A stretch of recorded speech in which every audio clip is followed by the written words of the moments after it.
Sup, my fellas, don't forget to leave feedback and enjoy the story.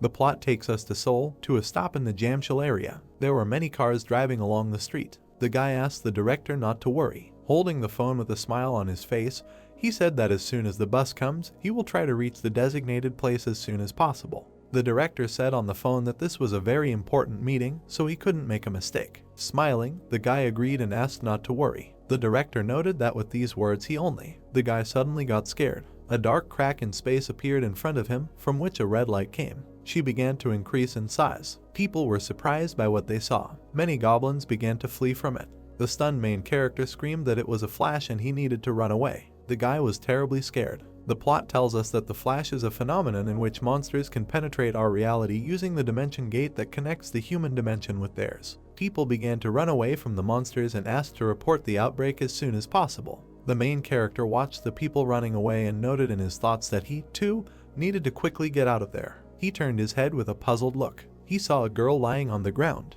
The main character began to lift her up and asked her not to cry and to take his hand. He took her in his arms and saw a crowd of monsters in front of him. Angry goblins stood over him. The guy thought about how late he was. Frowning, he noticed in his thoughts that he was finished. Blood began to splash in different directions. The main character kept his eyes closed and wondered why he wasn't in pain. Someone asked them if they were okay. The surprised guy replied that he was fine now. The plot tells us that those who deal with the monsters that have entered their world from the gates of dimensions, those who were chosen by Deus, they call awakened. The girl sheathed her katana and said that they had arrived, so they could rest easy. The main character's face was happy. A loud scream was heard from the building. The director turned to Puck. Sitting at the table, he pointed his finger at the main character and aggressively asked if he told him that it was very important. The director asked if Park had returned without even attending the meeting. He pointed his finger at the smiling protagonist and stated that if an outbreak occurred nearby, he should immediately put his feet up and run to the meeting place. Puck replied that this was true. Colleagues began to whisper what happened to the main character and that he said that while he was going about business, a gate formed right on the road. They threw a bag at him and said that this was the last straw. The package fell to the floor. The director screamed that if by the evening he did not make sure that this agreement was signed. Puck looked at the file. The director noted that he would fire him. The main character was walking down the street with his friend and asked if this fool had gone completely headlong, noting that he could not influence the appearance of the Flash in any way. His friend replied that this was true, especially since Puck never lets him down for nothing. The main character said that he would like to become awakened and earn money. His friend asked if he was at his best again. The main character excitedly introduced the awakened ones and said that it would be cool if he became an awakened one from his favorite game. He emphasized that this is the only thing where he can be completely sure. His friend put his hand on his shoulder and asked him to stop talking about it and think about something more feasible. The distressed Puck assumed that he was right, and apparently these thoughts filled his head again after the director scolded him.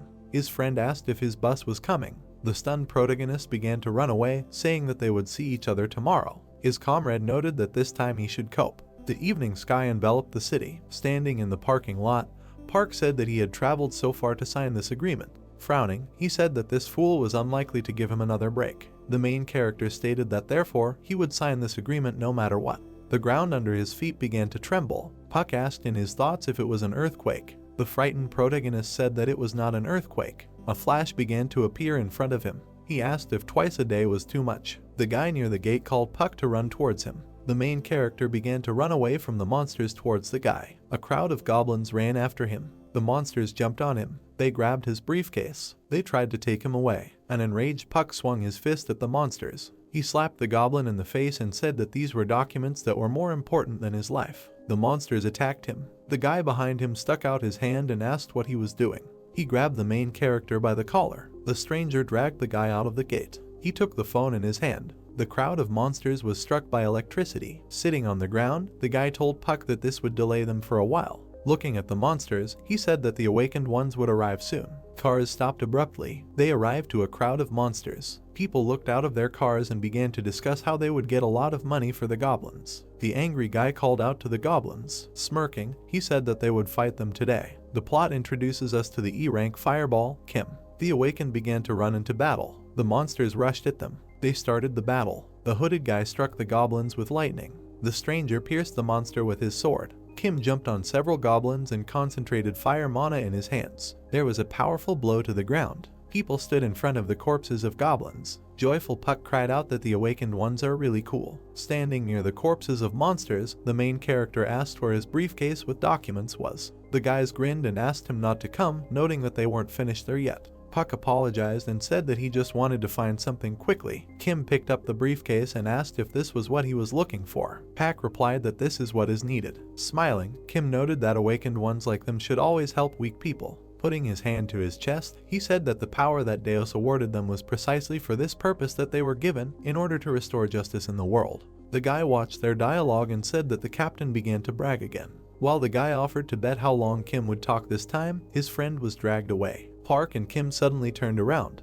They saw a huge goblin holding the guy by the head. His eyes glowed red. He started screaming loudly. Stunned, Kim ordered the main character to hide. Puck fell to the ground and said that his body did not move from fear. Frowning, Kim asked him to run away as soon as he could move. Raising his hand, he asked for those who could help him.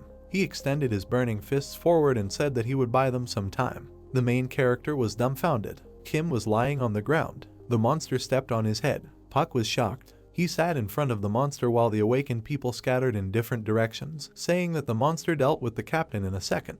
The goblin's body was spattered with blood. Gritting his teeth, the main character thought that his life would end like this, and he had done nothing in his life. He cried out that he did not want to die. The monster swung at Puck, whose body was enveloped in yellow lightning. A message appeared that the main character had awakened. The goblin struck the ground with a powerful blow. There was a smirk on his face. He saw that he had missed Puck. The main character sat behind the goblin next to the car and looked at his hand in surprise. A message appeared in front of him that the awakened Puck could use D and F skills. He asked in surprise what it was and whether he had awakened at such a moment. He looked at the message that in order for Puck to become more familiar with the system, he was given access to all the necessary experience. The goblin ran towards him. A message appeared that body control had been changed due to danger. The protagonist's face was calm. He was preparing to dodge the monster's blow. He extended his hand and launched a magic missile at the monster. The stunned awakened ones watched what was happening. The guy asked what was going on and whether Puck was an ordinary person.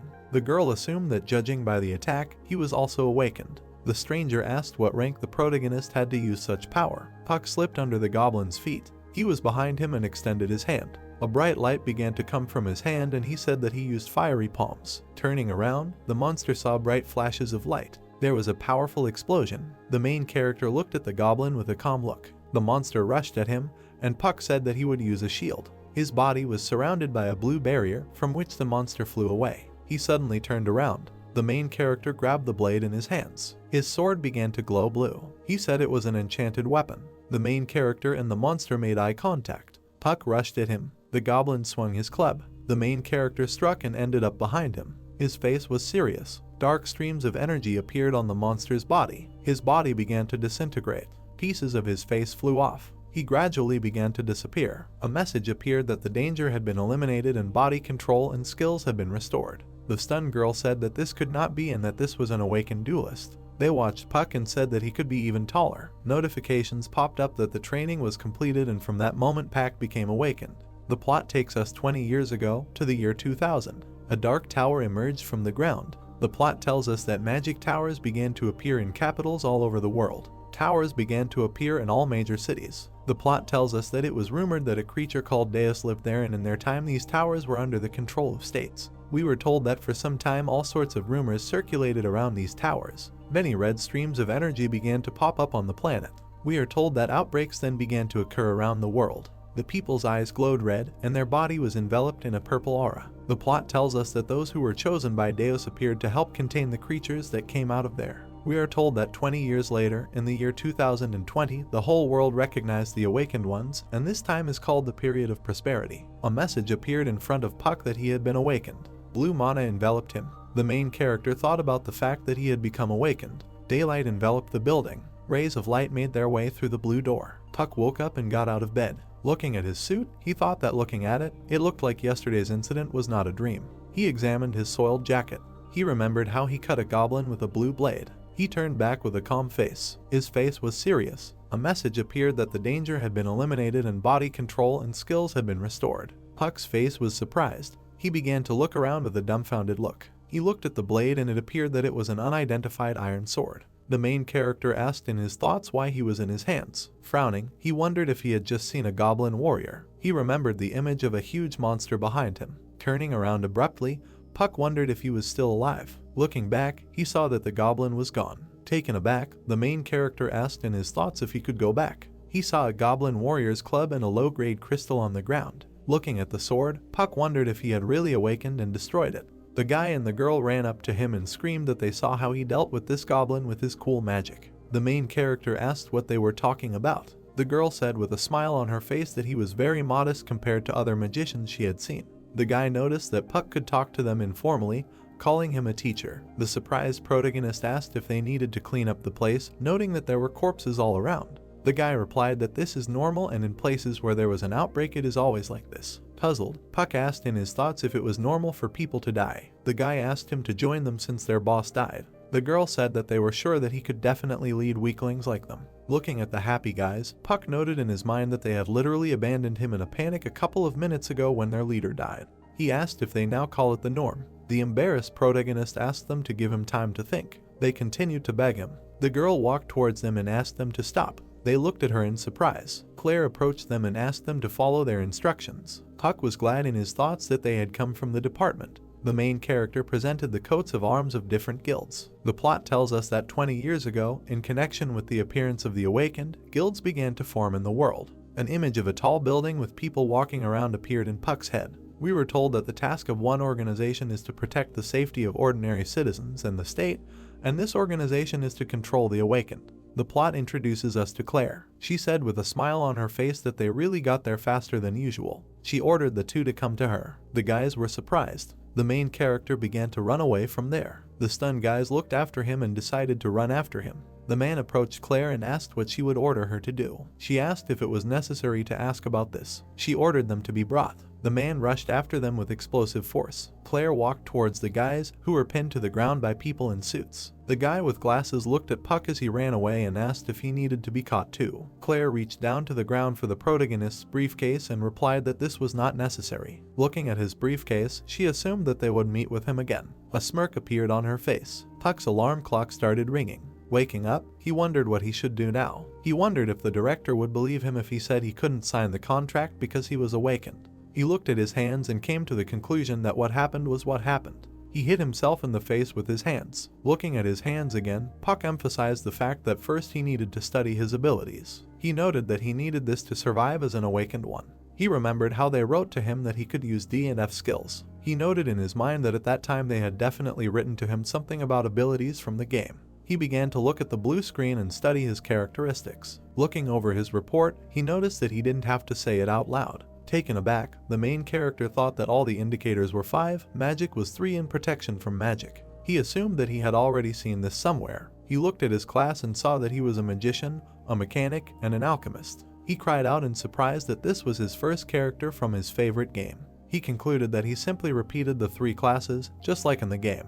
Smiling, the main character noticed in his thoughts that even those who have 2 classes, double awakened, are already a rarity and guilds are ready to pay them a lot of money. Smirking, Puck wondered if he was a triple awakened. He clenched his fists and frowned. He was very happy and started screaming loudly. Loud screams could be heard from his apartment. His neighbor hit the wall and asked him to be quiet. Puck asked for forgiveness. The main character thought that going into the dungeon now would be too stupid. Opening the refrigerator, Puck noted that many awakened people die on their first visits there, so he first needs to improve his skills. He wondered how he could earn money without straining too much. He started pouring water into a glass and thought of a way to make money without fighting anyone. He began to drink water and was in thought. He was suddenly surprised. Looking at the screen, he screamed that among the mechanics there was a doubling of the maximum level. Inspecting the ability, the main character asked if he should try using it. Looking at the glass, he mentally noted that he would start with it. He asked the noble magic power to double this thing. He applied doubling the maximum level. Standing in the kitchen with a glass in his hand,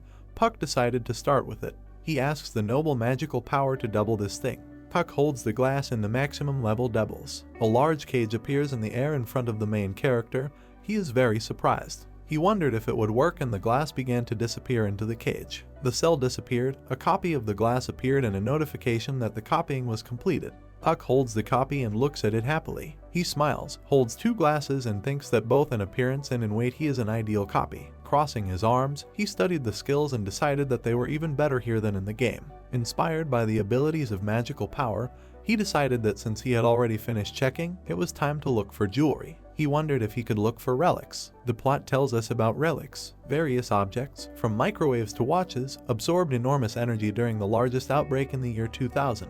Relics are divided into several levels from weak to Deus. The cost of relics of the rare level and above reaches 10 billion. People who owned antiques, which suddenly became relics and acquired powerful energy, radically changed their lives, becoming real rich. Puck imagined himself jumping happily into a pile of money. The girl stands and looks into the spatial crack. Puck muses that the problem was that many of the old items had become relics, but no awakened had the ability to sense them. The main character sits calmly in the car, thinking that he has the identification skill from the game, while the driver tells him that they have arrived. Getting out of the car, he decided where he was going. Puck stands in front of the store and says that this is the nearest antique store. Full of energy and spirit, he decides to look for relics. 3 hours passed. He holds the ring in his hand and thinks that the store even has such cool things. Joyful Puck, using magical power, scanned the ring and found out that it was a rare level as well as his abilities. Puck looks at the ring with a smile and wonders if it's cool. He looked at the rest of the items and decided that he had found more than just the ring, so he could leave. The main character looks at the teapot, fountain pen, ring and tray,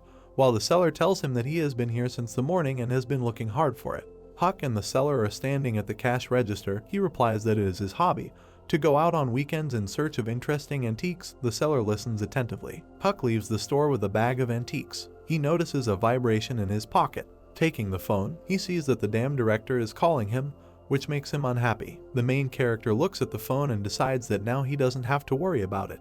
From the phone comes the cry of the indignant director, who asks why he is not at work yet. Puck tells him that he is no longer going to work in an office that does not value its employees. The director, full of aggression, asks what he is talking about and whether he wants to get money. Does Puck think that there are so many companies in the world that treat their employees as well and pay them as well as they do? The main character got so angry that a vein popped out on his cheek. He is very angry and shouts into the phone to the director that they are not treated well. They are given assignments on the same day, no vacation pay, and even on weekends they are required to come to work. Even tramps from the street would laugh. Puck hangs up the call and decides that from this day on he will not set foot there. He exhales a sigh of relief and hums a melody. Happy to be fired, Puck walks through the crowd and thinks that the work is over. Now he can go home and start selling items. He turns to the passers-by who are arguing. One asks what he said and asks him to repeat it, and the other replies that he told him not to show off at such a level. Passers-by begin to fight. The guy in the black shirt grabbed the second one by the collar and said that if he hurt a person, he needs to apologize, to which the guy in the white shirt replied that he accidentally touched him and asked why he was being aggressive.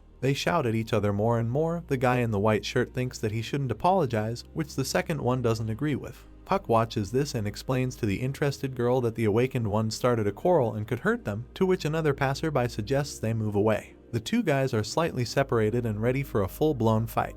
The guy in the white shirt pumps up his fist and shouts that this won't work. The guy in black is also ready to strike and disagrees with his opponent in aggression. They hit each other full of rage, but Claire suddenly appears between them. She takes the two by the hands and stops them, which makes them very surprised. Claire separates them with all her might and throws them in different directions. She is outraged and tells the guys that fighting between awakened ones is prohibited, after which she advises them to read the instructions carefully. Claire stands near the building at the scene of the fight and says that she forgives the first time, but next time she will send him to prison. She folded her arms and turned to the crowd of people watching, who shouted at her in admiration that she was cool and beautiful. She was very happy and embarrassed. Puck stands in bewilderment among the surprised people and listens as everyone happily discusses her. Claire shouts to him, addressing him as if he were a guy in a black sweatshirt and carrying a heavy bag, to which Puck wonders whether he is calling him. The guys standing next to him looked angrily at Puck when she called him by his first and last name, to which he was very embarrassed and realized that it was his name.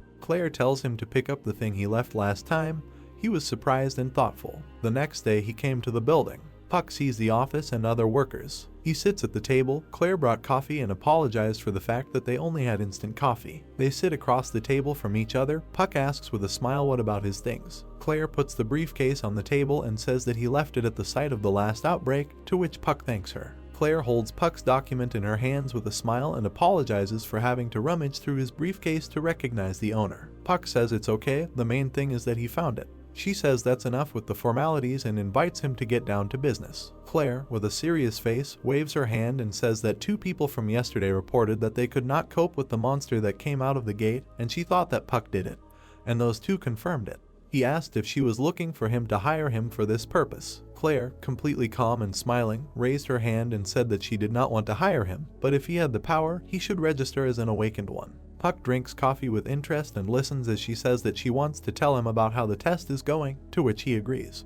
He leaves the inspection booth and the inspector says that the inspection is over, he can pick up his things from the registration desk. Puck approaches Claire, who invites him to sit down, to which he asks if the results are ready. She sits at the table, carefully looking at the sheet with the results. Puck sits opposite. Claire tells him to wait and she will explain everything, leaving Puck wondering why he's worried. She frowns and looks at the results thoughtfully. The main character fearfully asked if his results were too low, to which Claire calmly replied that nothing had happened. She hands him a piece of paper with a huge approved stamp on it and tells him to look at it, which means he passed. Claire keeps her hand on the sheet and addresses him by his first and last name with a serious face. After this, she calmly wishes him luck as the awakened Park Do-hyuk. With a smile, she also wished him a long life. He frowned and thought that her speech was so-so, while she pointed to the exit. Puck leaves the building. Claire is also sitting at the table. An employee comes up to her and calls her. He stands next to the table, looks at Claire with an intense gaze and asks why she is so nice to this guy, because he has no prospects at all. She put her hand to her chin with a smile, slightly embarrassed, and replied that it was all about curiosity. Claire reiterated that it was just curiosity. Park Do-hyuk walks out of the building with a folder under his arm, walking next to a guy talking on the phone. He sees a girl approaching him, standing next to the clients talking about how very promising newcomers have joined their Jinsen guild and why shouldn't a man come to them for a consultation, telling the hero to come to them, and there the Black Panther Guild provides full support to newcomers, to which the hero thinks that they are right at the doorstep trying to lure newcomers. Looking at other newcomers, he thinks that it's good that they are not at all interested in him. Walking along the floor with a satisfied face, he thinks that it's much better for him to be alone now, without attracting unnecessary attention, because he only needs earn money. Against the background of a yellow building with people, the hero asks the grateful magical power to double this thing. The ring of unusual design begins to glow, to which Do-hyuk says about doubling the maximum level. He looks at the cube figure in front of his face. The notification states that the copy creation failed and its current level is not sufficient, adding that the copy success rate is 0%.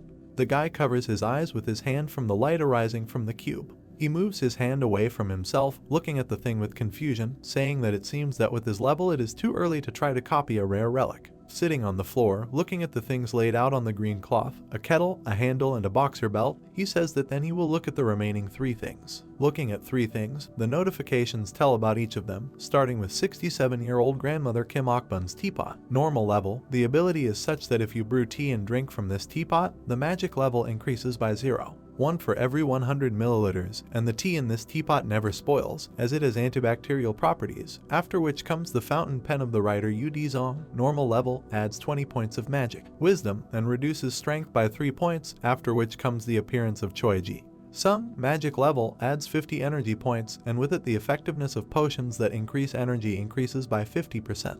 Putting the ring on his finger, the guy looks at him and says that he will put this ring on himself for now, and since he now has awakened registration, he can use DeusNet, so he will know the price of it. Pointing his finger down, he says that he will copy the rest and put it up for auction. Against the backdrop of the planet Earth, Do-hyuk says that over the past 20 years, many awakened ones began to appear all over the world, and DeusNet became a kind of space that united them all. Against the background of the pen and notifications, he says that news, information about dungeons, etc. are shared here, and there is also an auction site where you can exchange or sell items. The girl, raising her leg on a chair, sits at the computer. The story says that this is Japan, Nagoya, someone's home, an awakened shooter, Ri. She presses her finger on the mouse button, saying that this is something interesting. Looking at the item with the handle, she says that such ordinary things rarely became heirlooms. As she puts the candy in her mouth, she says that the pen is good for raising the level of wisdom, and it is so difficult to raise, so it is a must-buy. Clicking his finger on the mouse, Ria says that so many people don't give up because of the price. Putting in the current price of 120 million won, she says that it is hers, to which the story goes that an awakened woman from Japan named Ri successfully bought the fountain pen. The bright sun illuminates the beautiful high-rise buildings. The story tells that the events take place at the same time in Seoul, Yoksan Station, the White Lotus Guild building. The story says that this is an office on the highest floor. A girl is taking a bath, sitting on a tablet, opposite a man in a red suit, asking him what he knows, that she is receiving a list of the latest transactions on Deus.net. The guy sitting on the chair is the master of the White Lotus of the best guild of the Republic of Korea. Kang in hand asks the girl what does this mean, to which she replies that someone recently exhibited one rare and one common relic, and one of they've already been bought. The guy, looking to the side, asks the girl that this is not an ordinary seller. A girl, sitting in a bathtub in a towel, holds a tablet with one hand, angrily saying that no, and here is some new nickname, about which there is no data. And besides, with one awakened license you can create only one login, for which the story says that this girl, Min Sunyal, is from the White Lotus Guild, deputy head.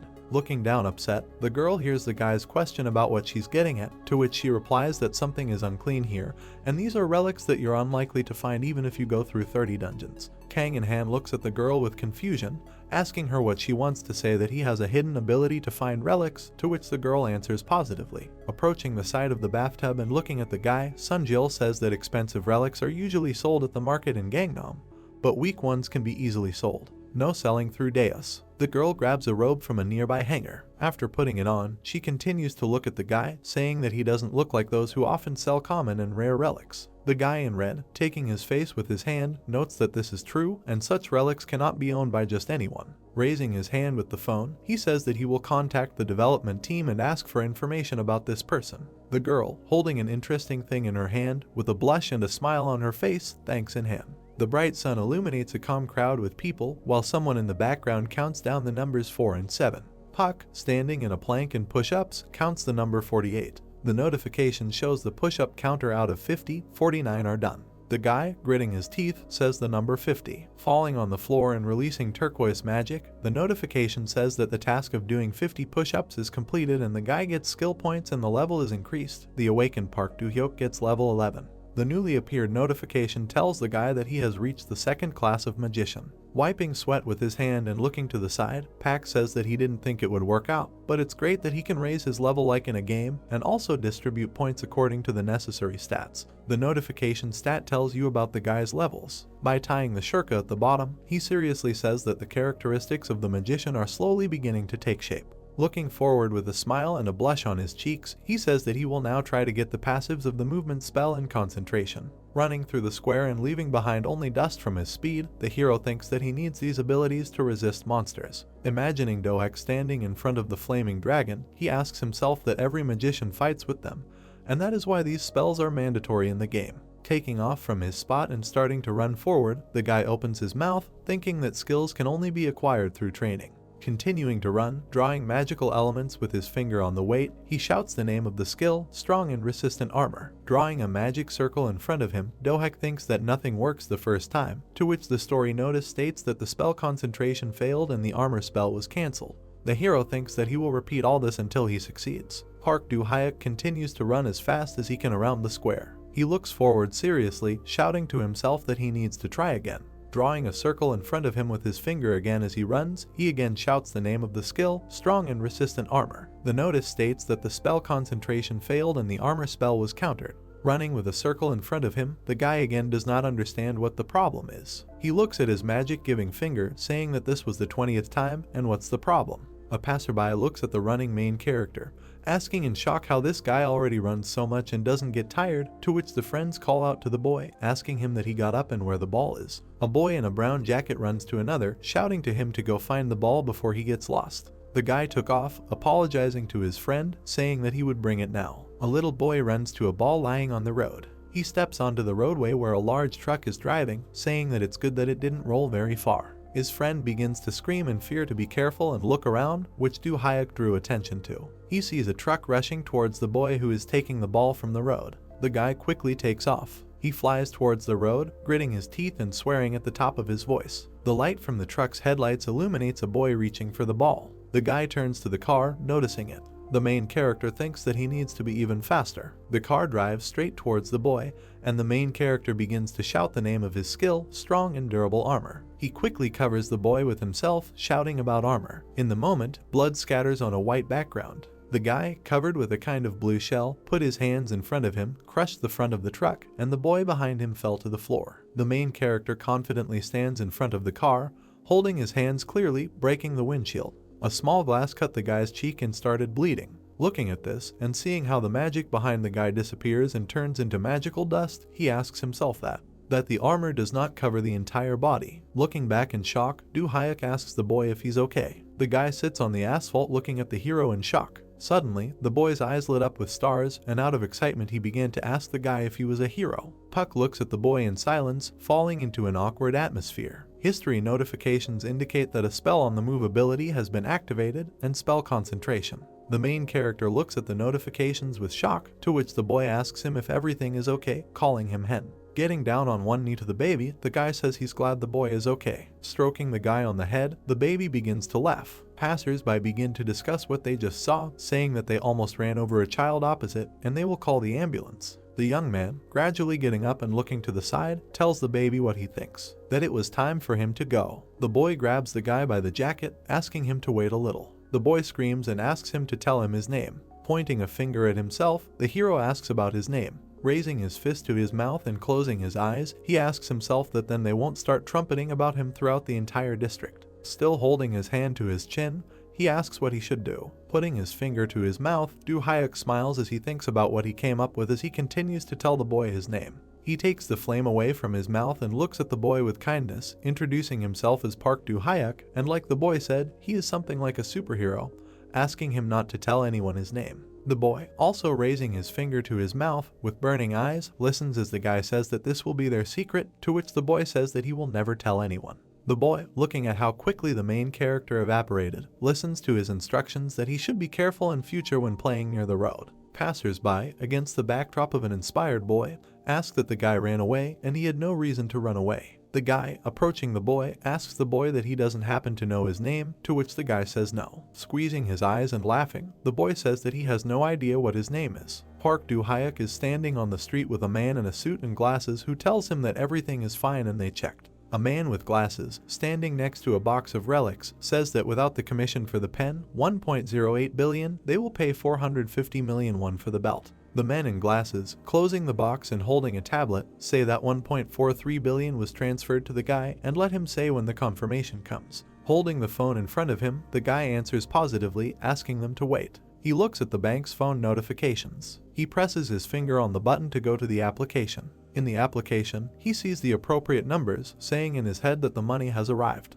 Looking at the phone with a smile, imagining gold bars behind him, he thinks that he never had more than 10 million, and now there are 1.5 billion. Holding his chin in his hand, the guy tells people that he checked and everything is fine, to which the men in black standing in front of him thank him for the deal, and they will take care of these relics. The guy tells the young people to let him take his leave. The main character stands alone in the middle of a dark street. Looking ahead with a smile, he says that so much has happened today, and maybe he can grab a chicken on the way. The story goes that the events take place the next day. The sun illuminates a busy street with a bus stop. Do-hyuk gets off the bus. He, looking around, stands at the bus stop. Looking at the sign, the guy asks himself, what kind of bus goes to the Road of the Awakened? Answering to himself, he says about number 30, and he has another 15 minutes. The bus schedule shows bus numbers and arrival times. The hero notices that this is not so long. Suddenly, he looks down in shock. He clenches his teeth and opens his eyes, asking in his head that this is really what he thinks. Goblins with glowing red eyes look straight at the guy. He remembers the image of the dead red-haired guy, furiously asking what the flash is. Seriously looking to the side, he asks himself where the gate will open.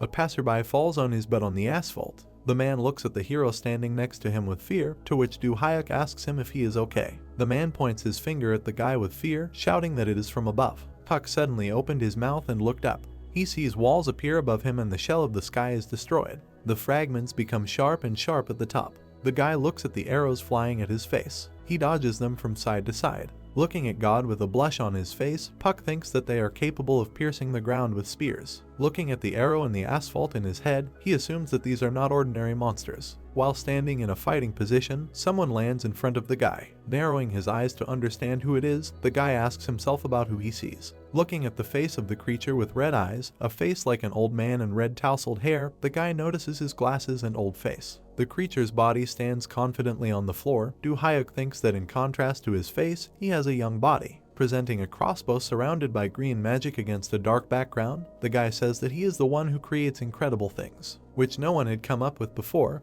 which were made by the hands of a monster and the one whom he caught in DEF out of boredom. With a satisfied face, the guy looks at him, asking out loud that this is a gnome, isn't it? Puck sees a gnome with a crossbow. A flash appears above the gnome. Suddenly, someone from the side shouts for them to stop. The dwarf and Puck turn around. A girl with a rapier approaches the fighters. She throws away her jacket. The girl jumps on the dwarf and swings her rapier. The dwarf is preparing to repel the attack. The gnome calls other gnomes for help. The girl notices that about 5 dwarves are opposing her. The sounds of crossbow shots are heard. The dwarves fire in one gulp. The girl doesn't know what to do. The girl tries to block 10 arrows flying at her with her body. Suddenly the arrows are blocked by a magical shield. The girl doesn't understand where he came from. Puck says he barely made it. The girl turns around and wonders if Puck covered her. Puck shouts to the girl that she shouldn't look around. The gnome attacks the girl. The girl blocks the blow of the sword with her bracers. A spell is heard: harmony of magic, coherence of the poles, magic projectile. Magic missiles fly past the girl. The gnome blows off half of his face with a magical projectile.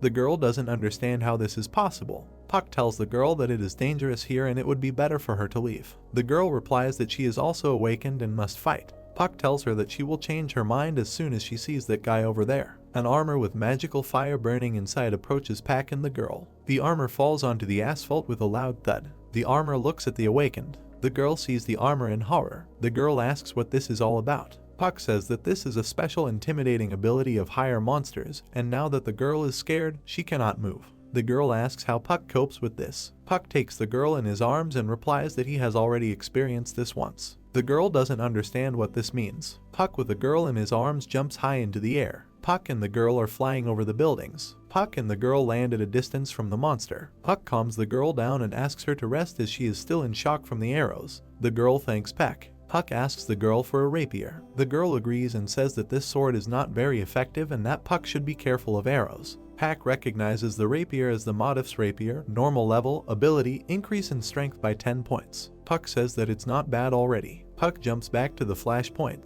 The pack falls down onto the dwarves in the armor. Puck counts the attackers: 10 dwarves with hammers, 9 shooters, 1 captain. Puck says that with such equipment the captain cannot be taken with a magic missile and he will start with the minions. Puck says the captain's shield looks suspicious. Puck shouts out a spell: harmony of magic, coherence of the poles, magic projectile. Magic missiles fly at the gnomes. Puck lands on the sidewalk. Puck thinks that the effectiveness of the magic projectile seems to be better in reality than in the game. Dwarves with hammers are about to attack Puck. Puck approaches the dwarves, clutching a rapier in his hand. Puck shouts a spell: stupid creatures, face the great fear. Suddenly the dwarves see Puck as a monster against a bloody background. The dwarves are terrified. The dwarves think that a dragon is approaching them. The dwarf brushes off the attacking dragon with a crossbow. A dwarf shoots a crossbow at a dragon. For a moment, the dwarf thinks he has hit the dragon in the head with an arrow. In fact, he hit another dwarf in the head with an arrow. Puck thinks that fear is much more effective than many skills, because under the influence of wisdom it can cause hallucinations. Puck thinks he was right to keep a copy of the wisdom-enhancing fountain pen.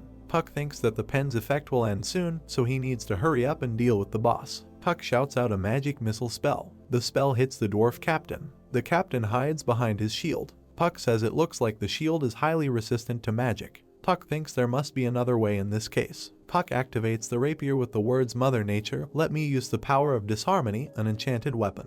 Puck sees the notification Modif's rapier, increases strength by 35, deals at least 5 times damage to the enemy, repeat time 30 seconds. Puck sits in a cool pose while the rapier is activated. Puck rushes to the dwarven captain. The dwarf captain raises his shield. Puck pierces the captain's shield with a rapier. The captain freezes in place. The captain's legs give way. Puck shouts that the captain was relying too much on his shield. The captain's visor begins to fall off. The visor falls onto the sidewalk. Puck doesn't understand what he sees. There is nothing behind the captain's visor. Puck slowly approaches the dwarf captain. The captain swings his hammer. The captain strikes with his sword at the place where Puck had just stood. The captain doesn't understand why he missed. Puck casts a magic missile spell. Magic missiles fly at the dwarf captain. The shells hit the dwarf captain. Puck jumps away from the armor. The chest plate falls off the armor. Puck sees a small gnome hiding in the chest compartment of the armor. Puck thinks this is what the gnome boss looks like. Puck thinks the dwarf's shield is broken and it looks like the spells are starting to damage it. But the fear spell will soon end. Puck thinks that he needs to finish off the dwarves quickly. Puck casts a magic missile spell. The dwarven captain is trying to hide behind a green anti-magic shield. The shells hit the captain. Something seems strange to the dwarf captain. Magic missiles bend around the armor. Puck rushes to the unprotected part of the armor. Puck fires magic missiles straight at the dwarven captain. Magic missiles hit the dwarven captain. The armor is shrouded in magical missiles. The dwarven captain holds off the attack. Puck thinks the captain is wrong if he thinks Puck is just a magician. Puck thinks that now he will finish with the dwarves. Puck falls on top of the dwarf captain. Puck uses a magic missile spell. Magic missiles hit the dwarven captain directly. A cloud of dust rises. After the dust clears, there is a suit of armor on the ground and a dwarven captain inside. Puck says the only ones left are these puppies, right? Puck rushes to the remaining gnomes. The dwarves fall unconscious. Puck thinks that fortunately, this time only the leader had an enchanted shield. Puck doesn't know what will happen next time. Puck thinks that he needs to quickly find second-class spells. A girl approaches and greets Puck. Puck replies that it's you, Claire. The girl says that it is she and it seems that they began to meet often. Claire asks Puck if he really made it here alone. Puck says yes. Claire asks what about the other awakened one, Kim. Puck says that Kim was injured at the beginning of the battle, so he carried her away. Claire's employees from the Awoken Directorate make blank faces. Puck says there is a more important question, namely compensation for this outbreak. According to the rules, when the Awakened are involved in stopping an unexpected outbreak, they are entitled to compensation from the spoils. Claire replies that Puck doesn't have to worry about it. Claire counts the dead, 19 dwarves, 1 leader, crystals from them, weapons, armor, corpses. If you count everything, Puck gets about 500 million. Puck is about to leave. Claire asks where he's going. Claire asks Puck to give her an interview. Puck says he doesn't want to be conspicuous and asks her to smooth things over. Claire agrees and says that the Awakened Authority will take care of it. Claire thanks Puck for her work. Puck thanks Claire and asks her to give the rapier to Kim. The guys turn to Claire and ask that it seems there was an awakened one here who alone dealt with the gnomes and they would like to know more about him. The guys ask Claire to tell him what he looked like and how he could do this. Paul, the deputy head of the Plum Blossom Guild, addresses the head. Lizzie interrupts him and said that he should have knocked before entering. Paul asks for forgiveness and suggests leaving and entering correctly. Lizzie says no need and asks what happened. Paul replies that there has been an outbreak in the area, no one has been killed and there is only one injury. Paul continues that there were only 2 awakened F ranks on site and one of them sorted everything out. Lizzie asks not to delay and lay out the main idea. Paul is surprised that an F rank newcomer was able to deal with a pack of E rank dwarves using only magic and a sword. Paul says there are rumors that the newcomer used some kind of spell. Lizzie asks again that these were really spells, not magic. Paul replies that he moved his hands and chanted spells. Lizzie says she's only heard of it. Does Paul think it's a special type of awakened ability? Paul replies that this is the first time he has seen someone use awakened powers in this way. Paul adds that the newcomer used some sort of crowd control and magical force field. Lizzie is surprised that an F rank awakened could do this. Lizzie says that before the other guilds wake up, we need to take the initiative into our own hands. Looking at the puzzled Paul, Lizzie asked why he came here. Hearing this, the surprised guy replied that, of course, to report to her. The girl closed her eyes displeasedly and lowered her head. And then, looking menacingly ahead, she screamed that in this case he should have immediately rushed to the scene to find and hire this newcomer. Then, frowning and coming closer, she raised her fist and added that this is the first time he has heard of such abilities. Isn't it? This is something extraordinary. He doesn't think it would be worth bringing such a rarity to their guild. Paul, confused, replied that he was very sorry and was leaving right away. A second later, Lizzie kicked him in the back and threw him out of the room, shouting for him to stop talking. We are taken to the city to large high-rise buildings. A white expensive car is driving along the streets. In it sits a girl with glasses with brown hair. She is from the White Lotus Guild. Deputy head Caroline. She looked to the side in surprise when she heard the radio say that the next news.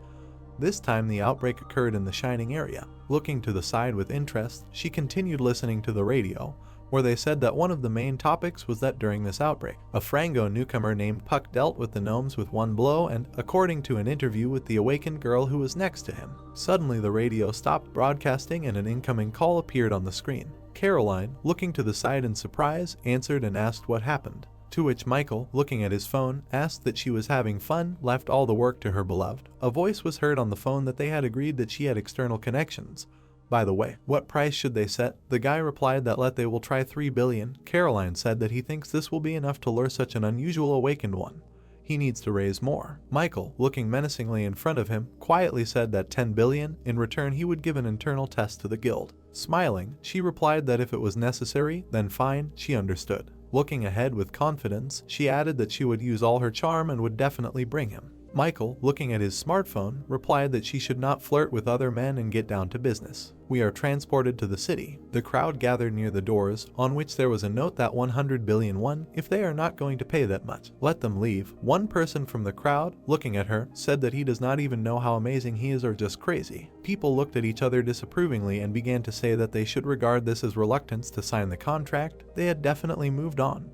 They considered themselves so cool. Suddenly, a white expensive car, making a loud sound, suddenly braked. Caroline hit the ground with her heel and walked out of it. The guys standing at the door turned to her and began to say in surprise that this was the deputy head of the White Lotus, the best guild in Korea. The girl, seeing the crowd in front of her, blushed and quietly asked why so many small midgets had swooped in. Someone in the crowd asked that she had also come to hire this man. The guy, looking at the girl walking forward, asked his partner that maybe they would go. Apparently he had no plans to sign a contract. Another guy with green hair asked that he had really already negotiated with the Lotus. Carolina, passing by the indignant guy, asked that they didn't have a chance from the very beginning, but they decided to come anyway. She moved forward smiling, and then added that only with the wealth of the White Lotus can such an unusual recruit be achieved. Suddenly something caught her attention. She saw a white piece of paper on which it was written that if they do not have 100 billion won, they should not come. She looked in front of her in surprise and asked that 100 billion was needed. Turning around with a smile, she asked what Franklin thought about such a figure. A guy with a scar on his left cheek appeared in front of us. He is from the Mukon Guild, deputy head of Franklin. Dark energy was coming from him. Frowning his eyebrows, he told her not to say his name with her filthy mouth. Turning around, he added that besides, what kind of guild would decide to pay so much money to an awakened F rank because of some incomprehensible spells? Carolina, looking dissatisfied at her opponent, replied that this was not a spell. She said, "Unusual, has he ever seen anyone use spells?" After Franklin, turning away and stepping aside, replied that no, but this is just a crazy price, he would never be able to get them in his life. The girl, folding her hands, replied that she did not know and thought that Mr. Park wanted to find a place who will appreciate his talent. Then, with her brows furrowed, she turned to the side and loudly shouted Mr. Park. Smiling, she walked back to her car and continued to shout that she would leave today, but let them next time meet with conditions that would satisfy both parties. Then smoke poured out of her car and she drove away at great speed. A voice was heard from the protagonist's window that they had already left. He put his hands behind his head and said with a smile that he felt pleased when so many people were trying to attract his attention. Looking ahead, he added that he had no plans to join the guild for the money just yet. Then, putting his hands on the table and looking at the map, he added that, besides, working in the guild requires some sacrifices, and his freedom can be said for now. Looking at the map, he added that all he needed now was strength and growth. With these data he could raise his level. Smiling widely, he added that he needed to act according to the plan. We are taken to a green fence, on which hangs a large yellow sign warning that in this area there is an increased likelihood of monsters appearing and entry is prohibited. Puck stands near the huge gate and, looking at it, thinks that he is finally here, the relics that he has been collecting for 5 days. He looked at his artifacts, which included many bracelets and binoculars, and read the system messages that contained the characteristics of his items. A second later, magical armor appeared on his body, and he added with a smile that it was also a suit that he managed to assemble from what was left in Shinen. Looking at the military vehicle next to him, he put his hands in his pockets and added that he also spent 500 million on armored vehicles. A system message with his stats appeared in front of him, and when he saw it, he said that his stats were higher than 5 days ago. He thought he was done with his preparation. A security guard appeared in front of him, picked up his phone and said with a smile that he had checked his license and he could pass. Then, looking at the huge gate, the guard shouted to open it. The gates began to open with a grinding sound, a bright light shining through them. The protagonist looked inside with a smile and said that now everything will begin. A large map with orange dots appeared in front of us. 20 years have passed since the awakening appeared, during which time dozens of dungeons have appeared throughout the country. Several images of clans appeared on the map, but most of them belong to either the up or guilds. In order to use the dungeons, it is necessary to follow a number of rules, and for an awakened person who does not belong to any guild, going there will be an extremely difficult task. One of the dungeons appeared in front of us, where green evil goblins were walking everywhere, and behind them there was a broken screen. But the territory differs from dungeons. This word denotes places where, due to differences in the ecosystem, monsters appear most often. A huge fence divided the territory, but it was not surrounded by a high fence 10 meters long, and monsters lived and multiplied inside. A second later, 2 adventurers appear in front of us, dressed in special suits. The reason for their content is that by killing monsters, you can get magic crystals and raise your level. Mainly awakened loners go to such places. We are transported to 3 goblins who have gathered around fresh meat. They stare at their prey for several seconds, and then they pounce on her and, tearing her into pieces, eat her. The protagonist watches all this from a tree, calmly looking ahead. He says that the harmony of magic, the coherence of the poles, is a magical projectile. Yes, something is approaching the eating monsters at great speed. The blue plasma charge burns right through the goblins' bodies, and literally a moment later their bodies with severed heads fall to the ground. Puck, holding the blue bag in his left hand, smiles and says that his numbers have finally improved, so now he doesn't have to run around like crazy after those goblins, trying to hit them. Looking at the corpses lying on the ground, he thought that he had a feeling as if he had already seen something like this, although this, of course, was not bad. Unlike how he was before, it was as if he was already used to it. Putting his hand on his chin, he continued to wonder if this was what was meant when he was informed that he had received the entire experience. Adjusting his bag on his belt, he thought that this was not such a bad system. A second later, meat flew out of the bag, and the protagonist threw her to the floor. There were a couple of goblins nearby who looked at each other with a smile, and a second later a huge paw of a white wolf appeared. He looked menacingly in front of him, and saliva flowed from his mouth, and Puck added that since he already understood the level of the monsters in this territory. A second later, monsters surrounded him on all sides, slowly but surely approaching him.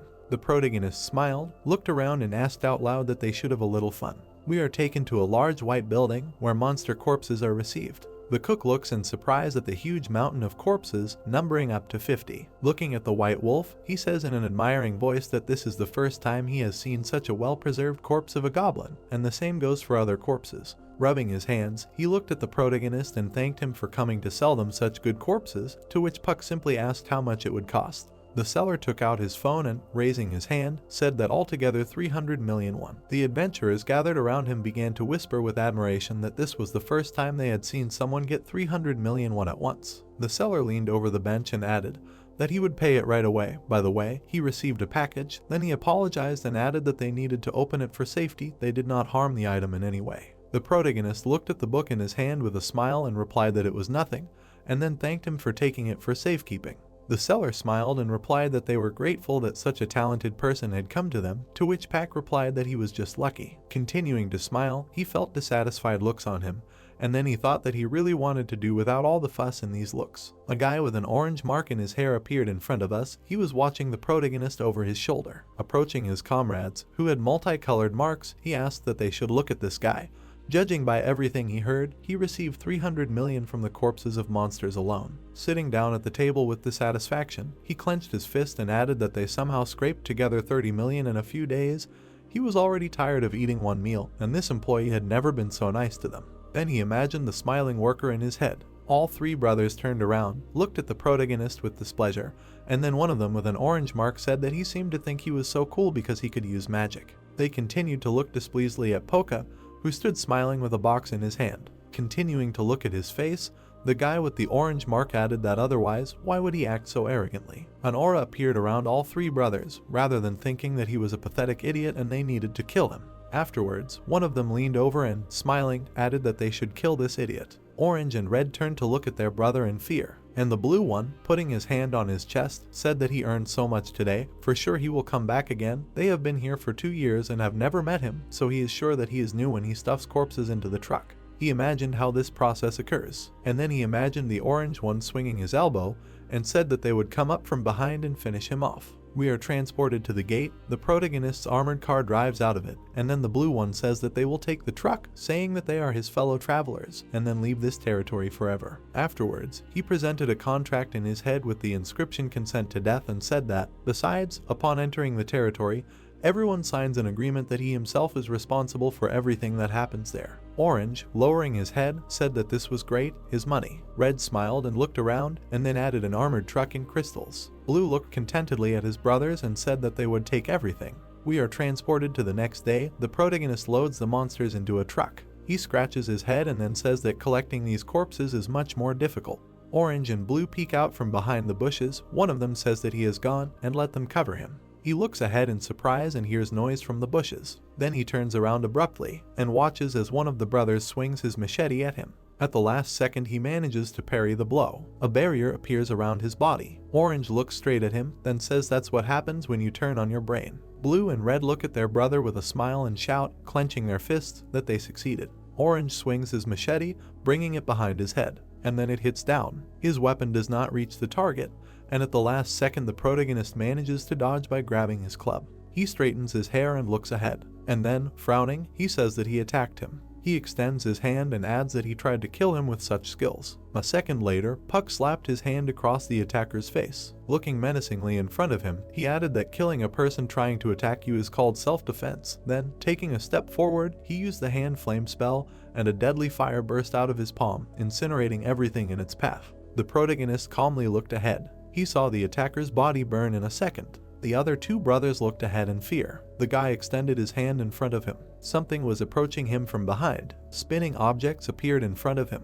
Puck turned his head and looked back. There were two people standing in the bushes behind him. The guy with the blue streak of hair opened his eyes wide. Hen, standing next to him, turned to him and asked him why he missed, to which the guy replied that he definitely hit. Chain and Ran turned to his comrade and exclaimed that this guy was not a newcomer, as they thought of him, so they needed to run quickly. Glowing spheres appeared near the main character when he asked why they decided to go against him if their skills and ability to work together left much to be desired. Pak used the spell Harmony of Magic, Coherence of the Poles, and a magic projectile. Chanyang opened his mouth wide from the blow. Hen opened his eyes wide and called out to his comrade. Then he gritted his teeth and thought that he wouldn't just leave it like that. He got a sword and shield. Hen ran, covering himself with the shield, while he thought that no matter how strong the enemy was, he would not be able to use his spells forever. His eyes were red as he decided that this shield would be the end of him. The protagonist's hand began to glow as he cast the colorful death spell. Pak opened his palm in front of him and performed the skill of a stream of light. Hen opened one eye wide and assumed he was going to limit his vision. Puck thought about the fact that a stream of light could affect the enemy's vision, and could also stun him if used for a long time. He imagined a silhouette with a white aura in its body and added that his level of wisdom had grown enough that this spell could now send waves of vibration into the opponent's body. Blood flowed from the eyes. Hen froze with his eyes wide open. He fell to his knees and thought that he had not felt the blow. The legs approached the sword. Hen realized they were wrong. He looked up and opened his mouth. The main character stopped in front of him when he thought that the guy was not an ordinary beginner. Puck stabbed him with his sword. He opened his eyes and said that they must pay for wanting to take his life. The main character was standing in front of a body lying on the ground when he said that he was left alone.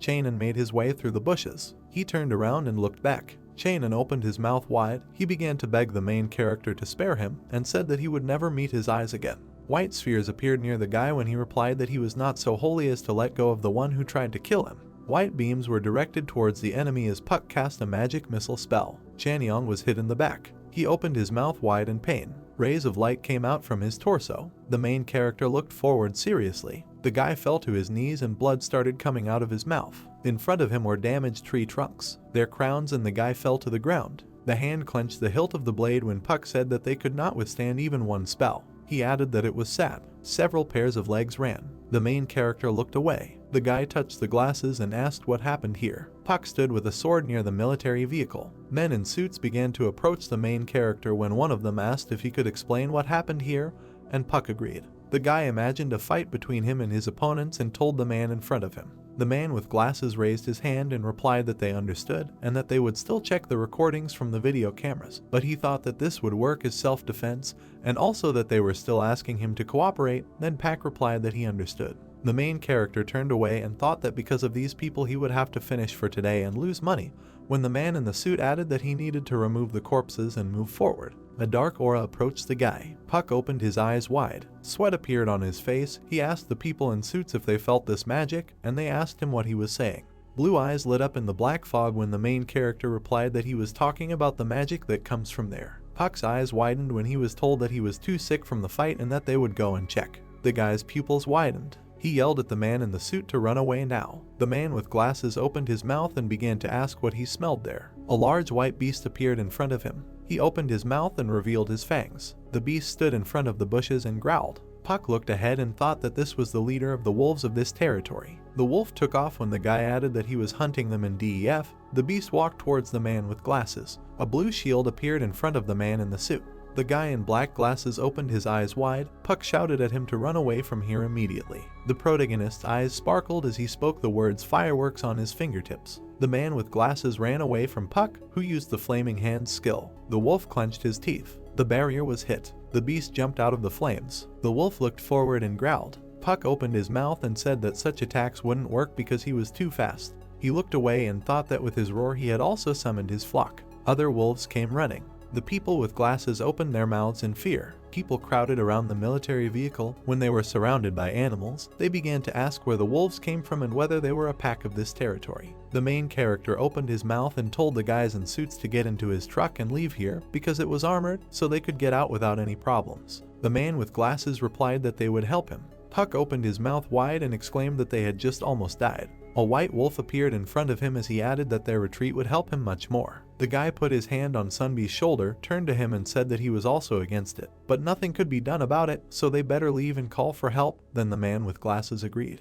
The white beast opened its mouth and growled as Puck turned his head. The wolves surrounded the man in the suit. He clenched his fists in front of him and replied that he would stay here and ordered the others to get into the car and leave. The wolf bared his fangs. The beast loomed over the guy. He hit the wolf in the jaw. The man in the jacket raised his hand and said that it was possible even without armor. The animals around him bared their fangs. They knocked the guy to the ground. The wolf opened its mouth wide. Puck cast a magic missile spell. Rays of light hit the wolves. A man appeared behind the guy with glasses and called out to Sunbee and said that they were ready. The truck door slammed shut as he answered that he was good to go. Puck looked towards the driving away car when they shouted that they would come with help. The beast in front of the guy disappeared when he thought that he was finally able to see them out. The main character's eyes sparkled. A white wolf loomed over him with his mouth wide open. A white aura enveloped his paw. Rays of light appeared. The beast struck with devastating force. The wolf put his paw on the ground when Puck thought that it was a jump and a paw strike. The main character appeared on the side of the beast and added that then there would be a swish of the tail. The wolf was surrounded by his own tail. Then Puck was convinced that he had seen these in the game. The guy bent down, dodging the blow, and remembered that if he dodges this attack, then the others will attack. Other wolves jumped towards the main character. They hit the ground. Puck hovered in the air above them. He looked down and opened his mouth slightly. The leader of the wolves was surrounded by lightning. They flew up as the beast opened its mouth and growled. The main character opened his mouth. Lightning struck the ground. The white wolf clenched his teeth. Smoke appeared. Other animals surrounded the impact site. They raised their muzzles up. They were attacked by rays of light. The white wolf spread his paws to the side. He opened his mouth and showed his tongue. Puck grinned and said that, just like in the game, he could not move after using the ability. A sphere appeared near his finger as he added that he could finish this. The main character was surrounded by sparkling balls while the beast looked at it. Puck held his hands out in front of him and cast a fireworks spell on his fingertips. He opened his mouth wide and performed the flaming hands technique. A bright flash appeared in front of him as he used the magic projectile skill. Fire rays appeared. They surrounded the white wolf. The beast clenched his teeth and looked forward. There was a blinding explosion. Puck remembered standing in front of the wolf while he thought about the fact that the workers had appeared to check whether the leader was really dead and that he had been interrogated about the trio. He imagined himself sitting in front of a man in a black suit and thought that thanks to the black box that was built into the truck, it would be easy to prove the guilt of those guys. Glowing eyes appeared behind the protagonist as he pondered the fact that they might not be the only ones who might have come up with the idea of stealing items from other awakened ones, so they needed to be vigilant. Puck presented several drones and decided that relying only on armor and weapons was too dangerous, so he needed a satellite. Then he thought that the current level would be enough for him to get some mini drones. The main character was sitting on a truck when a system notification appeared that he was a level 5 mechanic. He looked at the items in front of him and thought that this could be done at home, but he was too eager to check, and besides, all the necessary parts that he ordered from the Deus Market had already arrived. Then Puck looked at the system notification window and said that he was nervous, like before using doubling for the first time. A magic sphere with an object inside appeared in front of him, and a system alert about the production of a mini drone appeared when the main character said that a dimension stone coated with metal would make an excellent drone. The main character lowered his head and thought that this was the process of creating an item that he had only seen in games. Then notifications appeared that the production of a mini drone was at 10%, and then at 25%. The guy smiled widely and realized that he could watch this forever. Then the system alert said that the drone was 50% complete. 2 sticks appeared in his hand as he said that we must not forget about this. A system notification appeared with the characteristics of Avelin's wands, recognized 100%, level, magic. Possibility 1 increases magic by 20, spell can be used to cast a magic projectile. The wands began to infiltrate the sphere as system alerts appeared stating that the Avalon wand had been added to the mini drone and that the drone was 75% complete.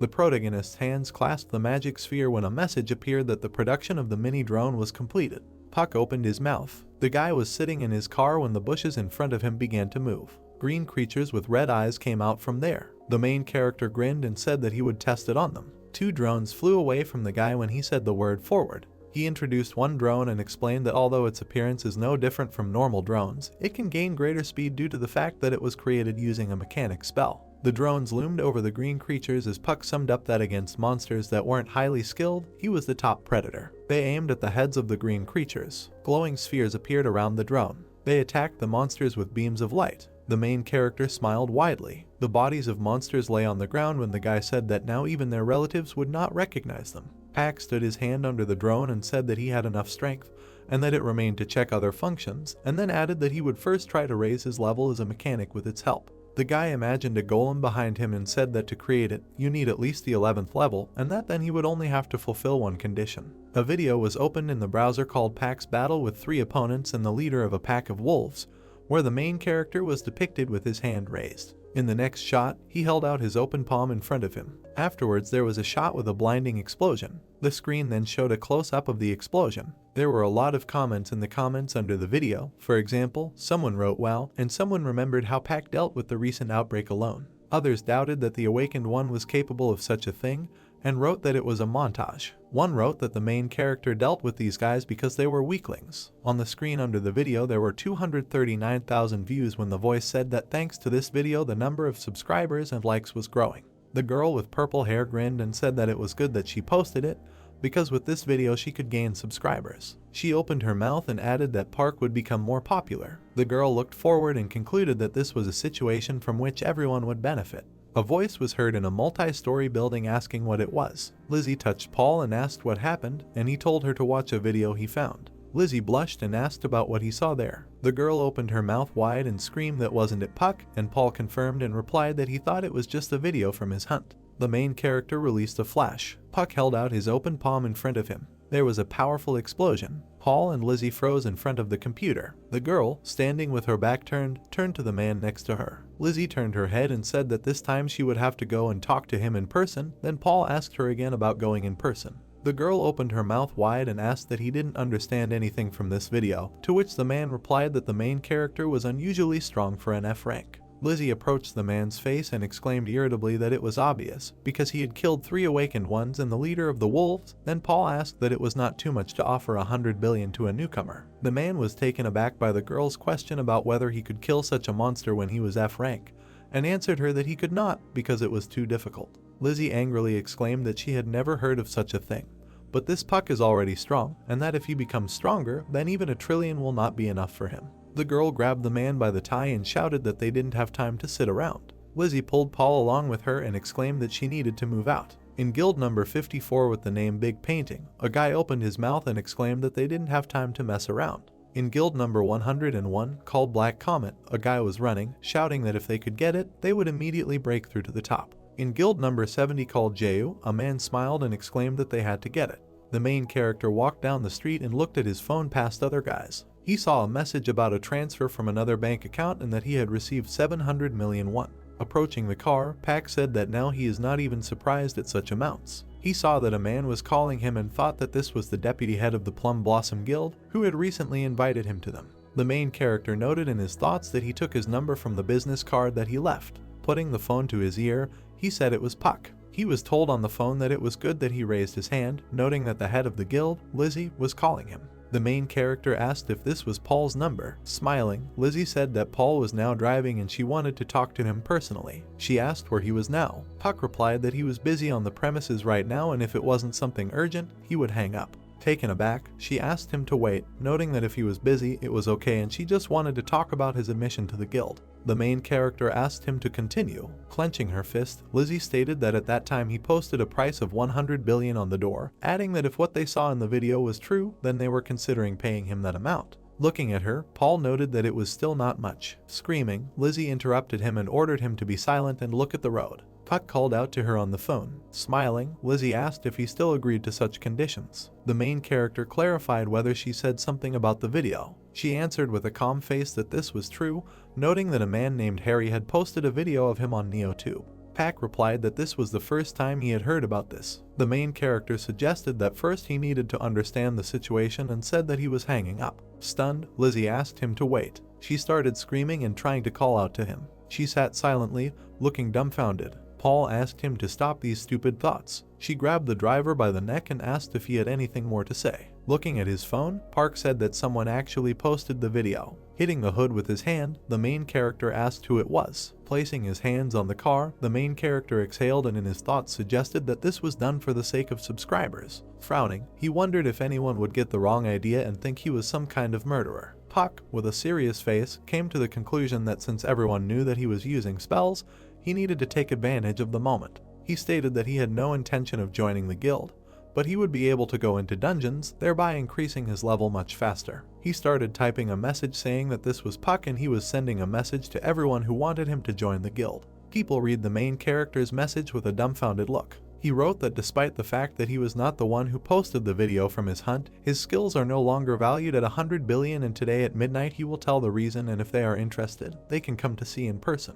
The plot takes us to the Jiangxian building. The evening sky enveloped the building. The plot introduces us to the head of the Jiangxian group, Tom. Putting his hand to his chin, he asked Megan how many times he told her to dress more modestly. We are introduced to the head of the Jiangxian guild, Megan. She held a towel around her neck and told her father that wearing other clothes made her uncomfortable in the dungeons. He showed her the tablet screen and, with a smile on his face, asked how she liked the costume the guild had made for her. He asked how she would defend herself in such clothes. Megan, with a calm face, replied that this armor protects much worse than hers. The stunned father asked her again. Her face turned red and she stated that she didn't want to sit on the sidelines this time. Tom asked if she was attracted to this guy. She approached him and replied that this was so, noting that she had watched the video and was now absolutely sure. Tom said that he contacted up and they said that he was an ordinary magician. Megan imagined magicians who were enveloped in a powerful aura. She asked if he knew why magicians were usually rated so low. She replied that this is because it is impossible to develop your skills in several directions at once. She noticed that, however, Megan said with a serious look that after watching the video with Puck, she was sure that he was not just an awakened magician. Frowning, Tom asked if she thought he was worth that much money. She replied that she was not sure yet. Smiling, Megan said that her intuition usually does not fail. Tom was surprised by her words. Closing his eyes, he thought that he had not seen her so animated for a long time. Smiling, he wondered why he thought he was an ordinary F-rank rookie, but since his daughter was so excited about it,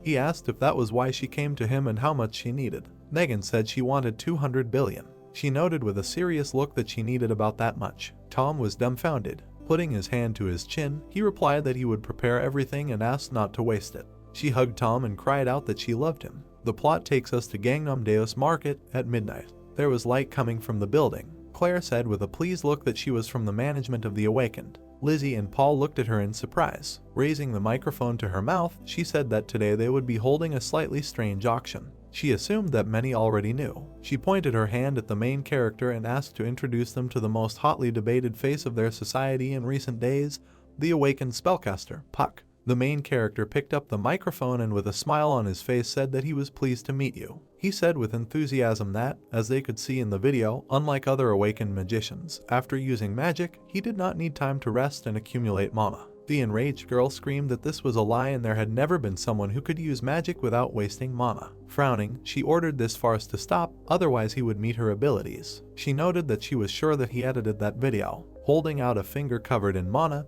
he said that he was using a shield and armor. A blue dome surrounded the girl. Messages have appeared that the shield and armor spell has been activated. People started touching the barrier and saying that there was no delay between spells. Looking at the girl, Puck asked if the speed was different. Smirking, he asked if people were happy now. The girl frowned at this. People watched him and discussed that with such a simple skill as shield it was quite easy, and with attack spells he was unlikely to be able to do this. Puck replied that he assumed they would start doubting, so he prepared himself. A pillar began to emerge from the floor, from which a red light was emanating. He said that he would show them his skills on his assistant. The girl raised her hand and asked for forgiveness. Megan said with a smile on her face that she would like to help him demonstrate. The main character asked again. Turning around, she stated that it was the tank of their Jiangxian guild and suggested that she could be of much more help. Gina rose from her chair. Puck thought about skills and spells. He introduced himself and the other magician. He noted that in order to use their skills, awakened magicians need to weave spells. A picture appeared in his head of a magician being surrounded by red energy. The main character emphasized that ordinary magic takes a certain time, and also does not allow movement while weaving a spell. He imagined how the magician stood in front of a huge robot and noticed that this was why he was avoiding attacks from monsters. The sorcerer was scared. Park noted that they often have to turn to tanks for help. A picture emerged in his head of how the robot launched a powerful beam of energy. The main character noticed that, however, as long as he can cast a spell, they work at the same moment, and, moreover, due to the fact that he does not waste time weaving spells, he can move freely. He imagined himself jumping behind the robot. He thought that the attack power, in comparison with ordinary skills, although it does not need to be accumulated, on the contrary, comes out stronger. He imagined the blue mana blasting the robot. Puck had a smile on his face. He noticed that this is his peculiarity. Gina walked up to him on stage. The main character noted that they say that if you want her to go on a raid, you will have to pay a considerable amount. The plot introduces us to Gina from the Jiangxian Guild. She said with a serious look that she was pleased to meet you. Taken aback, Puck asked if she was sure she could handle it. Gina replied that this was so and he didn't have to worry. Looking at the pillar in the floor, she suggested that she would definitely be better than his assistant. Smiling lightly, she noted that, in addition, she would like to personally feel the power of his spells. She looked at the audience and said that her name was Gina and she worked in Jiangxian, and for this demonstration she would show them her characteristics. Surprised people looked at the screens. Looking at the screen, Lizzie with a serious look suggested that with Gina's help they would really be able to determine the strength of the main character. She noted that the level of defense cannot be raised with other statistics points,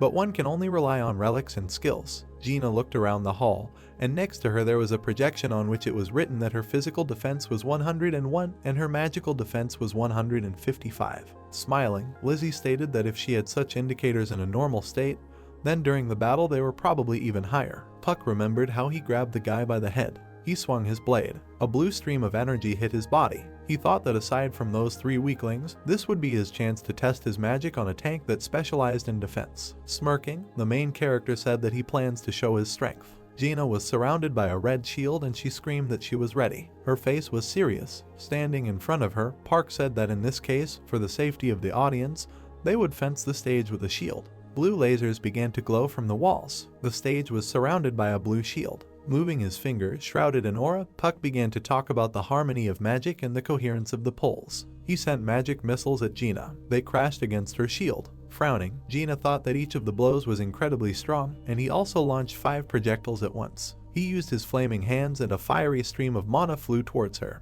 The stunned people said that these attacks were destructive, but he did not waste time weaving spells. Cracks began to appear on Gina's shield. Her shield shattered. She was dumbfounded by this. Surprised, Megan thought that Gina's first defense was destroyed, despite the fact that she is one of the strongest D-rank awakened. Smiling, she noticed that he was still able to destroy her shield. Gina looked at the surprised Puck and suggested that he could show something else. She took a defensive stance and said she could still go on and didn't feel anything at all. She asked him to show everything he was capable of. There was a smile on her face. Placing her hand to her chin, a pleased Megan said that Gina rarely recognizes magicians except the most outstanding ones and has finally become interested in someone. She kept thinking that if they could get Park to Hyuk, they could make a great team. The main character calmly replied that he understood. While the lasers were aimed directly at him, he walked forward with energy in his hands and said that enough games. With a smile, he rushed forward. Puck activated his flaming hands and delivered a powerful blow. He stood with his hand raised, surrounded by flames that split the lasers into particles. Gina looked at him in surprise. Suddenly, there was a strong explosion.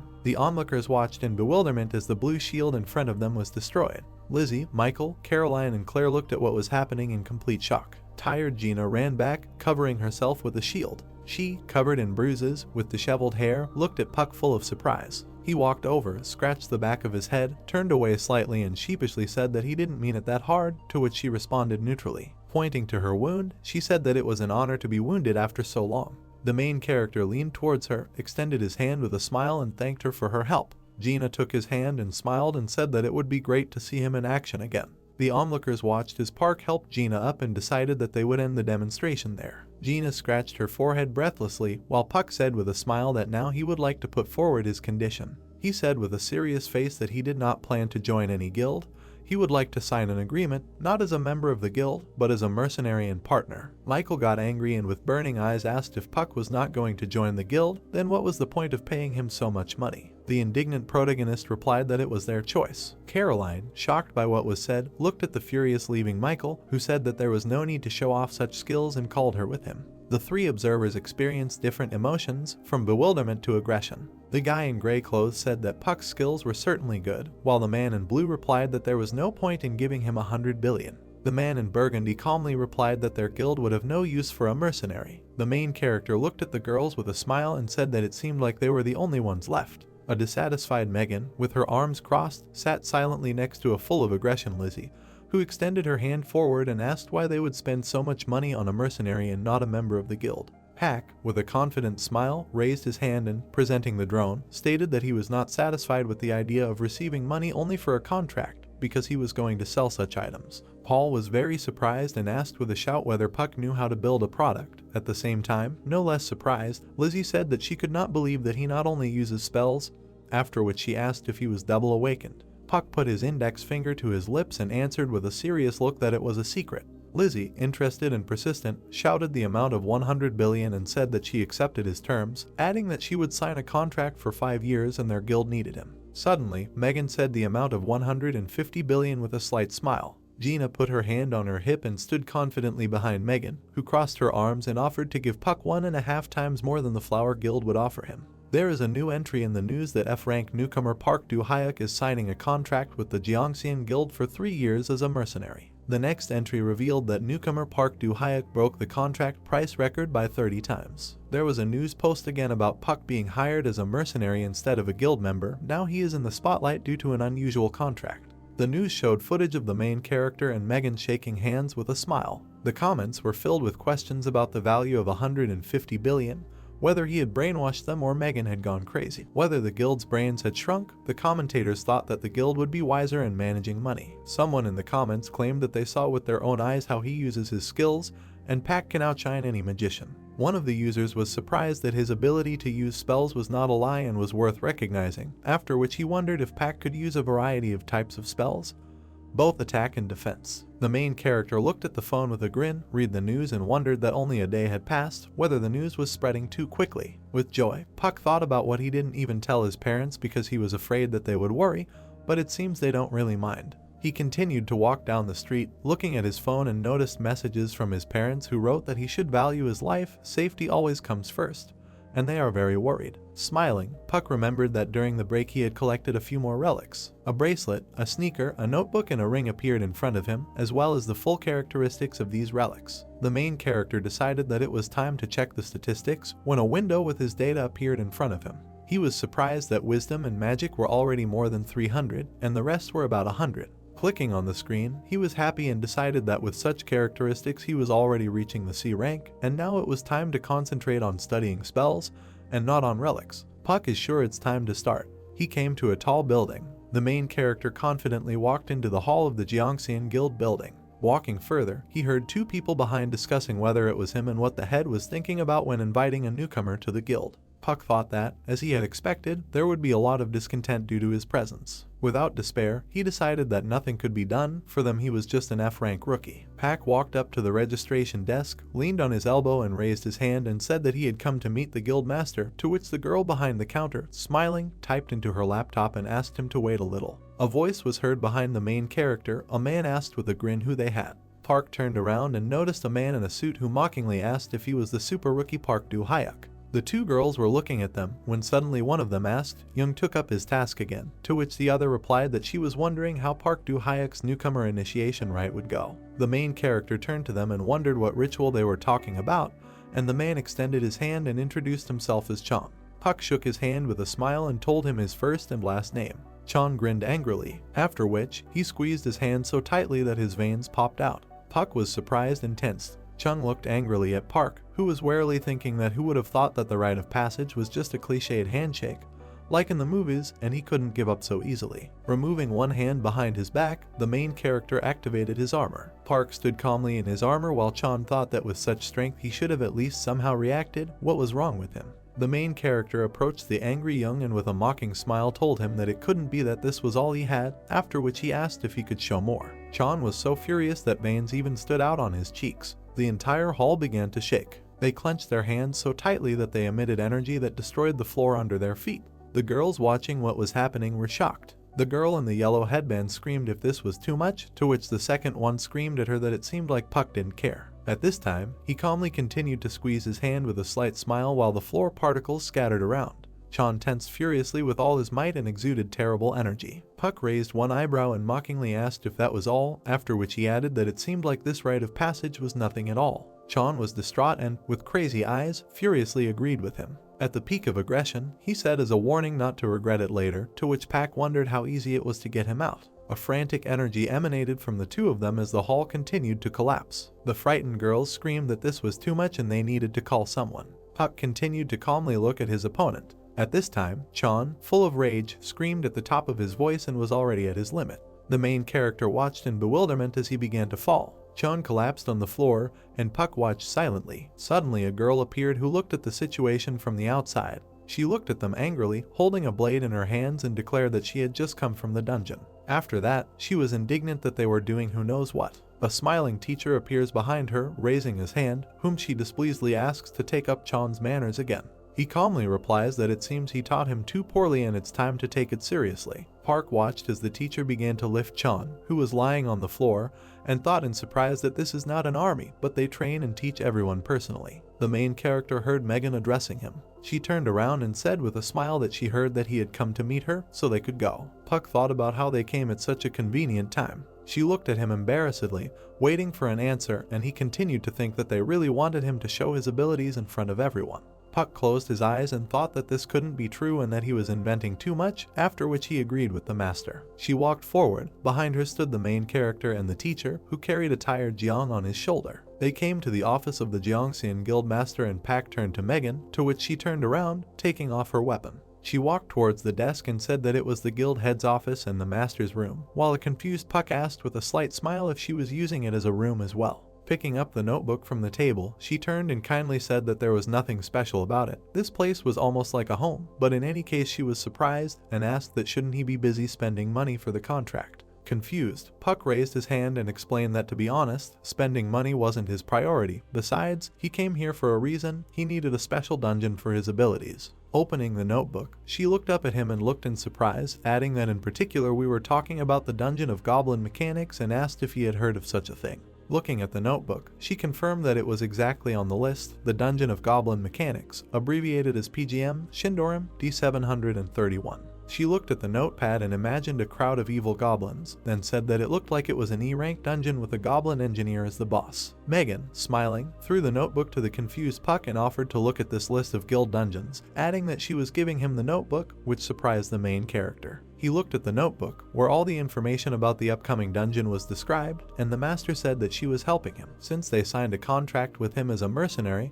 With his growth they would receive even more benefits, to which he agreed. Puck thought that even though he had come to get the golem schematic there, it looked like he could get more. With an inspired smile, he reflected that this dungeon was too similar to the one in the game, so the diagram was definitely there. Megan put her hand on her hip and turned to him with a concentrated face, to which he turned around, slightly perplexed. She smiled sweetly and said that this dungeon is now under their control, after which she calmly continued that, therefore, in exchange for permission to enter, she would like to ask for a favor. Reaching out her hand, she smiled and asked if she could go with him. They came to the underground training pavilion of the Jiangxian Guild. A very tired Gina bent over, holding a baton and shield in her hands and trying to catch her breath. Beads of sweat ran down her face. Having caught her breath, she stood up again. The teacher threw her a towel. He came up holding the guy on his shoulder and asked if she was tired of training since the morning, to which she asked in surprise what it was. The teacher looked at the guy's body on his shoulder and asked if she was talking about him. He threw the guy face down on the floor and said that the master saw him when he came into conflict with Park Du-hyuk in the hall, the teacher appointed to teach him a lesson.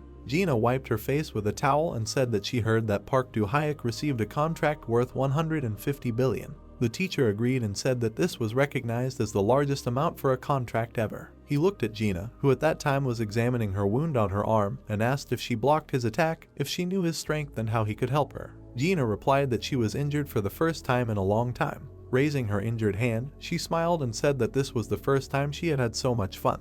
Gina smiled shyly and voiced that she wanted to fight him normally again. The teacher put his hands in his pockets and said with a smile that it was good that she had found a worthy long-distance partner. Gina agreed with him. Lost in thought, the teacher put his hand to her chin and said that she would never stop talking like she did in the army. If Gina finally stopped talking like that, she would become more like a beautiful young girl. She put her hands on her waist and replied that it was just a habit since Gina grew up in a military family. She closed her eyes, continued to dry herself with a towel and asked her to forgive her. The teacher also stood with his hands in his pockets and calmly looked at her and replied that in any case, he would try to keep her place, it would be great to unite them, and advised her not to overdo it with training, nothing good would come of it. Gina calmly replied that she understood everything. The plot takes us to the next day at 6 o'clock in the morning near the Shindoram station, where the master greets Pack. Standing opposite her, the protagonist raised his hand and said that Megan was working quickly and he didn't expect to go on his first raid as an awakened one so early in the morning. She replied that it was nothing special, after all, now he is part of their guild, let him get used to it. 2 uniformed porters carry large backpacks, and the master says that she also called them, only Pack remained. The 2 porters look at each other. The plot tells that most often they are ordinary people who collect corpses, but as expected from the 7th best guild in the country, even their porters are awakened. One porter smiles and gives a fist bump to the second, who stands there in bewilderment. Puck learns that this is some kind of training for newbies to learn what dungeons are like, since the chances of encountering monsters except during outbreaks and in territories are practically zero. The main character turned to Megan with a smile and asked if he could come in, and she replied that she understood that it was too late to ask this, but was he sure that he could handle it alone. He looked at her with a grin and replied that he was sure he would not die, and she counter-questioned whether he was too arrogant. Full of confidence, Pack said with the same grin that his arrogance was based on clear calculations. He stood and watched as a spatial gap began to open in front of him. Standing right in front of her, he is ready to step into the fully open portal. With enthusiasm and joy, Puck said that this was his first dungeon. The master, together with the main character, entered the portal. He saw a foggy forest in front of him. Puck came out of the portal with a focused and confident face. When he came out, he looked at the dungeon in surprise. Megan walked behind him and looked around and said that the structure of dungeons is always different, but this dungeon looks like something like a forest, and she also doesn't see anything special. The master turned to Puck with a smile, to which he immediately turned around. Standing in front of him, she raised her hand and said that, as she had already said, she would just watch from behind. He could show what he was capable of. Puck walked ahead of her through the deep forest and thought about where he should go. Looking at both sides, he compared, on the one hand, a deep forest full of trees and bushes, and on the other, a meadow that at first glance looked very well groomed. Puck thought that normally people would choose the meadow, but he, full of courage, decides to go into the forest and activates strong, durable armor and a shield. Puck activated the shield, holding it in his raised hand, and thought that the goblins, with intelligence, would play dirty, setting traps in the meadow where they expected all the people to go. He steps on the foggy ground. Puck continues to walk through the forest, holding on to the trees. Suddenly, several bullets fly at the running main character. An explosion is heard from the arriving shells. At the place where Pack was, only thick smoke from the explosion remains. Bloodthirsty goblins with weapons did not understand where the main character had gone. Smoke and fog mixed together, the trees were almost invisible. Through the fog, creating a whirlwind, Puck appeared, ready to fight, running straight towards the monsters. As he moved towards them, the goblins continued to fire. They watched him approach, sitting in the trees with weapons. He said with a confident smile that he already knew where they would be. The main character ran very quickly towards the monsters. Puck hit back and killed the goblins sitting on the tree. As he continued to run through the forest, he wondered where the others were. 4 evil goblins jumped out of the trees straight at the frightened Puck. One of the monsters was flying at him with a fist filled with energy. The main character was not at a loss and confidently activated his superpower. He instantly used his shield as a crowd of goblins landed on him. Puck called them fools with a smile and asked if they thought such an attack would work against him. He looked at his hand and activated the fireworks at his fingertips. The goblin was scared when he saw the orange glow from the protagonist's hand. After which, Pack activated his fiery hands and created a huge fiery whirlwind, which knocked back all the monsters. The goblin was struck by fire. All the monsters died in the flames that Puck created. Having dealt with the goblins, Puck remained in a fighting stance, raising his hand up. He continued to stand calmly, sparks from the flames falling around him. Smiling, he relaxed and said that nothing special had happened. Puck silently walked through the pile of monster corpses and looked further into the forest. Turning around, he said with a grin that there was no one left here and decided to move on.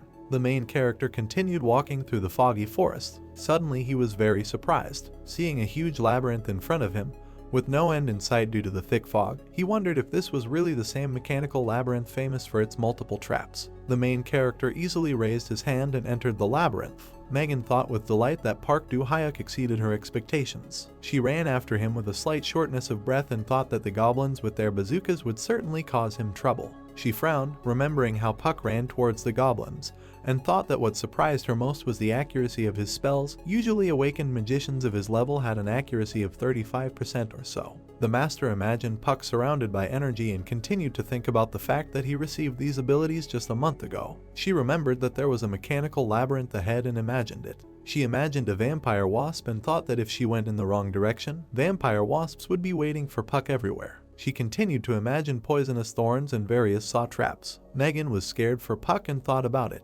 Looking at the protagonist standing in front, who turned around slightly, she wondered why he suddenly stopped. Maybe he wanted to give up. She saw the drone in his hand and remembered that he had shown it at the Deus market. Puck confidently walked on with a grin. 2 drones were flying next to him, and the master wondered if the drone was really functioning in the dungeon. Full of surprise, she looked at it and thought that not a single human product works in dungeons. 2 drones quickly flew over the maze. Puck activated his view and saw the drone. Closing his eyes, he saw through the drone the entire diagram of the labyrinth, where the goblins hid traps and the locations of the monsters. Then he thought that there were a lot of traps. He decides to attack the goblins in order to gain experience. Puck continued to walk calmly through the maze while the drones accompanied him. He walked with confidence and thought that with the help of drones he was unlikely to get lost or fall into a trap. Peering around the corner, he said he was sure what this place was. Suddenly a crowd of armed goblins came towards him, but he, ready for this, continued to walk calmly. One of the goblins gave the order to attack. Puck suddenly flew into the air,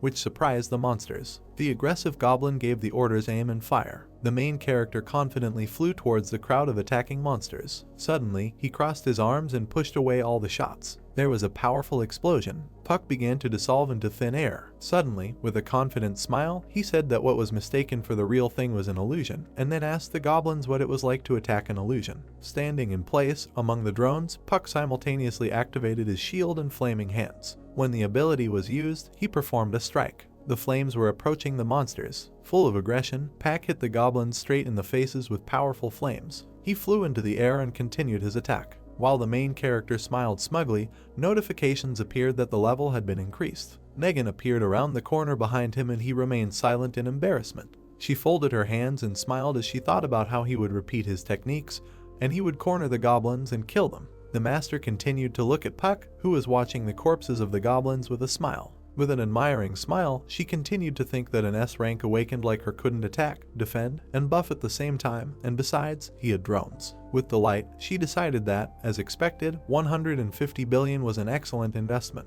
Puck walked up to the entrance to the boss's room and looked at the portal that had opened. With confidence and intrigue, he walked inside. With just his head out, he looked forward in surprise. The main character looked at the cannons on both sides of the room and noticed a large goblin in the center. Having examined the bloodthirsty face of the monster, he decided that apparently this was the Goblin Lord. He continued to study the goblin's face and wondered that the emerald located in his forehead must be connected to the cannons around him.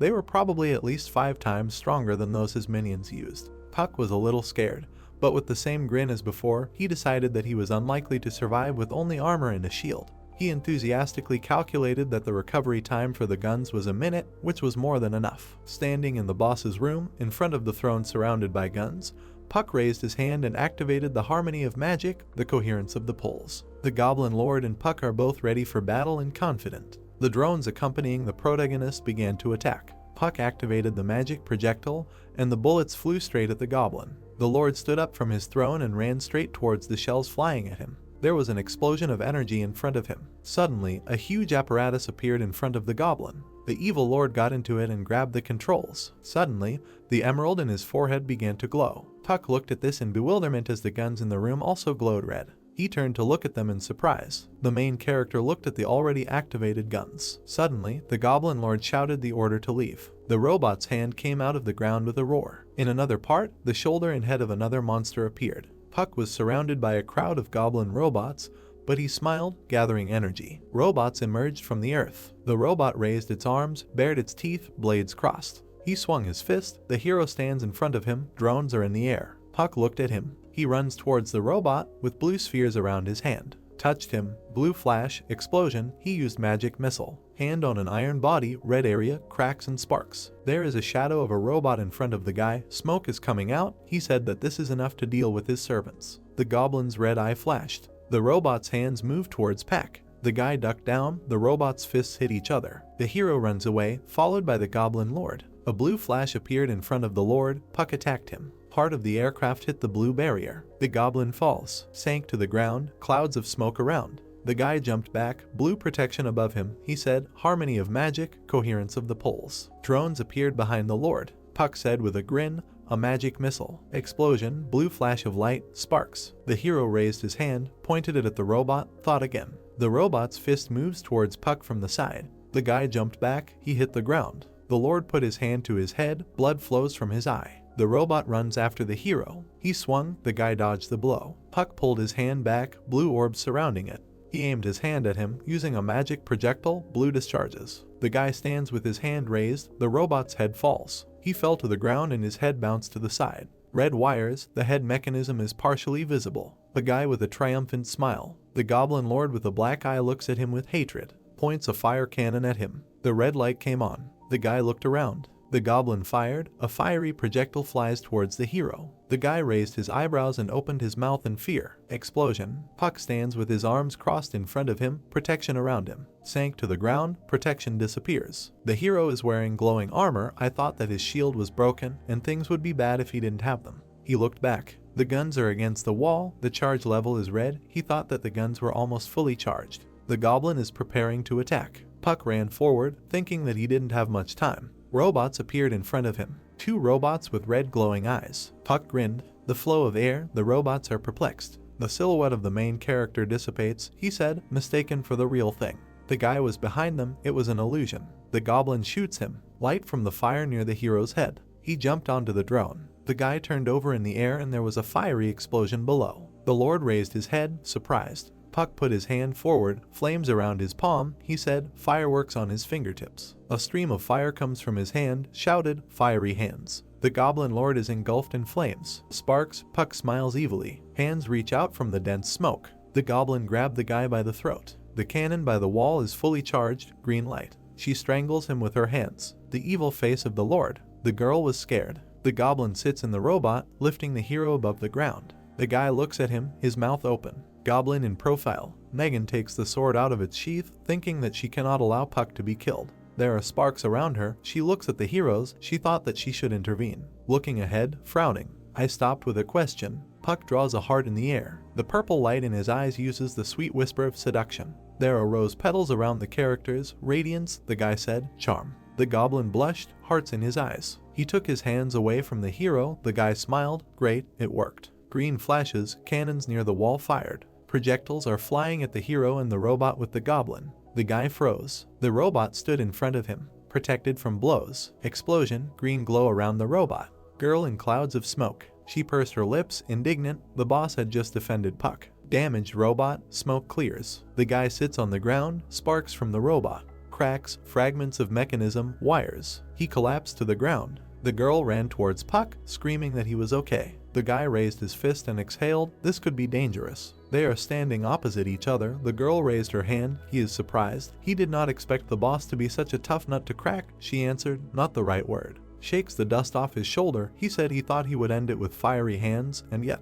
He looked to the side. Everything ended as he expected. The cannon is against the wall. Dead goblin lord. Pack raised his hands. There was a blue light around him.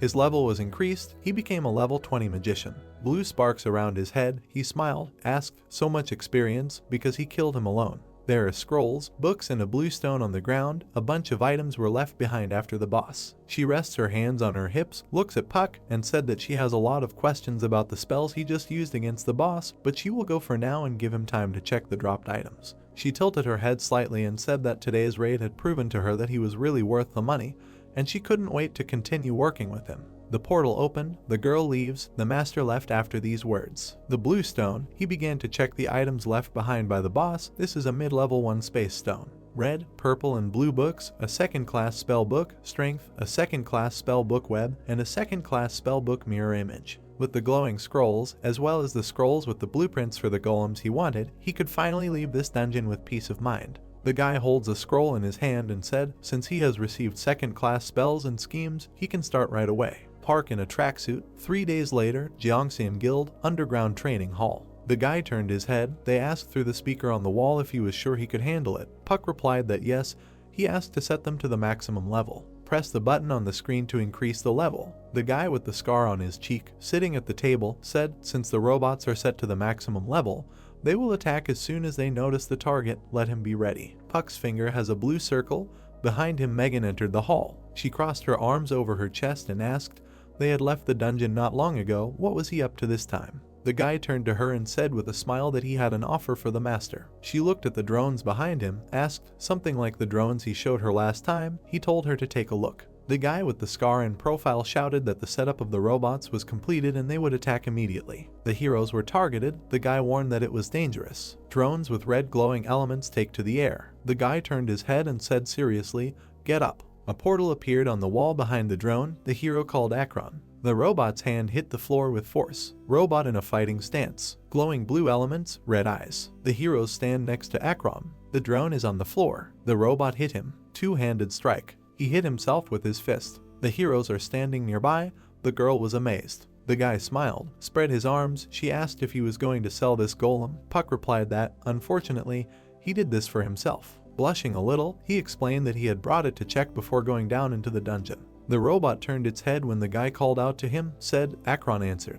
The guy raised his hand and told him that the master was waiting. Let him show how he would deal with the rest of the robots. Akron understood. He pointed his hand forward at the drone. Fire by hand, used flaming hands. A stream of fire from the golem's hand. Robot damaged by fire. In front of Akron are defeated robots. The girl was embarrassed, hand to face, frowning. Puck put his hands in his trouser pockets. The girl turned to him, saying that she seemed too surprised. She had never met such golems. He replied that he understood. This was the first time she had seen him. Akron. The master in profile, looking at Pack, asked if he is not going to sell this golem. Then what then? He put a bomb with a skull on the table and said, first of all, this giant bomb. A blue bomb appeared on the table. One of the hero's hands was in the portal. He said that there was also an ice bomb with a surprise, and holding a bomb with glowing stripes, finally a blinding bomb. Megan shouted for him to wait. He looked at her questioningly. She put her hands on the table, asked what kind of space he was pulling out bombs from. The guy looked around. Oh, this. He shrugged his shoulders and said that he somehow got this ability. Behind Megan is a man in a suit. The inscription is S rank. She explained that the interdimensional ability is not something that is obtained just like that. She thought that only S rank awakened ones can use this ability. The guy looked to the side and said thoughtfully, he must be lucky. She raised her hand, indignant. Lucky, he has now demonstrated a characteristic that surpasses his rank. Puck tilted his head and answered with a smile. Apparently that's why he's unusual. The girl is sitting at the table. The guy with the tie snapped his fingers. Puck asked him to open the doors of the hall. He replied, okay. The hero threw a bomb with a skull in his hand and said that instead of words, he would show them what these bombs were capable of. He bent down, moved his hand to the side, threw a bomb, shouting that there would be a giant bomb first. The bomb glows red and flies towards the drone. There is an explosion in front of the hero. Flames and smoke rise up. The guy with the scar is amazed. He said, this is incredible power, master. Cracks in the floor, sparks. He said the walls, stone-covered spaces are just melting. Things could end badly if they don't lower the temperature. Megan, with Puck behind her, a blue bomb in his hand, told them not to worry. He would sort it out with this. Cracks in the floor, fire, a bomb falls on the floor. He said that the second one is the ice bomb. A huge ice crystal appeared. Ice on the ceiling and floor. Puck is next to the master among the ice. He said that the ice is temporary, it will disappear in 10 seconds. They smiled. He asked how she liked it. The girl replied that she liked it and asked to show the last one. In her hands are black glasses. The guy said that before that, you need to put these on first. Putting on her glasses, she said that he was well prepared. He threw a bomb with luminous stripes and said the last, blinding bomb. There was a flash of light and he covered his eyes with his hand. Behind him is a girl wearing black glasses. The master took off her glasses, asked, all 3 bombs seem very useful.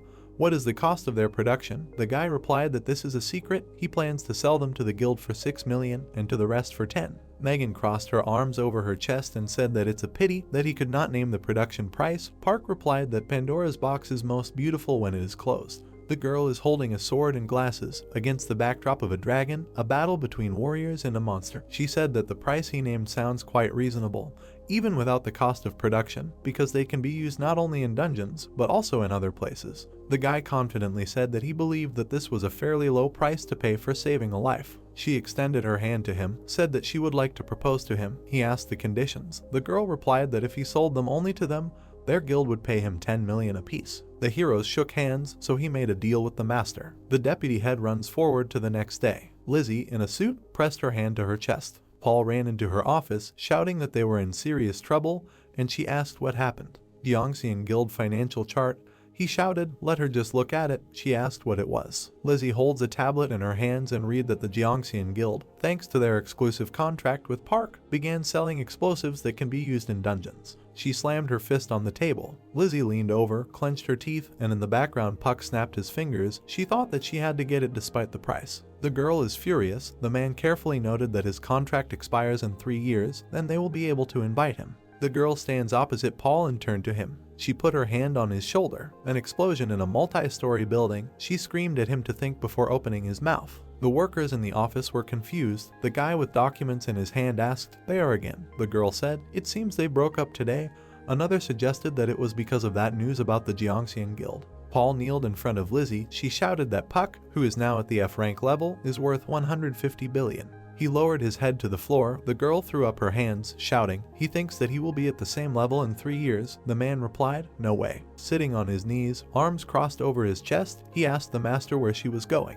She looked around, shouted angrily, and what he thinks, of course, to negotiate with Jiangsun and let him get ready. Jiangxian Guild Sales Department building. At the table there were guys in white shirts. A guy in a black suit sitting opposite him pressed on the tablet and asked how he could sign a supply contract. The one standing behind shouted how much they had. The reporter raised his hand and asked, "Is it true what they say? They were created by Pack." The employee replied that it is true. They sell them on the basis of an exclusive contract with him. The guy exclaimed, "They entered into an agreement with him for monopoly rights." He replied that they did not know the details since the negotiations were conducted by the master. Megan looks out over the atrium from the top floor. She looked around. A girl approached her and asked why she was here. Megan said, "After all, this is the first day of sales." She smiled. She thought it would be fun. The girl in the white shirt crossed her arms over her chest and clarified what she meant. Megan asked if she remembered what happened 2 years ago. Lizzie and Megan are opposite each other between the Namyeon Station line. Due to issues with the exclusive rights to the dungeons near Namyeon Station, Jiangxian and Plum Blossom became rivals. Lizzie raised her hand with the papers while she began to spread dirty rumors about Jiangsung and Dohee, who was only 18 years old at the time. A red flag for the girl. She eventually won the rights to the dungeons, and Jiangxian's bad reputation has followed Jiangxian to this day. Megan frowned and said that she understood why she did what she did then. They look down and Lizzie is walking with Paul. The girl said with a smile that she never wanted to miss the opportunity to look at her face today. She put her hand on her side and offered to go down. Lizzie, shivering from the cold, asked Paul if it wasn't cool here. He was surprised and said that he didn't even know. Megan, opposite the heroes, called out to her and said that they had not seen each other for a long time. Paul gives the girl his jacket. They are embarrassed. Megan tilted her head and said if she had warned in advance, she would have met her. Lizzie raised an eyebrow and grinned. She looked at her friend and asked why she was here. She answered it was the first day of sales of pack bombs. She couldn't miss such an important day for their guild. Lizzie smiled shyly. What a coincidence, she was just about to meet her. Megan turned her head and suggested we talk separately in the reception area. They look at each other evilly against the backdrop of a snake that has caught a toad. Girls on the TV screen. Puck at the table, a glowing blue orb around his hands, grinned. He didn't want to be there. A man came in with boxes, politely asked where he should put the new crystals. The guy asked to put them near him. The girl in the sweater put down the boxes. The sphere around her hands, looked to the side, thanked her, saying that she could not move during assembly. She replied that it was nothing, it was not a burden to her. He was surprised. Gina. The girl was embarrassed and said, "Long time no see." There was a bomb in his hands on the table. He asked how it got here. Gina replied that she was looking for him. The master said that he was here. The girl's face became serious. He asked again. She was looking. She wanted something from him. She said yes. Knitting her eyebrows, Gina asked him to fight her again. The determined look of the girl. A drop of sweat on his cheek.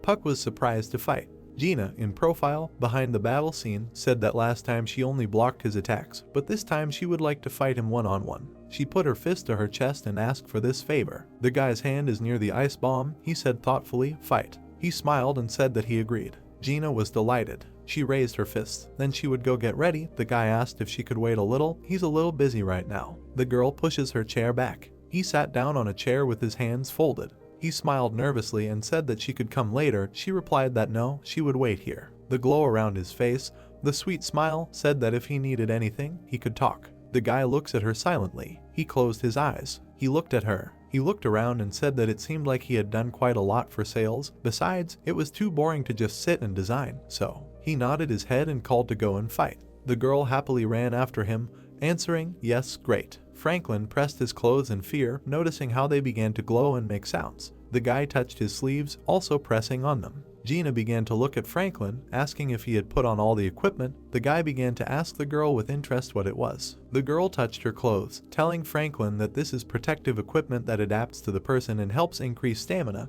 and depending on the state of health, it will glow green, yellow, or red. Gina looked at her clothes, saying that she could also absorb most attacks, and when her health dropped to 0, the suit would turn on as if they had died, and in this case the match would be over. Franklin, with a smile on his face, told the girl that this suit costs 25 billion apiece. Gina smiled, looking at the guy, and said that the master said it was cheaper than getting injured guild members every time. The guy looked at his equipment, telling the girl with a smile on his face that it was a pity to fight in such an expensive item.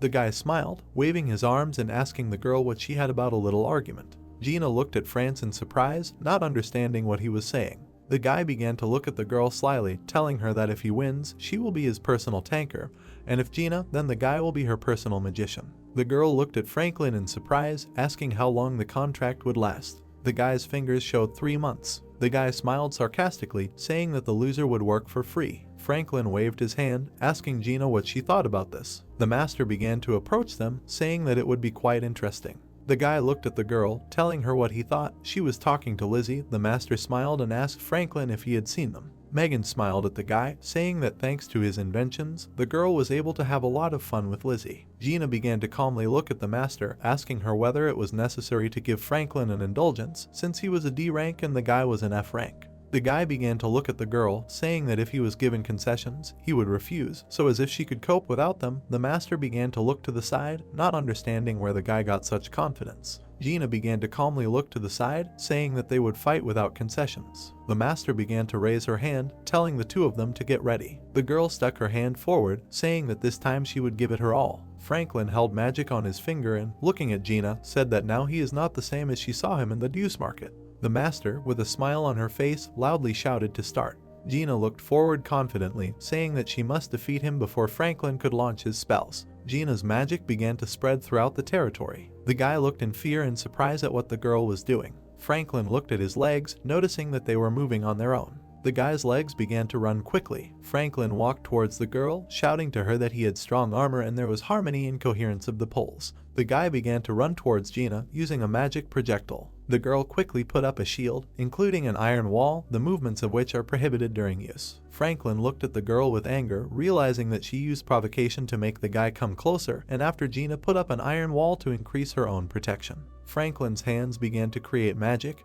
The guy knew that he could just break through with fire, but this was not the outcome that the guy wanted. Many blades were directed at different angles. Gina began to be surrounded by dust and dirt from different sides. The girl began to try to see something through the fog. Gina stood in the fog, realizing that it was a smoke screen. The girl began to look around, using a mana locator, which allows the user to feel mana for 3 minutes. A lot of magic began to be directed at Gina. The girl looked at it all in fear, wonderingly not understanding how the guy was able to use it all. Gina's eyes looked at something in fear. Huge streams of Franklin's power were directed directly at the girl. The lying one fought back, gritting her teeth, realizing that the guy must have already used quite a lot of mana. The heroine's eyes looked around, as the girl understood that in order to finish off her, Franklin would attack, and then the girl watched him counterattack. The guy began to quickly fly towards the girl. Gina noticed this moment and, with her arms outstretched, began to look angrily at the guy. Franklin began to open his mouth wide, talking about the fact that the other one was inside himself.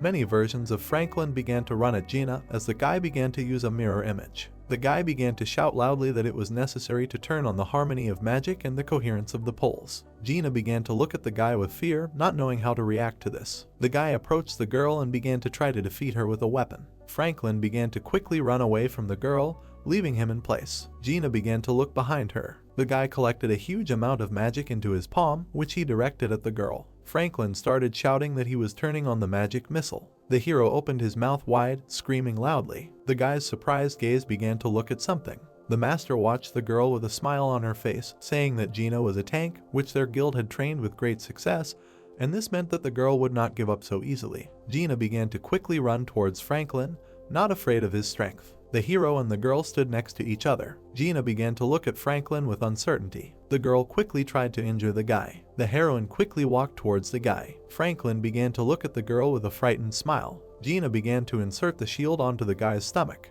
The girl's power quickly ran through Franklin's stomach. The hero began to scream loudly, not understanding what to do. Franklin began to hold on with his hands, flying far away. Gina began to confidently tell the guy that she was canceling the iron wall and she needed a fast wind, which would slightly increase the speed. The guy tried to jump on the girl, but Gina quickly left him. The girl began to direct her magic at the hero. Franklin began to look at this in fear and bewilderment, not understanding how to react. Gina, with quick movements, wounded the guy when he did not have time to do anything, due to the fact that the girl was very fast. The heroine opened her mouth wide, channeling magic. The girl began to fly towards Franklin. Gina pointed her sword forward, pushing the hero several meters away. The guy fell to the floor with a heavy sound. Gina began to look at this problem with bewilderment, not understanding what to do. Something began to gather around the heroine, which is why she could not move. Franklin came out of the stones and, with a smile on his face, answered the girl that while she was standing here, he managed to install all this. The hero looked at Gina, telling her that no matter how these suits protected them, something strange would happen.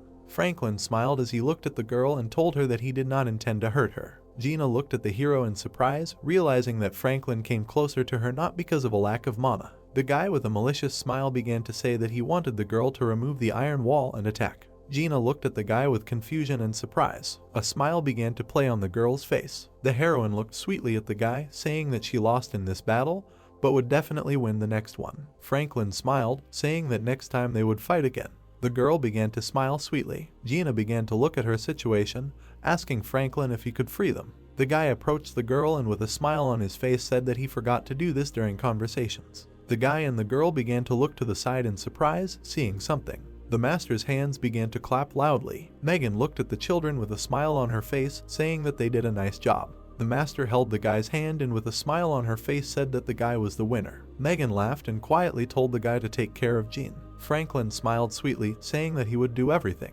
The girl stood near the window. It was a White Lotus office. Caroline looked calmly out the window. One of the servants began to go to the girl, saying that the mercenaries had just arrived in the country. The girl began to look askance at the servant, asking whether he had assigned guards. The servant looked at Carolina and calmly answered her that the transaction was carried out through the account of a transparent ant, so it would not lead to the girl. Carolina thanked the guy for such information, and then said to go. The servant began to slowly walk away. The girl watched the door, which was closing from the man. On the girl's phone there was a photo of Franklin with the girl. The guy smiled sweetly in the photo. The girl looked at the photo carefully, saying that the guy's abilities are like the goose that lays golden eggs. The photo of the guy was with a smile. Caroline looked at him, saying that if she didn't get him, then no one would get him. The screen with the guy's photo was closed. The bus pulls up to the stop. People with suitcases are walking. 3 people got off at the stop. Hank says on the phone that yes, I have arrived and asks to send information on this bastard. John tells Will that Seoul is truly a wonderful city because it is the land of beauties. Will is not interested in asking why all this unnecessary talk,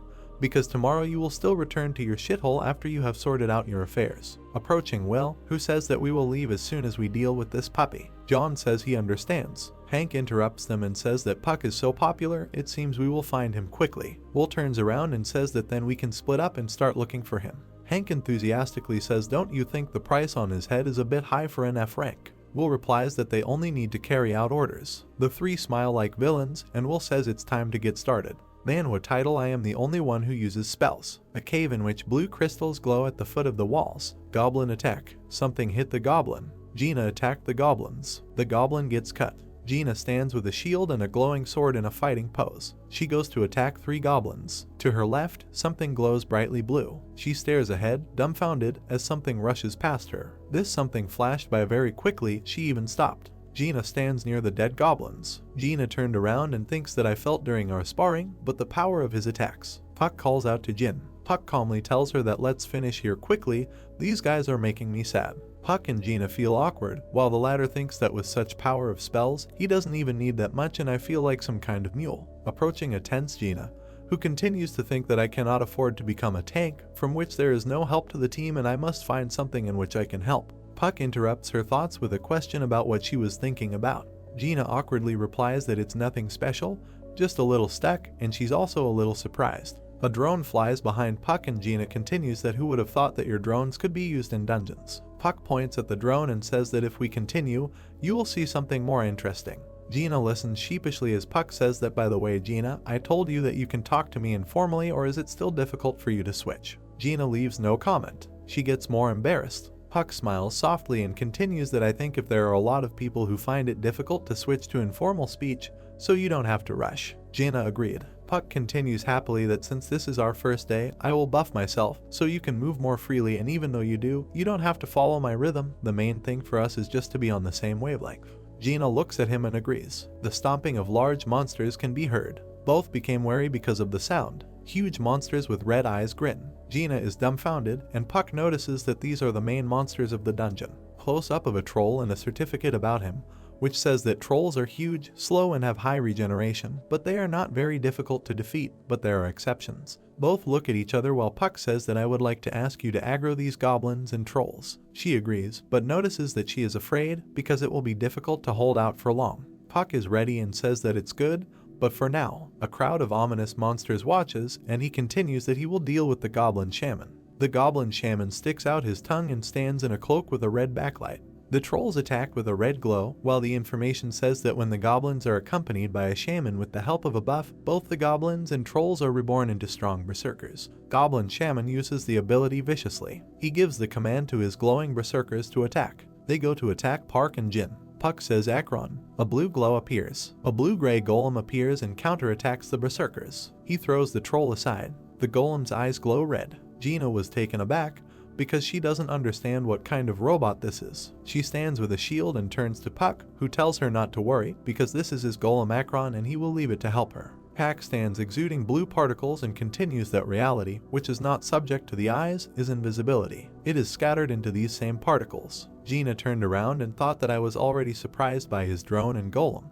but use invisibility, which is only available from a rank. She tenses and wonders how much longer he will surprise her. Akron attacks the troll. She goes on the attack with Akron and thinks that it looks like I'm still a long way from providing real help to Pack. But she goes on the attack angrily. She continues that I should try my best to support him. Fire escape and fence with inscriptions. A beaten guy with broken glasses asks who you are and why you are doing this. Hank angrily replies that we are just picking up trash from the floor. Is there any special reason for this? His eyes glow madly and he continues that you were just unlucky. Blood splatters diagonally across the fence. Hank says to Will that we are done and did you find anything? Will replies that I noticed Puck's tracks while I was scouting the area. I didn't think it would be so easy. Hank looks at the knife and says that by the way, Mr. Will, shouldn't these Koreans be punished for not guarding the gate well and wasn't it too easy? Will replies that Korea is a small country, you think they have extra hands for security, and besides, this is a D-level dungeon, so they put the first one they got. Hank points out that Will knows a lot. Will frowns and tells him to stop talking nonsense,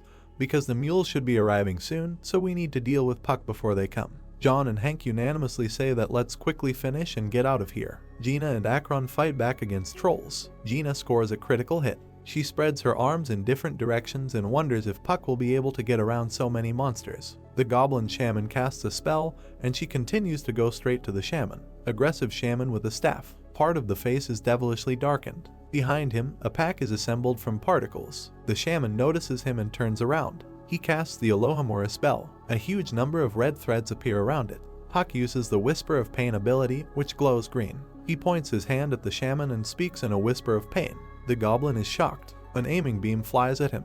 Blood gushes in all directions. The beam made a hole in the back of the shaman's head. The hole is through and Pack is visible through it. Puck stands inspired. Manhwa title I am the only one who uses spells. The troll attacks with his left hand. Gina blocks the blow with her shield. She follows up with a roundhouse counterattack on the troll. He quickly walks around the troll from the side. Gina confidently attacks him with her sword. The sword makes a vertical cut.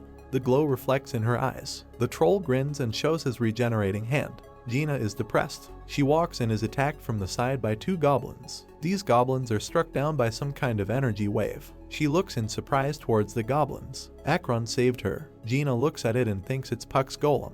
Akron says he is following his master's orders. Gina looks stunned. Puck happily shouts to Akron that he did a great job. Puck attacks the troll from above. His hand glows yellow and he speaks in a sudden wave. Everything glows and he says lightning strike. The shock wave from Pack's ability illuminates the entire dungeon. Gina closes her eyes from the light wave. A piece of the troll's body is smoking. Puck stands contentedly near the corpses of the trolls around him. Puck says that it looks like it's finally getting harder, and Gina tells him that you are completely different from who you were in our fight. She warily asks again, this is because you met with the head of the guild after the fight. Puck replies that we needed to discuss something personal. The framework explanation says that after the fight, with the help of the guildmaster, I acquired 3 books from the Jiangxian vault, and from the outside they seem to be completely useless books written in ordinary language.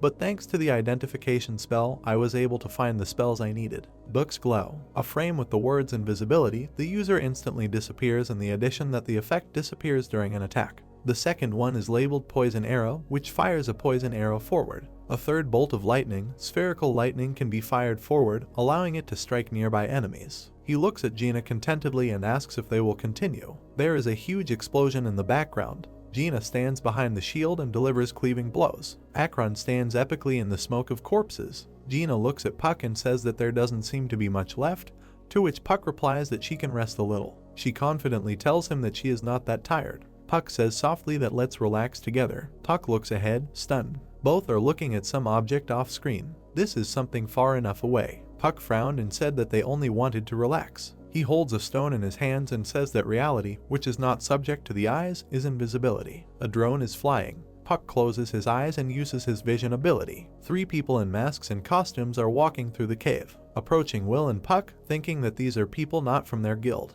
Puck stands with his eyes closed and thinks that the entrance was definitely guarded by people from the department. Then who are these strangers? He looks at Gina, and she asks what happened. He asks her what to do if people snuck into the dungeon without permission. Gina confidently replies that first we need to check if they really do not have permission, but in the event of an attack from their side, as far as I know, we are allowed to kill. Puck asks how it is. Puck looks angrily and says that's what we'll do then. Puck attacks the troll from afar. The troll looks madly at the shells in his direction. Behind Puck, someone's red eyes poke out of the cave. Hank, from behind the stone, says that Mr. Will, it seems his magic is not as strong as they say. Will confirms and adds that who knew that it would be so difficult for him in a D-rank dungeon. Will grins and says that since we're getting paid, I don't think we should complain. Hank replies that I'm just wondering how such an unremarkable guy became our target. Will mockingly asks if he sees groups of trolls and gives the order to aggro them. Hank points out that Mr. Will, you are trying to take the easy way out and want to hide behind and attack them when they run from them. John smiles evilly and says that you see, you understood everything even without words, and now go and get down to business. Hank accepts the order. Hank quickly goes on the attack. Will tells John to make sure they don't do anything strange, and John takes orders. Manhwa title, I am the only one who uses spells. Gina and Puck took down another troll. Puck is tired and says let's take a break, because this is more difficult than I thought. Gina notes that their regeneration abilities are higher than we thought, but I think we have enough strength. John tells Will that he still can't believe this guy is worth 150 billion. Will tells him that stop talking and look over there, it looks like angry monsters are on their way. A crowd of monsters approaches, and he continues that there are 6 trolls and 9 goblins. Puck stands in horror, and Gina says that she hears trolls. Puck replies that they shouldn't have even moved in our direction unless they were aggroed. Behind them, John grins. He tells a pleased Will that Mr. Will, I think we can finish them off even without a fight, don't you think? He answers with a question about what you think you can do. John makes good use of his ability and says that this matter couldn't be simpler. He licks his lips and says that you need to kill the target, but what about the girl? He attacks both of them from behind with knives. A troll stands in front of Pack and knives are flying at him from behind. He grins. When hit, it begins to dissipate. John was taken aback. Puck gives the command to Akron to attack, and he attacks John and Will from behind. Will turns around in surprise. He asks in horror what it is. Akron attacks. Will was taken by the face by a golem.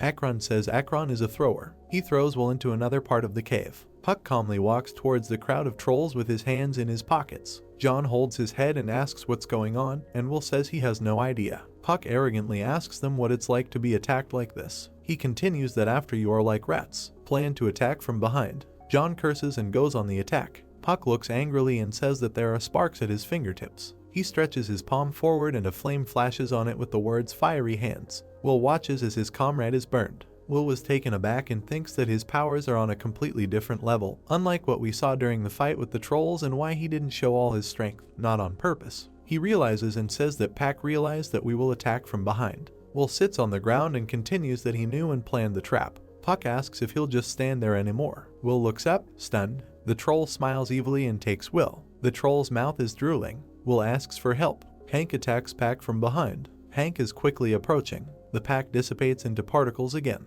Hank is shocked, surrounded by particles. He lands on the ground. Hank is stunned. Puck materializes in front of him and prepares to attack. Hank produces a magical targeted attack. Hank is on one knee. The wounded Hank thinks that he noticed my attack, but how? Puck directed his drone. Hank looks and doesn't understand what it is. The drone approaches and Hank reasons that Puck most likely revealed their location using this device. Puck looks displeased and says that you rely too much on your skills. Behind him there is already a crowd of evil trolls. Hank thinks that in the end we just played according to his plan. Puck's face is obscured. Puck says goodbye to him. Jiangxian Guild Tower. Puck and Megan are sitting opposite each other. Megan puts some kind of questionnaire in front of him. She is drinking something from a plastic glass. She looks displeased and says that the result of the investigation into yesterday's incident has come from the up. In front of him are the profiles of those 3 attackers, but she continues that firstly, all 3 are quite famous mercenaries and seem to have been hired by a ghostly ant. Puck asks who the ghost ant is. Megan, in the background of China, says that this is the awakened one from China, but no one knows his name, so we call him by his nickname.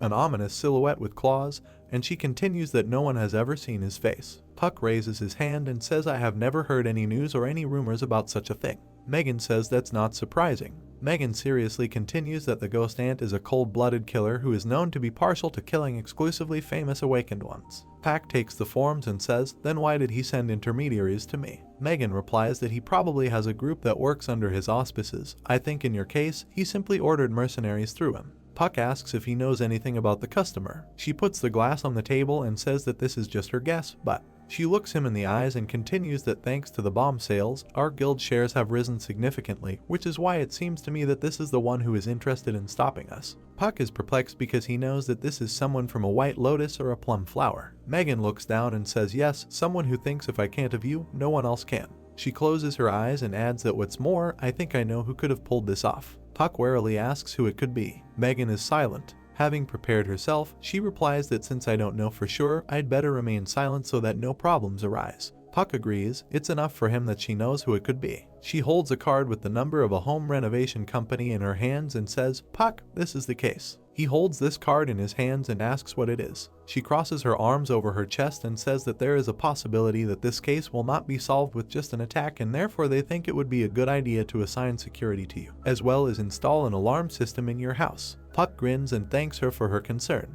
He gets up and says he still has things to do. She asks what kind of things this is. Puck smiles and says that I received a quest to increase my rank by level in Manhwa title. I am the only one who uses spells. Gwangwalmun area, entrance to Deus Tower. Puck walks down the corridor. Something is shining in front of him. He looks at the board with names and a guy in dark glasses stands next to him.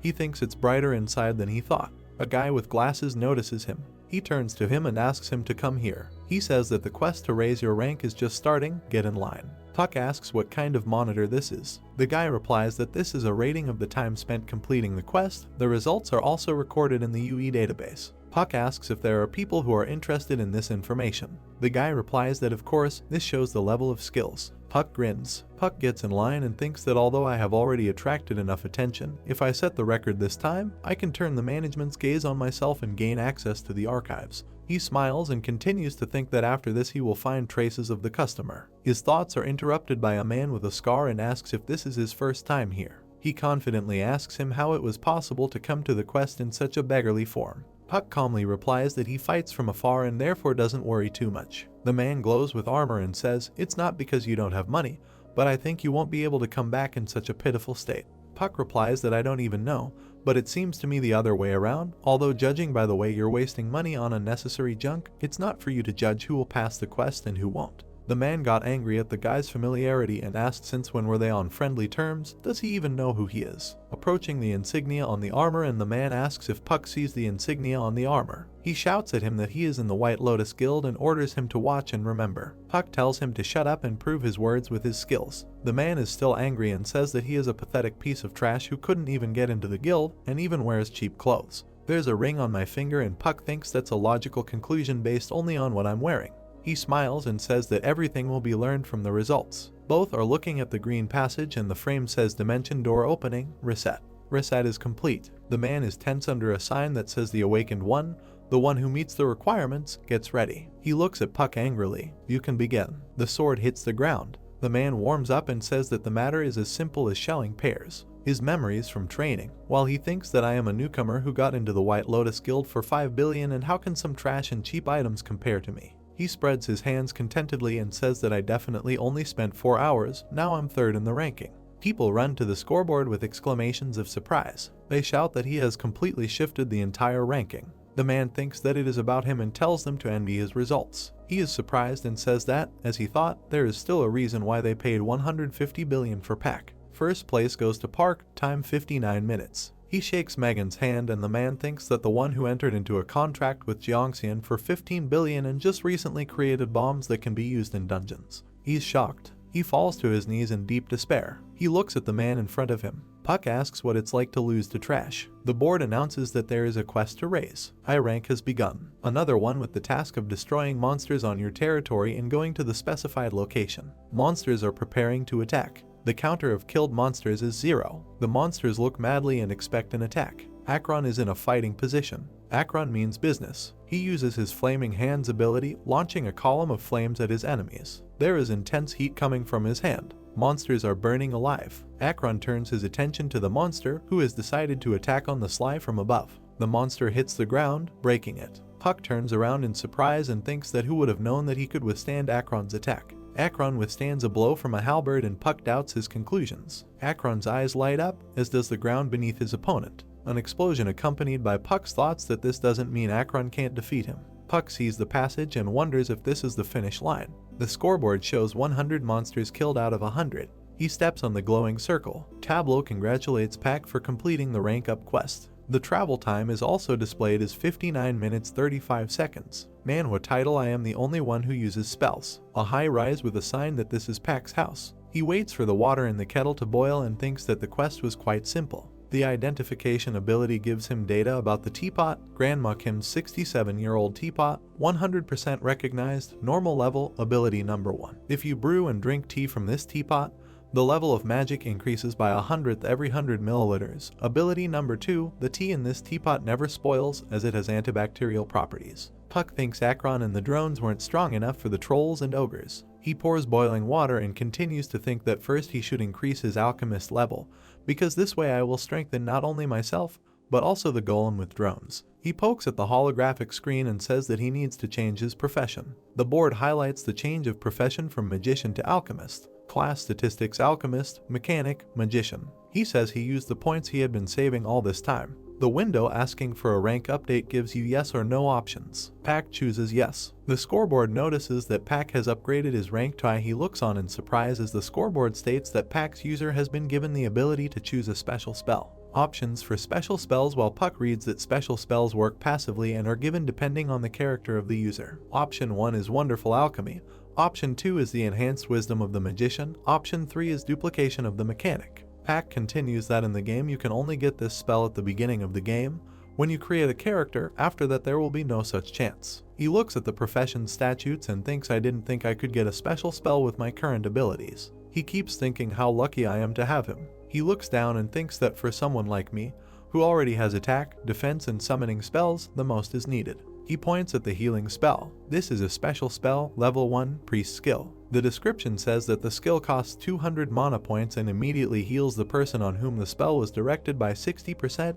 If used again within 30 seconds, it costs twice as much mana. Puck recites the name of the priest healing him. He looks at the hand with inspiration and says that I can cope with it even without a healer. He clenches his fist and thinks that this is what it feels like someone is always watching over you. White Lotus Guild's private building. A brunette sits in the bedroom and says that it's very unexpected. Sunnyl fixes her hair and says that I haven't contacted you since that meeting in Deos Market, and you decided to visit me so early in the morning. She enthusiastically says that I wanted to meet you, Puck. He asks if this is true, to which she gives a positive answer and explains that you are the super newbie that everyone is talking about. He gloomily says that I don't plan to be here long, so I'll get straight to the point. Sunnyl notices that he also likes to go straight to passionate love, without wasting time on foreplay, so what did you want to talk about? Puck asks why she tried to kill him. She asks in confusion what he means. Puck seriously says that he knows that she hired people through the ghost ant to kill him. She still doesn't understand and tells him about it and adds the question of who the ghost ant is, isn't he a mercenary? She awkwardly continues that you say I tried to kill you. She comes up and takes his hands and sympathetically asks if something happened.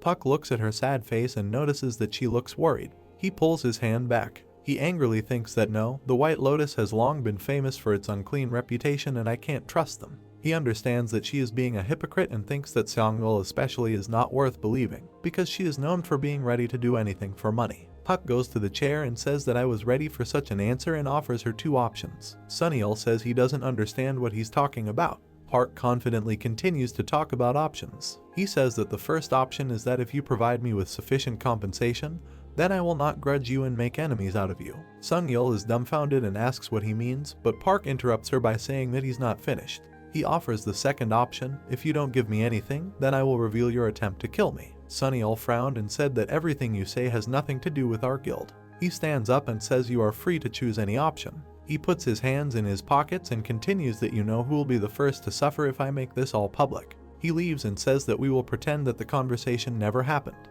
He puts his hand on the doorknob, but Seong-il asks him to wait. She seriously asks how much he wants and clarifies, $1 billion or 2. She is on edge and asks about $3 billion and asks again how much he wants. He turns around and asks for $10 billion. She screams, because how can you ask for so much when you are not even sure that I did it? He replies that looking at your reaction, it doesn't seem to you that you have revealed yourself. She bites her nail nervously. She sighs and agrees. Her evil aura is coming out and she says what if it comes out, approaching her evil face, and she continues that then she will definitely kill him. Puck approaches the armored truck. Puck looks at the account and sees the amount is 180.9 billion. The voice from the phone says that he provided detailed information about strengthening the defense of Park's house. Puck thinks the rumors about Caroline were true. Puck doubts that this was Caroline's last attempt to stop him. Puck thinks that when the ghost finds out that his order failed, he will surely send more thugs. Puck puts his seatbelt on and thinks that to get ready. Puck thinks he needs to get stronger. Chat pack and information guilds. Reply: hello, Client A, I am Jay from the Nair Information Guild. Reply: the antique store you asked about has changed its address, I'll send it to you now. Puck reads: Isu Station. Puck says he was just going to pick up a couple of books from there, so he'll stop by on the way. Puck thinks that he hasn't gone on a treasure hunt for a long time. The park is near Isu Station. The man on the bench doesn't understand what the problem is. A man looks at a business card that says Financial Planner Shin Tipan. Shin says he thought that once he started working as a financial planner, things would immediately improve. Shin says that the result is not visible. The phone vibrates in Shin's pocket. Group chat window. Kim Giddy's response: it was my first time going to a D-rank dungeon. It was epic. Jan Hyuk: wow, you're already D-rank. Did you get something from there? Gait: usually D-rank dungeons don't have relics, but I was able to get one. Gait: and I was able to get a lot more crystals than usual. Gait: so I got about 10 million. Jan Hyuk: wow, congratulations, lucky guy. Shin thinks that he barely scrapes together any money, and Gait got so much from one dungeon. Shin offers to watch Gait show off. Shin puts the phone in his pocket. Shin thinks it's not his fault that he was born unawakened at a time like this. The earth is vibrating. Shin asks himself what this vibration is. A flash appears behind Shin. Shin turns around. People screaming and flying into the flash. Puck sees a flash in the distance. Puck thinks he's never seen people get caught in a flash. Puck thinks that since the outbreak is sucking in ordinary unawakened people, the monsters will immediately kill them. Puck goes to the outbreak site and thinks he needs to hurry. Puck sees something unexpected. Puck follows the markings on the road. Puck sees a guy putting up a keep out sign. The guy shouts that he is the awakened June and everything has already been reported to the management of the awakened. The second guy shouts that he is an awakened means and asks everyone to evacuate urgently. Puck thinks everything is fine since there are other awakened ones here. Puck turns to the guys, introduces himself and says that he will help. Jun greets Park. Jun gives Park a rod and asks him to regulate traffic. Puck is at a loss. Park says June is talking nonsense and the villagers need to be rescued immediately. Jun turns to Mins and laughs at Park, saying that E-rank is going to save people. Mins says he thought he heard it. Jun grabs Park's shoulder and addresses Park as an E-rank. Jun says that instead of adding to the problems by going into a dungeon of unknown rank, it would be better if Park went and directed the traffic. Puck asks since when is it the responsibility of the awakened to regulate movement. Park cites the Awakened Charter, which says that in the event of an emergency, all South Korean Awoken are required to protect the citizens. Park says this article was written for a reason. Jun says that he didn't know that Park was so cool and asks him if he was going to save everyone. Puck says that he has collected himself and asks him to take his hands off him. The guys are angry with Puck. At this moment, Puck casts the haste spell. Puck rushes towards the flash. The flash continues to open. Shin suddenly finds himself in the forest, sitting on the ground. Shin asks himself where he is. Shin says he's sure he was just at Isu Station. Suddenly, Shin receives a bolt of electricity in his back. Shin discovers that his left leg is injured. Shin realizes he can't get up. Shin hears footsteps approaching. The footsteps get louder. A monster with red eyes comes out of the forest. Shin looks at the monster in horror. The monster looks at Shin as if he were food. The monster takes the log out of its mouth. Shin rushes away from the monster in horror. Shin falls to the ground. Shin crawls away from the monster with all his strength and thinks that he would not want to die here. Shin thinks that he never had time to help his parents. The monster grabs Shin in its fist. The monster brings Shin to his open mouth. Shin looks into the mouth and thinks that he doesn't want to die like this. Shin turns to God. Shin prays, "If you exist, please save me." Shin promises to do anything. A green flash rushes towards the monster from above. A green flash hits the monster's open mouth. Shin feels like he is falling into the monster's mouth. Something cuts off the monster's paw that Shin was holding. The monster falls with a cut-off paw.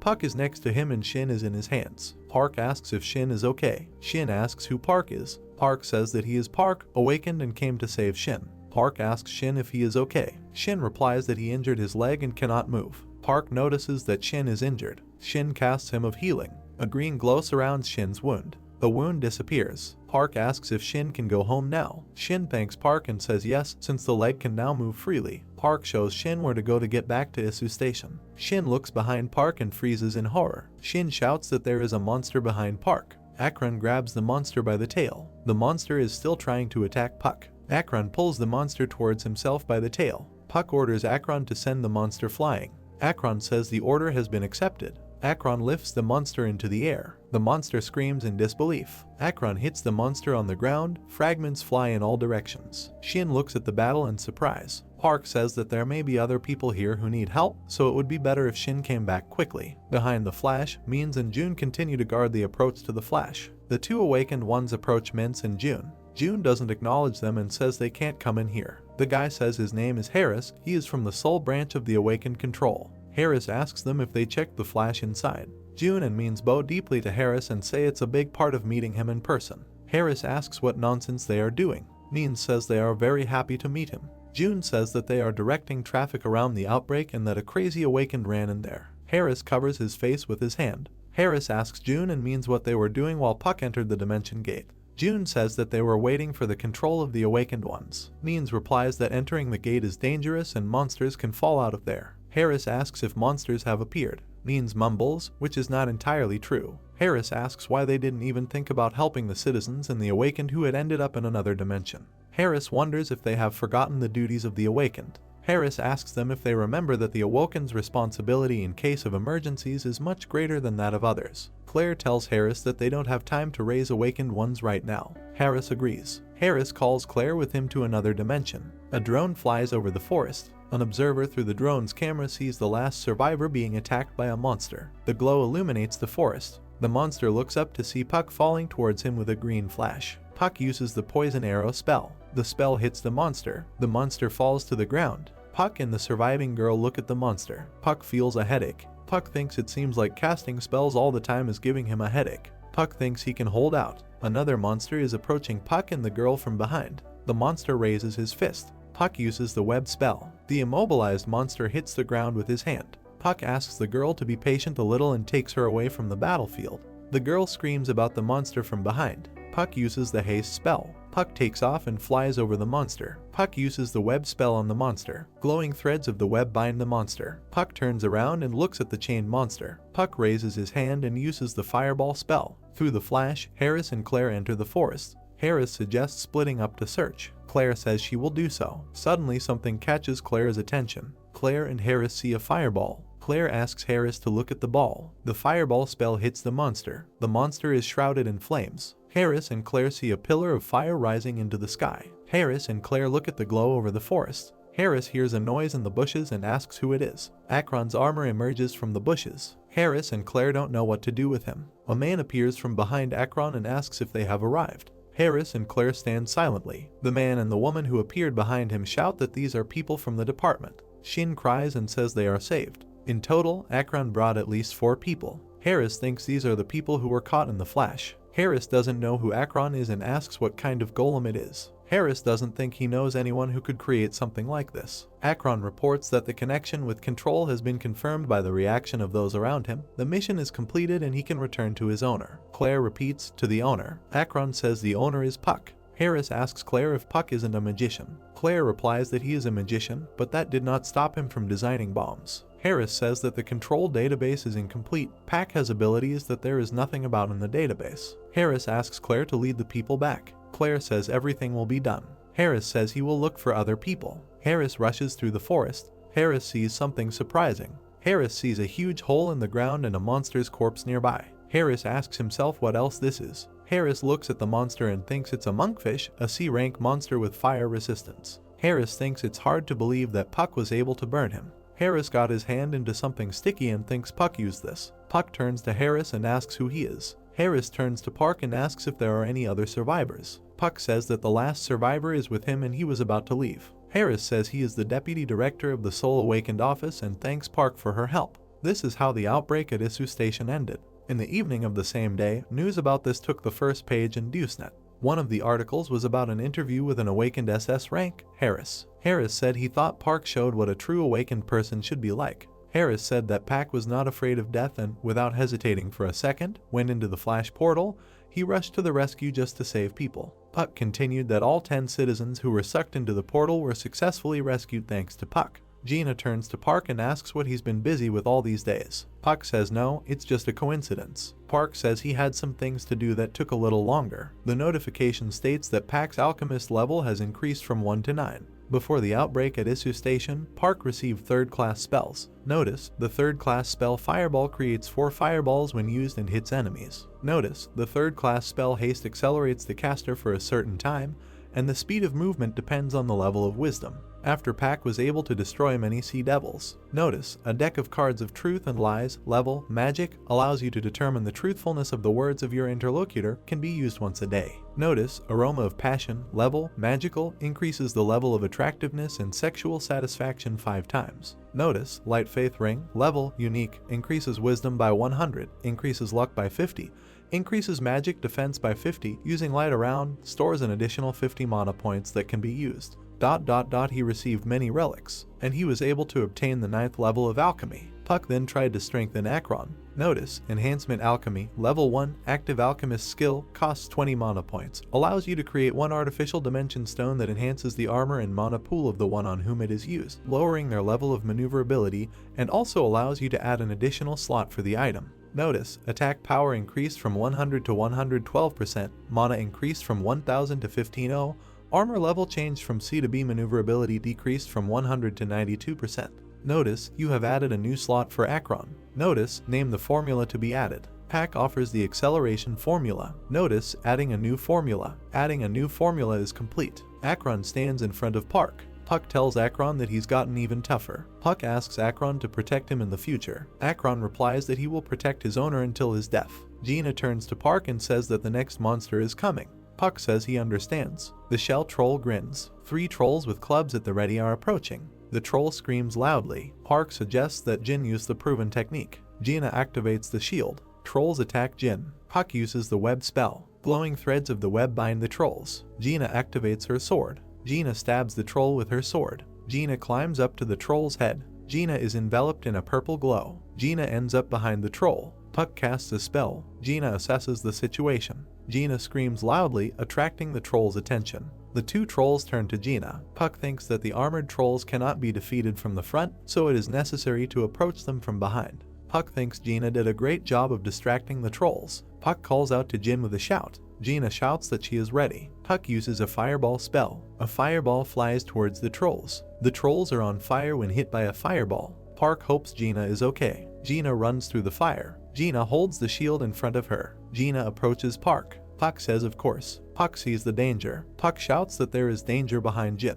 The troll catches up with Jin. Gina defends herself from the troll's blow by holding a shield in front of her. The troll throws Jin far to the side. Puck screams Jin's name loudly. Gina says she's fine. Gina says that it looks like the troll has gone into a frenzy, we need to be careful. The troll is enveloped in a yellow haze. The troll, stepping heavily, approaches. The troll attacks Puck. Puck wonders if there is a way to knock out the troll with 1 hit. Puck thinks that attacking the trolls with fire is generally not bad, but there is a risk that they will be able to block the blow. Puck uses the lightning strike spell. Puck thinks that if he concentrates the charge, it will be able to penetrate the armor. Puck uses a speed up spell. Puck quickly approaches the attacking troll. Gina watches Pak's actions in fear. Park thinks it would be better if Gina trusted his skills more. Pak stabs the troll in the chest. A hole is visible in the troll's chest. The troll is losing strength. The troll falls to the ground without breathing. A drone is moving around the cave. The drone flies up to a low passage. Pak treats Jin. Gina says Pak made her worry. Pak replies that he was more worried about her.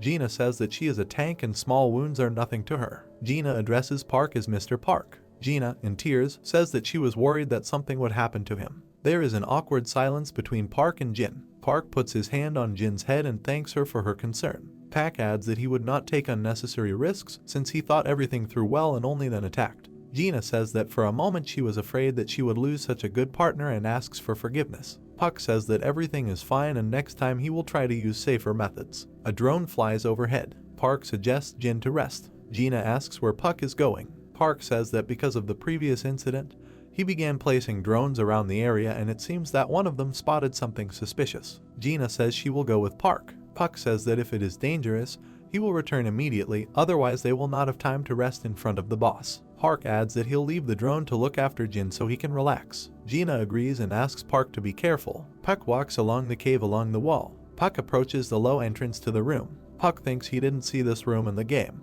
Pak thinks that this artificial structure is here for a reason. Pak feels a flow of strange power. Pak feels like he has been transported to another place. Pak stands on the highway and looks around. Pak sees an equipped highway, lights along the edges and a tower in the distance. The highway is laid over a bridge and the bridge stands in a red river. Pak asks where he is. Pak hears a loud sound and asks what it is. A figure forms from the fog in front of Pak. Pak looks at the figure and thinks that this is simply impossible. The figure has long gray hair that reaches his shoulders. The figure wears a robe the color of wine. At the end of the figure's staff is a shining blue stone. Pak asks if it's you, Burkhard. Burkhard replies that Pak is the first person to call him by name so confidently. Burkhard asks how Pak knows his name. Pak wonders how the game character ended up in the real world. Pak tells Burkhard that he saw a character with his name in the game. Burchard says it's surprising. Pak says that he is also surprised and feels like he is in a dream and is about to wake up. Burchard says that many strangers who wandered into this place said the same thing. Pak doesn't understand what other strangers are like. Burchard explains that strangers are people who came to this place through a crack in time and space, people living in another world. Burchard says that this place is an examination arena for outsiders, a space that will test Park's abilities and potential. Pak asks if the other strangers took the exam. Burkhard says that yes, they did, but no one managed it. Burchard says many have suffered because the final task is always different. Burchard asks if Pak is up for the challenge. Burchard says that this is a test that will allow those who pass to accept it with joy and humility, and those who fail to humbly accept their defeat. Pak thinks, it doesn't matter where I am now, if I can rise even higher through the challenge. Pak says he accepts the challenge. Pak thinks he'll do anything. The exam conditions are simple. The main goal is to get to the top of the tower without dying. It's clear that the road is full of traps and moving objects. In addition, hitherto unknown monsters will be encountered on the road. And finally, the exam will be considered passed successfully if you manage to defeat or bypass the giant black lions guarding the magic tower. A total of 5 attempts are given. Notice 5 attempts left. Pak dies under a stream of falling stones. Notice 4 attempts left. Pak dies in the teeth of monsters. Notice 3 attempts left. Lev pushes Pak off the bridge. Notice 2 attempts left. The lion bites off Pak's head. Notice 1 attempt left. Burkhard resurrects Pak. Pak remembers how his head was bitten off. Pak didn't think that the sensation of being chewed by a lion would be so realistic. Pak wonders if it's even possible to pass the exam. Pak thinks that he can bypass the traps, but he has no idea what to do with the lions. Pak thinks that with his current level he will not be able to defeat them. Burkhard turns to Pak. Pak responds. Burchard suggests not being afraid to try new things. Pak doesn't understand what Burchard means. Burchard says he can't explain further. Pak thinks about Burkhard's words about trying again. Pak wonders if there is another way to go through the path. Pak realizes that the path in front of him is the same as in previous attempts. Pak thinks that the cliffs on the sides mean certain death. Pak wonders what is in the opposite direction. Pak turns around and doesn't understand what he sees in front of him. Pak thinks why there is a wall on the other side. Pak thinks that all paths except the path to the tower should lead to death, but on the opposite side there is not a cliff, but a wall. Pak smiles. Pak recalls that there was one character in the film who left a deep impression on his soul. Pak thinks that this character came up with something that others couldn't even think of. Pak turns around. Pak thinks that he will follow the path of this character and will also think more broadly. Pak tells Burkhard that he has left and is going to the wall. Puck rushes in the opposite direction of the tower. Puck wonders what Burchard's words meant. Just before the wall, Puck uses the haste spell. Suddenly Puck finds himself on the road to the tower, but everything looks a little different. Puck is surprised by what Burchard sees. Puck thinks that since Burchard didn't notice Puck, it means he's in another dimension. Burchard stands serenely and waits. The lion in front of the tower looks calmly ahead. Puck approaches the lion in another dimension. Puck thinks he can get past them now. The lion's eyes light up red. Puck is preparing for trouble. Leo prepares to use a fire spell. Puck uses the multicolored death spell. Shards of glass fly into the lion's face. Puck ends the spell with colorful flash. Bright light blinds the lion. Puck takes advantage of the moment and jumps behind the lion. Puck rushes forward. Notice, you have passed the Burchard exam. Puck forcefully opens his eyes. Puck remembers screaming, exam. Burchard, standing nearby, asks him not to worry because he has passed. Burchard reports that Puck is the first to pass the exam, which requires great creativity and incredible perseverance. Burchard praises Puck. Puck says that he doesn't deserve praise, he just took Burchard's hint and looked around. Burchard said he told everyone, but no one understood. Burchard said that he would give Puck his blessing for passing the exam. Burchard asked Puck to show him his most valuable relic. Puck showed the Ring of Faith and Light. Burchard said that he would increase the level of the ring by 1 with the help of Deus' blessing. Burchard added that now the ring belongs only to Puck and no one else can use it. Burchard said that one may think it is bad, but there are not many blessings as good as this. Puck asked what effect the blessing had. Burchard replied that now the spells will not have to be cast, whether Puck agrees to accept the blessing. Puck said that of course he agreed, it couldn't be better. Burchard answered well and got down to business. Various magic circles appeared. Puck thought it was Burchard's magic. Golden energy from Burchard's staff flowed into Puck's hand. The energy focused around the ring. Notice, Ring of Faith and Light, level, legendary, increases wisdom by 250, increases magic by 500, increases luck by 125, increases magic defense by 125. Using ambient light, stores an additional 125 mana points that can be used at will. Deus' blessing allows you to cast spells without having to speak them out loud. Franklin's hands held the ring. The guy was glad that this was his first legendary ring. A silhouette began to approach the hero and asked Franklin if he liked this ring. The guy replied that he didn't just like it and now he felt like a different person. Burchard looked at the guy with a smile on his face, saying that he was very happy. The old man began to extend his hand, telling Franklin that the time had come to send him back. The hero asked if this was forever. Burchard looked at the sky, saying that perhaps the day would come when their worlds would unite and if this happened, they would meet again. Franklin looked away with a smile, telling himself that he couldn't even talk to the old man normally because he was too focused on the test. Burchard began to look at the guy with interest, saying that he didn't even know her name. Franklin looked at the old man with a farewell smile on his face, saying his name. Burchard looked at the light because of which the guy disappeared and said that he would remember him. The hero looked away in surprise because only 30 minutes had passed since he left, and Gina was even looking for him when she saw the guy coming out of the distorted place. The girl fought with a huge monster, saying that she was glad that everything was fine with Franklin. Gina swung her shield at the monster. A huge wind from the robot's fist went towards Gina, who was not afraid of it. The robot looked at the girl in surprise, without saying anything to her, and then began to approach the monster. Gina watched as the robot was in a fight. A huge beam of light flashed into the ground. The stones began to show smoke from the laser beam. The robot looked down, and Franklin watched this and said to himself that the golem looked much different before, but now it has become stronger. The guy's mouth began to open wide, shouting to the girl to be careful. Franklin began to show a fireball in his hand, confidently looking forward.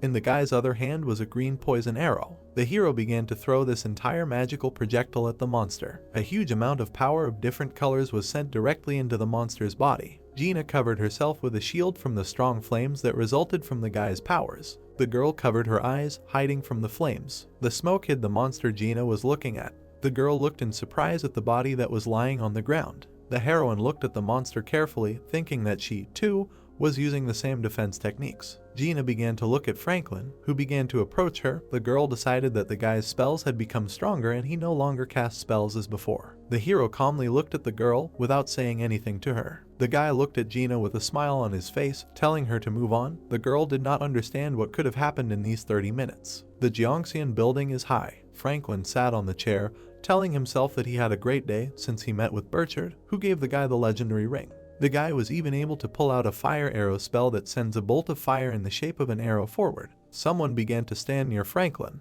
Megan sat on a chair, asking the guy with a smile on his face how things were going with Gina. The master answered that according to the guild report, the girl fights in C+ level dungeons. Franklin looked at the master with a smile on his face, telling her that everything was fine with them and Gina was wonderful at protecting the guy, taking more damage. Megan waved her hand, saying that she was happy, and it seemed that Gina began to be interested in something, since the girl began to come to train even on weekends and it would be better if the girl rested. The master looked at the hero, telling him to take care of her for her, since Gina, although she looks strong, but due to the situation at her home, she is a very sweet girl. Gina looked forward in surprise. Franklin began to tell Megan that he should be grateful that she allowed them to fight together. The master smiled and asked the guy if he would tell him why he called her. Franklin began to calmly and seriously tell the girl that there was an item that he would like to sell with the girl's help. Megan was wondering what this item was. The guy began to put a scroll of paper on the table. The master looked at the paper in surprise, not realizing that it was a magic spell recognizer. Megan began to look at Franklin, asking him about this thing.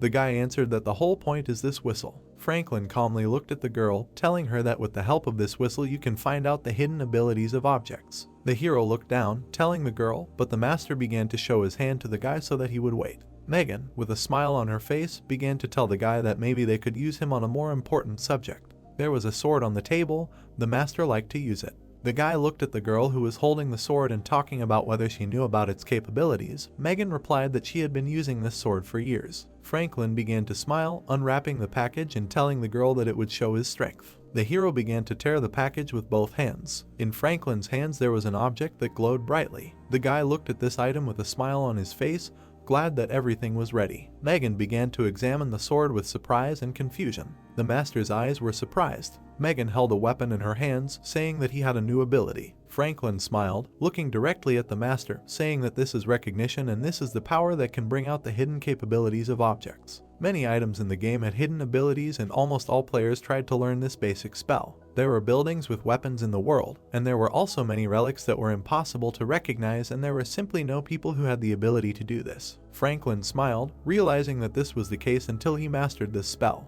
Megan looked at the guy, telling herself that 10 years had passed since she became awakened, and as the head of the guild, she had met people with a variety of abilities. The master held the sword, smiling at Franklin. The guy smiled back at the girl. Megan knew that she had never met anyone like him. The hero calmly looked at the girl, asking her what he thought about this. The master began to close her eyes, saying that she needed time to think. The master closed her eyes, touched her forehead and said that this was an irreplaceable item for her and that this was only what Franklin could do. The master began to look at the guy in surprise, asking how many such scrolls he could make at a time. Franklin looked at the girl worriedly, saying that he could do 120 and more would be impossible. The guy looked at the girl, saying that he wanted the Jiangxian Guild to have exclusive selling rights and the minimum price for the whistle would be 20 million won. And the guy also replied that he planned to raise the price depending on the market reaction. Megan began to look askance at Franklin, telling him that if he gave her 10%, she would take over sales. The hero smiled, saying that he liked it and it sounded very good. Megan smiled, looking at Franklin,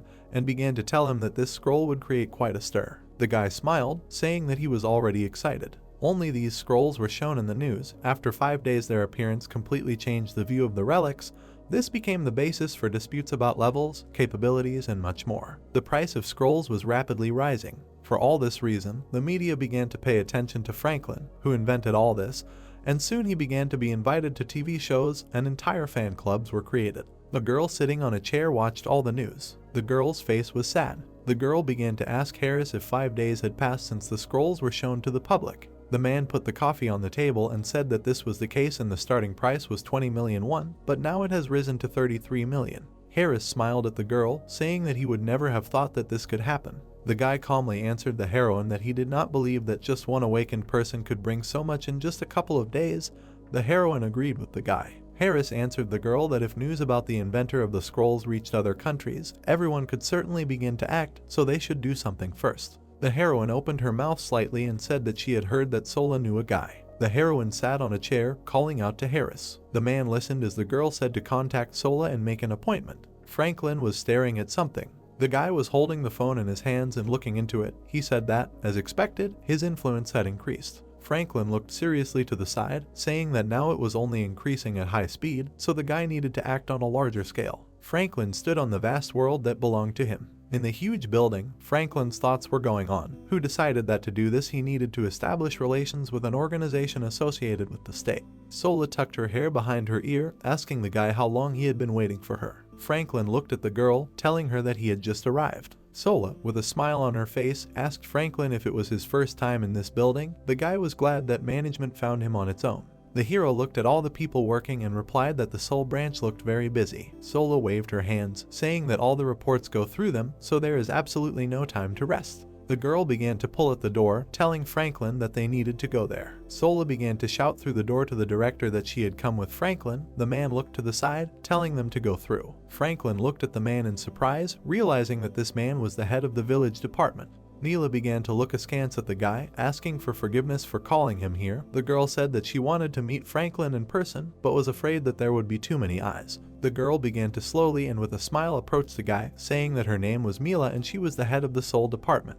The guy looked at Mila and his assistant and said that these were SS rank people from their country. Neela sat opposite the guy, telling him that she wanted to get straight to the point. Franklin wanted this too. The girl began to open her mouth slightly. The guy looked in surprise at Mila, who said that they in management believe that Franklin will become the next star to represent South Korea. The guy did not understand how he could become a rising star. All the battles were displayed in different pictures. Mila told the guy that attack, defense, buff spells, golems, creating scrolls and other things. Franklin knows all this since he is strong not only in one area. Mila calmly told the guy that in such a situation they needed to do something. Franklin thought that they were planning to put pressure on him. The hero smiled, confidently looking forward and saying that he was going to make deals with them, but not be at their beck and call. Neela looked at Franklin, saying that they were ready to provide the guy with full support, including raids on dungeons and in other areas. Franklin smiled, was happy, and was surprised at the same time and asked Mila if there was any special reason for such a decision. Harris began to look askance at the guy, telling him that the department always supports promising awakened ones and the main reason for this is to prevent other countries from luring them away. Besides, their organization was created in order to maintain order among the awakened ones and ensure the safety of citizens and the country. Harris looked calmly at Franklin, telling him that they had no ulterior motives against him.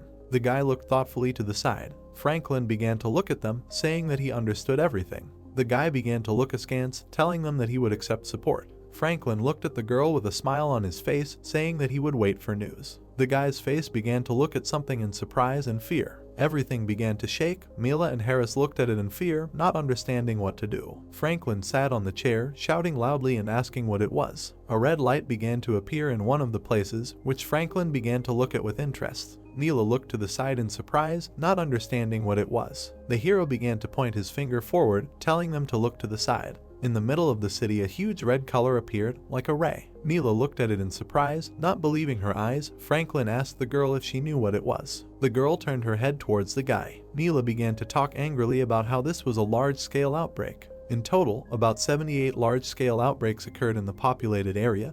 People had to evacuate to the nearest underground shelter. The car quickly rushed along the road. Years ago, there was a large-scale outbreak in Gangwon-do, and previously there were only 30-40 outbreaks of no one's rank, so there were not many casualties. The girl looked at Franklin in the car, saying that this time there were 78 flashes and now it makes people worry. The hero began to ask Harris if it was okay that he was also going along with the SS ranks. Harris looked sideways at Franklin, saying that depending on the request, they could do a specialized translation, so everything was fine. The girl began to look forward menacingly, saying that the outbreak area had been spotted. Harris began to say that he would go there with Mr. Franklin, and the girl was ordered to go with the director to the department and be in touch. The hand held the bloody wound. One guy was sitting on the ground, holding his hand. The hero began to be surrounded by many insect monsters. One insect began to approach the guy, surrounding his head with sharp blades. The frightened guy began to scream loudly. The monster's gaze became surprised as he saw something. Behind the hero were someone's huge hands. A huge golem stood behind the guy, preventing the monster from doing anything to him.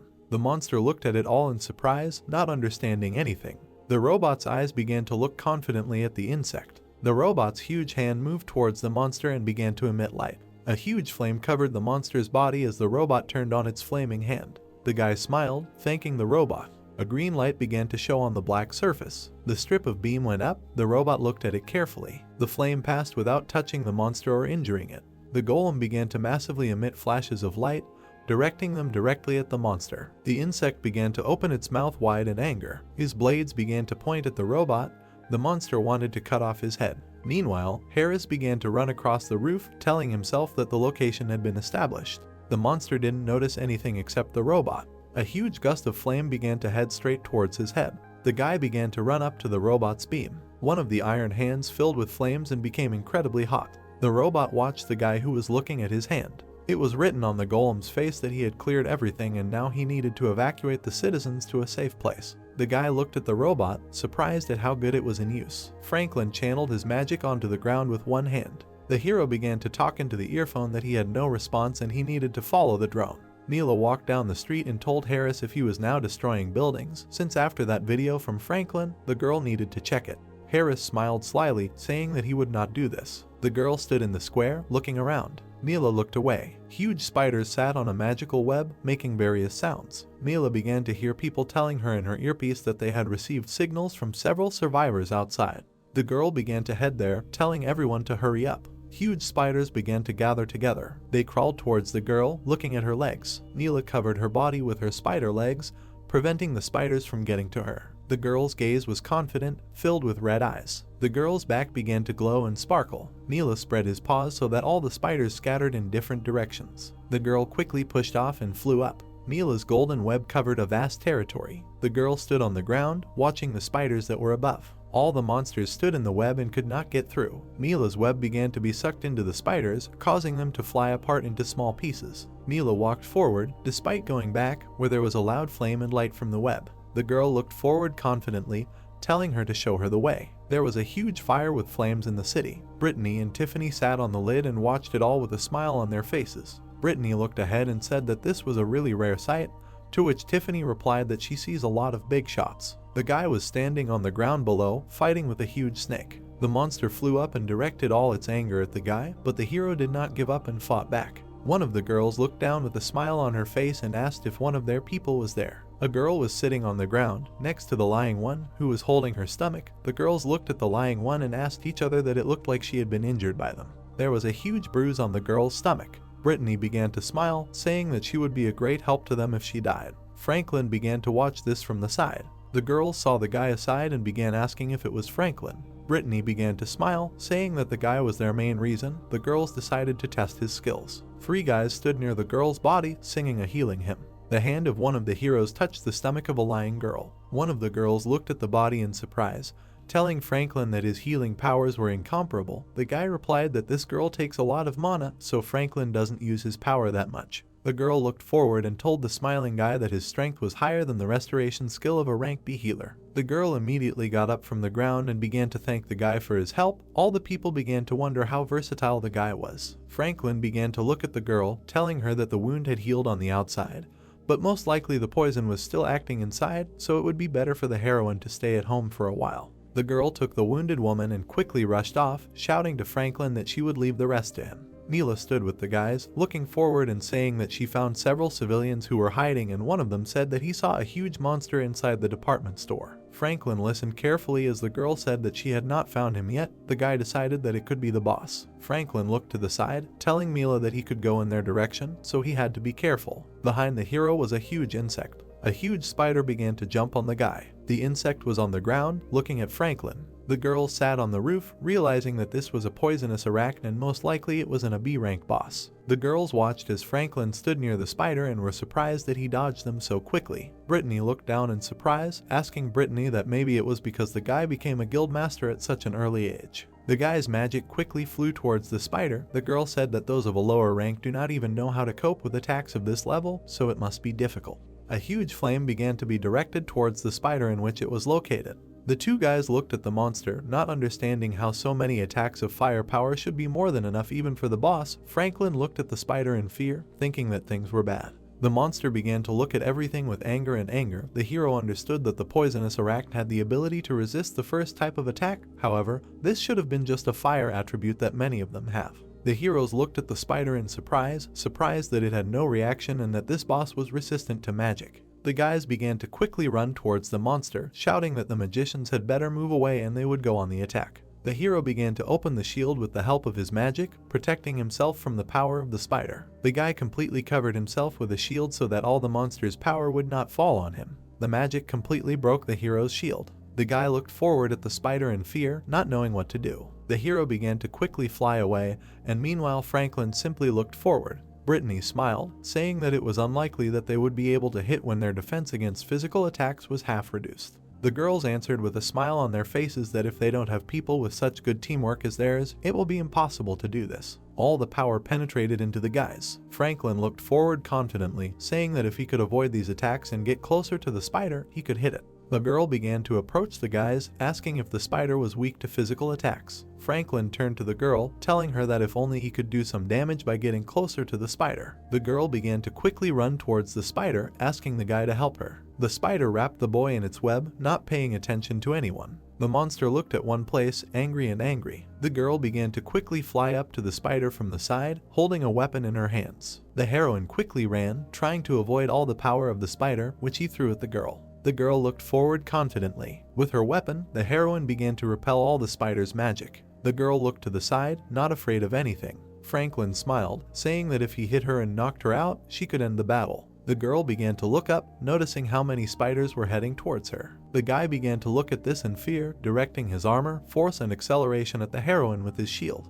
Franklin's magic began to cover the girl. The heroine began to aim a fiery arrow at the spider. Franklin looked at this fight and with a smile on his face understood that he needed help. The girl's magic began to open a huge shield. The spider looked at the girl angrily, trying to kill her. The long trail of the heroine's power began to flow towards the monster. Magic began to fill the entire area, trying to kill the spider. The girl's surprised eyes began to look at something. The heroine quickly directed all her forces with her weapon at the monster's belly, dividing it into two parts. Franklin began to look at the girl with a smile on his face. The girl turned to the guy, asking him if he remembered her. The heroine began to smile sweetly, saying that her name was Julia. The girl looked at the guy, saying that they had not seen each other for a long time. Franklin could not believe that she was also awakened. Julia smiled, saying that she worked for the guild in Britain and recently her contract expired, so she returned to Korea. There was a huge light behind Franklin. Julia looked to the side and with a smile on her face said that it seemed like they didn't have time to chat. The guy began to offer the girl to take care of the Flash.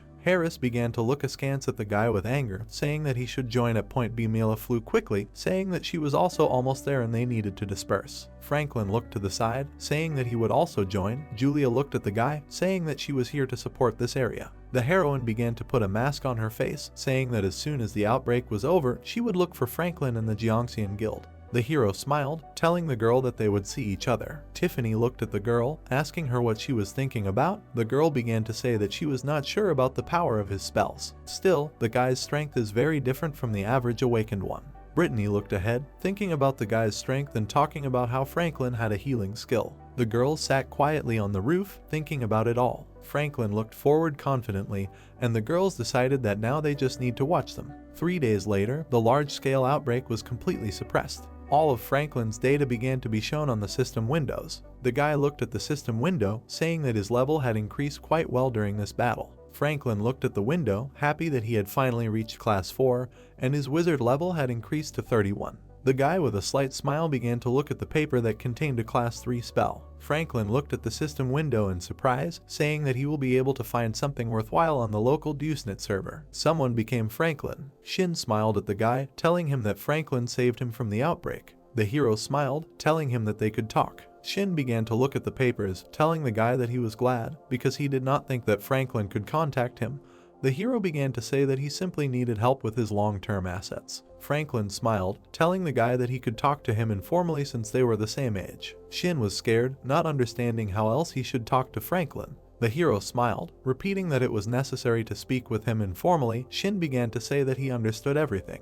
The guy scratched his head, telling the guy that he would speak more freely. Franklin thanked Shin, telling him that it was much more comfortable. The guy began to look at the papers in surprise, asking Franklin if he had anything else, besides financial planning, that he needed help with. The hero smiled, telling Shin that he was right and recently, he began to be interested in linguistic books from another world. The guy's hands began to touch the paper, saying that in addition to managing his assets, he wants Shin to find and collect for him the books and tools he needs. Franklin smiled sweetly, telling the guy that he would pay for everything necessary, such as an office, salary and rent, and then the guy began to hand over the contract. Shin was surprised and asked that they wanted to make him a manager. Franklin looked at the guy confidently, telling him that he was right and now the most important thing was collecting linguistic books from another world. The guy wanted Shin to completely collect them. The guy read the contract, listening to Feng ask him what he thought about it.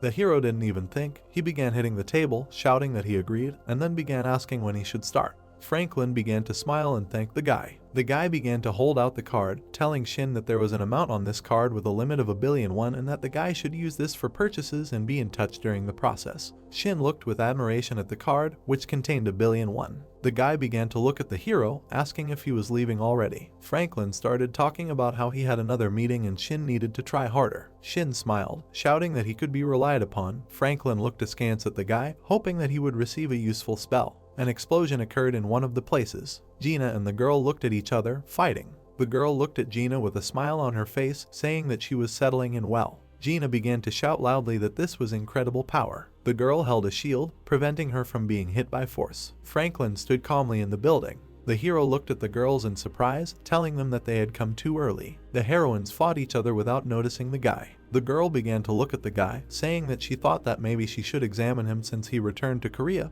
but Gina was here, so they decided to have a fight. Franklin began asking the girl how she liked Gina. The heroine began to say that even in Britain she had never met anyone who played the role of a tanker so well. The guy began to look at Gina, asking her how she liked the heroine. The girl began to answer that if she had been distracted for even a second, her armor would not have held up. The girl looked at Gina with a smile on her face as she listened to her talk about how it felt like she was watching her physical attacks. Franklin began to smile, saying that he was glad that the girls had a first impression of each other. The guy began to look at the girls, saying that the reason he called them is that until the girl finds a guild, the guy wants to hire her to join their team. Gina smiled, saying that she would be glad since they would have the attacker they needed in the formation for the raids. Julia smiled, saying that she was happy to join. The girl looked at the guy, telling him that she could move on without worrying about what was around her. Franklin recalled how Julia could fight. The guy with a smile on his face began to look at the girl, telling her to trust and start going crazy, and the guy would look after her. Julia with an angry face began to say that she did not want to hear anything. The guy began to ask her if he had said something wrong. Gina watched as the girl told her to stop being such a jerk. Gina began to look at this with incomprehension. The girl with a sad look began to tell them that apparently they were very close. Franklin began to say that he forgot to introduce them properly. Julia smiled as the guy talked about how they had been friends since middle school. Julia's hand began to pass between the guy's hand. The girl with a smile on her face began to say that she was his girlfriend. With a surprised face, Gina did not understand whether this was true. Gina looked at the couple with a calm face. Franklin began to tell her that maybe they had met with Julia, but 10 years had already passed from that moment. Julia looked at the guy, telling him that he was her first love. The girl's lips began to break into a smile. The heroine looked at Franklin, asking if they had done any shameful things.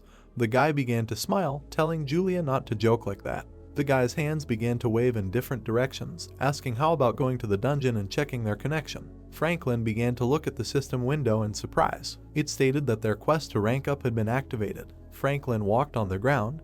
There was magic around him, and the system window showed that the start of the bushes to increase the D-class rank had begun. Franklin found himself near an abandoned building. The guy began to think with surprise about whether this was the right place. A calm, moderate world. That abandoned building was a temple of nightmares. Valarax was a devil who wished to conquer the middle world while he sought a human to be his devoted servant.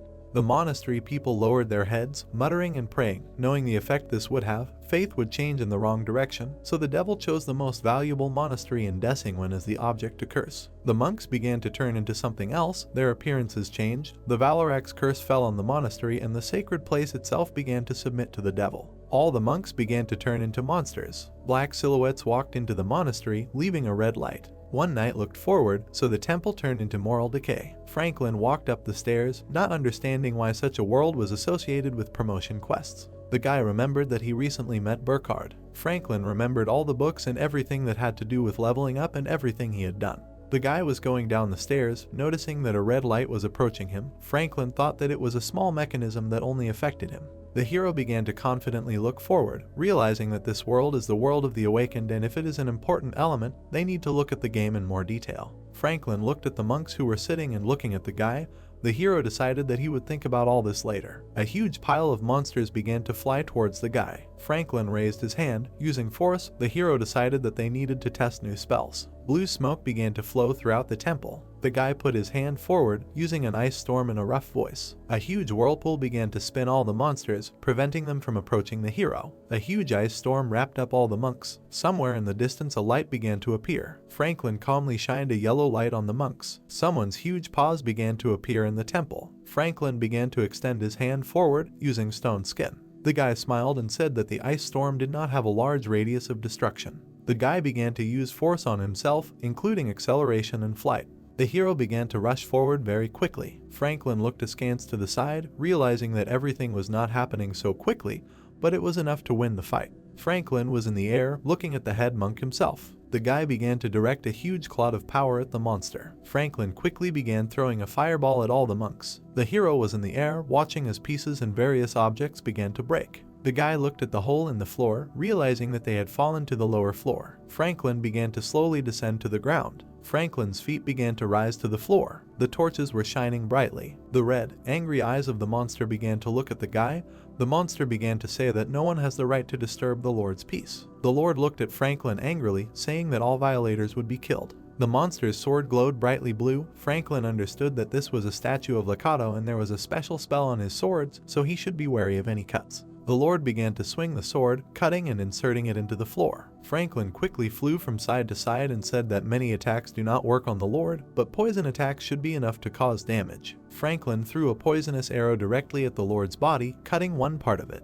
The monster stood opposite the guy, holding a sword in his hands. The hero began to quickly run away from the Lord from side to side. Franklin began to stop abruptly, looking at the monster with a smile. The guy's eyes began to smile sweetly at the Lord, telling him that he found it after the 50th raid and then continued to use it in secret. The Lord quickly rushed towards the guy, trying to grab him, but Franklin calmly stood and looked at him. The Lord began to look at the guy with anger. Franklin began to watch as the knight fell into pieces. In the system horse there were congratulations that the guy had completed the quest to raise rank D. The hero began to glow blue. The system window showed that Franklin had reached rank D, and the guy also got the opportunity to use special spells. The guy looked at the screen in surprise, saying that there had been no connoisseurs before, which is why he chose the healing spell. The girls stood near the hero. The guy decided that from now on he would work more in a team than alone. The system window began to show a special furious summoning spell. The hero looked at the screen in surprise, thinking that this time he would choose something with a buff. Two guys stood near the hero, asking how he achieved such success and if they could get his autograph. A bunch of people started looking at the guy, asking if he was recruiting for his party. A car began to stop near the guy. Someone's heels began to get out of the car, greeting the guy. The girl began to smile, saying that she was hiring people for the American Freedom Guild. The girl began to smile, looking at Franklin, and began to ask if she could take some of the guy's time. The hero began to smile, asking what the large guild wanted from him. The girl began to look at the guy, telling him that after hearing about him, she came to talk to him about the dungeon. The hero calmly began to tell the girl that he did not want to join another guild. The heroine smiled and said that she knew the reason why she was here and it was not to hire a guy. Surprised, Franklin looked at the girl who was telling him how he thought they could discuss the S-rank dungeon. Bella began to look around, telling the guy that there were too many people here. The heroine opened the car door, asking the guy if he could talk in the car. The limousine began to drive quickly along the road. Bella began to look at the guy, telling him that the Free Guild was planning an attack on an S-rank dungeon in America. The girl looked at the guy seriously, telling him that the guild master wanted to invite Franklin as a mercenary to the party. The guy began waving his arms in surprise, saying that he thought there were enough strong awakened people in America without him. Bella began pointing his finger at the guy, saying that it was so, but there were no people like him. The guy began asking the heroine that they had come to this place to hire an awakened D rank. The girl began to scream furiously, remembering all the exploits of the guy. Bella began to say that he has many abilities that make the guy a buffer, debuffer, and magic damage dealer, and also the guy alone works much more efficiently than 3 separate people. Franklin looked calmly at the floor of the car. The girl's finger began to rise up, indicating that the master also said that if the guy participates, he will allow Franklin to choose one of the relics of a unique rank. Bella looked at the surprised Franklin, who did not understand what a relic of a unique rank meant. The girl began to tell the guy that he could consider this a reward and after the raid they would divide the loot equally. The girl began to present the guy with a piece of paper, saying that she was not lying and was swearing to the guy on behalf of the master of the Brock's Guild. The guy read the sheet and listened to the girl who asked him what he thought about it. The hero began to confidently look forward, realizing that he would not lose anything and, moreover, there should not be awakened rank A since he was invited and the dungeon that they are attacking is a chance to test their territory. The girl looked out the car window, saying that they were almost at the point. The hero began to look askance at the girl, telling her that he would accept her proposal. The guy began to smile, saying that after he adjusted his schedule, he would contact the girl. Bella began to smile and rejoice with admiration, saying that the guild master seemed happy and then she would immediately notify the guild master about this. Franklin got out of the car and the girl shouted after him that she would wait for his call. The driver began to fearfully ask the girl if it was okay that they didn't tell the guy about their guild membership. Bella looked at the floor of the car, saying that after what she saw, she realized that Franklin could not be bribed with money and experience was more important for him. The girl held a lollipop in her hands and said that she would allow the guy to have an unforgettable experience, and then she would make it so that he could not refuse. Brittany and Tiffany were in the building. They were on Franklin's landing. Tiffany began asking the guy about how everything was going on there. Brittany was doing something with the castle and said that she expected this, but there was a lot more security here than she thought. The girl looked to the side, saying that there are a lot of mana sensors in this place, so if they overdo it, you can set yourself on fire. Tiffany asked how much the guy would spend on such security. Brittany thought about the building and decided that he spent more than 50 billion. The girl felt the energy of the dimension stones through the building. The girls were frightened and did not understand how they could get through the protection. One of the girls decided that it was better for her to let go of this situation. Brittany said it wouldn't be a good idea to do that, and given the stock prices, she's sure management is definitely involved. The girl looked forward confidently, saying that now they have a new director and in the past they gave her so much support, after which they were hit from behind. Brittany stood in the building talking about how she felt about the past. The elevator began to rise to the 30th floor. The girls looked at each other, thinking that they were on the 31st floor. Brittany and Tiffany began to look back. The elevator door began to open slowly. The girls' eyes began to look forward angrily. The door opened and no one was there. Tiffany looked at the door in surprise, not understanding why no one was there. Behind the girl there was someone's silhouette. One guy began to smile, looking at the girls. Two girls walked along the corridor. The main character looked straight and asked who they were. Puck looked at the girls and noted that he didn't think they were his fans. The girl in the fog came closer, and the protagonist asked what they wanted. The girl looked at him and replied that they would talk later. This is not the best place to talk. The main character looked at their backs and noticed that it was whatever they wanted. The girls stood next to each other in the elevator, after which the doors closed. The main character looked sadly and said that he only thought that it had finally become quiet. Park remembered how he put his hand to the object and thought that for 2 days he was busy doing all the business in Korea, creating objects for Jeongseon.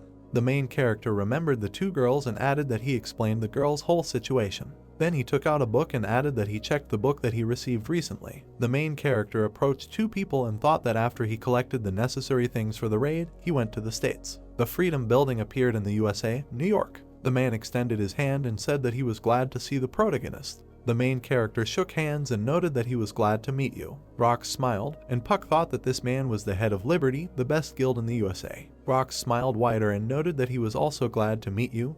His name is Brox, he is the head of the Freedom Guild. The main character smiled and said that he has so many books from another world, and Brox replied that lately he has been studying the language of another world. The head of the guild looked down and said that you never know when you will be able to talk to them. The main character looked at him and asked who it was with. Brox stood at the table and asked the protagonist to sit down. Puck sat down. Brox sat down opposite him and noted that he had recently received some rather interesting news. The head of the guild smiled and added that in the dungeon his people met a man who spoke fluently the language of another world. Brix put out his hand and added that, unfortunately, he died immediately after the meeting. Someone ordered him.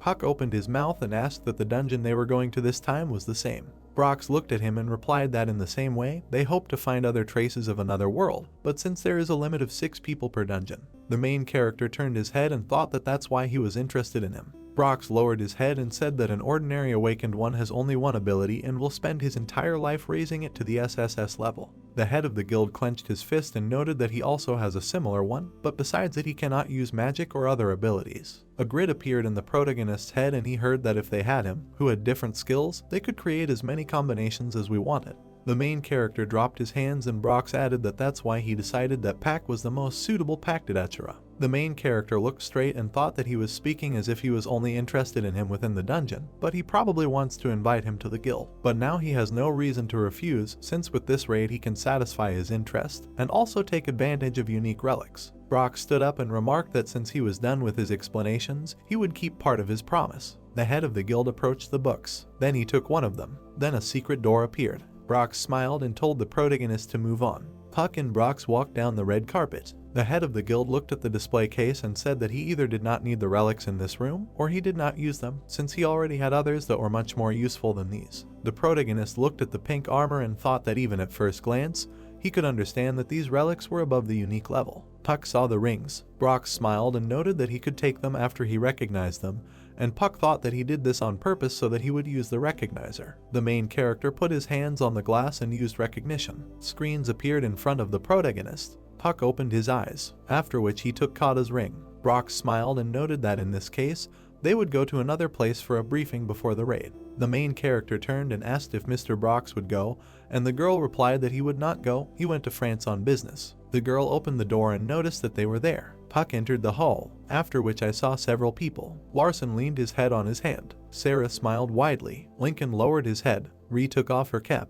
It began to rain. The warrior stepped on the ground. Larson smiled and noted that he didn't think there would be poisonous rain here, and Lincoln replied that without Mr. Park's armor they would have had a hard time. Sarah put out her hand and said that he even had different buffs, and the blonde one noticed that this was the first time she had received so many buffs. The main character heard a sound. Then he opened his mouth and shouted that they were coming. Red seals appeared around. The monsters began to attack the warriors. The monsters stared furiously. Larson put up a shield. A powerful blow hit the ground. The tank's shield glowed brightly. Monsters began to attack the barrier. Larson opened his mouth and shouted that he would never lose to them. Then Sarah rushed past him. The girl cut several monsters. Then she smiled. Then she jumped on the next one. The monster opened its mouth. Then he spat acid. The girl jumped up. Sarah cut the monster with multiple blows. The girl smiled and Puck thought about what was expected from an S-rank militiaman. Then the protagonist looked at the tank and thought that she was cutting the thick skin of these creatures as if she was cutting ordinary meat.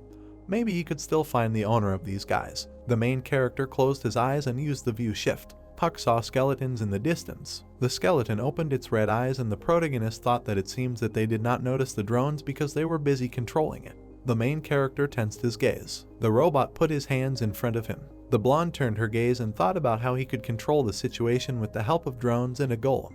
The girl looked at the robot and added that she understood why Puck was not so interested in the team. Puck withdrew his hand and summoned the spatial doors. The girl looked down the aisle. Then she felt an explosion behind her. Powerful explosions were heard above the forest. Lincoln froze in place. The girl looked at the skeleton and wondered where this black lick had fallen from. The fair-haired girl opened her eyes and thought that this couldn't be true. Magicians with the ability to control space were a real rarity. Puck extended his hand and the girl thought that besides, he was only D rank. The main character turned and shouted that they needed to use their firepower. The girl looked at the protagonist and wondered if it was possible to increase abilities so easily. The girl smiled and noticed in her head that now she wanted to know more about him. The detachment walked calmly through the forest. The raid continued. Lincoln looked ahead and noticed that the more the raid went on, the more Puck showed his abilities. The girls looked at each other in surprise, and the protagonist used the destruction of annoying debuffs. The squad ran forward, and the protagonist used the opportunity to slip through dangerous places using invisibility. The squad stopped near the arena, and with the help of the protagonist, the team reached the boss faster than planned. The heroes entered the arena, and Puck thought that it seemed like this was not his first time here. The main character looked forward and added that just don't tell him. The main character looked around with displeasure and noticed in his head that if this guy was here, it would be difficult for them. Lincoln looked straight and shouted, "Is there anyone here?" A knight in armor sat on the throne. The knight held a sword in his hands. Arthas raised his head and glared furiously. Then he summoned dark energy. Sarah opened her mouth and noticed that it was the first time she had seen such a mob, and the blonde one noticed that, moreover, this chaotic energy. Arthas raised his sword. Then he disappeared from the place. Then the knight appeared inside the squad. Then he looked at them and shouted for them to die. A black curl of energy flew forward. The arena shook. Puck clenched his teeth. Sarah looked over the robot. The robot started to sparkle. Larson opened his mouth and shouted that he was behind him. Ree smiled and shouted that we first needed to get together and come up with a formation. The fair-haired girl opened her mouth and shouted that she needed to leave quickly, and Puck thought that they would not defeat him with a simple change in formation. The main character opened his mouth and called everyone. Larson looked in surprise and heard that after the first attack, Arthas targeted him, the weakest. Ree and Sarah opened their mouths and heard that he would explain how he knew this later, so let them listen to him for now. The main character opened a portal. Arthas hit the ground. Then I saw emptiness in front of me. Arthas froze in place. Sarah clenched her teeth and shouted that she needed to attack. He would hesitate after her teleportation. The squad began to beat Arthas. Sarah cut the boss with powerful blows. Then she gritted her teeth and wondered why it was so difficult. Arthas began to sparkle and shouted for the pathetic insects to die. Arthas struck the ground powerfully. Puck opened his mouth and shouted that the swords were underground. Swords began to emerge from the ground. The whole squad jumped. The girls dodged the swords. Puck jumped away from the swords. Larson and Rhea opened their mouths from the Soul Division debuff. The main character opened his mouth and shouted that those who were touched by the sword should immediately come to him. Lincoln must aggravate Arthas against himself. Lincoln put up his shield and shouted to his boss. Arthas looked at him. The boss looked furiously and shouted that he would be the first. Lincoln covered himself with a shield from the boss's attacks. Then he crouched and shouted for the squad to hurry up. Larson and Rhea sighed after the magic dissipated. Puck gritted his teeth and thought that perhaps the boss's level of wisdom was higher than his. A blue seal appeared under the heroes. The main character opened his eyes and noticed that everything worked. Arthas hit Lincoln powerfully. The guy sat down on his knee, after which he shouted that they were Tara packs. Puck opened his eyes, after which he saw red pentagrams and heard his minions coming out. Monsters suddenly appeared on the sides. Clark and Larson gritted their teeth. The main character quickly ran forward. Then he turned and shouted that he would take them on himself and they would help the main attacking tank. Larson opened his mouth and told him to be careful. The tank and ranged master ran at the boss and he shouted that they simply didn't know when to stop. Sarah hit the ground powerfully and used release. Claws appeared on the girl's hands. Arthas looked straight. The blonde one fired a huge beam. Then she opened her mouth. Sarah also opened her mouth. The girls began to beat the boss powerfully. Arthas looked at them and shouted that they were annoying him. The blonde girl opened her eyes. Sarah also opened her eyes and saw dark energy. Arthas began releasing dark energy. The boss's eyes glowed red. Arthas covered himself in a dome. Puck looked straight and noticed what was happening now. Then he put out his hands and shouted that they would immediately attack Arthas with a powerful attack. This was their only chance. The main character glowed red and used a furious summon. Everything around was covered in red light. A red beam was coming from the arena. Lincoln looked at his shoulder and asked what skill this was. All the pain just disappeared. Larson opened his mouth and noted that it was Puck's buff, and Rhea said that she was going to take the potion, but this was even better. The main character opened his mouth and shouted that Arthas is now invulnerable to physical attacks, but this skill lowers his mage defense, so let them use magic. The protagonist released ice spikes. They all flew into Arthas' barrier. Larson pulled out his sword and shouted that it would block his movements. Then he raised his sword. Then he stuck it into the ground. The ground under the boss's feet cracked due to the Guardian of Light skill. Arthas began to fall to the ground. The main tank opened his mouth and shouted to act now. Lincoln raised his hammer and noted that it was his turn.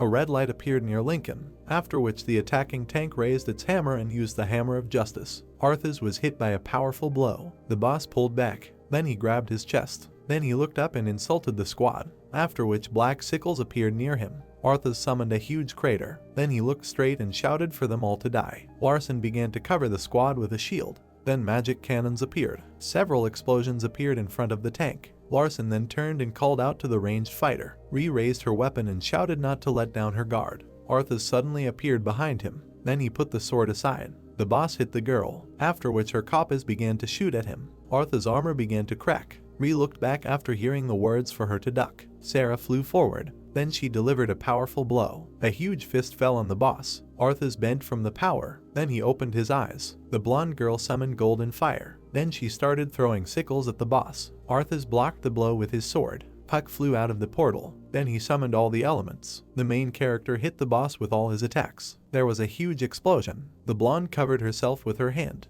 Ashes were left where the boss was, and Puck wondered if they had killed him, after which Arthas stood up. Puck landed on the ground. Larson smiled and noted that he withstood their attacks even with the buff, and Lincoln noted that he needed to finish him off before he recovered. Energy came out of the boss's sword, after which Arthas noted that this would not end so easily. A moment later there was a powerful explosion. The heroes were covered in effects. The main character opened his mouth. The entire squad fell to the floor. Arthas stood in broken armor. Then he looked straight ahead. I saw the protagonist and asked why he was not injured. Puck smiled and replied that he didn't even know. Arthas knelt and asked if this was connected to the source of his power. Arthas opened his mouth and added that all his energy was invested in his last explosion. The heroes looked at each other and the boss noticed that the fact that he was not injured could only mean that their energy had a special affinity with him. Arthas imagined himself in armor and said that all his people died while traveling through time and space. The main character opened his mouth and thought that there was something similar between him and Arthas, and the boss asked if he knew him.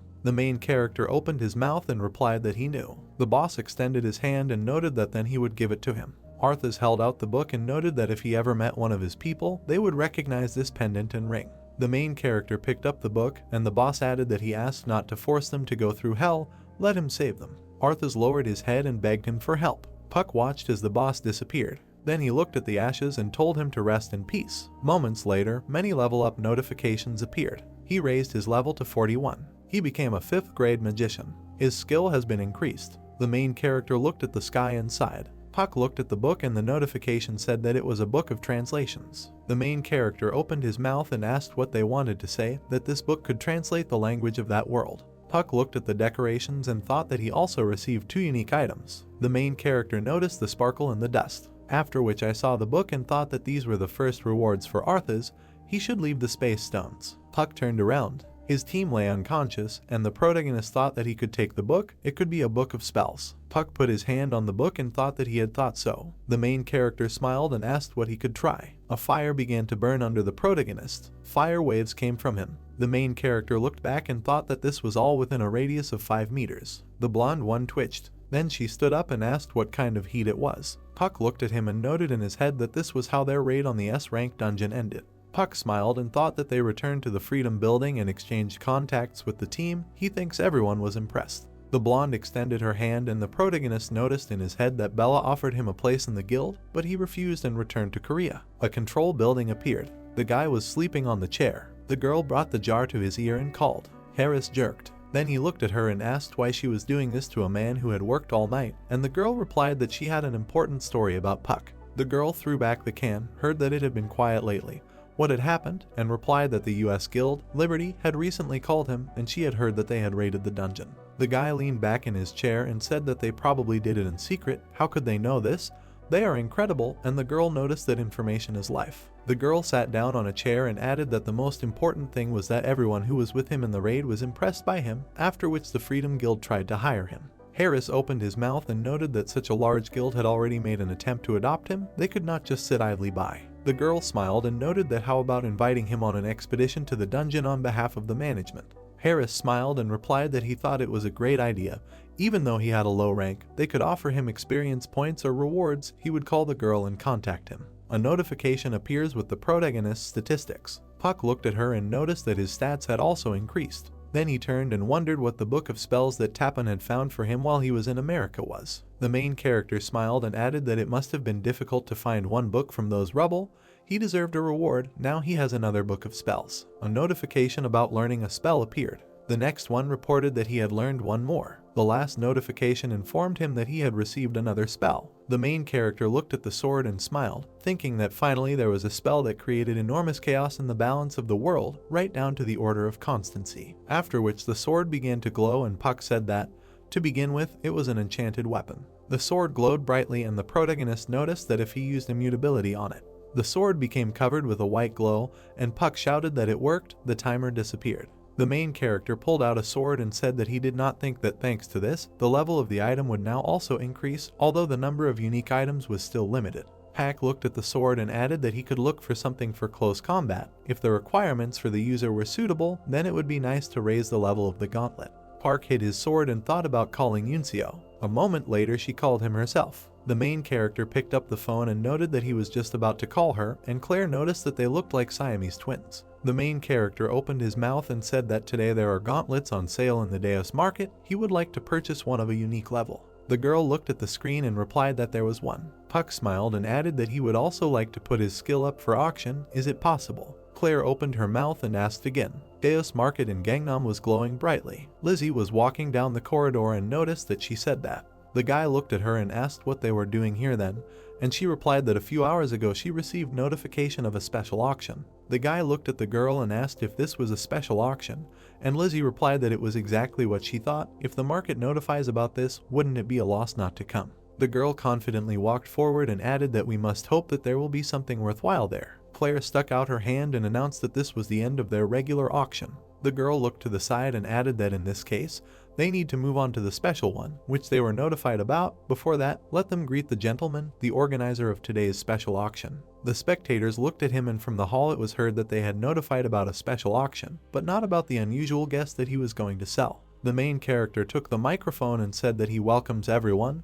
He is Pack. This is his second visit here. Puck smiled and added that he was not here to trade items, but to sell his skill. Paul looked at Lizzie and asked if it was possible to sell the power of the awakened, and the girl replied that the items at the auction cost hundreds and thousands of dollars. Lizzie looked straight and added that this means that the skill he wants to sell is very valuable, which is probably why the market allowed this special auction to be held. Only the first 10 buyers will be able to take advantage of this opportunity. Puck put out his hand and noted that he could increase the level of their weapons by exactly 1. The girl opened her mouth and shouted that she didn't believe it. People started looking at each other and shouting that there is such a spell, no idea, he is the only one who uses spells here. The girl opened her mouth and asked if he was telling the truth. Puck looked at her, after which he strained his gaze, thought that she was still here, and replied that she had ever heard him lie. Caroline looked at him silently, after which Pack smiled and said that any weapon below the legendary category can be improved by 1 level. The main character turned his gaze and added that, however, if someone perceives him as an enemy or tries to harm him, then the level of their things will immediately drop to the original level. Caroline looked at him displeased. Then she opened her mouth and said that there are many people who can enchant things like precious stones and spatial stones. Puck looked at her and noted that if this was his plan, he would not have announced the sale of the skill. She thinks too primitively. The main character looked at the audience, after which he raised the microphone and added that if everything is clear to them, then they will start the auction with 500 million won. Puck sat down at the table. Claire looked at the tablet and noticed that it was sold for 2 billion won, only 20 billion won. All 10 buyers contributed money and now asks him to start upgrading. The main character extended his hand and noticed that then he asks to put his weapon on the table in front of him. People threw their weapons on the table, after which a fire lit up in front of him. The fire began to burn brighter. People opened their mouths in surprise. Caroline opened her eyes. Lizzie took the sword and shouted that it was unbelievable that her Satito really became a legendary weapon. People examined the weapon and noticed that his rare weapon had become unique. This was a scam. Puck looked at the girl and noticed that he needed to go somewhere, and Claire replied that she was grateful for his work. The main character looked back. Caroline looked at him furiously. Puck walked down the corridor. The protagonist walked past the people and thought that the other 2 who were staring at him, besides Caroline, were definitely from the Mukon Guild. They probably wouldn't try to catch him unexpectedly like Caroline. The main character folded his hands and added that caution never hurts, it's worth thinking about. A guy appeared in front of him and said that he should come here. Puck looked at him and said that it was nice to see him again. The last time was during a large-scale outbreak. Harris smiled and noted that a really long time had passed. He had already finished his business in the market. The main character smiled and replied that the auction went smoothly. He achieved what he wanted. Harris extended his hand and offered to walk to the meeting area. Caroline walked down the corridor. A sound was heard behind her. The girl turned and asked what she thought. Stalking a woman was hardly good manners. Caroline looked at the 2 guys, after which Ethan noticed that there was no need to show off like that when she called them. The guy opened his mouth and noticed that the reason for her secret call was that guy. The girl approached them and replied that everything was correct. Carolina opened her mouth slightly and noticed that there were bombs, a recognition scroll, and this time also a weapon enhancement. The big man extended his hand, and the girl added that if they left everything to fate, they would only be toys in his hands. Caroline looked furiously and remarked that they must destroy him by any means necessary. The girl folded her hands and added, how about a temporary truce? After all, she thinks they have a common enemy, and Ethan noticed that this means a common goal, Pack or still the Jiangxian Guild. The girl looked at the guys and replied that they were taking both. They were in the same boat, so they couldn't write anyone off. Carolina presented the cracked photograph and said that if they could not get what they wanted from them, then they should destroy them. The buildings were split. People entered the green portal. The guy looked at his watch and noticed that 2 hours had passed. The girl closed her eyes and asked if this time was also a failure. A moment later, a bright light appeared behind him. The main character got out of the car and noticed that even in such a remote place there was a dungeon. Harris looked at him and noticed that the dungeon had appeared quite recently, so it was still unknown. The girl looked at the protagonist and said that they had left him unattended for too long, so it was difficult to say when the outbreak would happen, and Puck noticed that Mila was also here. The girl smiled and noticed that they had not seen each other for a long time. There was wind coming from the portal, and Mila added that she would explain everything briefly since Puck liked to get straight to the point. The girl sat down at the table and said that they had originally planned to invite him to another private dungeon run by Up. Puck smiled and noted that he had heard from Harris, and the girl added that after the report, they found out that there was an open dungeon here. The girl remembered how she went into the dungeon with a squad and said that for the safety of people in the area, they tried to quickly neutralize it. Puck screwed up his face and asked that there were some problems after they entered. The girl leaned her hands on the table and replied that this is how, firstly, Only one person can enter, and, having failed, this same person cannot return. There are already 5 victims and up. Mila looked down furiously and added that she and Harris, both SS ranks, had been taken by surprise and failed. The girl clenched her fist. Harris leaned over and noted that they still didn't know what to do. Puck looked at her and said that the monster inside is so strong, even if 2 SS ranks like them fail, wouldn't it become impossible? Neela opened her mouth and noticed that it was not a matter of strength. Neela remembered about stretch marks and noticed that it was a matter of invisible traps. Then I remembered huge monsters and added that monsters with resistance to attributes, too many factors influence the outcome.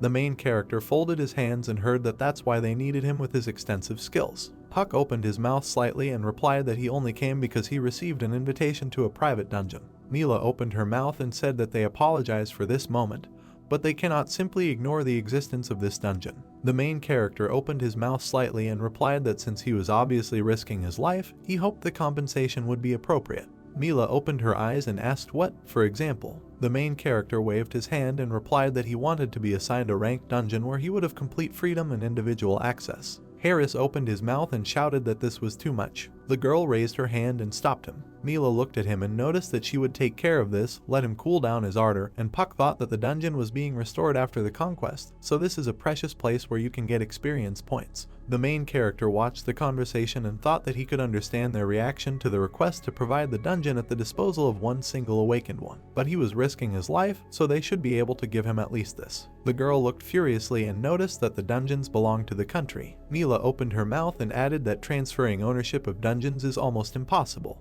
The girl withdrew her hand and added that, therefore, that if the ownership rights belong to Up, but he can use the dungeon itself at his own discretion, and Puck noted that it sounds good, he agrees. The girl looked at him and noticed that there was a condition that he must unconditionally accept. Mila furiously opened her eyes and noted that if the dungeon was open for too long and it caused an outbreak, then he would take full responsibility upon himself. The main character took the tie and replied that he would take full responsibility for everything. A green fog hung over the plain. The main character ran through it and heard that as soon as he entered the dungeon, let him run. Puck clenched his teeth and remembered that if he was even a second late.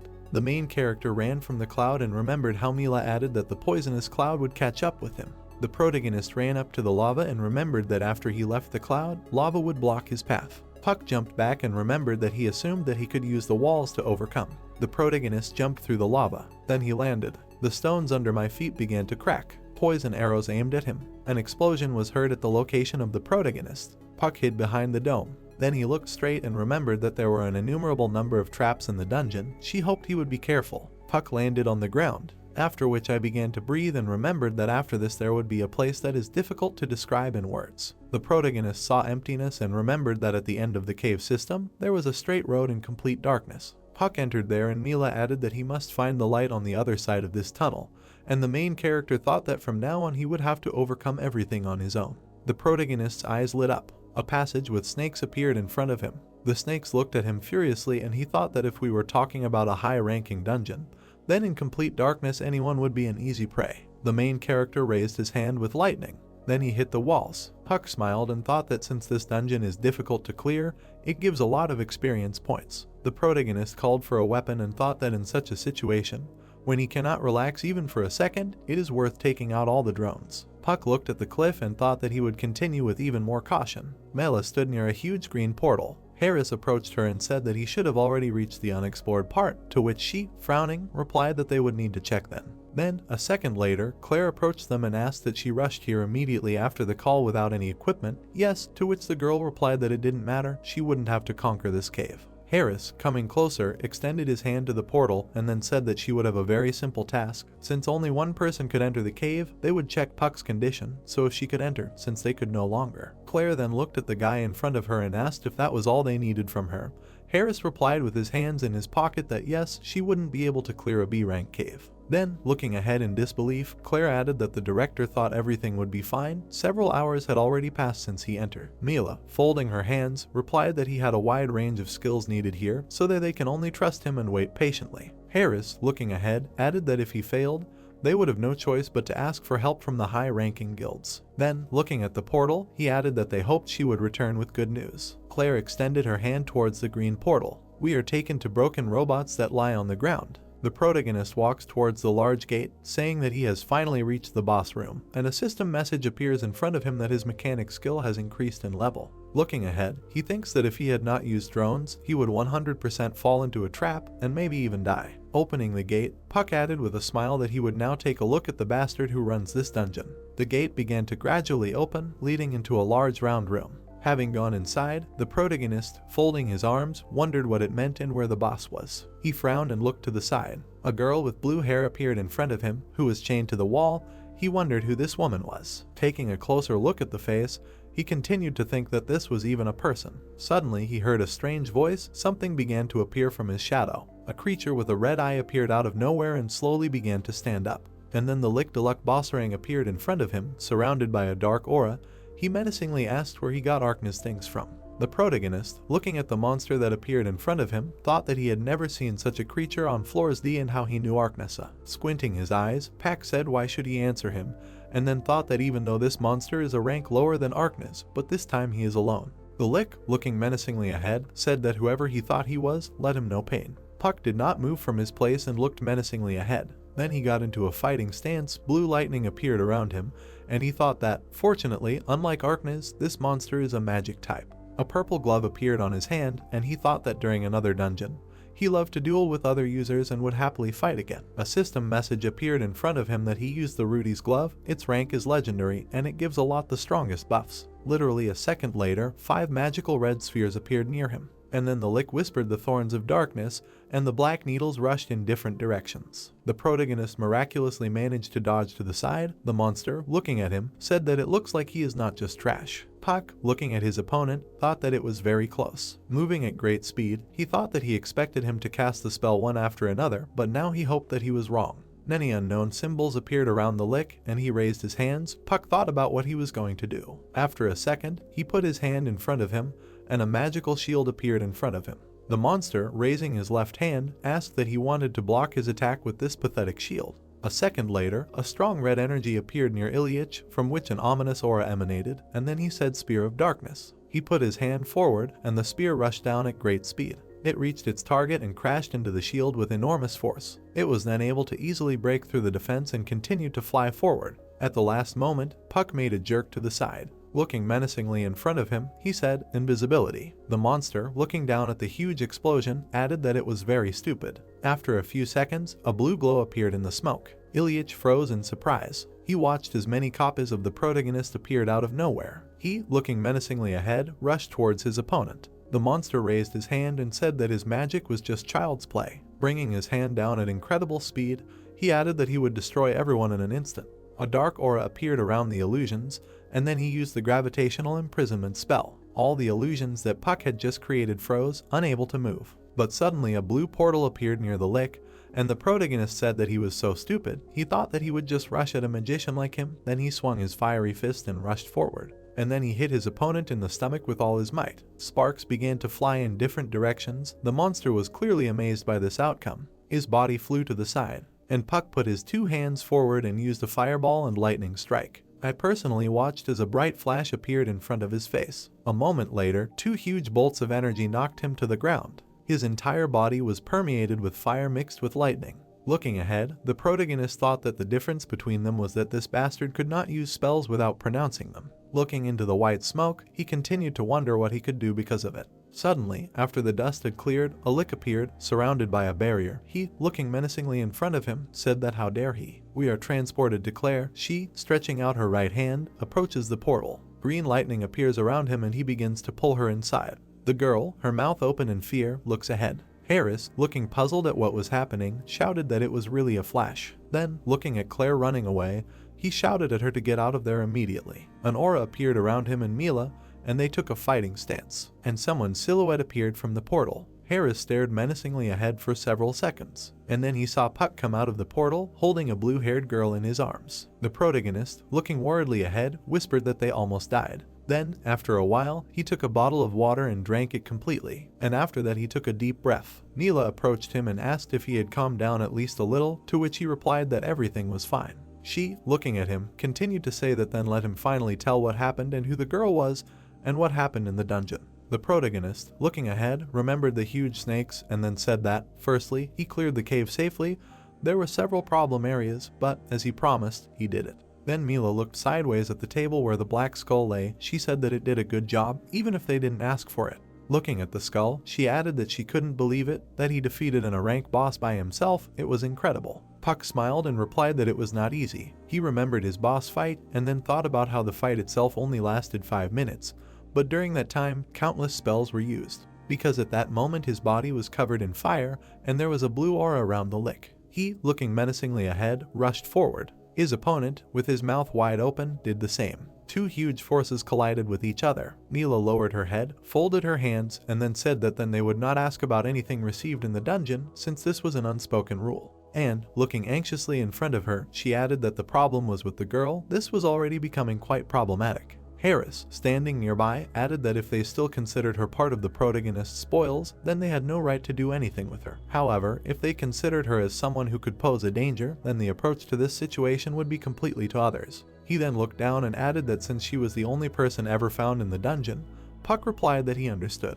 Then he frowned and turned to the side, and he stared intently at the blue-haired girl. And then, looking at his comrades present before him, he shouted that even if they did not misunderstand him, he hoped that they would listen. Looking menacingly in front of him, he added that he would take her with him, since he was the one who saved her from the dungeon. He must bear responsibility for this and take care of her. After these words, he thought that if someone else takes her, who knows what might happen to her. Remembering the lick in his head, he continued to think that, in addition, he thinks she is somehow connected with Arkness. The image of a young boy appeared in his head. Then suddenly Mila, taking a step forward, said that she agreed. She imagined many red eyes appearing behind her, and then added that if her existence became known to the public, it would become difficult to manage the interests of the organization that deals with the Awoken. They would have to conduct research. There was silence in the room for several seconds, all three looking at each other. Meanwhile, Claire placed the blue-haired girl's head on her lap, and someone added that they needed to stick to this plan and her existence needed to be kept a secret. Mila, looking in front of her, said that if they need to study or see something, he shouldn't be shy and ask them. They will be happy to help him. The protagonist smiled and thanked them for their concern. Then the girl added that they were sincerely grateful for the help and therefore should respect his decision. Harris, standing next to him, smiled and said that it was true and he was also grateful for his work. We are taken to a black car, which is rushing down the road at great speed. Harris sits behind the wheel, surrounded by his comrades, and then addresses the protagonist. He tells him that since he now has someone next to him who needs to be protected, he needs to know something. Puck replied to this that he is listening. The man, keeping a watchful eye on the road, said that the UP has a program of monitoring and indirect monitoring of those associated with them. Hearing this, the protagonist looked at his comrade with concern and then wondered what this means. From the moment they promised to help someone, they begin to be constantly monitored. After hearing this, he said that he thinks that this is really possible. Harris looked away with a furrowed brow and then said that according to the reports, someone was following him, and they were quite professional about it. They tried to track them, but they seemed to notice right away and hide. Puck looked menacingly in front of him and replied that he understood, and then he remembered the girls and wondered who it was. Were it those two or the other girl? Harris pulled over at the intersection and then said he hoped Park would be more careful from now on. Smiling, looking to the side, he continued to say that if any danger arises, do not hesitate to call them, to which the protagonist replied that of course, and he is very grateful. Suddenly Claire interrupted the conversation and, smiling, said that he could call her at any time, no matter if it was for personal reasons or not. Harris, looking at her displeasedly, said that they were talking about serious things, to which she replied that they had already finished the conversation, so everything was fine. Puck smiled and replied that everything was fine. Claire then blushed and pointed at herself and added that if he doesn't have a girlfriend, how about going on a date with her? Her eyes lit up and she continued to stare ahead. The traffic light turned green, and Harris pressed the pedal to the floor with all his might. The sudden start sent a puzzled Claire flying backwards. She hit the back seat with all her might and narrowed her eyes. And then, dissatisfied, scratching the back of her head, she said that it was dangerous. What was he doing? To which Harris replied that she should buckle up and sit still. Claire frowned and looked away with displeasure. Then suddenly the protagonist turned to her and said that he found her attractive as a woman, primarily because she was very charming. Hearing this, Claire straightened her hair, blushing, and said that okay, she understood. We are taken to a skyscraper. The protagonist sits in his room, looking at the system message, and then says that since his mechanic level increased by 10 in the dungeon, he can look at the statistics. A large system message with his characteristics appeared in front of him.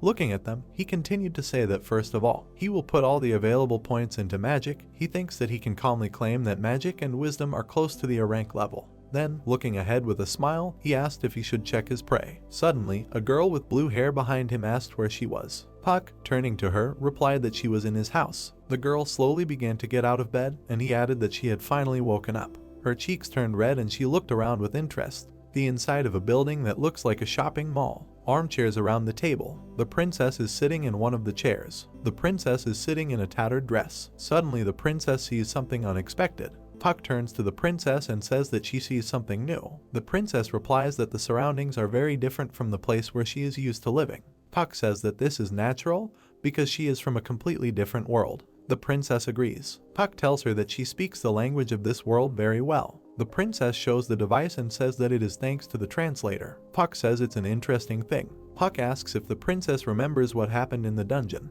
The princess replies that she remembers a little, although it is illegible. The princess says that if she remembers correctly, her being there was a kind of offering, and that after that Puck came and single-handedly defeated the Lick-de-Luck and saved her. The princess adds that if she's not mistaken, then Puck still has her brother's necklace. Puck shows the necklace and asks if that's what she means. The princess says yes. The princess asks if Puck can give her the necklace. Puck makes it clear that he will not give up the necklace. The princess asks in this case to convey the message that was sent with the necklace. Puck remembers the message. If you meet any of my servants or assistants, they will instantly recognize the necklace and ring. Do not let them know hell during their lifetime. I beg you, save them. The princess says that these are the words of her brother. The princess is crying. In the world of the game that Puck played, Archeans and the Desmond Empire were only a small side story, so little is known about them. Therefore, Puck could not even imagine that Archeans had a sister. The princess says that that day she thought she was in hell and that even now the opportunity to just sit is like a blessing. Puck asks what happened next. The princess reveals that she and her brother were the royal family of the Desmond Empire before its fall. The princess says that it all started with the arrival of a dark magician who drove the fourth emperor Yen crazy. Distraught, the emperor introduced tyranny and began to kill everyone indiscriminately, even the closest and most talented. And soon after that, Artenia, a neighboring magical empire, attacked the empire. Since everyone who could defend the country had already been killed by the emperor, the empire collapsed in an instant. Complete destruction did not take even a year. My brother couldn't just sit and watch this. He killed the fourth emperor and went to the front line. But this was not enough against the forces of Artenius. In the end, the brother used forbidden magic that was hidden deep in Desmond's dungeons. As a result, my brother gained the power of dark magic, which allowed him to protect the empire from Artenius. But very soon the dark force began to consume everything. The soldiers of the Desmond Empire and even ordinary citizens were all consumed by dark magic and turned into monsters. From the very beginning, the princess was ready that sooner or later trouble would come and tried to run away as far as possible. But the princess could not go far and was immediately captured by deluxe soldiers. After this, the princess was shackled and left on the altar. Now Puck understands why the princess ended up in the dungeon. The princess agrees and says that before falling asleep, Deluxe told her something. Deluxe said that because of him, he and his people fell into a spatial crack, but did not stop saying that they would definitely get out. And Deluxe said that when he returns, he will kill the princess and will happily use her body as a sacrifice. So the princess assumed that the place where she was forever lost in a spatial crack, and then Puck came. Puck says that while talking, they forgot to introduce themselves to each other. Puck says his name and asks to call him by his first name. The princess says her name is Hayes. Hayes says he understands that Puck saved her but asks for one more favor. Hayes asks Puck to help her get used to this world. Puck asks if he heard the request correctly. Hayes says she wants to understand why she ended up in this world and unravel the secrets that her brother left behind. Hayes promises to definitely repay Puck for his kindness. Dungeon cave walls. A huge bear attacks Jin. Gina takes cover behind a shield. The bear roars loudly. The bear hits the ground and stones fly in all directions. Gina slips under the bear's paw. Gina stabs the bear in the belly with her sword. The bear suddenly hears something unexpected. Julia falls on top of the bear. The girl swings her scythe and kills the bear. Julia turns to Gina and offers to help Puck. Julia looks at what Puck is doing and realizes that he doesn't need help. Puck finishes off the last bear. Julia thinks that while she and Gina were dealing with one bear, Puck killed all the others. Julia approaches Puck and sees the corpses of many killed bears. Puck remembers his conversation with Hayes. Hayes tells Puck that in return she will definitely repay and will be truly grateful. Puck happily agrees. Hayes says he looks forward to a fruitful collaboration. Puck suggests buying Hayes some clothes first so she can get used to them, because you can't stay in tattered clothes. Puck wakes up from the screams of a girl with a scythe. It turns out that he was remembering the conversation with Hayes all this time. Julia tells Puck that now they are going to the boss's room. Julia asks Puck what he was thinking about. Puck says it's nothing important. Julia asks Pak what happened in the United States that Pak became even stronger. Gina says that indeed, she and Yulia would have spent several days cleaning up, but with Pak the cleanup went very quickly. Gina tells Park that he gets stronger every time they meet. Pak is surprised. Julia agrees. Julia says that Gina is working hard and has already reached the C rank, but every time they see Pak, they wonder if the ranks give anything. Park is surprised and asks Gina if she has really been promoted to C rank. Gina replies that while Puck was in the United States, she passed the certification. Puck says that then we need to celebrate the promotion and suggests having dinner in the evening. Julia agrees and suggests to Pak that he pay. Puck suggests they settle everything after they defeat the boss. Puck turns to Gina. Puck says that he has increased resistance to fire, so he will take the damage. Puck says that Julia and Gina's role is to attack the monster's weak points from behind. Puck says that the boss's weakness is the same as the monsters they attacked earlier. Gina asks if everything will be okay with Puck. Puck asks them not to worry. Pak says that this stage has already been passed. Puck uses the solar flare spell. The girl shouts that she is starting. The bear breathes fire. Gina thinks the heat is so intense it's hard to even breathe. Gina worries if Park is okay. Gina looks at the flame. Puck flies through the flames towards the bear. Puck approaches the open mouth of the bear. Puck uses a fireball spell. Park says that even if the outside of a bear is fireproof, it's unlikely that its insides will be able to withstand it. Pak remembers that after meeting with Deluxe, he will receive 3 things: a spatial stone, Deluxe Haze bracelet, and an Aramir power projectile, which works at short distances. Pak thinks that compared to a regular spell, the power projectile is better in terms of speed, power, and number of uses. Puck thinks this is a very powerful spell. Puck thinks he wants to test the effectiveness of the power projectile. Gina and Puck stand in front of the fiery bear. The bear pours fire on them. Gina hides behind her shield. The pack is closed with magical protection. Julia thanks Jin for the cover. Julia looks at the bear's magic crystal. Julia jumps and hits the crystals. The crystal is damaged but not destroyed. Julia screams that she cannot destroy the crystal and that she does not have enough strength. Puck replies that everything is fine and he will sort it out. Puck uses the power projectile spell. The spell hits the bear's crystal. The bear roars. Puck watches the bear fall. Gina bought herself new clothes and looks at herself in the mirror. Gina nods to herself and says she's ready now. After the boss was destroyed, Julia turned to Gina. Gina asked what happened. Julia said she couldn't join the C rank celebration. Gina asked why Julia wouldn't go. Julia replied that Gina needed to spend more time with Pak. It would be nice to go on a date. Gina is surprised by the offer to go on a date with Park. Julia says that judging by the reaction, Gina has never met Puck alone outside of the dungeons. Gina agrees. Julia asks if this is not a reason to offer something new and enjoy the moment. Gina smiles in anticipation. Julia says that next time she won't be so tactful. Gina thanks her and says she understands. Gina says that since Julia gave her this chance, she should definitely try harder. Pak's house, which looks like a small company building. Mercenary guard Peter asks Alex if he's really sure Puck is worth it. Alex replies that it goes without saying and that he heard that the master is interested in Pak. Alex says that if they drag Puck to the master will reward them generously. Alex tells Peter that they can't be mercenaries forever. Peter agrees. International Organization for the Protection of the Awakened. Unlike other organizations in the International Bureau of the Awakened, they exist only for their own benefit.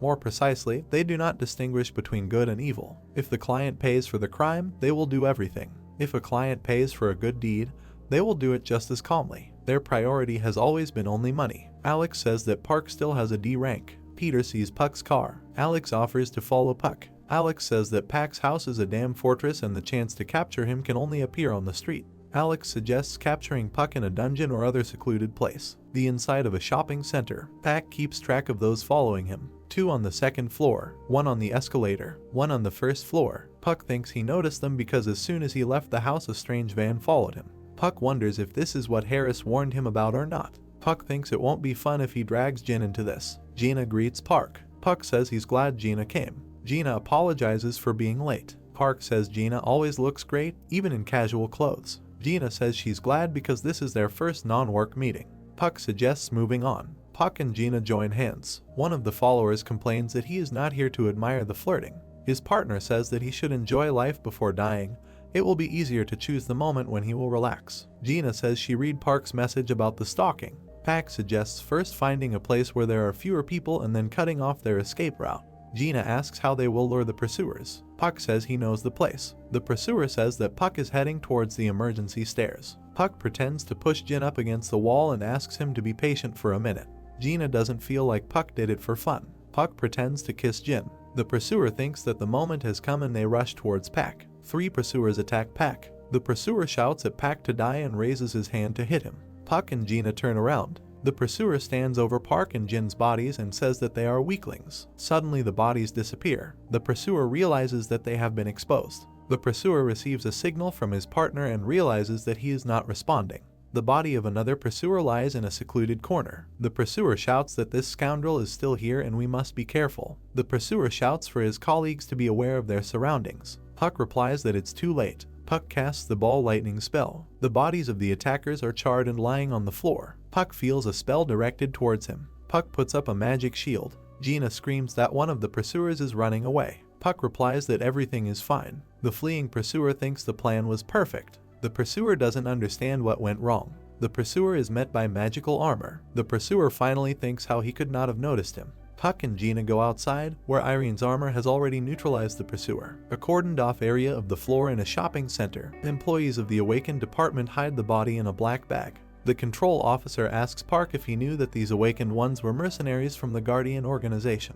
Puck asks if this is the Guardian organization that does any work for money. The employee replies that yes, the people tasked with pursuing Park were not high level, but were documented as professional mercenaries. Claire continues that their goal was most likely the skill of copying scrolls. Claire adds that the price for this skill is outrageous. Puck thinks he's being targeted by the guards. Claire says management will take care of everything from now on. Claire asks if Park and Gina are on a date. Gina blushes and denies. Claire says that Gina doesn't know how to lie at all and you can see it all in her face. Claire asks what Puck's answer will be. Puck says they were going to celebrate Claire's promotion to C rank. Claire says that everything is clear now, that's what she thought. Claire says that in this case she will not detain them any longer. Claire wishes them a good celebration of their promotion. Puck thanks Claire. Gina looks back at Claire disapprovingly. Gina thinks it looked like Claire had a thing for Puck too. Pack's house looks like a fairly large high-rise building. Puck returns home. A cat rushes across the room and lunges at Puck's face. Puck picks up the cat and asks what kind of cat it is. Hayes peeks out from behind the closet and tells the cat that she told him not to run around.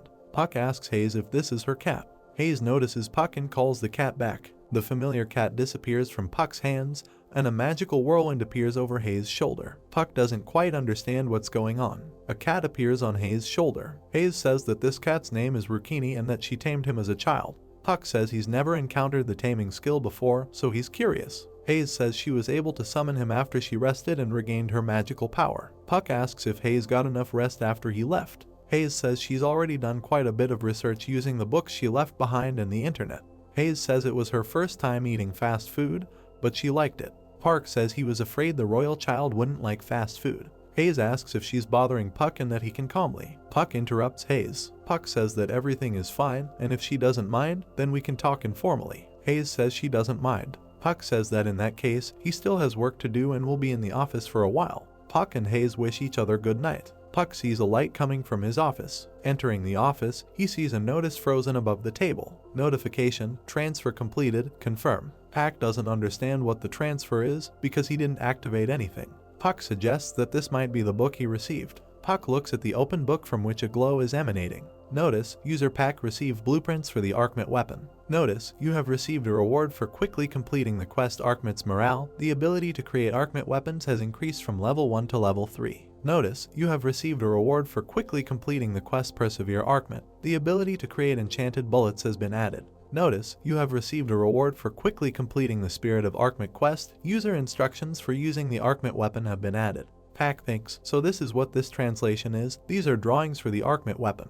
Pack thinks that the translator turns out to be quite a useful thing and can be used further. Notice, you can create Arkmit weapon. 0 out of 3 has been created. Would you like to create? Puck thinks he doesn't know much about it, but is glad that the reward has increased to the maximum amount. Puck suggests that it would be a good idea to create one weapon. Notification, required magic power is 25,000. Puck sees a notification about the ingredients needed to create a weapon. Puck uses the ingredients available and says he was lucky, he barely had enough. Notice, the requirements have been met. Notice, Arkmit weapons, 0% readiness. Puck keeps a diary about Hayes' life in his world. Puck is freezing. Park writes, Hayes adapted to life in a new environment even after the death of her blood brother, the Dark Prince Arkenes. Her cat, Rukini, was always by her side and saved her from loneliness. This helped Hayes get rid of sad memories of her brother. She decided to find the Dark Wizard who pushed her brother into a spatial gap and took revenge after her brother's death. She never cried. Pack thinks that the story of Arkenes can end here, although sadly, we can say that Arkenes' death was necessary. Puck thinks Hayes has become stronger thanks to her brother's death. Park writes, could it be because of her prayers? After that, Hayes' body began to change. It was an awakening. Puck says it's definitely over now. Puck senses someone's presence and asks who is there. Notice, C rank quest begins. The stone golem rests its hand on the ground.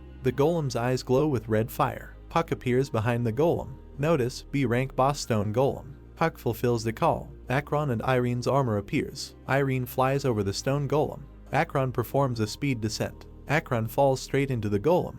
Irene uses the fireball spell on the golem. The golem is enveloped in flames. Puck thinks it's good practice for a level 21 mechanic and Akron and Irene's enhanced attack, but it's still not enough to clear a B+ rank dungeon. Puck says it's not bad anyway. Puck thinks that now he will be able to use the Archmet weapon. Notice, Archmet weapon, level legendary, can be combined with other weapons, automatically charged using spatial energy, but spatial stones charge it faster. The maximum charge level is 20 high-level stones. Feature of magic contact with bullets, all damage is dealt using magic, which increases damage. Feature of physical contact with bullets, all damage affects the physical state of the enemy. Feature of the sight, the user does not miss. Feature of magic exchange, the user can extract magic from space and increase firepower. Puck picks up the Archmet weapon. Pack thinks that we should use high-level stones first. Notice, the weapon is fully loaded. Puck thinks that the most important thing will be to invest as much magic as possible. The golem is preparing to attack. The golem raises his fist. The golem's fist rushes towards Pack. Irene's armor attacks the golem. Irene knocks the golem's fist aside. Puck points the Archmet weapon at the golem. The weapon is activated. Notice, the magic level has sharply dropped to 10. A red glow envelops the Archmet weapon. Puck pulls the trigger. A column of energy shoots out of the weapon. The shot destroys the stone golem. Pack thinks that the strength with which he can get rid of a B rank monster in one shot is the maximum he can do now. Notice, you have completed the C rank quest. Notice, you have received the rare skill Immortality. Description, special skill, Immortality, maximum level. Passive skill of a paladin. If health drops to 1, then, with the blessing of the angels, health and magical power are completely restored. All injuries are healed, all abnormal effects on the body are cancelled. After using the skill, the name of the spell changes to mortal and its properties will be changed. Puck says that with this skill, he may not be so afraid of getting hurt. Puck thinks he was hoping to find something related to Hayes on the game page, but there is nothing here. Puck thinks that there could be at least something about skills, but Puck says that it would be better, of course, to ask the game developers. Puck thinks that it is worth asking Shin to look for information. 5 days have passed. Some house. An unknown person in a raincoat says that, judging by the information from this place, he disappeared not long ago. The unknown person continues that someone is always one step ahead. His partner asks if there is any guess who it might be. Replies that most likely this is the one who is pursuing the same goal. The partner suggests returning to the headquarters and reporting what he found. The unknown man curses. Footsteps are heard. Shin confirms that yes, Han Garam, who wrote the history of the game. Shin continues that this writer does not have any noticeable activities, so he had to contact one of the developers of the game to find out at least something. Park thanks Shin for his work. Shin says that when came here, the lights were not on in the house, but the door was open and he decided not to go inside. Park replies that he really doesn't want anything to happen to Shin. Puck grabs the door handle. The unknown man tells his partner to quickly hide in the darkness. The unknown person blends in with his surroundings. Park opens the door a crack and tells Shin that he will go in first. Park says it might be dangerous inside, so he asks Shin to wait outside. Shin agrees. Puck uses an armor spell. Puck prepares a magic lighting spell. Puck enters the room and looks around. Puck sees papers with notes and is surprised to recognize them. Puck doesn't understand how Hayes' story ended up here, which isn't even posted online. Park thinks that the events described in the papers exactly match Hayes' story. Park wonders if it could be that Han Garam's story is slowly becoming reality. Park wonders who Han Garam really is. At this moment, an unknown person with a dagger tries to attack him. The dagger approaches Park's neck. The dagger sticks into the magical armor created by Pack. The unknown person is perplexed as to how the special blade could not penetrate Pack's armor. Puck asks the unknown man who he is. Puck uses the magic missile spell on the unknown person. The unknown person flies to the wall. The unknown person lands after being hit. The unknown person is about to leave. Puck shouts for the unknown person to stay where he is. Shin doesn't understand what sounds are coming from the room. An unknown person rushes past Shin. Shin asks what happened. Park runs towards Shin. Shin is surprised by Park's appearance. Park asks Shin not to run after him and to stay where he is. Puck shouts to the unknown man to stop.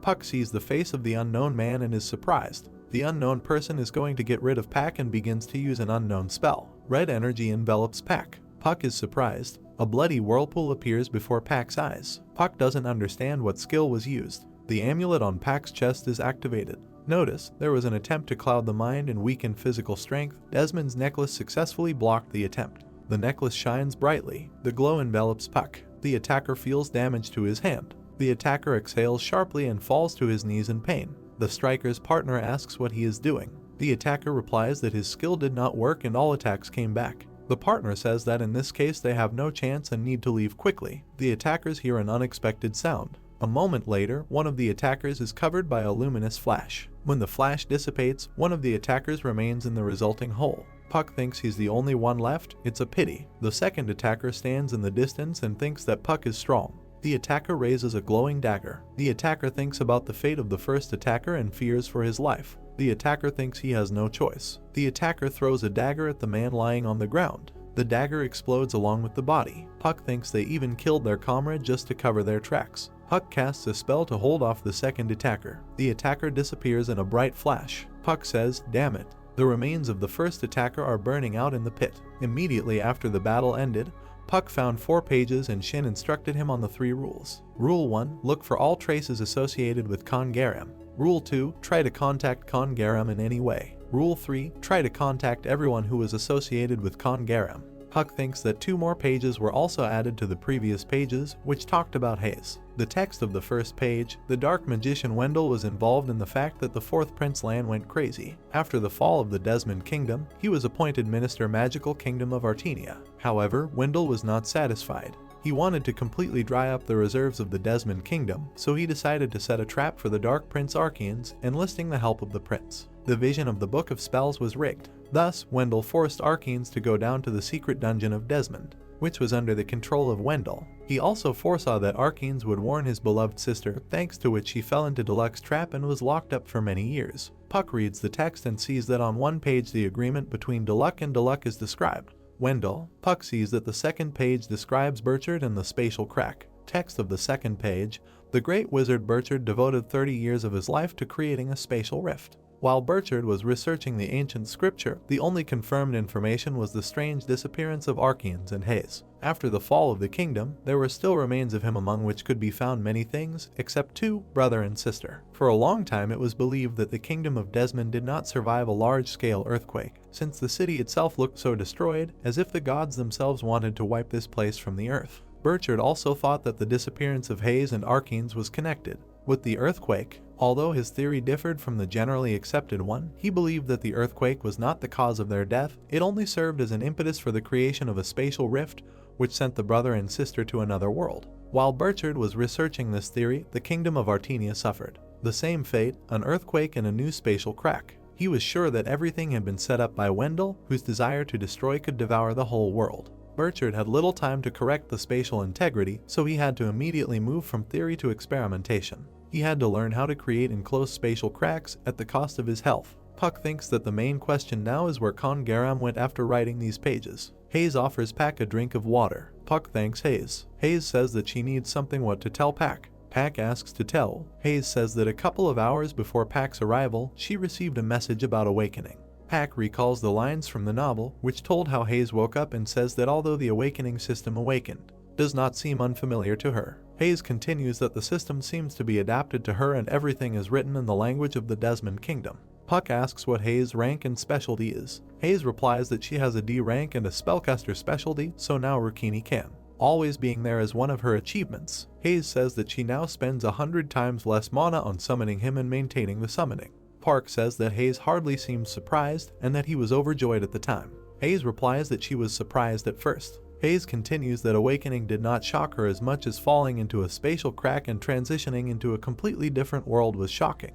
The pages under Puck's hand begin to glow red. Notice, user Pack is in contact with particles of the four worlds. Notice, the fragments resonate and create a small spatial crack. Hayes looks at Puck. Notice, a ranked Desmond dungeon is open. The entrance to the dungeon appears as a large flash. Notice, only Pack and Hayes users can enter the dungeon. Hayes asks Park if he sees the same message. Puck says that it is, and since the dungeon is called Desmond, he thinks that the pages of history will take them to the past of Desmond's kingdom. Hayes says he feels the same way. Hayes wants to say something and starts talking. Puck interrupts her and says that the dungeon may be too dangerous for her since the awakening happened only a few hours ago. Hayes says he understands. Hayes continues that she still wants to go, and even if it is dangerous, she wants to learn about her home. Puck says if she's so inclined. Puck thinks he doesn't want to miss out on a dungeon similar to the one where he saved Hayes. Puck says Hayes, go ahead then. Hayes agrees. Destroyed buildings on city streets. A flash of light in the sky. Puck comes through in a flash. Puck and Hayes fall to the ground. Puck looks around and asks himself what kind of kingdom this is. Puck says the kingdom is badly damaged. Hayes replies that this is the center of Desmond's kingdom and that it was the last thing she saw before escaping. Puck asks Hayes if she's sure everything will be okay. Hayes replies that she is fine and calls Rukini. Puck and Hayes land on the pavement. Puck says that even if everything looks like a kingdom, it is still a dungeon and you need to be careful. Hayes replies that he remembers and there is no need to worry. There is a noise coming from underground. The hands of the dead appear from the pavement. Dead hands try to grab Hayes' legs. A crowd of monsters appears in front of Puck and Hayes. The main character looked at Hayes with a serious face and said that although it looks like a kingdom, they are still in the dungeon, so she must be careful. She replied that she understood this and asked him not to worry. A blue aura enveloped her body. The hands of monsters began to crawl out from under her feet. Hayes was taken aback by this. A crowd of monsters stood in front of her. Puck and Hayes stood in front of them.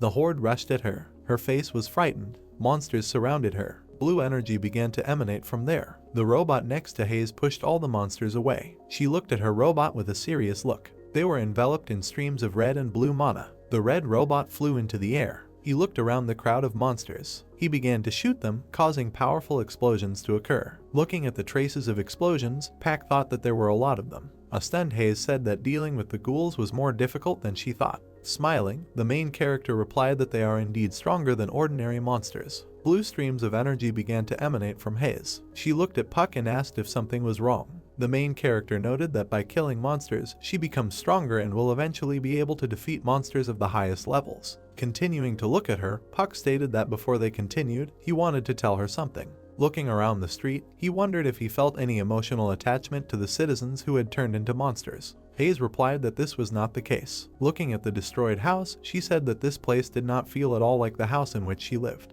She looked at her hand, from which a blue aura was emanating, and noted that it was a strange feeling. Looking ahead, Park noted that this place would be their first step on the path of development and she must be feeling something like that.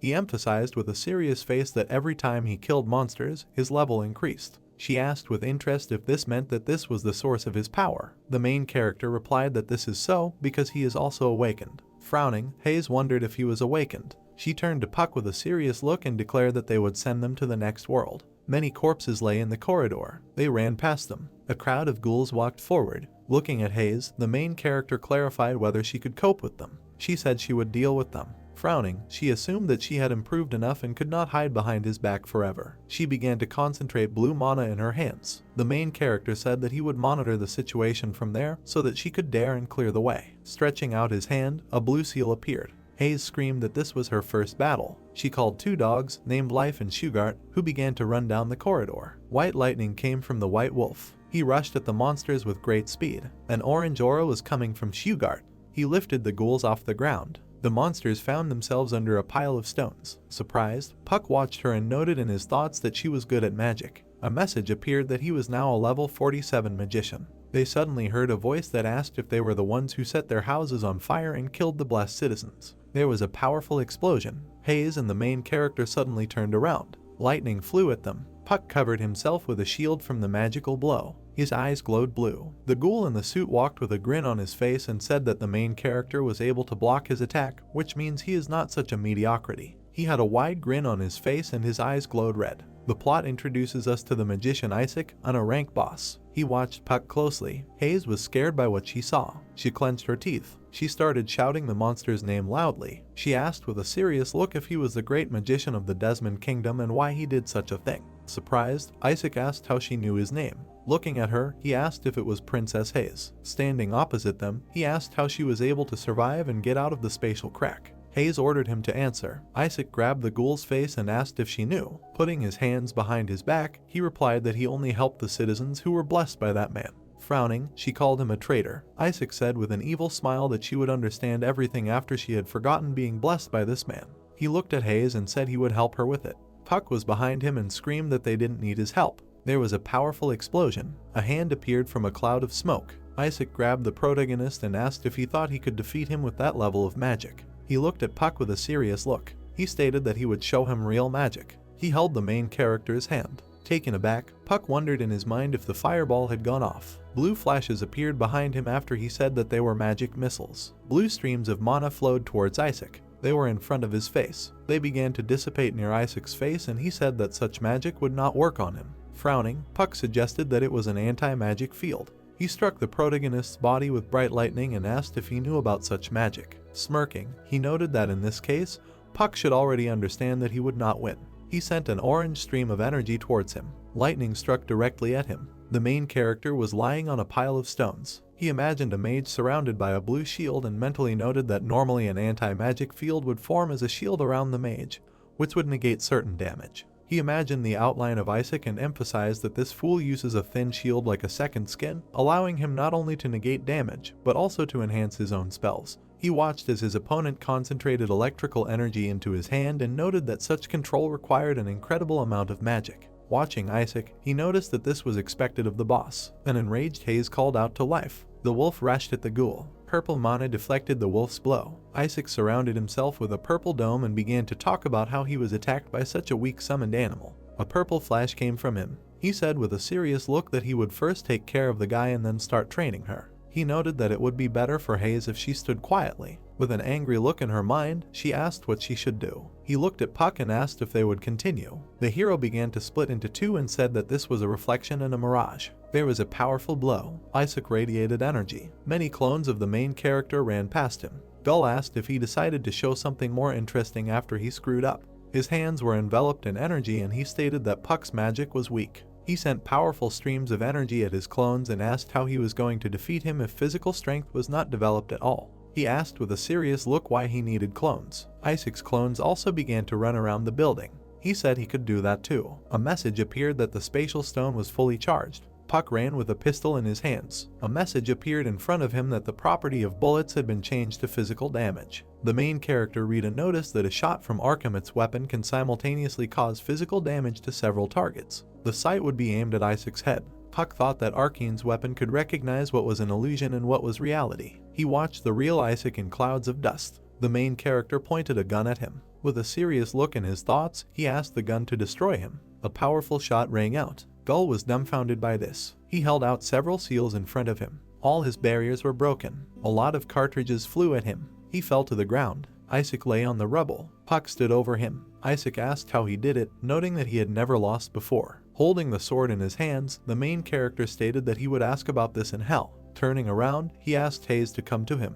He handed her the blade and said that now was the time to take revenge. He took Puck's sword. Her face was serious. She started walking towards Isaac, who asked her to stop. He said with a stunned look that he must preach the man's words, adding that if the princess left him alive, he would tell her everything. Swinging her sword, she wished death on the traitor. There have been many reports that the level has increased. A notification popped up that user Pack had promoted to level 51 and became a 6th class magician. She turned to the main character, who was standing behind, and thanked him for the opportunity to take revenge. An earthquake began. A message appeared that they had killed the boss and the Desmond dungeon was collapsing. Red energy appeared in front of them. They read that the portal to the outside is open and it will close in 10 minutes. Puck looked at the red portal. A notification appeared that if the door closes, users will never be able to get out again. Turning around, Hayes asked to wait a little. She said with a serious face that there was a place she wanted to visit before they left. They entered the library. Puck read that there were 3 minutes left before the exit closed.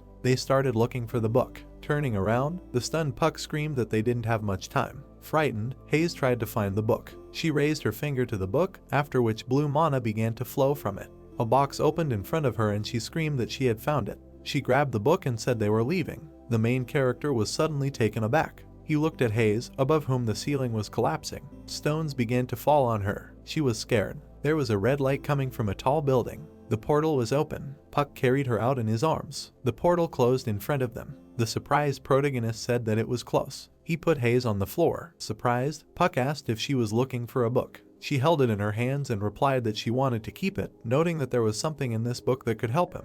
A message appeared in front of him that this was the Book of Secrets of the Desmond Kingdom. He saw a projection that said that the Arank Desmond dungeon had been cleared. A stream of energy appeared in front of them. A message appeared that the awards had been moved from the archive. Puck asked if Hayes wanted to watch. Holding the book in her hands, she replied that she did not want to, adding that she was unlikely to be needed there, so it would be better for him to call her when he really needed help. The main character replied that he would look at the awards for now, and she could go and rest. He started to walk away from her. He looked at the 2 books and noted that they were spell books. He read from the notice that these were 6 types of anti-magic shield spells and 6 types of chain lightning spells. He held a red stone in his hand. He noted in his mind that he had obtained 10 spiritual spatial stones. A message popped up that space spirit stones were rare and had special energy. A red notice appeared that the world's first space spirit stone had been found. Harris and Miller read with surprise on their faces that spiritual space stones can only be found in Arank dungeons and above, and they can also be created using spiritual alchemy. Rox looked at the projection carefully as he sat at the table. Caroline looked at the message with a puzzled look. Smiling, Puck suggested that they had added something new to the game.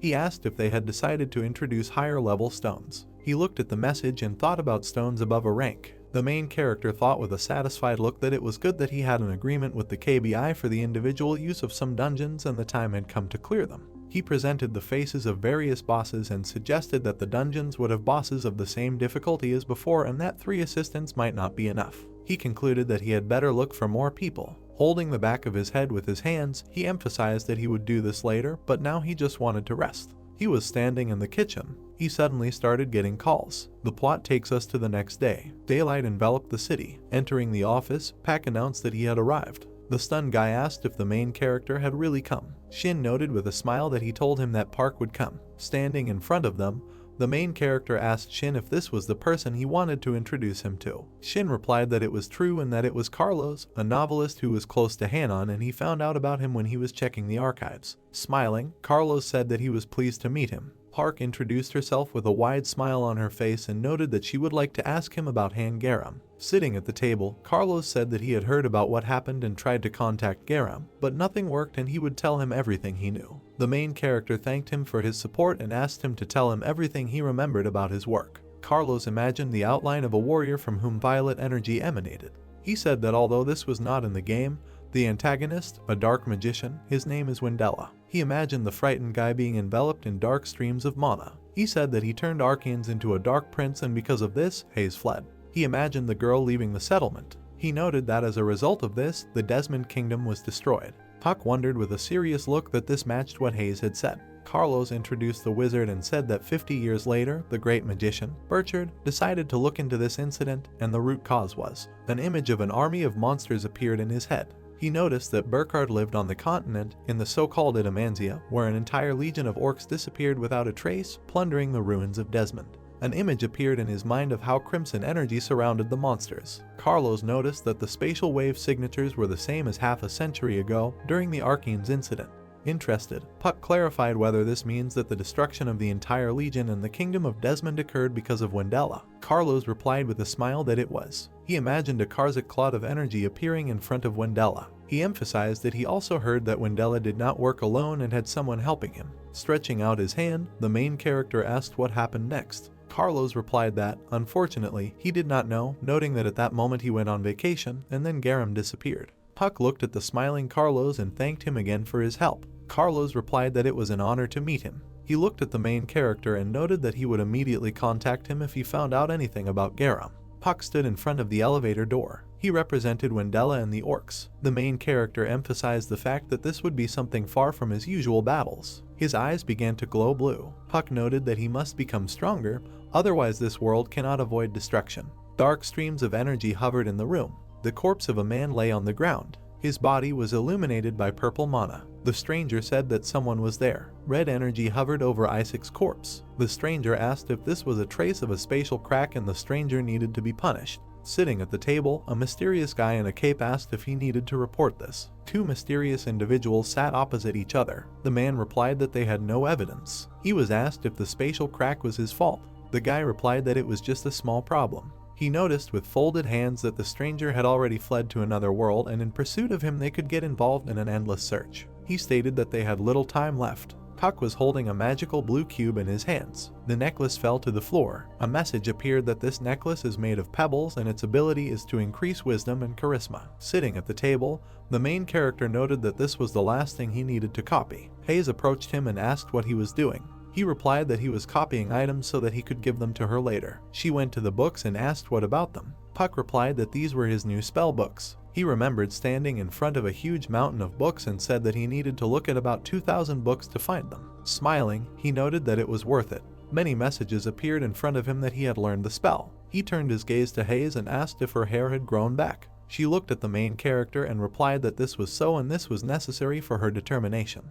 He asked in surprise about determination. She replied that she wanted to get used to her awakened powers and improve her strengths. Clenching her fist, Hayes said that if she could return to where she lived before. Frowning, she declared that she wanted to take revenge on Wendell with her own hands. She emphasized the fact that she will do anything to become stronger, no matter how difficult it gets. She asked to help her. Puck looked at her silently. He turned to her with a calm look. The room suddenly went dark, which made him taken aback. They were scared. Stunned, Hayes asked what was going on. The main character said that not long ago he met people who were watching his house in order to attack. He noted with a serious look that things had not worked out for them, and he thinks that they have become more aggressive. A guy shrouded in green energy flew through the window. He rushed at Puck. The main character repelled his blow with a shield. A blue circle appeared in the shield. He used an energy missile. The stranger was thrown away by a powerful explosion. He fell to the ground in front of the girls. Puck looked out the window. Looking at the girls, the main character asked if they decided to come visit without asking.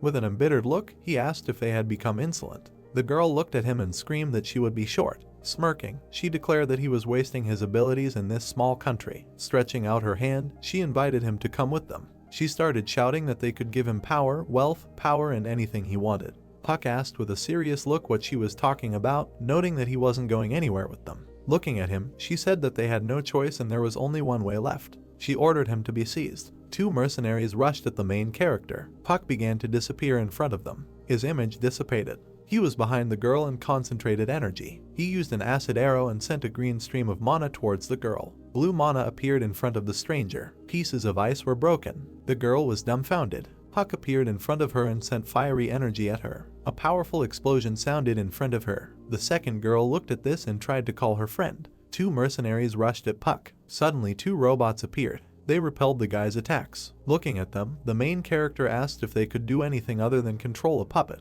He looked at the lying girl, who was emitting a frosty aura. An icy substance began to cover her body. She asked if Puck thought it would be that easy to kill her. Her body was enveloped in ice. She directed the blocks at the main character. Puck was dumbfounded by this. Surrounded by energy, Puck looked at Brittany lying on the floor. She, imprisoned in the ice, raised her head and asked furiously if he thought she could be killed so easily. A hand broke through the ice. Looking at the fragments, the main character warily took a fighting stance. He was very scared. Sharp ice flows continued to grow in front of him. The ice wall began to crack. The dolls stubbornly approached the cracks. Suddenly, they got stuck in the ice. Tiffany, sitting on the floor and watching the dolls stuck a step away from her, breathed out a sigh of relief before saying that this skill was still quite strong. Frightened, she continued to say that a little more and she could freeze to death. Frowning, Tiffany said that Puck's skills were much better than she expected. But still, she thought that he could not survive such a blow. Brittany, frozen half in the ice, looked at Puck in bewilderment. Suddenly, the legs of the main character appeared.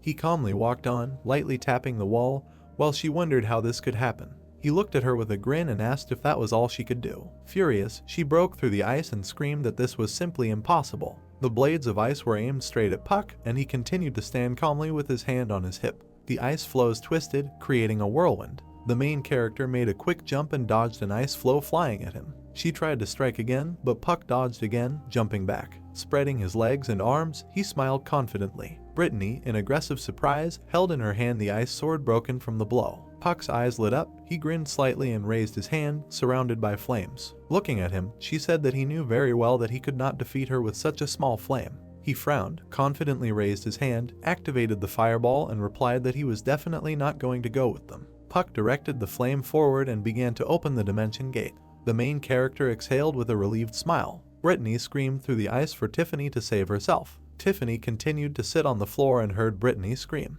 She was surrounded by Puck's flames. She looked to the side in surprise. The main character's flame gave off a powerful explosion. He stood in front of his rival as the fire continued to melt the ice around them. Puck stood calmly behind her while she turned around with a frightened smile and desperately called Tiffany's name. At the same time, she was lying unconscious on the floor. Brittany ran over, lifted Tiffany's body and screamed in fright for her to wake up. Puck spread his arms and frowned and declared that it was all over. Suddenly, someone put a hand on his shoulder. The mysterious man told the frightened Puck that this was not the case. The main character raised one eyebrow and looked at him in shock. Turning around, he saw only an empty courtyard. Puck turned back and watched in surprise as a stranger in a black cloak with a long braid quickly walked forward. Brittany threw herself on the floor and apologized to the master in hysterics. The man tisked and said indignantly, telling Brittany that he even made dolls for her, but she still couldn't cope, while the main character stood behind and thought about what she called the man.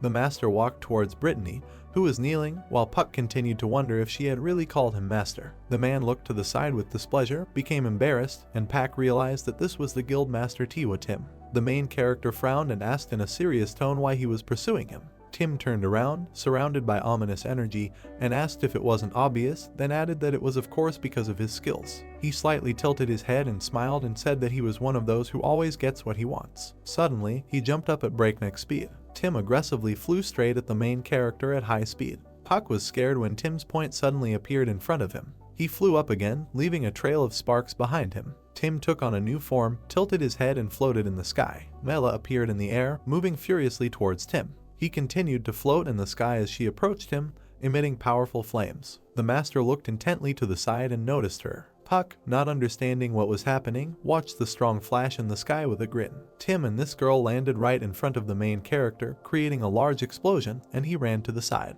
Tim jumped away from his opponent and stood in a fighting stance while she held the sword in her hand. He grinned with sparkling eyes and said that she had arrived earlier than he expected. Puck squatted in bewilderment and fear, leaning one hand on the floor, while Mila aggressively stood in front of him, ready to fight. She frowned and told Tim in a serious tone that she wasn't going to play with him. The main character continued to sit silently. The master was getting closer, and Mila pointed her sword at him and asked if he knew that the Tiwa Guild was currently dealing with those awakened from the KBI, to which Tim answered in the negative. She presented broken dolls and said that all those at the scene of the incident could not be identified, and also, they could not use them as evidence. Brittany sat on her knees with her hands folded and her head bowed in front of Tim, who calmly replied that they would leave now. Closing his eyes, he arrogantly said that there were a lot of extra eyes there. Tim quickly turned around, created an energy portal and told Brittany they were leaving. They disappeared into a yellow and black ball of ominous energy that enveloped the room. Neela continued to stand in front of the sitting Puck and watch them leave. The main character got angry and frowned. The plot shows the building in which the events took place. Puck stood silently in front of the girl with the sword in the same place where only fog remained. He turned to her and said that he didn't think the branch manager would arrive so soon, to which she replied that perhaps the Ho had mentioned this earlier. Park recalled how, while sitting in the car, he had already been told that he would be under the protection of the KBI leadership. She looked at him with a smile and said that she thought she would be late. Puck put his hand on his hip and said with a smile that she was just in time, to which she looked away in embarrassment. He remembered how scared he was and told how he almost lost an eye from Tim's attack. Neela thanked him and said that it made her happy, and at that time Puck walked up to the doll, bent down and took it, asking Mila what kind of dolls Tim was constantly talking about. While he looked at the doll, she said that they are used by the Tiwa Guild to kill the awakened. All of their identification marks are erased, so even if they catch them, they will not be able to find out which organization they are from. Neela continued to say that they were going through a special procedure for blocking consciousness, as a result of which they lost their individuality and imagined this. Thinking about the crowd of walking dolls, she told Park that these dolls are the main driving force behind why the Tiwa Guild is #1 in China. Puck frowned and asked her that if Tim had come to this, then he was afraid to imagine what would happen next. He put his hands in his pants pockets and listened seriously as Mila told him that they weren't sure if the people targeting him would only be from China. Mila reminded Puck about the incident in the shopping center, adding that he was the target of many people and remembered how strangers with knives killed people. She frowned, looked at him and said that the KBI should try to protect him in haze. The plot moves us to the next day. In the Blue Castle, in the basement of the guild in the training room, a fight took place between a dark-haired guy whom Julia and other people were watching. He was attacked by drones, but he continued to fight them off with his flaming sword. Full of rage, the guy holds the sword in front of him. Suddenly, a shield appears in front of him, which he cannot resist. He exclaimed in surprise, asking why it was so difficult. While he stubbornly tried to repel the shield, another drone was approaching behind him. The guy gave up and sighed tiredly. He fell to the ground. Yulia and the armed man watched. She praised him and called the next one. Gina and Puck stood behind her with folded arms. He said that it was good that they had Julia. He frowned confidently, and Gina agreed with a smile and said that they both lacked teamwork, so it was important to find a third party to fill those gaps. Puck looked at the focused Yulia and said that thanks to her, who has a lot of experience in teamwork, they will have to pass many different tests, so he believes that everything will go well. Gina looked at Puck in fear and asked if everything would be okay with that guy after the drone. The main character answered with a calm smile that the drone was not that strong, especially since it was created specifically for selecting the third member of the team, when suddenly Julia asked him to come up for a second. Gina came up with Puck. He put his hands in his pockets and asked what was the matter, to which Julia calmly replied that a certain person said he knew them. He said with a smile that the branch manager said that KBI needed to become stronger, but he didn't think that much. Claire suddenly came over and told him not to worry with a smile, as she only wanted to join this team to break the B rank barrier. Puck was surprised. Julia looked in bewilderment as Claire walked right up to him and talked about how she hoped they wouldn't give her a special test. Julia turned to Claire and offered to start, to which she agreed and went to the site. Julia gave permission to begin. Claire took a serious fighting stance and held a bow in her hand. Gina and Julia frowned and thought about the fact that she was an awakened rank B and wondered about her skills. The battle began. 2 drones headed towards Claire, but she had already taken aim and was ready to fight back. Frowning, she took aim and decided to start with physical attacks. Claire fired the projectiles. They flew exactly along the drone blades. The drone's armor was activated, which reflected projectile hits. Julia looked at her and said that in high-ranked dungeons, monsters are immune to physical attacks and asked what she would do now, to which a focused Claire replied that everything was fine.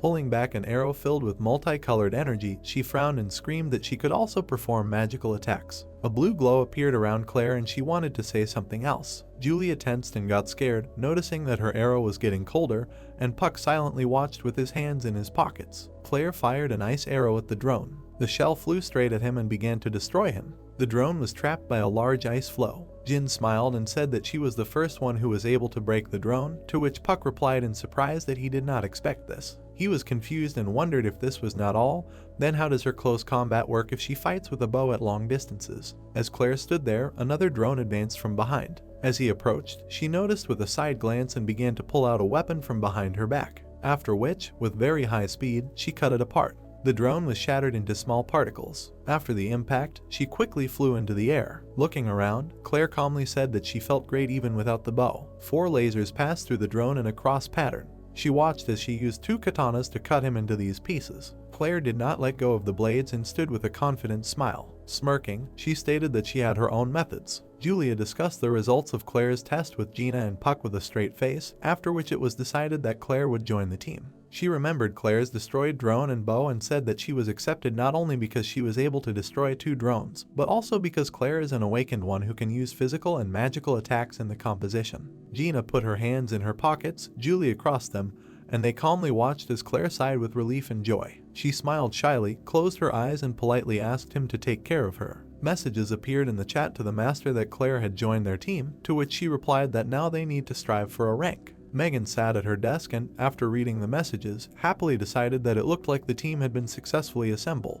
Guild worker Ani looked into the office and called Megan for a few words, to which she agreed and called inside. Ani walked up to the table, looked at the tablet and said that at the moment the White Lotus and Tree Soul guilds had entered into an argument with them, to which the master asked what this meant. She introduced the guild members standing in front of the barrier tape and said that both of these guilds had licenses for the dungeon near Myeongdong Station and deliberately extended the planned clearing time. As a result, their attacking team would join late, so their guild would definitely fail in clearing them. Megan put down the phone and suggested that apparently their official complaint was useless, after which Unni confirmed her words and added that those guilds clean them up by following the laws, and if problems arise, they can simply file a complaint with the KBI. The master crossed her arms, introduced the KBI building, and reflected that the KBI follow a policy of passive intervention and aggressive forgiveness, so they probably trust and act on it. Frightened, they asked what they should do. Megan imagined two angry tigers and replied that both of their opponents were wild animals. They needed to refrain from a head-on collision and avoid the greatest damage. The master frowned, raised her hand, clenched her fist and confidently said that there was no need to rush because the one who attacks first would lose. Unai looked at the sheet and said that they will do as Megan says. When she was already moving towards the exit, the master called out to her again.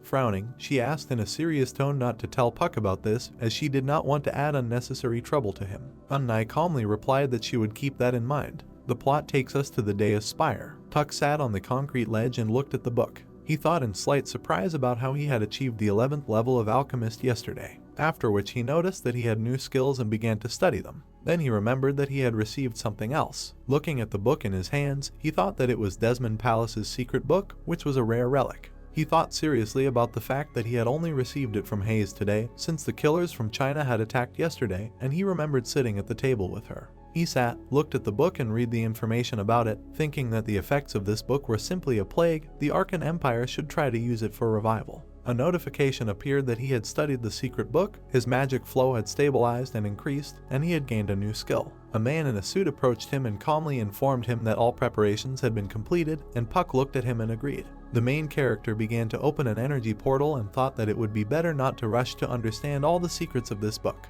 With a confident smile, he decided that he would first go and complete a B-rank quest. The portal grew larger and began to emit red energy. Puck entered the portal. After passing through, he found himself surrounded by trees, and looking around, he thought that this B-rank dungeon was located in the forest. He looked ahead and saw a dense forest, behind which mountains were visible. A notice appeared in front of him stating that he only had an hour or he would die, after which Puck frowned and thought that since there was a time limit, he had to find the target as soon as possible and wondered where he should go. Suddenly, mucus started flowing onto his head. He got scared, but it continued to flow down his hair. He was dumbfounded until a huge lion-like monster appeared behind him. His eyes glowed red and exuded sinister energy. Puck was very frightened, ran away slightly, imagined his opponent behind him and wondered if this was really the same black lion. Suddenly, the lion roared loudly, his mouth exuded red energy, and the main character turned around in fear and backed away. The lion continued to roar more and more powerfully, so loudly that Puck was thrown back. He covered himself with his hands and was surprised that he felt such power from just one roar. Puck got angry and frowned and activated the fireball in his hand, thinking only that he had changed since his last meeting with the lion. He delivered a powerful fiery blow directly to the lion's face. As a result of this, a powerful explosion occurred in the middle of the forest. Burchard purposefully flew to the scene of the incident and thought that this could not happen. He began to think seriously that this magic definitely came from young Puck. He imagined the lion roaring at Puck and continued to think that the power of the black lion was so great that even 6th grade magicians could not cope with it. Imagining the angry, stubborn Puck, he thought that he didn't know how long he could hold out. Burchard saw a huge flame in the middle of the forest and realized that they were somewhere there. He hovered over the fire with a staff in his hands. Looking down, Burchard was very surprised. The angry lion was missing one paw. The black lion pushed Puck away with energy waves. The main character flew through the air in confusion from the ferocious roar. He frowned and thought that if this battle dragged on for a long time, he would not be able to meet the time limit. Puck got angry and began to accumulate a fireball in both hands, determined that it was time to end this. The lion became more and more angry and grinned. Burchard placed the staff in the air and began to create a magic circle, thinking that Puck was using a spell that was clearly not enough to defeat the black lion. He had fully completed 2 energy circles and decided it would be a good idea to intervene. Suddenly, Burchard activated the stun spell. Lev and Puck both stopped, which surprised the main character and did not understand why he could not move. He looked to the side in fear. Burchard approached them and announced that enough was enough. He smiled and said that he and Puck had not seen each other for a long time, after which he invited him to talk. The lion disappeared into the energy portal. Burchard stood opposite Puck and said that he did not think that they would meet again like this, to which the main character only put his hands in his pockets and agreed with him. Burchard turned away and asked how Puck got here, which surprised the main character. He calmly replied that he entered through the dimension gate. Burchard was surprised and clarified what he was talking about. He kept asking if they were still using these rifts called dimension gates, and Puck turned around and said that they were somewhere nearby. The old man asked to be taken to him. 10 minutes passed. Puck sat at the table, tapping his fingers on it, while Burchard asked if he had a time limit of 50 minutes. Pack showed the notification and the limit and said with a smile that it was displayed on his status window, and also that if he was even a little late, he would die. Burchard was surprised by his words. Smiling, he said that the rifts that Puck was talking about were created by the essence of Deus and not so long ago one appeared in this world. The old man imagined a sailing ship and said that it originated on the continent of Vitamantia, which is several months away by ship south of here. He introduced a crowd of monsters and their king, continuing the story that the entire continent was where Carlonian ogres once lived. Burchard imagined various monsters and added that the ogres had disappeared and now the continent was overrun with demons and evil creatures. Puck said in surprise that this could not be, but Burchard interrupted him by saying that this was just his assumption. He imagined an ogre surrounded by energy and said that he thought some entity had used the rift to transport all the ogres to another dimension. Puck was indignant and asked if the gates were open for a reason. The old man introduced the ogres and their waves, responding that if they were discovered by chance, they would have the same wavelength as those that appeared in Desmond's empire 50 years ago. He thought about the blazing-eyed Ogre King and noticed that besides, Ebenar, the mighty Carlon Ogre King, would not have disappeared into the rift without a fight. Puck was embarrassed and clarified what he called the king, to which Bernard confirmed with a smile that he was talking about the Lord of the Ogres, Ebenar. Puck opened the notification about receiving the active alchemist skill. He looked at the information window in surprise and said that his name was mentioned in his system. There was a skill in it that used his blood and spatial stones, to which Burchard replied that he would allow Puck to move between worlds. The old man looked at the main character and said that he would tell him about Ebenar's weaknesses, to which Puck was surprised and clarified whether he had any weaknesses. Burchard imagined a fierce battle between an ogre and a man and said that there were records of the sword master Galen who fought with him. He introduced the ogre from behind and his weak point, after which he said that according to the records, the only unprotected place on his body was the back of his neck. If he encountered him, he should take a closer look at this place. Puck looked at the concentrated Burchard and said that he understood everything, to which the old man replied that they were a little distracted from the topic of conversation. The main character watched as Burchard got up from the table, went to the window and, turning away, said that spatial rifts continue to appear in this world, the wavelength of which is the same as that of Ebenard and Desmond's empire. Turning around slightly, he added that he had a hypothesis. The old man imagined cracks in space and said that there is an entity that creates a large number of spatial cracks in order to deliberately increase the imbalance of the worlds. After presenting an energetic safety net, he went on to say that in order to prevent the catastrophe that would result from this imbalance, there is another entity that has created an awakened system on Earth to make people stronger. Puck frowned and asked in surprise if he thought it was Deus. Burchard again approached the table and, looking at the main character, said that since a spatial rift connected their worlds, there must be a reason why Puck came to this dimension. With a friendly smile, he said that if he was interested in learning something else, he could ask and not be shy. Puck extended his hand into the spatial gap and said that he could not fully understand this book, after which he asked if he could help him with it. A notification appeared that the dimension gates would open in 15 minutes. Puck tensed, closed his eyes, and the old man folded his hands and praised him with a smile. Burchard watched as the energy spread throughout Puck's body and invited him to feel the flow of magic in his body. He imagined the flow of magic of an ordinary person and looked at the flow of the main character, talking about how usually there is only one inner core that can be used for witchcraft, but it is possible that since he is awakened and transformed correctly, he has two of them. Burchard recalled how Puck accumulated a fireball in his hands and said that, like in the previous battle, he could use two types of magic at the same time. He presented the energy node and said that, however, the mana that was supposed to go in its directions was confused, and Pack was not able to use his full potential. The main character raised both hands, which contained the energy of two colors, and joyfully exclaimed that he succeeded. At the same time, a notification appeared that a new skill was available. Burchard raised his hand and created two energy rings, asking if he now understood what it was, and Puck stepped forward and agreed with him. The old man held a book in his hand surrounded by rings of energy and said with a smile that he was glad that he could help. He wrote this book as an introduction to the study of magic classes in hopes that it will help him. Puck took the book in his hands and smiled joyfully, looking at it. The main character kept one hand in the portal and walked behind Burchard with a smile, when suddenly he turned around and said that it was time to slowly move out and suggested that they continue their conversation along the way. Puck followed the old man. The two of them walked silently through the forest. Burchard turned around and said that after he heard about the book, he wanted to ask him something, to which Puck asked in surprise what exactly. The old man introduced the monster, the girl, and the book and said that if Puck met the last emperor and empress of the Desmond Empire 50 years ago and managed to get this book, then 50 years later you will be able to meet me again. He looked sideways at Puck and continued to say that the space-time continuum continues to be distorted, as it is now. Then the next Burchard he meets may be from another time, and clarified whether he agreed with this, with which the hero agreed. Burchard began to remove the necklace from his neck. He opened the pendant and looked at the photo of the girl wearing it. The old man's eyes turned white and energy surrounded him. He cast a memory spell on the pendant. Burchard closed his eyes and sighed, clenching it in his fist. The old man handed the closed necklace to Puck and told him to take it with him. The main character was confused and, looking at it, said that it looked like it was very dear to him, after which he clarified whether he really could take it. Burkhard looked at the necklace and said that of course he could take it and said that it was given to him by his wife, who died 10 years ago. With a kind smile, he clarified that he really didn't know what else to give Puck, so let him take it, and if he meets him in another time, then another Burkhard will certainly help him. The main character held the pendant tightly in his hand and thanked the old man with a smile. They stood and looked at the energy portal. Pack said that it seemed their meeting had come to an end, to which Burkhard replied that it was time to say goodbye and if fate allowed, they would see each other again. The main character entered the portal and turned around with a smile and said that he was glad to meet him.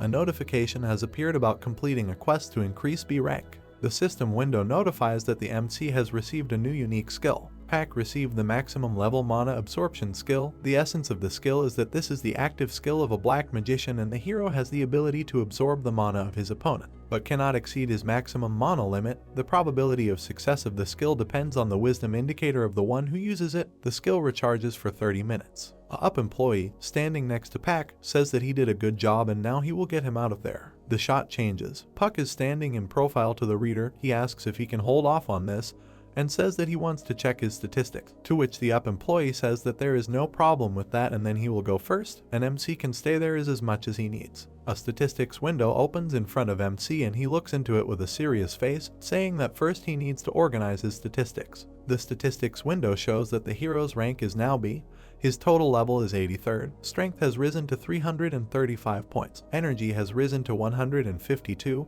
wisdom has more than doubled and now amounts to 1,264 points, magic has risen almost 3 times to 2,115 points, agility to 202, luck to 180, charisma dropped to 38, resistance to physical damage to 61, and resistance to magical damage to 186 points. In the hero's hands, a necklace glows scarlet. He says that this is the necklace that Sir Burkhard gave him. In the system window it is written that the class of the necklace is unique, and its properties are that it increases magic by 500 points, wisdom by 200, strength by 200, and thanks to the blessing of harmony, this item can be combined with others, and when wearing a necklace, the statistics of the item are doubled. Puck clutches the necklace in his hand and, with a serious face, wonders what else Deus needs from him, besides increasing his rank. In a close-up profile of the hero's eyes, he thinks that it would be much easier if Deus simply answered him.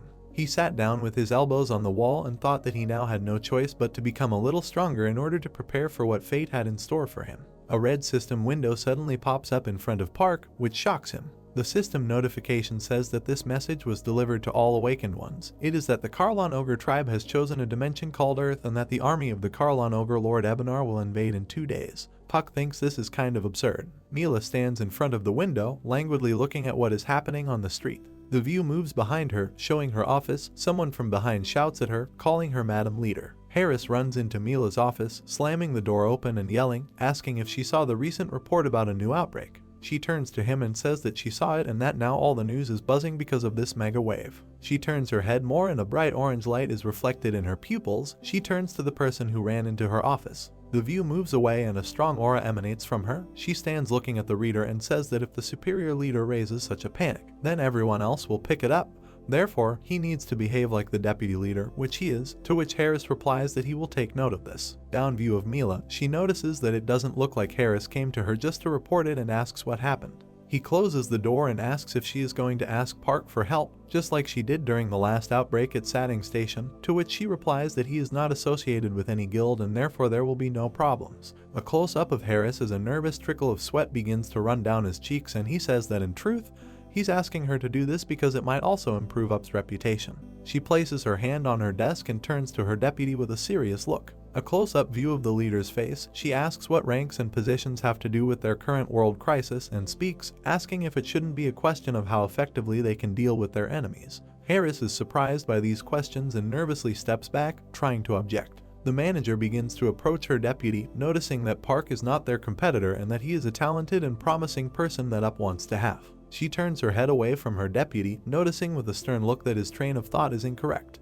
Harris, surprised by this remark, begins to apologize, to which Mila tells him that she does not need an apology and that she needs to tell him something else. Harris asks if this applies to the White Lotus Guild and the Tree Soul. Mila stands in front of her memories of the leaders of the just mentioned guilds and she says that it seems to her that they will soon attack the Blue Castle Guild. A view of the Up building, in shades of gray, Mila continues, saying that these guilds know the trends of the up better than anyone and therefore they will think that they will not have a better opportunity than now. A view from the window of a boss and a subordinate, the latter saying that it is sad that the global crisis that will occur due to the mega outbreak may become an opportunity for some. A side view of the serious cutie, she says that since they are thinking about the same thing, then they should watch them, and continues her thought by saying that their actions are passive interference and aggressive forgiveness. A map of the guild's ownership, the upper left corner is occupied by the soul of a tree, the left side is a blue castle, and the bottom left is a white lotus. The boss says that they need to see how the balance of power will change between world-class awakened ones. View of someone's office. Megan sits thoughtfully on a chair. She writes something in her hand in a notebook and someone, turning to her, notices that she does not look very good.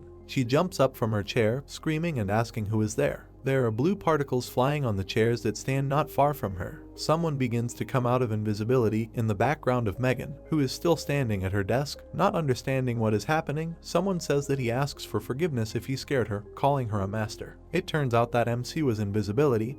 He says that his visit is secret and he must tell her something. Megan, with an incredulous face, asks what the hero needs. A close-up of the hero's mouth, he says that he came to her because of the rumor about the White Lotus and Tree Soul guilds. With half of the hero's face hidden off-screen, he says he thinks now is the time to make a winning move. Megan's face is also only half shown to the reader. She asks the hero what he means by a winning move and how much he knows. He, sitting calmly, leaning on the armrests of the chair, says that he knows everything, including the current unstable situation. Megan is seen from above, saying that since it was a guild issue, she didn't tell him because she didn't think he cared. Her eyes are hidden in the shadows. It is clear that she is tense and she says that she is, of course, pleased that all the guilds have launched their emergency systems, preparing for a mega outbreak. MC gets up from her couch, abruptly, showing her serious attitude and asks what it's so joyful there. To which the girl replies that at least this is how they are preparing for a mega outbreak, to which the hero sharply objects. He begins to walk towards her, explaining that while the awakened ones caused by the up are actively involved in blocking the mega outbreak, the White Lotus and Tree Soul guilds will undoubtedly take advantage of the time when the bans are lifted to target them.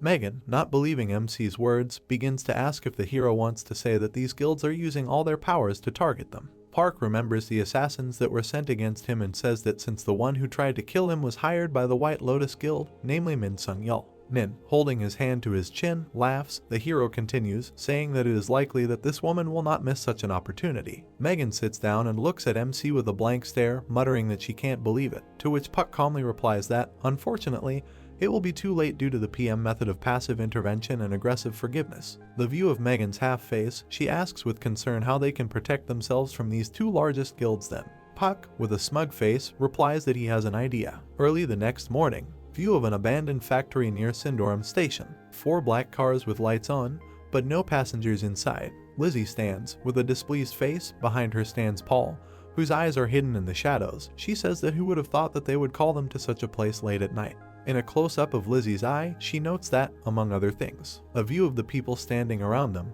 and she continues her thought, saying that there are also 10 other leaders of the best guilds in the country. Paul, leaning towards Lizzie, quietly notes to her, saying that all the guilds are there, except for the White Lotus and the Soul of the Tree. Paul stands behind Lizzie with a serious face and asks if they want to lure them to his side, to which Lizzie replies that they will soon find out. Someone goes to meet the gathered people, saying that they are glad to welcome them all and thank them for their time. It is seen that Megan has come out of the factory and says that she has one request for them. View of the roof of an abandoned factory, some kind of hum can be heard. Megan speaks to the people sitting on the chairs, saying that the Blue Castle is currently in open conflict with the White Lotus and Tree Soul guilds. Weed approaches her and she says that the reason they brought them here is nothing other than cooperation. A man with gray hair says that everyone has heard about their conflicts, and asks if anything can be changed by getting involved in the conflict of 3 guilds, to which the man with blonde hair supports his idea, saying that they are not up and why should they interfere in things like that. Someone comes on stage from behind Megan, saying that of course they are right.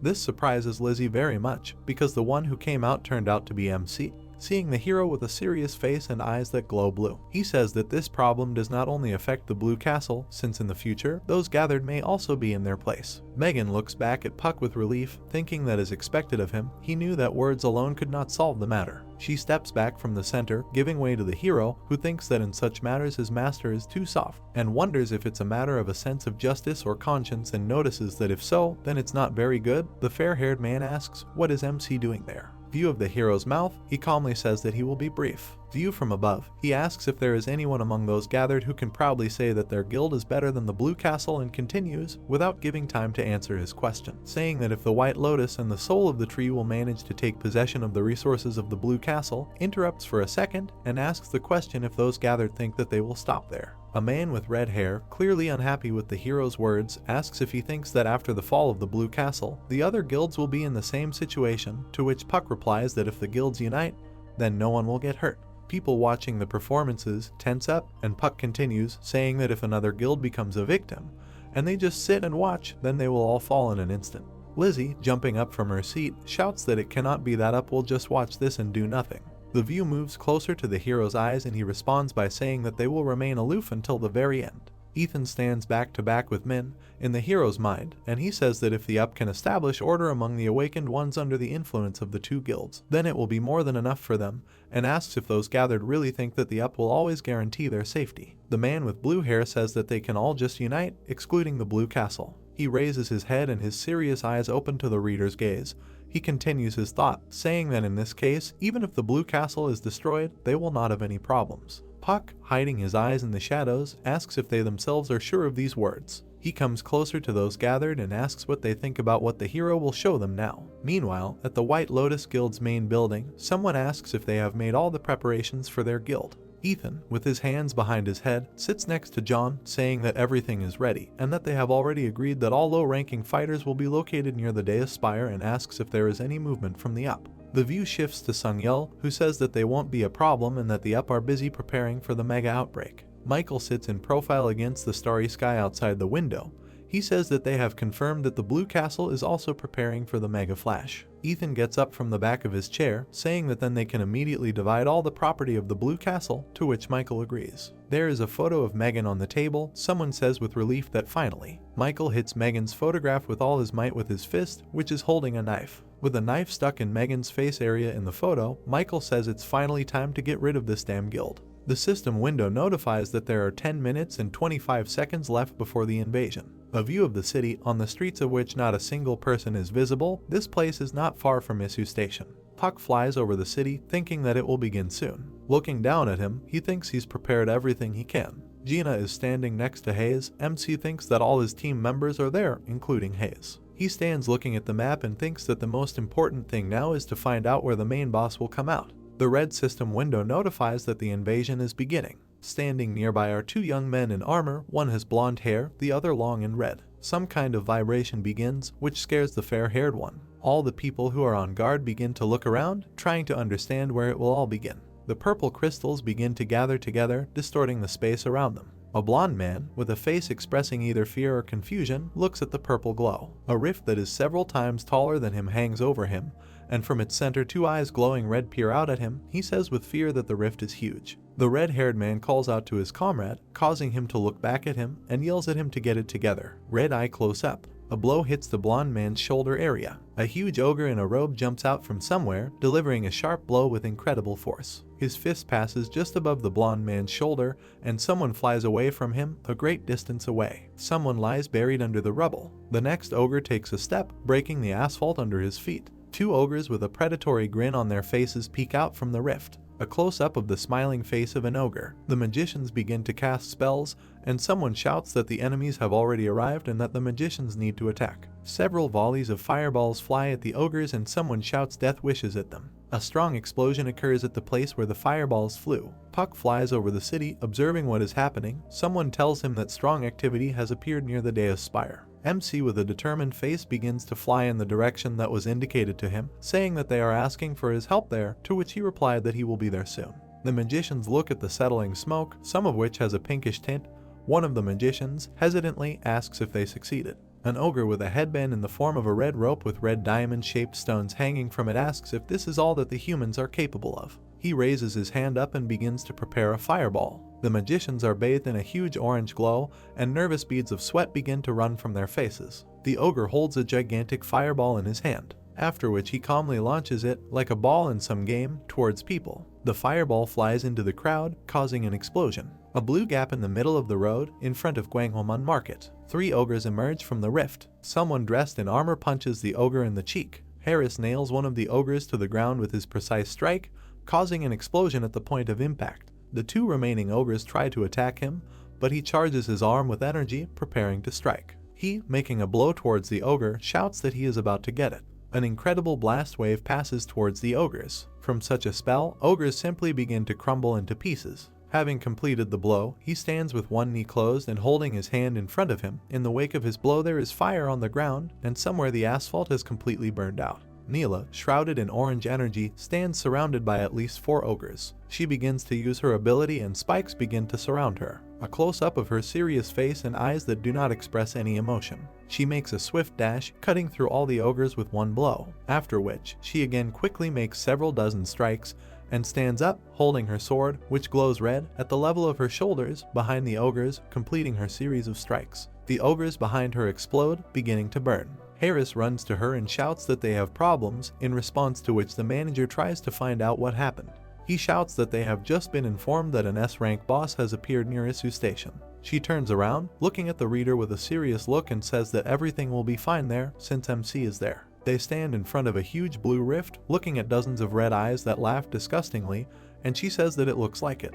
The view changes to an ogre with 2 scars near his left eye, and she continues, saying that it looks like things are just beginning now. An ogre with a red rope on his head stands surrounded by his companions in the vicinity of Isu Station. He points his hand towards the reader in the direction opposite to the rift and shouts that his wars must come. After which the 3 ogres jump up and begin to run into the city. A ball appears in front of one of the ogres, hanging in the air, glowing slightly green. The ogre's face becomes increasingly filled with green light as he approaches the sphere. 5 blue lights appear around the sphere. A sharp shot of green energy pierces the ogre's head. MC comes out of the shadows and walks towards the defeated ogre. The sight approaches his serious face and he asks where Ebenar is. An ogre with a red rope on his head, clearly unhappy with the hero's words, asks how he dares to pronounce the name of their great lord so casually. 2 waves of purple energy fly at the MC, and the ogre with the ribbon screams that he will crush him like a pathetic insect. The 2 ogres finish their attacks by striking the hero hard. A close-up of the ogre's eye, he grins at the hero, who,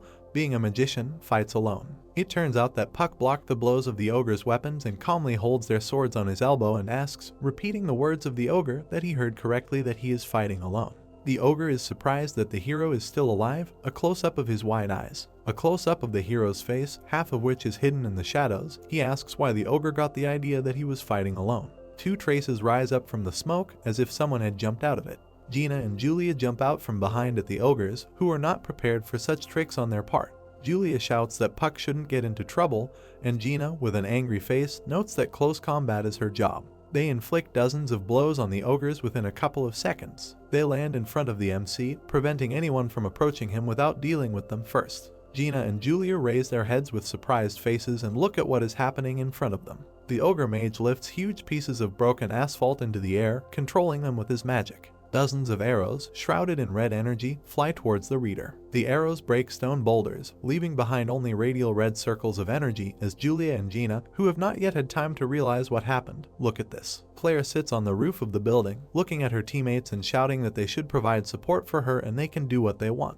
She squats smugly, adjusting her suit. Julia turns towards her colleague and thanks her. MC approaches his teammates, standing between them. Julia turns to him and indignantly asks why he is fighting alone again. In a close-up of Puck, he says with a slightly worried face, and a drop of sweat runs down his cheek, that it is he who must defeat the ogre mage they encountered. Julia's mask begins to glow red, and it stops the hero from further actions. A view of 3 ogres standing blocking the passage to the ogre mage, she says that she will clear the way for the hero from them. She begins to glow with red energy, turns to MC and says that she will do this so that Puck can defeat the ogre mage. The view shifts to what happens during the hero's battle in front of the main building of the Blue Castle Guild. Michael, clad in armor, says that they have confirmed that all the main forces have left the Blue Castle. A man in a blue robe stands in front of Michael, who smiles arrogantly. He says that Harris and Mila from up are fighting near Gwangwamon, and Michael continues by saying that their team is at the main gate. The 3 soldiers stand waiting for orders, shrouded in energies ranging from red to purple, and Michael continues by saying that everyone else will come in through the back entrance. It turns out that Ethan was in a blue robe. He stands in the company of 3 people, counting Michael, and says that they are starting. A crowd of ogres with red eyes moved forward. Julia twisted the weapon on both sides of herself. The girl got into a fighting position as she pulled her braid behind her back. Puck appeared behind her, spreading his arms to the sides and saying that he would use enhancements. The huge ogres were running forward when Julia jumped up and replied that she would go then. The girl quickly moved between the monsters, jumping on them. She loomed over the gathering of ogres. Julia turned her head and looked back. A red aura enveloped the monsters as the girl swung her scythe and used the Death God's scythe skill. A series of attacks followed, striking the crowd of ogres. Julia landed on the asphalt as the monsters in front of her fell. The girl with blue eyes looked forward. An ogre appeared behind her, swung a flaming fist at the girl, and asked how she dared to do this to his subordinates. The monster clenched his teeth and wished her death. Julia turned around and opened her eyes wide. The ogre's blow ignited a flame. A barrier appeared in front of the monster's fist, which protected the girl. It was a chaos shield skill. The ogre clenched his teeth. Julia opened her eyes and looked ahead. When the monster swung, its body was bound by greenish threads after using the acid arrow and web techniques. The ogre opened his eyes wide and asked the magicians that they really thought they could stop him with something like that.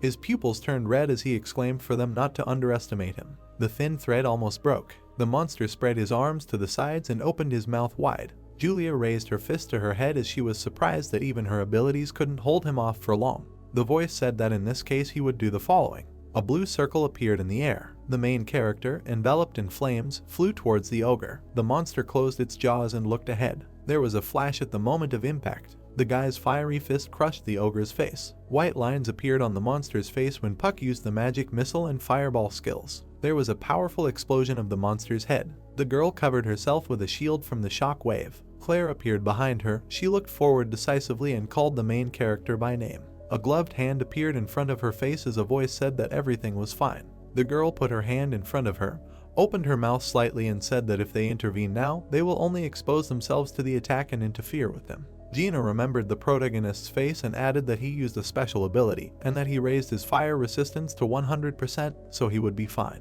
The girl's face was in profile when she began to say that in addition to Puck, and then fell silent meaningfully. The two girls stared at the asphalt in front of them. A system alert appeared indicating that he had defeated the ogre mage. The headless body of the monster froze. A system notification appeared saying that he had received 2 spatial shards. Surrounded by a blue aura, the main character stood in front of the charred body. Another message was displayed that the ability for additional damage to Karlon ogres was acquired. Its damage is proportional to the accumulated spatial shards, and since there are only 6 current spatial shards, therefore the additional damage to Karlon ogres is 30%.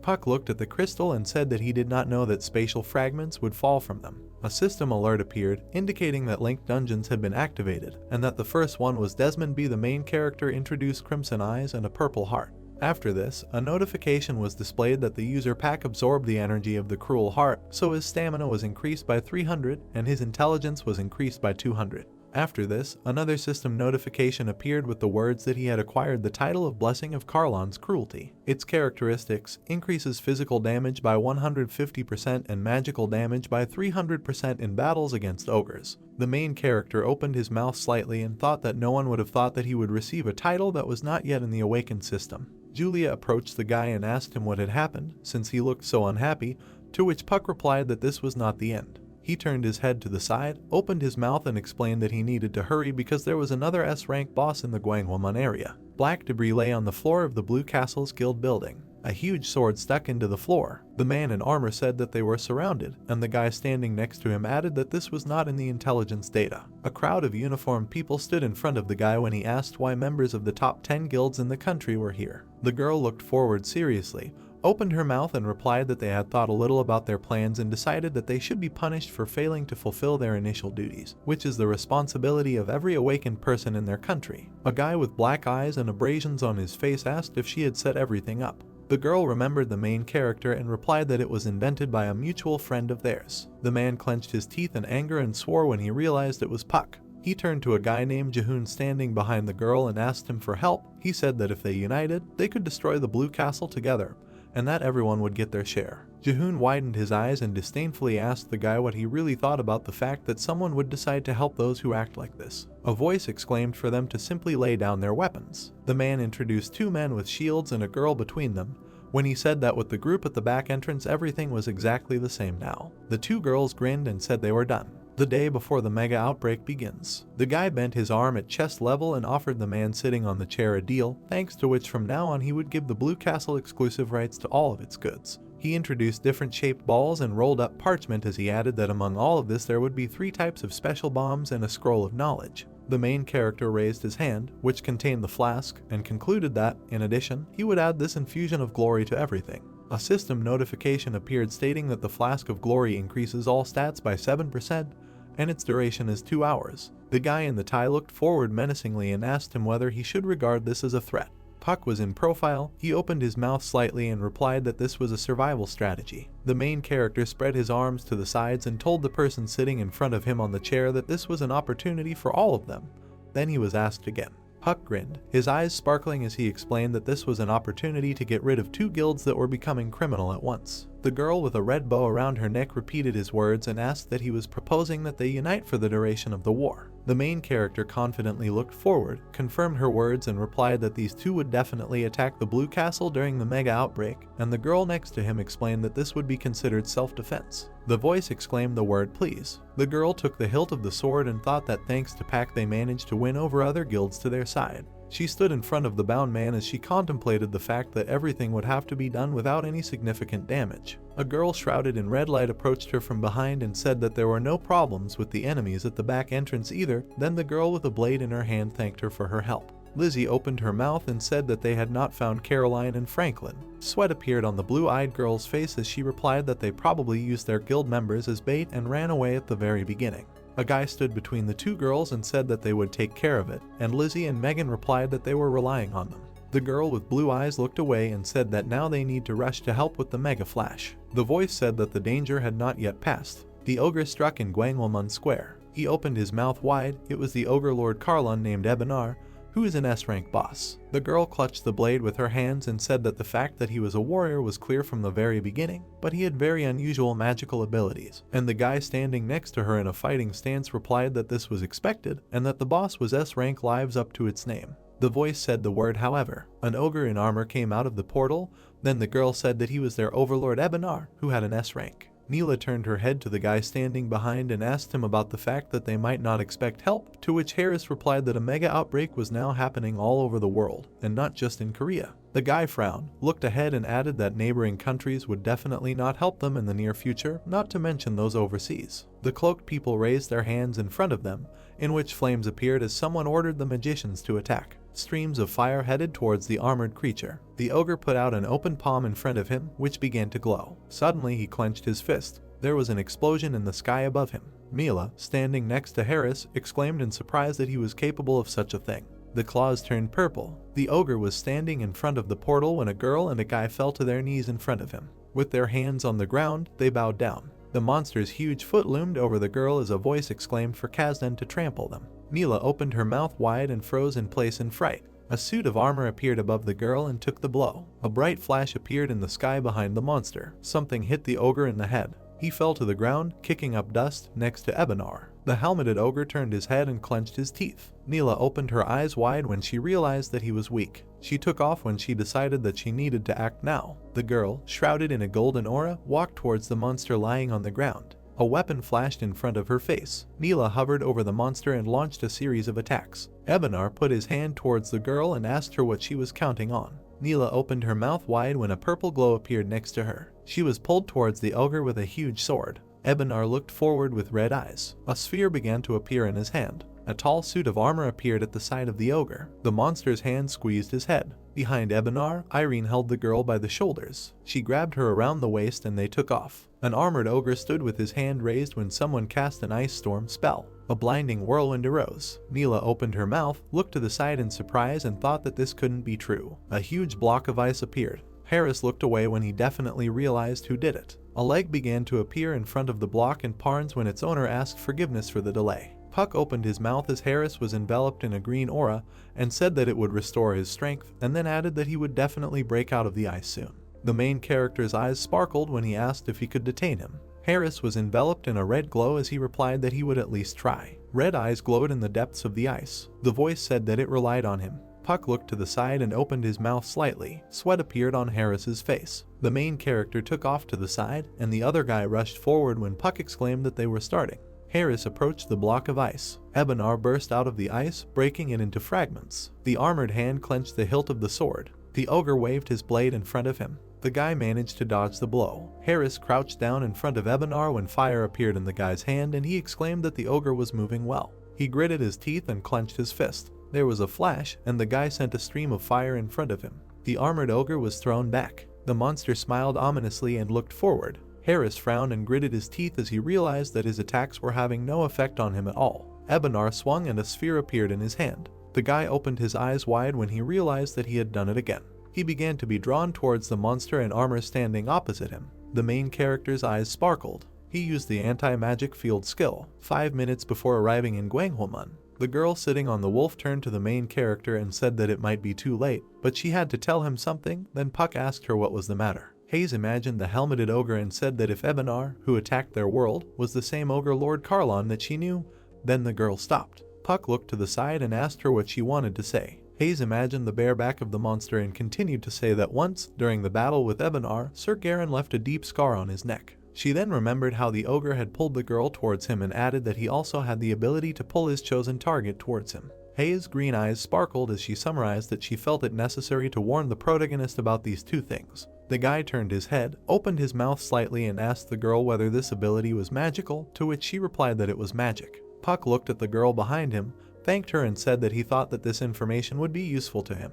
Hayes opened her eyes wide and embarrassedly asked the main character to be careful. He answered the girl's request with consent. The guy froze in the air at the giant in armor when Puck cast an anti-magic field spell. Harris's eyes widened as he thought about what they had accomplished. Ebenar opened his mouth and looked ahead in disbelief. A huge blade was pointed at the guy hanging in the air. Then he thought that the situation was still dangerous. The main character approached the neck of the ogre in armor when he said that the guy should not panic. Puck opened his mouth wide as his hands began to glow with golden light. The guy hit Ebenar in the neck when he used the lightning strike skill. The monster opened its mouth wide as it was struck by lightning. He turned around, bared his sharp fangs and called the main character a little rat. The armored ogre waved his weapon above him. At that moment, the guy's foot touched the ground in front of him. Harris frowned and looked forward menacingly. Armor appeared on the guy's arm as he took a fighting position. He used the mass enhancement technique. A flash appeared above Ebenar, who was holding the sword. A foot shrouded in aura stepped onto the ground. Harris clenched his fist in front of him and gritted his teeth. The guy struck him from behind, then the ogre opened its mouth. Harris's eyes sparkled as he thought that thanks to the protagonist's strengthening, his attacks were finally having an effect.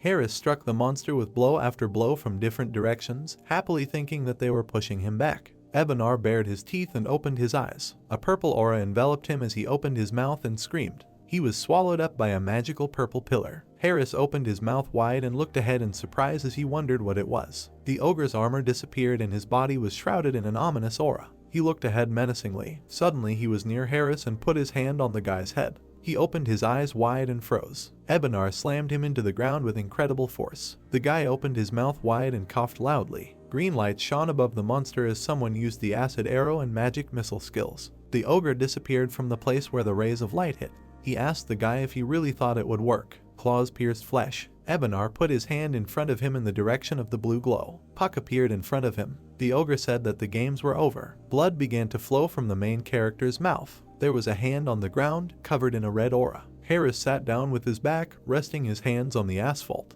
He opened his mouth wide and looked forward. Hayes treated a girl standing nearby. She turned her head and opened her green eyes wide. Ebenar stood with his hand piercing right through the main character. The girl shouted Puck's name. Blood was flowing from the guy's mouth. The ogre's eyes sparkled as he said that his end was near. Ebenar pulled his hand out of the guy, then blood gushed from the protagonist's chest. The ogre raised his sword above him. Puck looked ahead. A weapon flashed in front of the guy. The monster struck and blood sprayed again. Ebenar put his weapon hand out to the side as Puck fell to the ground in front of him. Harris approached the monster with a clenched fist when he said that he was tenacious. The ogre lord appeared behind the guy. The monster swung to strike Harris. After the attack, the guy flew far forward. The ogre held out his open palm in front of him. Harris was enveloped in a purple aura. He began to be drawn to the monster. He grabbed the guy by the head and asked him if he would survive if Ebenar crushed it for him. The ogre began to squeeze Harris' head. A blindingly bright flash appeared behind the monster. Ebenar smiled ominously. A system notification appeared indicating that health had dropped to 1. Then a notification appeared saying that the special ability Immortal had been activated. The next message was that an angelic blessing had been received. A huge girl with wings stretched her hands towards the main character. His eyes were closed. Suddenly Puck opened them. The next system notification stated that health and mana had been fully restored and that all negative effects had been removed. The wound on the main character's body began to glow. A system notification has appeared indicating that the immortal special ability has been converted to a mortal ability. A man shrouded in a golden aura stood in front of the ogre with a sword. An alert appeared indicating that an angelic blessing had been activated. Ebenar smiled ominously and asked the guy if this was his strength. The next message stated that for 10 minutes all of his stats would be increased by 50%. His attack power would be increased by 100%, and his health and mana regeneration would be increased by 50%. Puck looked forward resolutely. The ogre stood in front of the guy and told him that a couple of seconds ago he considered him a bug using ordinary magic, but now he felt the same level of power in him as in himself. Ebenar's eyes glowed red as he added that this time he would definitely finish him off. A pistol began to appear in the guy's hand. Puck stood in front of the ogre when a blue silhouette began to appear above the guy and he cast a mana burning spell. Huge blue hands grabbed Ebenar. A system notification appeared indicating that the Ogre Lord's mana had been absorbed at 100% and that the absorbed mana had been transferred to the Spellcaster. A white sphere appeared in front of the main character. Ebenar bared his teeth and asked the guy how he dared to absorb his mana. The ogre swung his weapon and struck, then Pack used the Spatial Rift skill. Rays of light hit the Ogre Lord's back when the main character used the magic missile technique. Ebenar swung his weapon as Puck emerged from the portal behind the ogre and attacked him with Spatial Rift and Acid Arrow spells. The Ogre Lord turned and struck with his blade, then Puck again used the Spatial Rift skill. Bright flashes appeared in front of the monster's face. The main character looked away and clenched his teeth. Puck, moving between portals, attacked the ogre from different sides. Ebenar was enveloped in an ominous purple aura. His face twisted into a smile. The main character was flying in the air above the monster when he thought that this was his chance because the ogre stopped spinning. The pistol in the guy's hand was enveloped in a blue glow. Ebenar raised his head up, opened his mouth and screamed. This was followed by a shock wave. Puck was in the air, holding his hand with a pistol in front of him. Suddenly the main character grabbed his head and clenched his teeth. Ebenar looked from under his brows and bared his teeth angrily. The ogre appeared in front of the guy and swung his sword. Puck blocked the monster's attack using armor and stone skin spells. An explosion occurred and fragments of stones flew in different directions. Ebenar pinned the main character to the ground with his sword. The pistol was enveloped in a red aura. The ogre bared his teeth and told the guy that he had missed his chance and that it was time to end this. Puck extended his hand to the firearm and said that it was really time. He took off and took aim at the monster on the ground. Ebenar bared his teeth ominously and said that even if he repeated this countless times, he would not be able to wound him. Puck raised his hand to his head and told the ogre that he didn't have to worry too much about it, and then used the Spatial Rift technique. The main character showed his opponent an obscene gesture and wished him to go to hell. Puck directed the flame downward. When the fire reached the ground, an explosion occurred. A stream of flame was directed at the ogre. Ebenar raised his head and looked up. There was a blinding flash. Mila fought off the fragments of stones flying at her. A round hole appeared in the asphalt. The girl with red eyes looked forward and asked if it was all over. A portal opened behind her, from which a voice said that the danger had passed. Puck smiled slightly and said that the elimination of Ebenar was completed. The main character pointed to the guy he was holding and added that Harris was seriously injured and that they urgently needed a healer. The main character closed one eye and said that he would lay the rest on their shoulders. Both boys fell to the ground and girls ran towards them, shouting their names. A system notification appeared indicating that the Ogre Lord Ebenar had been defeated. The next notification said that he had acquired 4 spatial shards. The next system message notified him that he had received Ebenar's heart. Port of Mokpo. The guy opened his mouth wide and shouted for them to find them because they couldn't go far and for them to look more carefully. There was a man standing on the roof of a multi-story building. The girl standing behind him asked him what they should do now. Michael turned his head, looked back and replied that there was no point in hiding here. He turned his head back and added that he needed to contact the Chinese guilds. The girl opened her mouth wide and asked whether it was really worth going that far. Michael remembered the man in the black cloak and said that they had no choice and that Tim and the Tiwa Guild would help them. The man opened his eyes and saw the ceiling. It turned out to be snow white and shining. The guy sat up in bed when he thought that he was in the hospital. He looked at the ceiling and the cabinet in the corner and concluded that this did not look like the hospitals he was used to. The guy looked to the side and opened his mouth slightly when he suggested that, apparently, this was the medical center of the Blue Castle Guild, which was located under their headquarters. Puck opened his eyes wide and looked ahead. The girl sat with her eyes closed. The main character addressed her by name Gina. A girl came into the room and told the guy to let her sleep because she had been with him all the time from the very beginning. The girl with the fruit opened her mouth and told the main character that he had been sleeping for a long time, then Puck asked her again. She turned sideways to him and said that it was a gift to him in honor of his recovery, and then asked him how he was feeling, to which Puck replied that he was fine and thanked him for the first-class treatment. The guy turned his head to the side and asked about what happened after he passed out. The girl opened her mouth slightly, looked seriously and replied that she believed that he had many questions and that she would answer them. She remembered the body of a huge ogre and said that Ebenar was dead and that right now his body was in the hands of Up. She then pictured the guy lying on the bed with his arms in casts and added that Harris, who had fought side by side with him, was safe and undergoing treatment. Afterwards, the girl remembered several ogres and said that at the moment a large number of fights with monsters were taking place in the territories of China and Japan. She presented a map with red dots and explained that in the case of China, the damage is quite large due to the large number of simultaneous outbreaks. The head concluded that their country managed to avoid civilian casualties. Afterwards, she said that the situation with the White Lotus and Forest Soul guilds had been resolved successfully, and that everything went according to plan, and, as they had hoped, the two guilds were defeated and their heads, along with their closest subordinates, went on the run. She remembered how a crowd of uniformed people stood in front of a guy from the enemy guild. The girl introduced the wounded guys, one of whom had a bandage on his head, and said that the Forest Soul Guild was now in Mokpo. She then introduced the hooded people and said that the White Lotus had fled towards China. The head took the phone in her hand and summarized that this is all that happened during the 3 days that he was unconscious. Puck put his hand next to the sleeping girl and replied that it was a shame that they could not deal with their high-ranking members. Gina touched her eyes with her hand when the main character asked her if she woke up. The girl opened her eyes and said the name Puck. Tears appeared in her eyes. She suddenly hugged the guy. The main character looked at her and addressed her by name, and Gina replied that she was worried.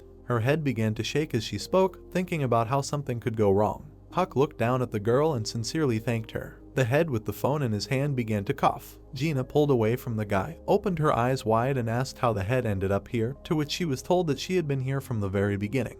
The girl with the phone in her hand blushed, smiled and turned to Park with the words that a representative of Up wanted to meet with him, and that if he didn't want to, then they could say that it was too early to let guests in. The main character, sitting on the bed, replied that everything was fine and asked to give him only a minute. The voice said that then it would take him away. At this time, at a secret base in Jilin province, the slabs on the wall were cracked. There was an empty chair in the middle of the room. 2 tied people fell to the ground, and a voice said that here they were. The girl opened one eye. The foot stepped on the floor. A man in a black suit sat in a chair. The man with red hair looked up when his name was addressed. Caroline opened one eye. The man with blonde hair grinned and asked them if they knew who he was. The girl opened her mouth wide and started screaming about who he was to do this to them. Caroline looked at the man in the chair and added that he wouldn't get away with this after everything he'd done and that he had an agreement with Tim. The girl remembered the man with sparkling eyes and added that he was the head of the Tiwa Guild. The man called her stupid and asked about something she still didn't understand. The man with blonde hair opened his mouth and said that the one who brought them here and who betrayed them was the same Tim.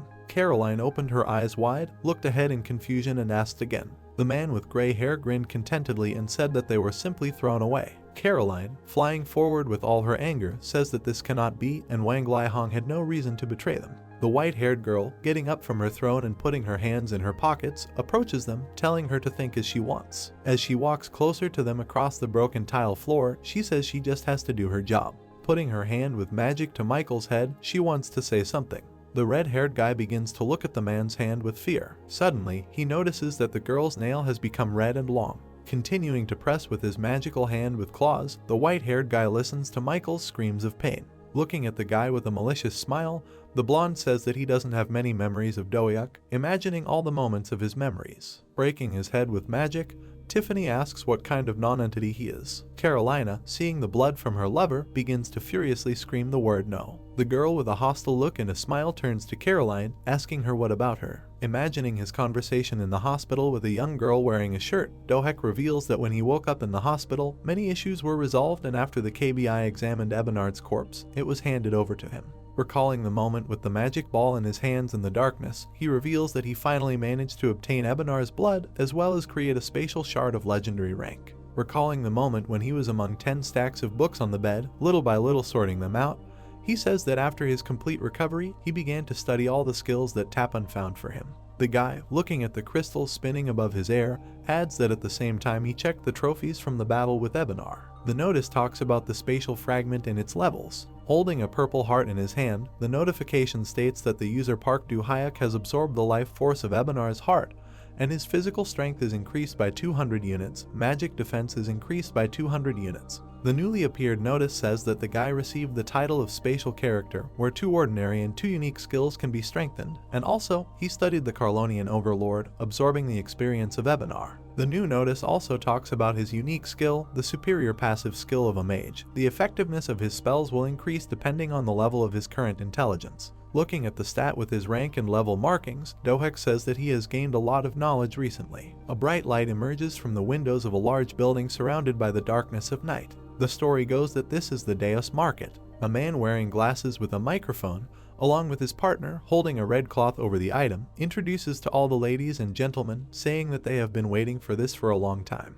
Tearing the red cloth off the item, the guy introduces that there are great products on sale today. Presenting different weapons with different auras of yellow, red, blue colors, he shouts about the 5 unique weapons that Park Du-hyuk put up for auction. Looking at the room where someone happily voiced their shock at things, the guy says that the starting price is 80 billion won. The main character looks at the guy on stage with the thing when suddenly someone calls out to him. He turns to the side and sees a girl walking towards him saying that he hasn't come here for a long time, to which the guy says that during the last outbreak he acquired several things that he now wants to get rid of. Sola, looking to the side, notices that these are 5 unique items and his level is growing every day. Standing against the wall, the guy says that the starting price for weapons of this class usually starts at 100 billion, so he believes that the girl is right. Looking ahead, imagining the moment of the battle with the monster, the hero thinks that he made them with the help of the introductory book on magic circles that he received from Sir Verhard, and the spatial stones that he received from Ebenard. Looking at the girl with his arms folded, he listens as she talks about how there is someone in this room who has shown great interest in his things, to which Dozak asks who it is. Looking to the side with a serious look, she tells the guy to look at that man sitting in the corner of the 3rd row on the left.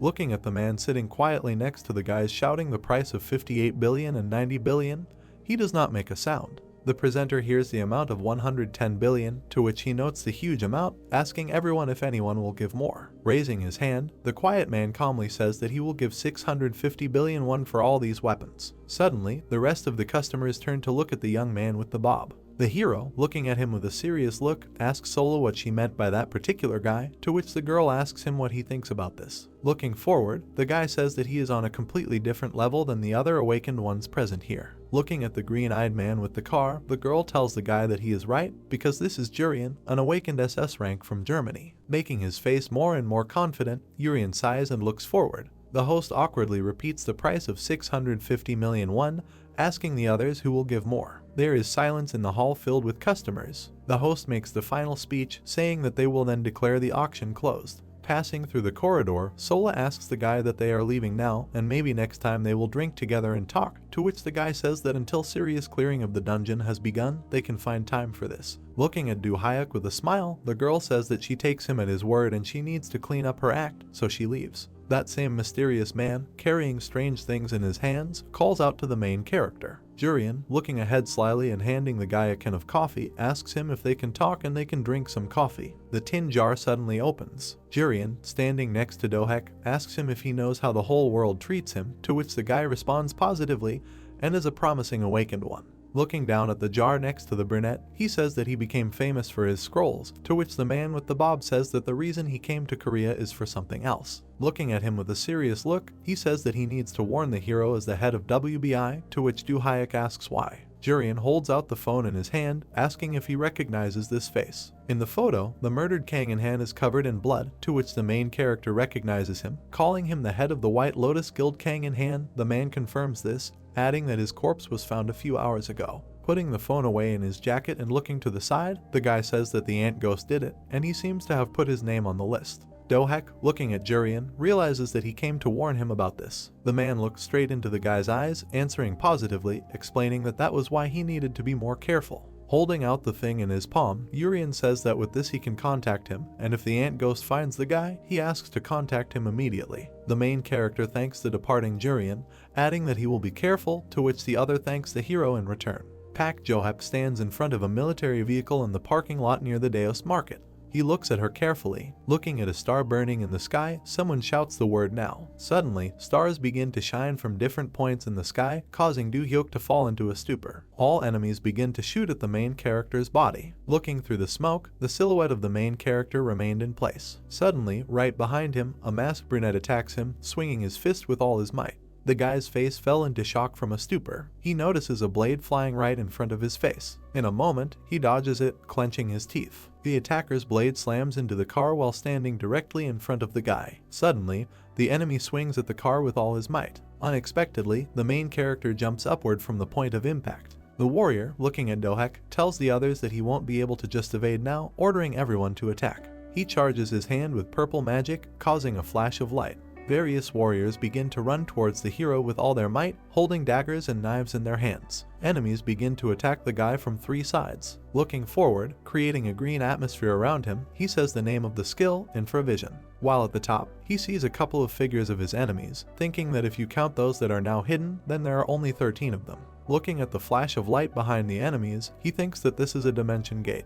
The warriors, looking around with confusion, ask each other that he has disappeared. Suddenly, behind one man, charging his hand with magic, a young man swings it at the warrior. Dohek grabs the warrior's neck with his hand with purple magic. He looks exactly at him, at his frightened eyes with purple magic, saying the name of the disintegration skill. The notice states that this is a class 6 spell that disintegrates one of the opponents. He instantly clenches his fist, dissolving the warrior's body into dust. The warriors standing opposite the main character ask with shock what kind of spell this is. The commander walking behind the warriors shouts to everyone to stop panicking, and he cannot constantly use these spells because he just wants to intimidate them. The hero narrowed his eyes, recognizing the commander's voice. Looking at the masked man, Dohek says that he is from the Tree Soul Guild, John. Taking off his mask, a young man with a scar on his face asks the main character, calling him names, if he knows what he went through because of him.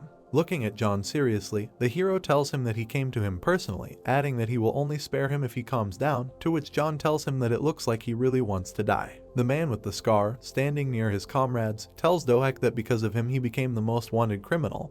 That's why he's going through such hellish times now, and he's lucky to see him here at the auction. Raising his sword, John tells him that he will kill him for disrupting their plans. Pointing his sword at the guy, the man orders them to go forward. The warriors run straight to the hero, to which he, standing in a fighting position, says that they can only blame themselves because they decided to attack another guild during a dangerous mega outbreak. Opening his mouth and looking from under his brows, Puck says that he asked for it. Looking at the warriors flying towards him, Dohek picks up the fire arrow that has just appeared, voicing the skill. The notice states that this is a unique skill and the transformation is applied. Numerous incomprehensible explosions occur throughout the street. The main character is standing in the parking lot, having gotten rid of his enemies. He unleashes his clones around the parking lot, shouting the name of the mirror image skill. Gritting his teeth in front of his comrades, John thinks that nothing is visible because of this smoke. The main character looks away with green eyes. Through the smoke, he sees the outline of a warrior. Suddenly, lights start to burn behind John, causing his eyes to widen in shock.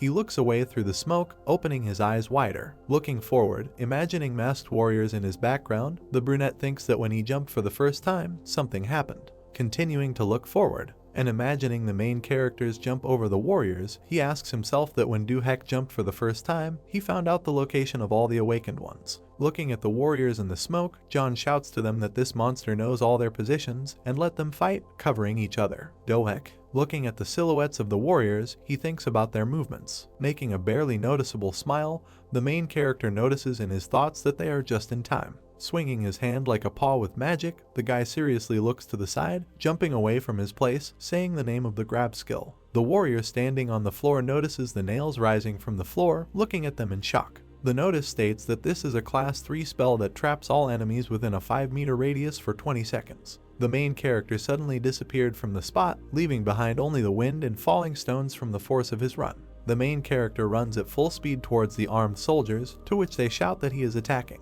Unexpectedly, the main character's body is cut through by purple lasers from bullets. He, as if nothing had happened, runs around the warriors, creating fire magic in his hand and leaving a trail of it along his path. Park Do-hyuk swings his hand with all his strength along with fire towards the enemies, opening his mouth. He throws his blast of magic at them, creating a huge explosion, and shouting the name of the skill, Wall of Fire. The story notice states that this is a class 4 spell and it creates a powerful wall of flames. Behind, the main character, while he is attacking other warriors with a wall of fire, is attacked by other warriors from above, to which he says the name of the shield skill. The guy, spreading his legs wide as well as his arms, creates a blue protective barrier with his hands, into which his enemies crash from above. Suddenly, the guy notices John, swathed in fire, swinging at him. The man swings with all his might at the location of the main character. With a scar on his cheek, he opens his mouth wide from the weight of the blow. Calmly holding his hands illuminated by magic in front of him, Do-hyuk opens his mouth slightly. Holding John's fire magic, the guy says the name of the reflection skill. The notice talks about this class 7 spell. It reflects the enemy's attack while consuming mana. The main character holds magic of unimaginable power with his shield and reflection.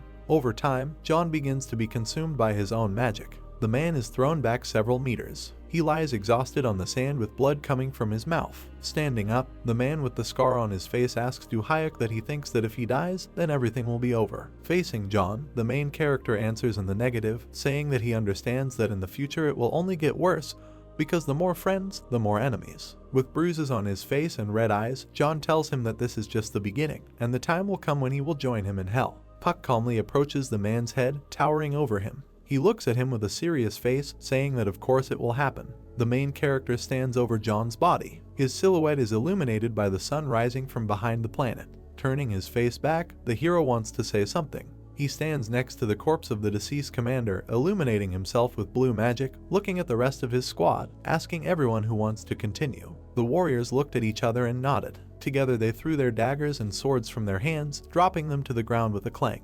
The two of them raised their hands, saying they give up. Do-hyuk looks to the side, noticing Salu running towards him, calling his name. The guy, looking at the girl running up, tells her that the cleaning is on her. A bright blue sky illuminates the high-rise building, KBI branch in Seoul. The story goes that the action takes place the next day in it. Diho, holding a tablet in his hand, says that this is all the information regarding yesterday's battle. Neela, seriously looking down, asks what it means that John and his subordinates are dead. The guy, standing in front of the girl's desk, informs that everything is correct and those two survivors were arrested by their people, and he checked the CCTV cameras at the scene and found that a rank awakened, John, could not oppose him at all, to which Mila replies that she is also reviewing them now. Looking at the computer with the moment of the explosion, she asks the assistant if he saw how Mr. Do-hyuk was able to resist John's blow. Looking ahead seriously, Diho imagines the explosions in his background, agreeing with the girl, telling her that John's attack was quite successful, but it seemed to come back to him.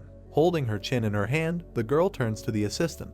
Holding her hands in front of her while sitting at her desk, she asks him to keep the information about Mr. Protagonist's skills a secret because nothing good will come of everyone knowing how spells work. A red-eyed guy with a plaster on his cheek asks the girl if this is possible. Imagining in his background the image of Pak, surrounded by blue magic, the guy looks forward with fear, saying that if Mr. Do-hyuk decides to leave the country, it will turn out that all their merits will go to someone else. The guy, looking at the girl with contempt, calls out to her again. Continuing to look at her, he asks if she is hiding something from him. Mila, looking seriously at the guy with one eye, sternly asks him if he trusts her. She, continuing to look at him, says that if so, then he better focus on finding criminals from the White Lotus and Tree Soul guilds, and it would be better if he left Do-hyuk to her. Standing opposite the girl sitting at the computer desk, the assistant says the word okay to her. Suddenly, she looks down tensely. The name of the premises is written on a piece of paper. WBI is the Korean headquarters of KBI, whose director is Lee Yaen. A bright blue sky illuminates an amusement park with beautiful houses and a small castle. Do-hyuk stands in the square among the people, looking at his phone. Looking ahead with tired eyes, he thinks that he didn't think Gina would be the first to bring up this topic. The guy remembers the moment when he was in the hospital and Sunmi was cutting an apple for him, asking him if he was free this week, to which the main character answers positively, asking what she wants. The girl, barely opening her mouth, turning pink with shame, tries to say something. Holding a knife and an apple, she tells him that if he has time, there is something he would like to do. Looking at the guy with complete embarrassment and blushing cheeks, the girl asks him that maybe they can go somewhere. Moving into reality, the guy notices someone's feet and shoes, who ask him that he has already arrived. The main character looks at the girl with his eyes open, his mouth open in shock. In front of him is a beautiful girl in a white dress with long beautiful hair, looking at him with embarrassment.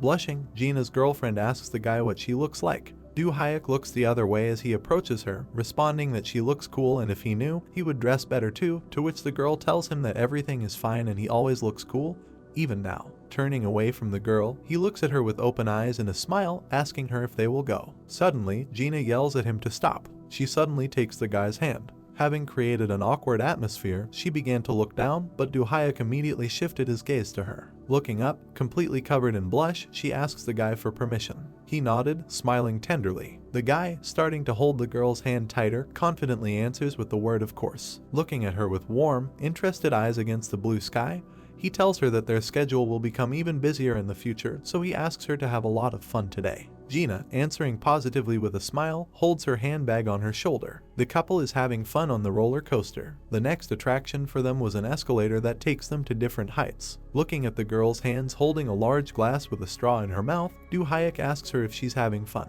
Gina, looking back at the smiling guy, tells him that it's great to spend time leisurely like this, to which the hero replies that it seems they only rode those rides that he liked, asking the girl right there what about her, and does she want anything. Sitting on a bench with glasses in hand and looking around, a girl with a blush on her cheeks wants to say something. Against the background of the guy, she exclaims that she wants to go to the Ferris wheel. The big wheel is illuminated by the rays of the sunset. The wheel cabin slowly lowered and rose up. The couple sits awkwardly across from each other. The girl calmly examines the landscapes outside the cabin. Suddenly her gaze shifted to the guy. She looks at him as he looks with interest at the view from the cabin window, noticing such a beautiful view. The girl's hands fidget around her back. She, opening her mouth, wants to say something to the guy, thinking that she should do it. Opening his mouth wide and making his face more serious, but also with a blush, he wants to say something to his appa. Suddenly, the lights in the cabin turned off, causing the girl's eyes to widen in fear. The couple's cabin begins to move from side to side, causing the girl to fall into even greater horror.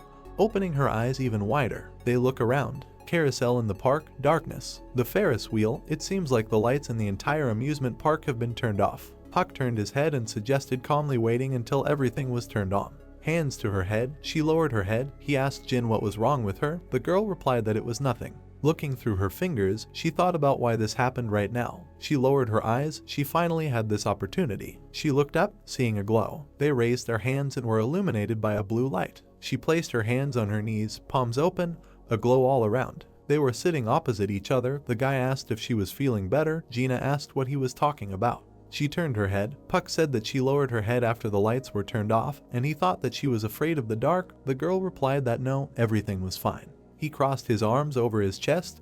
Then what happened? A light bulb came on above the hero's head.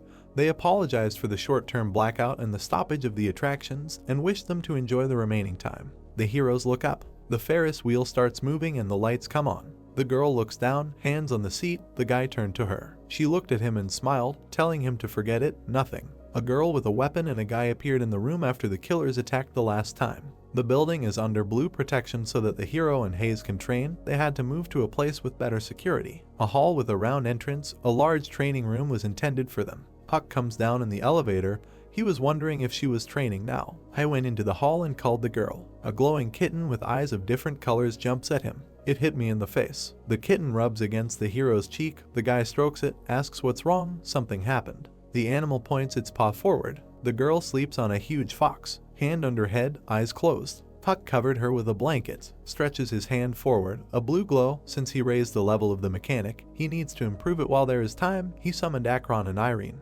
Robots appeared opposite the hero. The guy's hand has a blue stone. He said that you need to use the remaining components correctly. Blue screens appeared around the hands. Akron with areas highlighted in red. He thought he needed to fix it first. Akron is being repaired. An iron atom with a glowing core. The golem has risen to the rank of battle golem. Glowing circular patterns around the guy.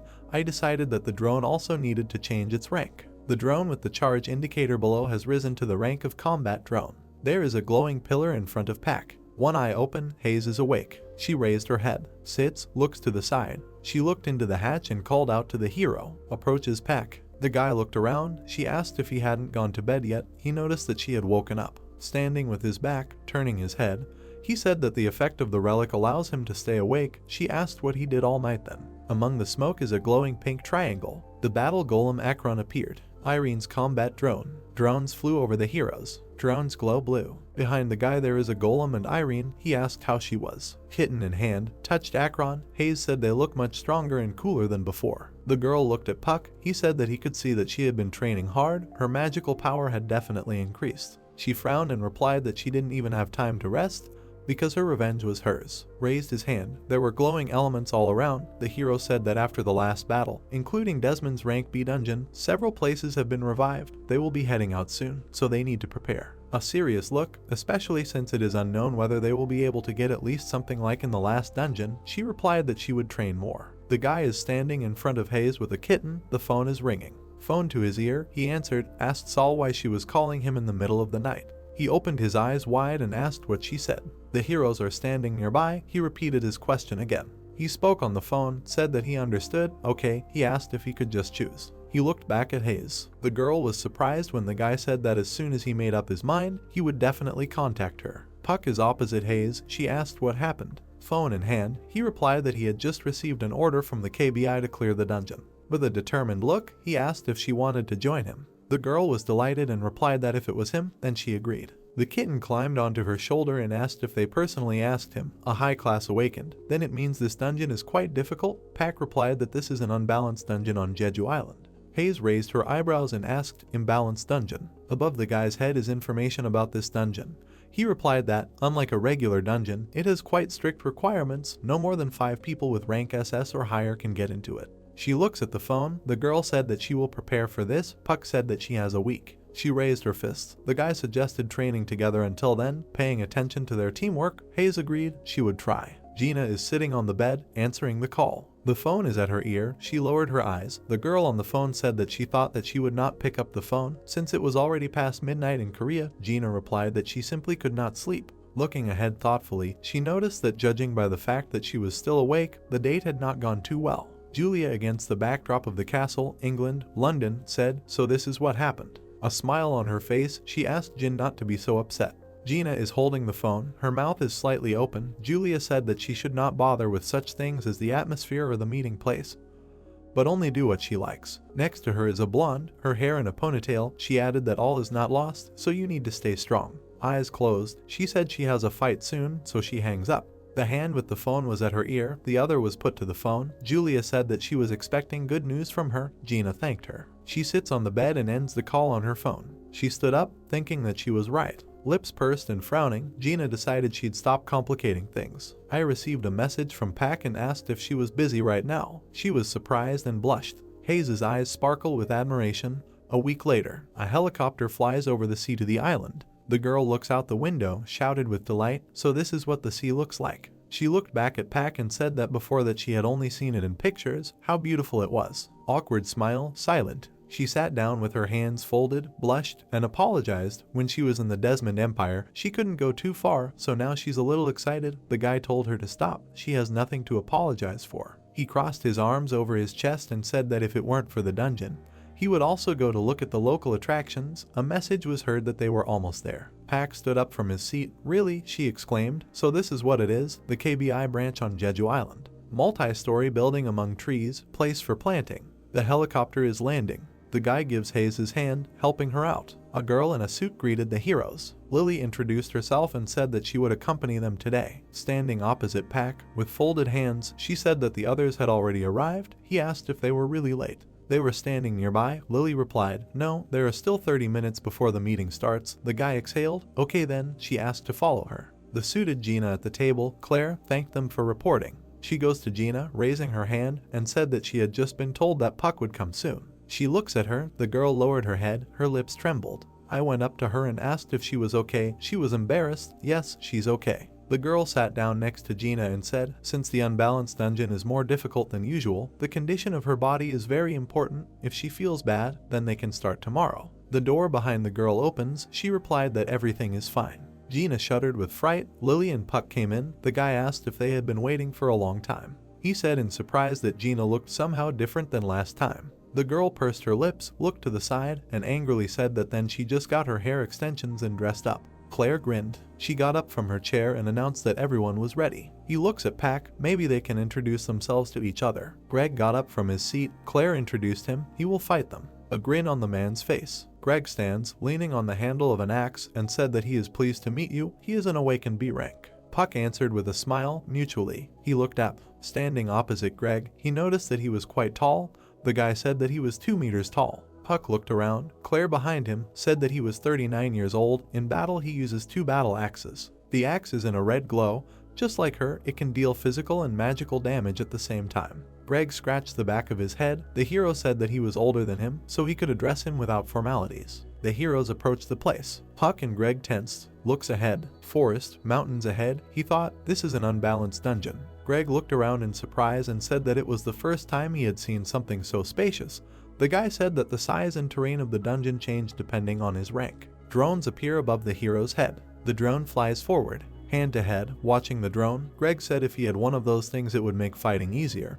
Who knows how much longer he can carry this body? Puck countered. He's still at the peak of his powers. The drone returns. The hero has studied the results of the search within his reach. He said seriously that they would not be able to rest inside the canyon, so it was better to stop here for now and prepare. The girls appeared behind Greg. There is a blue glow around the man. Protection. He was surprised, so this is the buff Pack has. It seems to him as if he has risen by a whole rank. Hayes with the huge fox. Claire told her that since she was a summoner, it was her job to watch the rear and protect them. The heroes follow each other. The girl follows Puck. He looked around, told Claire to look up, and Hayes would be their rear. Smoke at the nose. The heroes froze. Greg shouted to everyone to stand. He smells some strange smell. Puck frowned, thinking that this smell was quite familiar. Gina and Greg look around intently. The girl in profile noticed something. Purple monsters are running towards them. She shouted, attacking from the front. The monsters bared their teeth, red glowing eyes. These were exhausted renegades. Ranka there was a glow around Pack. He turned his head. The girl called him. Hayes and the fox were attacked by monsters. She shouted that they were also attacking from behind. Puck runs towards her, shouted to Greg and Gina that they will clear the rear. They must hold out a little. Gina with a shield. The renegades run towards her. They rush at her. The girl defends herself. She gritted her teeth. Greg swung his axe and shouted, catch it. Attacked. Flash of light. A stern look. The man looks forward. The axe is behind his back. The monsters are running towards him. There are more and more of them. Through the axe spins, striking the renegades. The weapon returned to Greg's hand. A giant paw behind the renegades. The man opened his eyes wide. A monster that looks like a dinosaur. The mouth on the monster's chest opened and dark liquid poured out. New monsters arise from it. Greg leaned over. He dodged the blows and thought about how he could kill this guy. Akron fell to the ground. There are flames around his hands. The golem narrowed his eyes, directed fire at the monsters. Irene flies towards the fire, sparks, rising up in front of the main enemy. Floating in the air, there is a blue glow around. Irene's eyes sparkled. She clenched her fists, many blue lines emanating from her. An explosion, a cloud of smoke rises above the forest. Blue stars fall from the sky onto the monsters. They explode. Greg crossed his arms and thought there should be fewer of them. He opened his eyes wide. The huge monster swung. He realized that he didn't care about their attacks at all. There is a red ball on the monster's chest. The man thought that this red thing is his real body. How quickly he recovers. Gina, with a shield behind him, said that that red object was most likely his weak point. He agreed, but it seemed to him that this object was resistant to magical damage. Gina took out a sword, told Greg that she would use the golems to open the way, and he would destroy this thing. Runs towards the monsters, shouting for them to attack immediately when she uses the taunt skill. Akron and Irene, Puck ordered them to protect Jin. They accepted. The girl raised her shield. The renegades jump on her. Monsters in a jump. Punched in the face by a golem. Akron is behind Jin, protecting her. She gritted her teeth, looked around, and thought, now. She raised her shield. A red glow emanates from it. Shadow renegades with glowing red eyes. The girl shouted menacingly, forward. Greg takes off and runs forward. Stepped on dark red liquid. Many hands grab him. He gritted his teeth, frowned, looked down, thought he was attacking him from underground. He is held by black threads, cannot move. Irene flies towards the man. She grabbed him by the shoulder. A blue flash takes him away. The robot with Greg in the air. He shouted, great, now let him throw it. Irene's eyes lit up as she accepted his order. Greg falls down. He put the axe handles together. A man at the level of the main monster, a huge axe in his hands. He swung his weapon and wished him death. Hit a red object. Cuts the monster, a stream of light. The body is cut in half. There is an explosion. Greg clenched his teeth, furious. Inner hall, bowl floating in the air. Green fire. Green flame from the bowl. A man in a hood stands in front of her. The red stone broke into pieces. The boss's face is hidden behind a hood, glowing red eyes. The toy he created is broken. The priest runs into the hall, shouting that they have problems. A drop of sweat on his cheek, frowned, shouted that uninvited guests had appeared. They were destroying their renegades stationed in the canyon. Odium at the bowl. The guy shouted that he had to see this. He replied that that was enough. He already knew everything. The boss turned his head and asked if he was taking on too much. His hand is at the head of the guy who said that they can't just leave them. He grabbed him by the face and asked if he had lost his fear. Odium, in profile, said that he did not need such cowardly and weak subordinates. Blue veins on the priest's face and neck, a green glow around him, the boss said he would allow him to be reborn again. He let go and the guy fell to the ground. The mouth is open, glowing red, said, "Rise again." A stream of air rose up from the boss. He leaves, with green explosions on the floor behind him. Monsters appear from underground. Odium lowered his head, ordered them to block all exits and eliminate the intruders. He would soon deal with them. Light from the cave. Puck looks to the side. He couldn't even think that it was raining in the dungeon. It's good that they quickly left the canyon. He frowned and pursed his lips, worried that they didn't have much food. Gina sat down next to him. He wipes his head with a towel. Wet Hair looked at him, asked if they could talk. Puck and Gina are sitting near the fire. He asks if she hasn't gone to bed yet. Gina replied that she couldn't sleep. Puck smiles weakly and says that in today's battle you suffered the most, so you should rest a little. Gina responds dejectedly that it is not because she is tired. She trembled. Gina turned to Puck. She says embarrassed about what she wanted to tell him back on the Ferris wheel. Puck asks her to continue. Gina, frowning, invites Puck to meet. She holds her hand on her chest and invites him to go on a date together. She is tense and confused, waiting for an answer. Puck is stunned. He opened his mouth to answer Gina, but Claire called out to both of them, saying that she had returned. Claire looks at the two and tells them that it's their turn to get up and carol and all. Puck and Gina looked at her silently and she realized that she was in the way. The story moves to the next morning.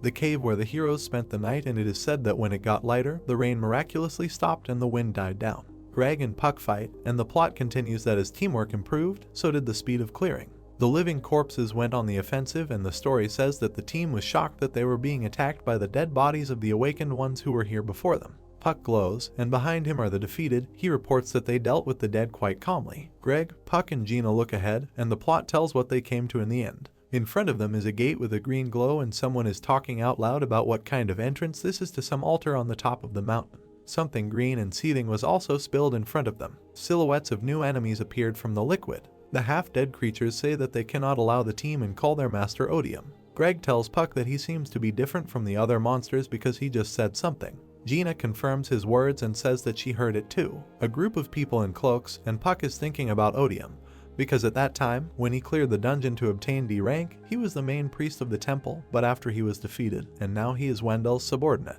He looks forward seriously and continues that who would have thought that he would be the main boss of this dungeon. Gina calls out to Puck. Puck looks at Odious and reasons that it's amazing that a renegade can talk, but he doesn't think he has anything valuable to say. They glow, and Puck offers to finish off Odious. Together with him there are 3 more half-dead ones behind. The team begins its attack. The team of the dead goes on a counterattack. Wolf Hayes and Gina attack head-on. Greg cuts through enemies aggressively. Claire and Puck stand a little behind. Something lights up. A luminous silhouette in a cloak stands in the center of the room.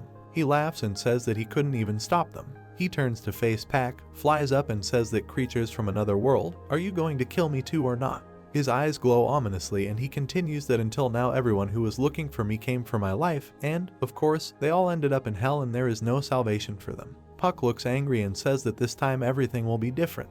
Puck glows as the green one marvels at his courage and continues that you are different from those I saw earlier and asked if he killed Isaac. Puck confirms that it is him. Puck continues to listen to what it means that you would be that intruder who has penetrated all the spatial rifts and who is helping you. With your strength this must be impossible. Puck angrily replies that the name of the one helping him is Deus, a creature who intends to stop all of them fucking bastards. A chessboard, and the pieces on it are Puck and a green silhouette, which continues that don't you know that for these creatures we are just pawns and when we are no longer needed, they will simply get rid of us. Puck asks what he can do with this information. Green tells him that after I was left alone in this world, an idea came to me. Approaching Green and he continues that this was all a test as I didn't trust Mr. Wendell from the very beginning. There was smoke left behind. Puck watches as the green one flies up and threatens to destroy them. His hand glows and he says that this is the only way he can return to his home world. The whole room fills with green smoke. Green rays fall from above, and under the green words there are tears of despair. Puck looks and identifies the ability. The ability certificate states that the name is Tears of Despair, Negative Impact. The ability applies a weakening effect, as a result of which stamina is reduced by 100 units every 30 seconds, and if the target's stamina is less than 100 units, then the encroachment effect is activated, in which all points will be transferred to Odium. Puck turns around and says that the team will act as they previously planned. Gina goes sideways. Odium says he doesn't know what Puck is up to. Puck watches as Odium quickly distorts in the air. He ends up right in front of Gina and says that she won't be able to escape. He looks at her with red eyes and orders her to die. Gina looks ahead fearfully. Odium reaches forward and uses the ability. He launches a huge green stream at Jin. Odium stands in front of an empty, smoking place. Someone from the team calls out to Gina. Park holds Jin and asks her to wake up. She shouts to him to be careful. Odium takes aim at them again and Gina runs away screaming. Puck crosses his arms as a shield against Odium's attack. Odium is in the air, and threads of green energy extend from it. Gina crawls behind the shield and screams at Puck. The wounded Puck screams at her not to worry about him and just run. She runs away, and Puck sits in an energy cage. Odium says, "You think I will allow it?" Gina runs, and the threads follow her. Puck says the word absorption a moment before the threads grab Jin. The threads turn blue and purple and Gina runs away. Odium does not understand what happened. Puck uses purple ability, approaching a luminous hand. Odium is surprised and says what to think. "You keep blocking me." Puck looks at him angrily and says that as long as I'm alive, you won't touch anyone. The title of the manhwa, I'm the only one who uses spells. The plot takes us to a moment a few minutes before the boss battle. Puck, Gina, and Greg walk along the inner corridors of the temple. Puck hears something further down the course. He turns around and asks the team to stop for a moment as he has something to say before the boss fight. He says that I have some explanations about the battle with Odium. Greg asks him for the boss's name and asks if Puck means him. Puck gives a positive answer and continues that I understand that you have many questions, but I will answer them later. Puck says in the background of the temple diagram that firstly there are 4 rooms inside this temple. The devil icon indicates the room with the boss and Puck continues that we need to destroy the magic stones in the 3 rooms surrounding the boss and that's the only way we can defeat him. He begins his plan with Hayes and Claire. He sends them on a different path. Hayes and Claire quickly walk down the corridor and Puck continues that as soon as you reach the designated place. The golem is next to the green stone and Puck continues that there will be a magic stone containing magical power and it will be protected by stone statues and each statue has its own characteristic pattern. Golem. In the background, Puck distributes rooms. In the case of Hayes and Claire, it is Rage. Golem is a dog, and Puck says that Jin has speed. Another golem for Greg is defensive power. The green stone glows and he continues that and finally, if the stone is filled with magical power. The room is all on fire, and Puck says that all living things within the temple will be destroyed. The serious face of Puck, who is completing the plan, they need to eliminate all these stones in order to prevent this. Odium goes on the attack. Puck uses the ability in the middle of Odium's ability threats. Puck uses a power shot. Odium displeasedly asks how long are you going to run? This stigma is also incurable. Puck sits on one knee under the force barrier. A green mark forms on his cheek where the cut was. Puck's ability to identify gives information that this is a death healing ability, a brand. The principle of operation is that this brand will remain on the victim for the rest of Odium's life and any stamina restoration effect is replaced by the stamina depletion effect. Odium dissolves again into green smoke. He is about to attack Puck from the side and is amazed at how carefree Puck is. A stream of blood.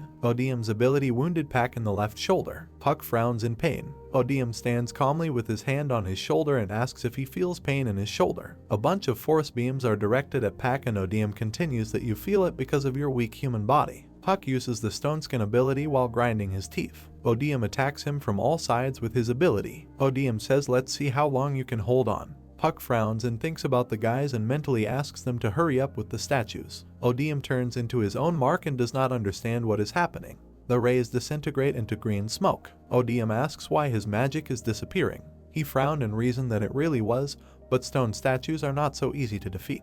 Puck grabs Odium's wrist and says you have no idea how long I've been fighting you in DEF. Odium, stunned, asks what he is talking about. The Odium glows green strongly and Puck says it's time your magic starts to fade. Puck looks forward angrily and says that he was really looking forward to this moment. He uses the blazing sun ability to fill the entire room with fire. Hayes and Claire are standing in another room where balls with a green glow are flying.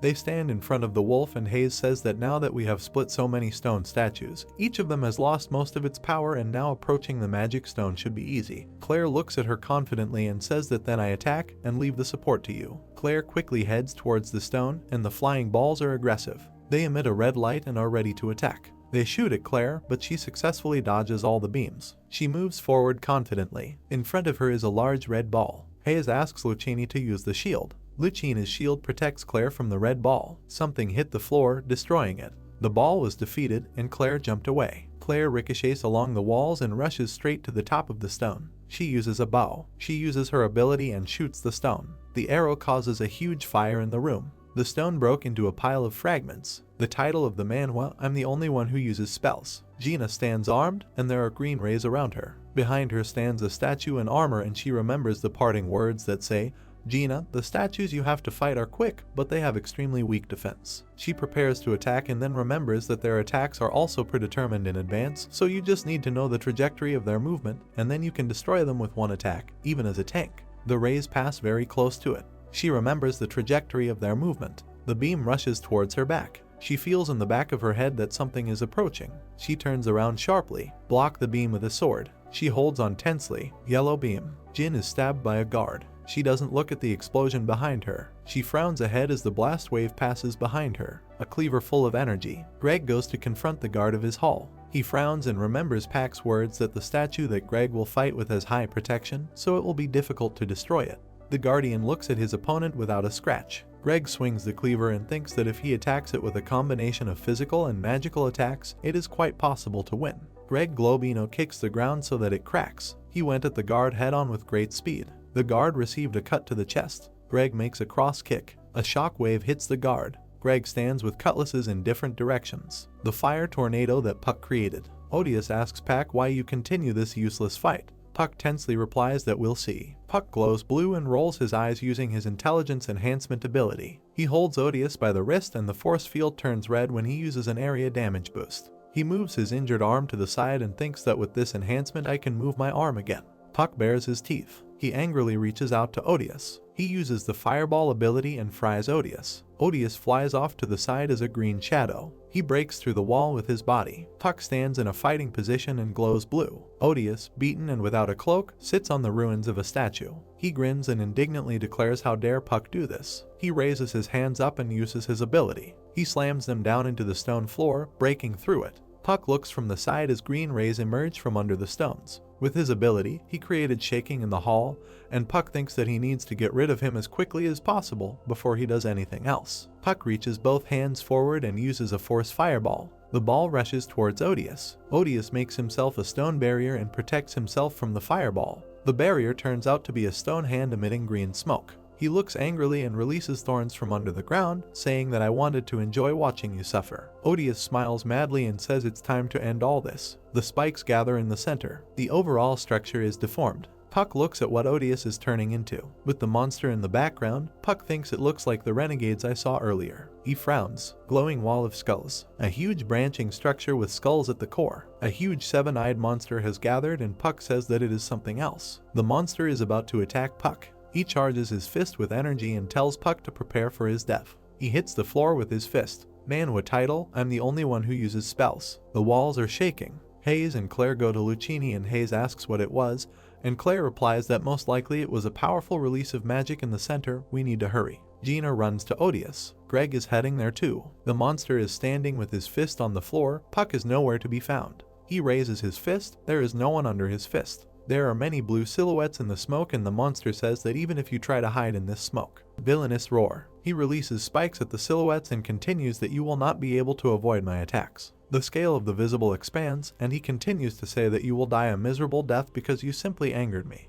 The silhouette colors the green spike with the color of Pak energy. The real Puck emerges from the blue portal behind the monster's head. He gathers a ball of energy and prepares to attack. He says light projectile and power projectile. He flies to attack, and next to him are balls of energy and a yellow stream. A colossal explosion occurs in front of Pak. He looks ahead in horror. A huge number of monster hands are reaching out to him, and he himself is under a protective barrier. The monster says that with this level of magic, he grabs Puck with all his hands and continues that you won't be able to break through my defense. He hits Puck on the floor with all his might. He presses on him with all his hands and says that he will crush him like a bug. Puck grins through the pain and thinks that he can't drag this out any longer. His identification ability tells you that your stamina has dropped to less than 10% due to bleeding. Greg commands to go on the attack. He makes a cut along the monster's hands and shouts that he will cut off these vile hands. Gina comes towards the monster from behind, and he himself says that he didn't expect you to appear so quickly. Gina prepares to use her ability. She hits him in the leg with her shield.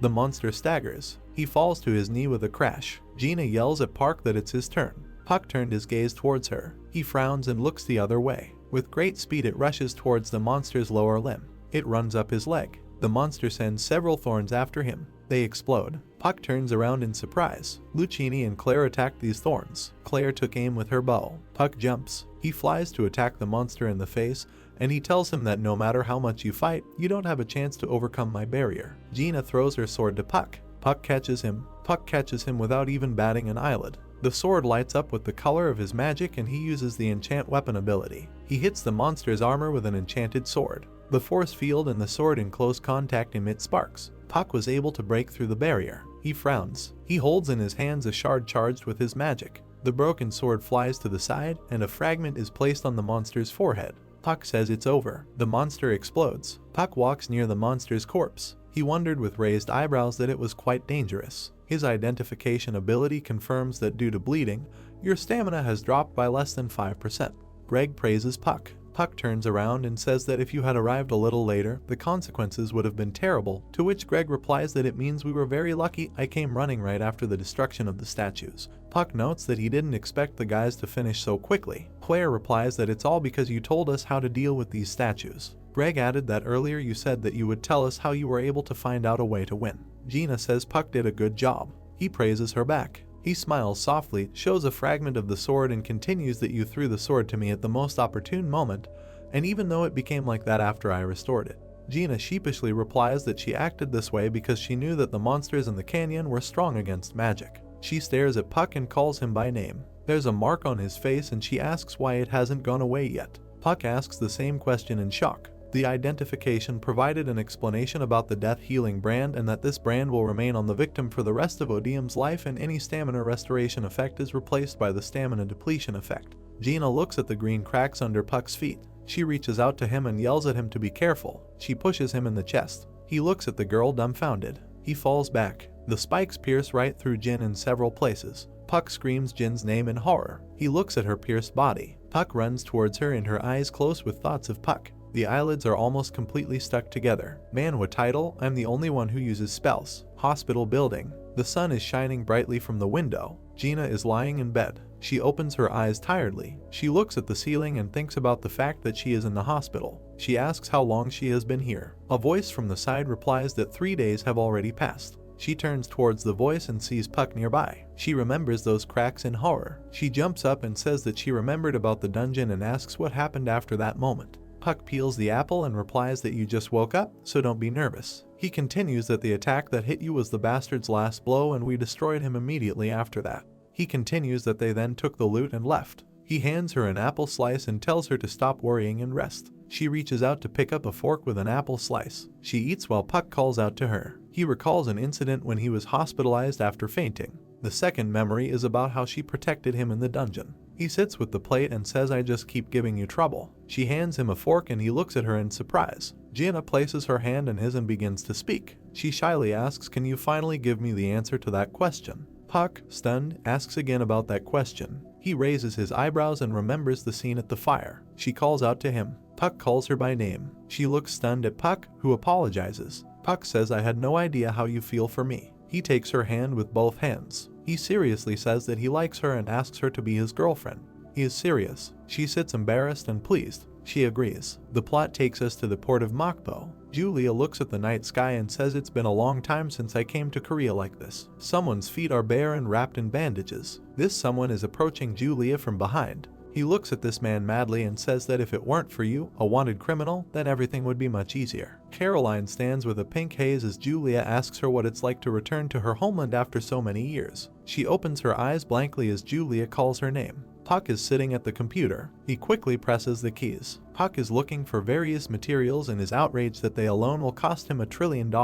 He says with a frown that who knew that so many materials were used to make Deus relics. He looks at the legendary quality spatial stone and thinks that by clearing the Odium dungeon, he got it. He also looks at the famous drawing of a drone. He also looks at the legendary Odium ring he received. The identification ability issues a certificate about the Odium ring, It is of the legendary class. The characteristics of the ring are that it increases charisma by 400 units, increases magical power by 300 units, and increases intelligence by 200 units. Also, holy healing can completely restore the user's stamina, but the spell does not always work. The attractiveness scale and power of the provocation skill are increased by 300%. There is also a passive forever judge of heretics, regardless of whether the dark mage Wendell's black cross is disguised or not. You can still see all objects within a radius of 500 meters, and the last skill is death healing. Now the speed of recovery of your opponent's stamina will be equal to the speed of its loss. He looks thoughtfully at the ring and says that this is not the most important thing. Sparks fly off Puck's hand. He looks at the spatial token, whose class he cannot determine, and thinks that all the spatial stones that I have combined into a spatial token. He sits on his knees next to the wounded Jin and remembers that this strange synthesis occurred immediately after Gina collapsed on the floor. He gritted his teeth and held Jin and thought that we were busy escaping, so I didn't pay attention to it. Pack's ability then produced a certificate stating that the 20 spatial stones you possess have been combined into one spatial token, and since the dark energy gathering in the magic tower has been dissipated, the door to the dark dimension is now locked and the Ordo dimension has been freed. Puck clicks his mouse and thinks that I couldn't even imagine that they would allow me to produce Deus class equipment, and now our biggest problem is related to one of the materials. There is a picture of a glowing heart, and he thinks that the Akezela heart is the most important of these materials because the condition for obtaining it is to deal a killing blow to the dungeon boss. 2 are from the Freedom Guild, and Puck continues that in order to get it, I must go to the dungeon in Alaska, which is currently owned by the Freedom Guild. He calls Goyuri and says that since he has no idea how to do this, he will try to contact him. The title of the manhwa, I'm the only one who uses spells. American Liberty Guild Building. Brox looks at the phone from which he is told that Puck talked about many important things. Either we give him the right to clear the dungeon, or he will join one of our attack teams. Brox replies that the Akezela dungeon is the place where we sent all our best warriors, and even then there were many casualties, and even I consider this dungeon insurmountable, and also why Puck was interested in it. The voice from the phone answered that Pack needed Akezela's heart. Brox crosses his arms and asks again. The voice from the phone continues that yes, and this is very strange, because it is known that this item gives its owner 1,000 units of stamina, but the catch is that Pack is a spellcaster. Brox frowns and replies that is true, because if he is a spellcaster, then he needs to be interested in the Asura dungeon, which is located in China. The girl on the end of the line says that Brox is right, but Puck is quite cunning and didn't tell her anything else. Brox turns around thoughtfully and thinks it would be nice to take this opportunity to see the guy's abilities. He frowns and thinks that it's no secret that I'm showing interest in him not only as a potential guild member, but also as an awakened one. The girl asks what they will do. He says that he agrees to his conditions and they will gather an attack group and send them with him, but only under 2 counter conditions. The girl asks what these conditions are. Against the backdrop of a pile of money, Brox says that the first condition is the rent for the rights to Akezela's dungeon, which is set at 300 billion won for each team member. Puck is in front of the magic rings, and Brox names the second condition, saying that before the attack, all team members will be evaluated and must be accepted unanimously. Brox frowns at the phone and continues that if he fulfills these conditions, then I will take full responsibility and guarantee him Akezela's heart. Approaching Brox and his words that however tell him that I have absolutely no intention of cleaning up after him. The girl asks again, that is, you want to say that he will have to survive on his own? Okay, master, I will convey your message. Brox thanked her. He grins. He looks excited and thinks this will be fun. Puck puts the phone on the table and says that he should rest since they said they would announce their decision tomorrow. A screen materializes in front of him. He looks at the inscription about the completion of the translation and asks if he wants to check, to which Pack says that the translation is really finished. Lately he has been at a rather mediocre level, so I have already stopped paying attention to him. The book glows and he asks if I even need to check if it's a win or a loss. The book opens and the identification ability issues a certificate from Spatial Enhancement, which states that this book was created to enhance spatial energy, and in order to strengthen spatial energy, it contains formulas and the language of the gods, which cannot be understood by people, but if the correct procedures are followed and remove the sealed energy of the book in the indicated place, then you will be able to use it for its intended purpose. Puck looks at the empty glowing book and thinks about the language of the gods and how he really doesn't see anything there. The information instructs Puck to go to the top of the nearby Deus Spire and open the first page. Secondly, if the reward in each dungeon increases, then each awakened person will also have an increased growth efficiency. The third certificate asking you to take this with you to the specified place in order to prepare for the appearance of the dimension gates. Puck looks displeased and says that it is telling him to prepare for the dimension gates. Against the backdrop of his reasoning, Ebernerd and Park think that most likely this means that another wave will appear soon, as with Ebernerd, and since it mentions a nearby spire, there is only one place in mind. He thinks about the Deus Spire in Gwanghuenum. Seoul office is a branch of KBI. The girl stands next to Puck and says that she didn't think that Puck would ever decide to climb to the top of the Deus Spire, to which Puck replies that he has a personal business there. She looks at him and says that although KBI is on Park's side, to gain access to the top of the spire,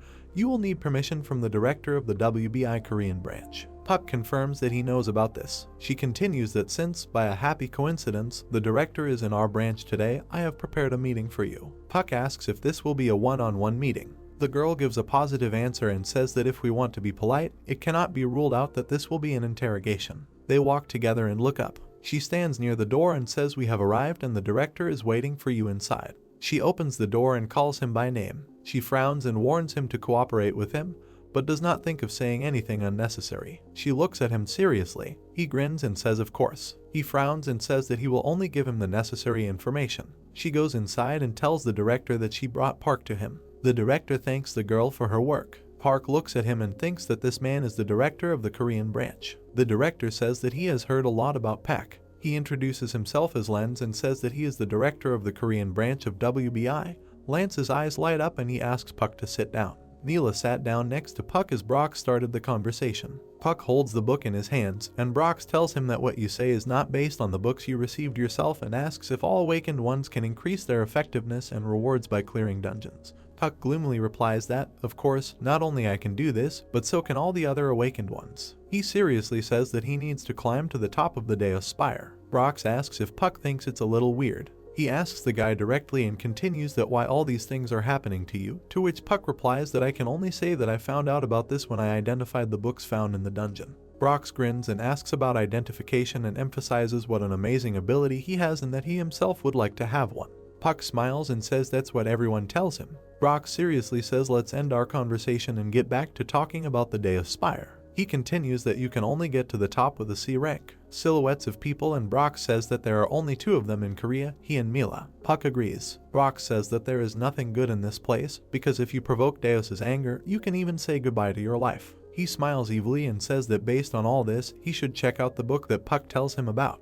He extends his hand to the book and adds that this is all because Park is now a significant figure on a national scale. Brock closes his eyes, smiles, and continues that I must prevent future dangers from happening to you. Puck copies Brock's facial expression and says I'm sorry, but this book can only be used by those who have identified it. Brock replies that this is the first time he has heard of such a thing. Neela adds that this is also the first time this situation has happened to them. Neela looks at Pak and says that legendary level spatial stones appeared not long ago, approaching her, and she continues that a lot more happened before the 20th anniversary of the first wave. Brock agrees and tells Puck that let's look at the power of this spatial enhancement, for there is no reason not to do it since the effectiveness of all awakened ones will increase. The view is from Brock's back and he suggests heading towards the spire. Manhwa title, I'm the only one who uses spells. The plot takes us inside the Deus Spire. Brock tells Puck that they are there. In front of them is a carved door that Brock identifies as the entrance to the top floor of the spire. Brock tells Puck to go while he and the branch manager wait downstairs. Puck thanks him.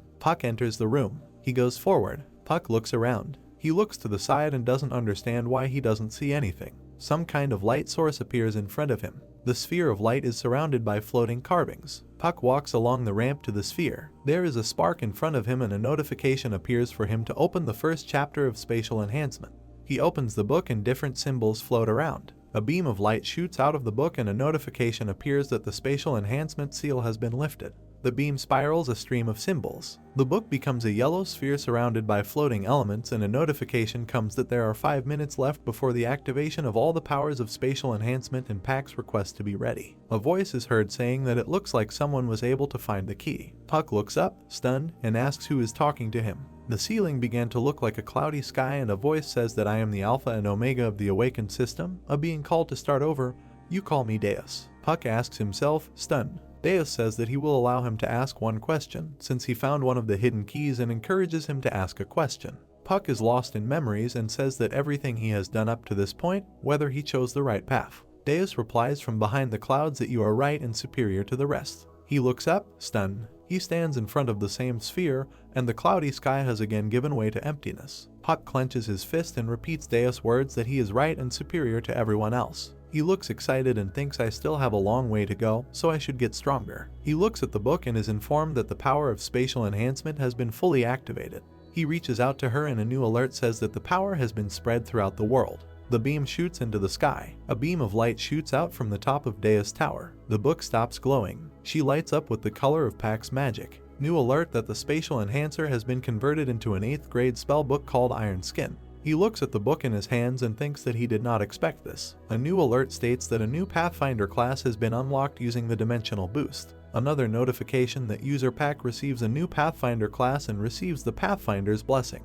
Pack receives the Pioneer Enlightenment skill, after obtaining which the class level will be increased by 6 points. The information about the enhancement called the Pathfinder's Blessing states that if you apply this enhancement to your allies, then their physical strength will be restored by 10 units every second. But they must be located within a radius of 10 meters from you. When they move away, the enhancement will disappear. Puck turns around, dumbfounded. Golden Gate. The ability produces a new certificate, which says that now in each country a Golden Gate has been created at the top of the Deus Spire, and information about the Golden Gate will be distributed among all awakened ones within 5 days. Also, in addition about the Golden Gate, their status is sealed for the time being. Liberation is 120 hours and the countdown has begun. The golden glow of the city in the windows. Park reaches his hand to the door handle and thinks that since I'm near the office, I need to pick up the books that Tipoon found. Approaching the face, and he continues that it would be nice if among them there was a high-level book of spells. He enters the office and sees a girl in a chair. He asks who is she. The girl gives off an ominous aura. He looks dumbfounded and doesn't believe his eyes. Caroline leans back madly in her chair. He looks at her and says, I remember exactly that you ran away to China. Caroline gets up from her chair. Puck yells at her asking how she ended up here. Caroline smirks and attacks Puck. Puck extends his arms forward and activates his shield. He holds the defense with a frown. She jumps, breaking the floor, and Puck thinks that Caroline is the C-rank awakened White Lotus of the guild. She attacks him from above. Puck thinks he shouldn't let his guard down. The attack falls on the shield. Caroline was able to break through the barrier. Caroline frowns. She uses the ability. Puck runs away, and Carolina goes on the attack. Puck concentrates magic in his hand. Carolina creates a cannon. Puck looks scared. Caroline looks at her with a crazy gleam in her eyes. She fires a cannon shot. The projectile rushes towards Puck as he runs away and thinks that it was not a normal trajectory, but a mixture of a spell from the natural laws of physics. He uses the dimension gates in an attempt to escape from the projectile because he thinks that if he gets hit by it, everything will end badly. He stretches his hands towards the gate. An explosion occurs. The title of the manhwa, I'm the only one who uses spells. The shell pierces the panoramic windows of the building. The gate glows. Puck comes out of the gate. He finds himself outside the building. He uses the flying skill. He hovers near the site of the shell explosion. He looks into the building, where Caroline is already aiming at him. More shells are flying at him. He uses a shield in the air. He frowned. Carolina flies out of the smoke with 2 pistols. She looks at Puck angrily. She attacks his shield with huge claws. Puck looks at her in shock. He is preparing to counterattack. He swings his arm towards her and uses a power missile. Carolina fires. Their shells knock each other down. Puck looks ahead gloomily. Caroline looks back at him while Puck thinks that he is not afraid of all these attacks that are falling on him. A crowd of monsters, and Puck remembers that apparently last time he lost his ego with these guys. Both are preparing to attack again, and Puck continues to think that then, the only thing I can do now is immobilize her. He creates a magic ring and uses a power missile, Ice Storm. He bares his teeth. Attacks spiral towards Caroline. She smiles madly and holds Puck at gunpoint. She finds herself inside an ice block. Puck looks at a huge iceberg. He looks at Caroline in the ice and says that since you are not even human, there is no point in bothering you. He looks at her and says he is leaving her at KBI. Iceberg Pack flaunts behind the high-rise building. Julia looks at this picture and says that this is a huge power. Caroline with red eyes while Julia says it's not enough. Caroline loses her temper and Julia continues to think that I can't believe that we are trying to stop a former C-rank awakened who, in addition, was also modified. He breaks out of the ice and attacks Puck. She creates a new cannon. She aims at Puck. Julia thinks it is vanity that makes her feel superior to her opponent. The barrel of the gun rushes into Pack's chest. The cannon is about to fire. Pack looks at her in horror while Julia thinks that her vanity will lead her to death. Tiffany, looking forward, thinks about vanity making him feel superior to his opponent. Carolina strikes from above with her weapon directly into the chest of the main character, releasing a charge of magic from him. Looking at the weapon placed to the hero's chest, Tiffany says that it is dangerous. The eyes of the main character open from the blow, to which the girl thinks that his weapon will lead to death. Dohak falls down while Carolina remains in a flying position with her weapon. She looks at him with scary red eyes. The guy gradually falls back. He lands on the floor with an explosion. Carolina, descending from the air, also lands on a dusty sidewalk with smoke. She approaches, as if to a crater, the place where Pak Do-hyuk fell. The main character lies calmly in it. A sword appeared in the girl's hand. He stands directly above the guy who was crippled from being hit with the ground, holding his sword with him. The girl takes her sword in both hands and raises it over the guy's body. Suddenly, with a glance, she notices something. In a moment, she begins to lower her sword down directly at the guy. Her gaze is fixed on Do-hyuk's lifeless face. A huge crater formed in the middle of the city. A certain portal with red lightning magic appears next to him. Tiffany comes out. She looks ahead, asking if she has overestimated him. Looking toward the crater with Carolina, she says she didn't expect her to win. Looking towards the girl, Tiffany calls out to her. The silhouette of the main character appears behind the girl. He looks at her with seriousness. Tiffany looks at the situation in shock. Looking at the main character, shrouded in magic, she wonders how he survived Caroline's last attack with this spell. The notice reads the name of the skill Iron Skin.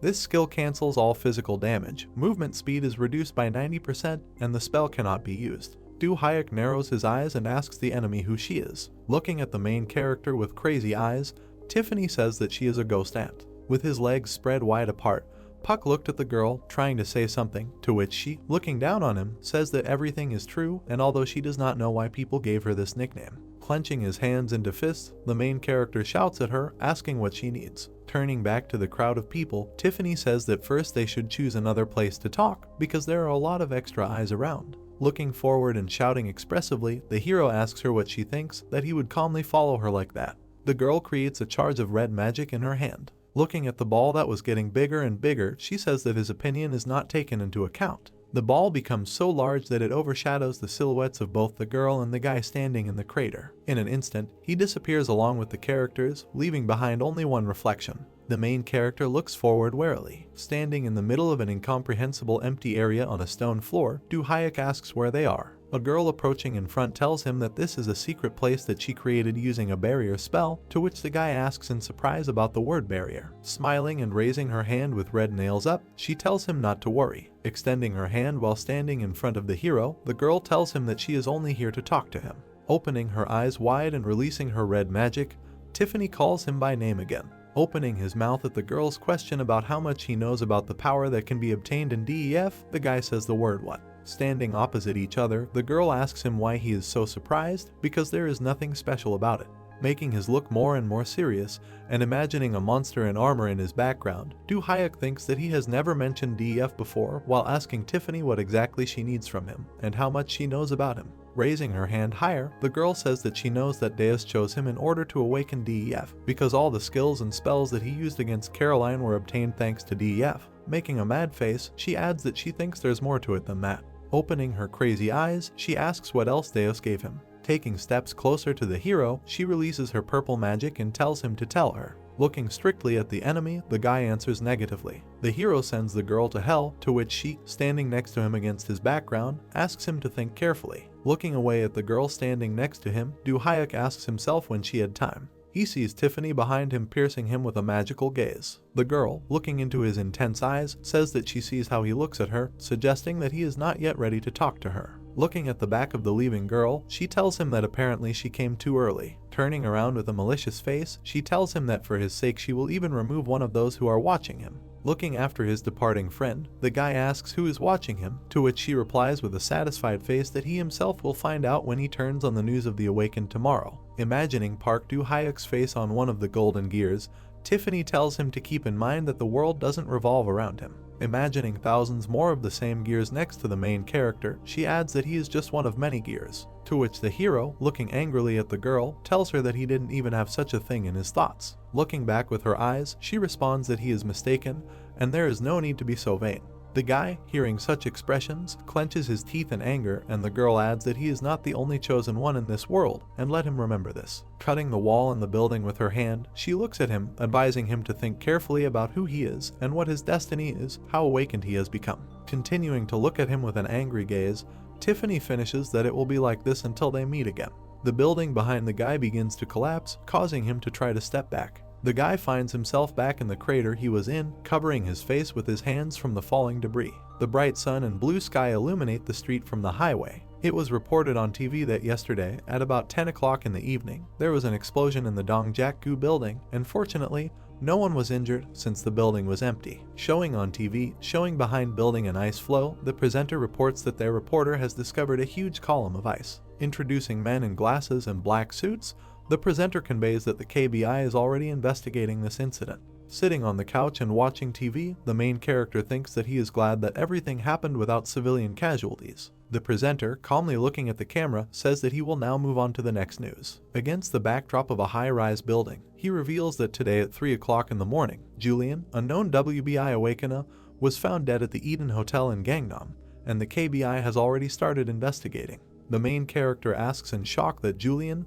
an SS-ranked awakened, is dead. Looking at the TV, which shows a bloody room and a corridor, the presenter says that with the help of CCTV cameras, no signs of a break-in or inside the room were found. Looking at the TV, the main character thinks that this cannot be. Remembering the girl who turned to him, he remembers that she said that for his sake she would even remove one of those who were watching him. Putting his hand to his chin, the guy looks ahead thoughtfully, thinking that SS rank is far from an ordinary awakened one, but he killed him so easily. Megan looked at the hero sitting on the sofa, noticing that he was early today, to which the guy, calling her master, asked what she was doing here. Standing with the two men, Do Hayek asks who these two are, to which the girl reveals that after seeing the news, her father assigned her several bodyguards. Closing her eyes with kindness, Megan asks if S-Rank really needs security. The guy approaches the girl, saying that this is the first time he will work with her, to which she excitedly says that she was looking forward to going into the dungeon with him.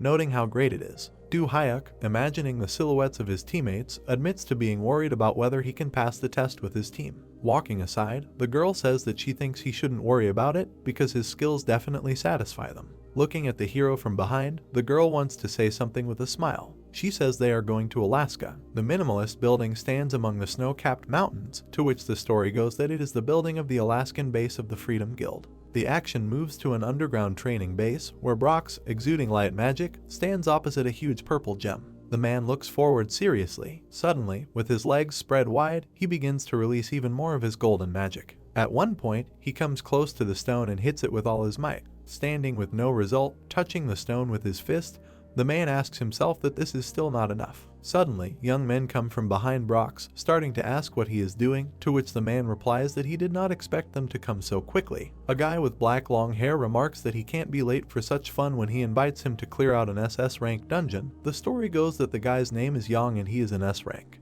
Another young man with short hair and blue languid eyes, SS rank Arseny, says that he heard that he has unique abilities and he just wants to take a look at his strength. Brox, approaching the guys, says that he has already voted for him. With a relaxed face, imagining the image of Doke in his background, the man remarks that he did not think that he would perform so well in the S-rank dungeon. Opening his arms for a hug, Brox tells them that they did a great job coming so far, to which Ian angrily tells him not to try to hug him because it's disgusting. A guy with long hair, looking seriously at the blonde, holding his hands on his chest, says that if Brox gets this buff, then something will happen. The guy, pointing his finger towards the gem, asks the blonde if he can break it, to which Brox, turning to the stone, says that for them it's just a measuring device, so it's unlikely. Turning back to the long-haired guy, the man says that nevertheless, they can count on his support because he lives up to his rank, but suddenly someone calls out to the man as a master. A man in a suit and glasses, covering the serious Dohek and Megan with his body, says that they have already arrived. The main character, looking at the three guys, thinks that this is such an unusual place. The girl, passing by the hero, tells the men that they have not seen each other for a long time, calling them uncles. Brox, looking at Megan, notices that she has matured a lot, and Ian adds that he is not old enough to call him uncle. Puck turns to Megan, asking if she knows these people, to which the girl reveals that she met them in her youth when she lived with her father in America and they still keep in touch. Brox looks at the fair-haired girl walking towards them, saying that Ree is here too. Standing as a group in a circle, the blonde says that everyone is assembled. Looking forward confidently, the man informs them that as he had previously informed them, they need the consent of 5 people besides Dohek to join, adding that he hopes they have already made their decision. Megan, raising her hand, says with a smile that she has seen the protagonist's skills with her own eyes, so she agrees. Ree, also raising her hand, says that she thinks the rating does not matter during the last attack, and she agrees. Looking at the men, the girl says that there are 2 more left. Arseny, opening his hand below and releasing an aura of his blue magic from it, apologizes to everyone, saying that he must check. In an instant, he sweeps his hand sharply, leaving only a blue trail of magic in the darkness. He rushes next to the main character, touching him with his hand. Suddenly, the guy turns back, looking at the hero in surprise. Dohek, covering his body with some kind of armor, asks Arseny with prejudice that this is all he can do. Standing with his arms open and releasing his energy, the guy in the suit says that then he won't hold back. Hundreds of lasers cut through the body of the main character while he dressed his body in impenetrable armor. The lasers are trying to cut his hands. They also try to cut his chest, but they recoil uselessly. Arseny releases his energy with all his might, trying to harm Dohek's body while standing in front of him. The fair-haired Orank girl, Ridge, calmly looks at the situation with a smile, thinking about how last time they didn't have such a rule, asking how strong he has become. Arseny, standing opposite the main character, scratching his head with his hand, says that the skill that changes his body is amazing, to which Dohek asks him if he is satisfied. Extending his hand with confidence in his eyes, the short-haired guy speaks positively, remarking that he is more than, and he agrees that Duhayak will join them. Shaking hands, the guy introduces himself as Arseny, and he is looking forward to their cooperation. The main character, looking at the flaming guy behind him, thinks that he is the last one left. Yang, spewing flames from his body, asks the hero to take care of him. Duhayak stands in front of Yang, who is blazing with fire, asking him that he wants to fight him. The long-haired guy, Fields, answers positively with a smile, adding that he wants to make sure. Brox, approaching Ian from behind, shouts at him to wait a little, to which the guy asks what is it. Looking at the flaming guy and the main character in the background, the man says that even though this is just a test, it is too dangerous to fight in the S rank. Turning his attention to the gem flying behind them, Brock suggests that why not test Dohek's buff on him instead, asking about it. That he is also interested in this ability. Covering his gaze, Yang tells the blonde standing in front of him that he doesn't even know. Standing opposite the main character with his arms folded on his chest, Brox asks the hero if he could strengthen Ian, to which the guy asks him to wait. Enveloping his hand in fire, the guy says that he will try everything himself first. His fire spreads in a huge explosion across the stone. The flames burn brightly from the explosion. Dohek, opening his mouth slightly and conferring with the fire, thinks about what a powerful fiery inferno this is. The fire dissolves, and the stone remains the same untouched without a single scratch. Ian, banging his head against a stone, listens to Brox's question about what he really thought he could do. The blonde turns to the main character, telling him that he can start, to which the guy, smiling, responds positively. The notice talks about weapon buffs, normal buffs, haste buffs, and mass buffs. The main character opened his eyes in shock. Yang went into shock at the fire that had just ignited on his body. The notice tells about the mass enhancement skill buff that it increases the range of action by 10 meters, as well as the combat ability of all team members by 250% for 2 minutes, and during the frenzy, mana is below 1 unit and the character cannot feel pain. Ian's face starts to heat up more and more. The fire on the guy's body increases in quantity by several meters. Suddenly, Yang completely turns into fire. He begins to rage from unexpected force, spinning around like a whirlwind. The fire is spinning around the guy. Suddenly, from a large explosion from Ian's body, a small shock to the base begins to occur underground. The fire bursts out of the building in a huge explosion. Dohek and Brox look on in shock at the result as they stand in the middle of the smoke from the explosion. Megan and Rhea also look at the result in shock. Ian stands in front of a huge hole in the wall. He looks forward in shock, extending his hand as well. In the middle of the smoke-filled room, someone's laughter is heard. Brox, standing with Dohek among the smoke, says that he did not expect him to break through the reinforced wall, for which the hero apologizes. The blonde, looking back at Yang with the hero, says that Mr. Park Duhayak has nothing to apologize for, and it's all because of that guy who got drunk on his power and couldn't control himself. The hero puts his hand to the blue scanner. The main character, standing with a man in front of the opening doors, looks at his hand, noting that there are a lot of guards there, to which the man says that while they are inside, they know what will happen outside. Turning back, Brock seriously tells everyone that he asks for their attention. Standing with Dohek, he informs everyone to remember that the protagonist must deal the final blow to Ikazel. The whole team, standing in the corridor in front of the portal, the blonde says to everyone the word "let's go." Magic quadcopters fly in the middle of a foggy and dark sky. One of them heads straight into the thicket of a dark forest. In the middle of a thicket of fog, someone says that it is difficult to see anything in this thick fog. Standing with the blonde, the main character says that you need to be on your guard, to which the guy asks everyone if they heard what Duhayak said, and you can't relax, because this is an SS rank dungeon, and no one knows what can happen. Suddenly, huge figures of snake monsters with huge spears appear in front of Brox. The snake standing in front of Dohek shouts at him, asking how they humans dare to trample their dirty feet on this temple. The blonde, hitting the monster with all his might, asks the one what he is even talking about.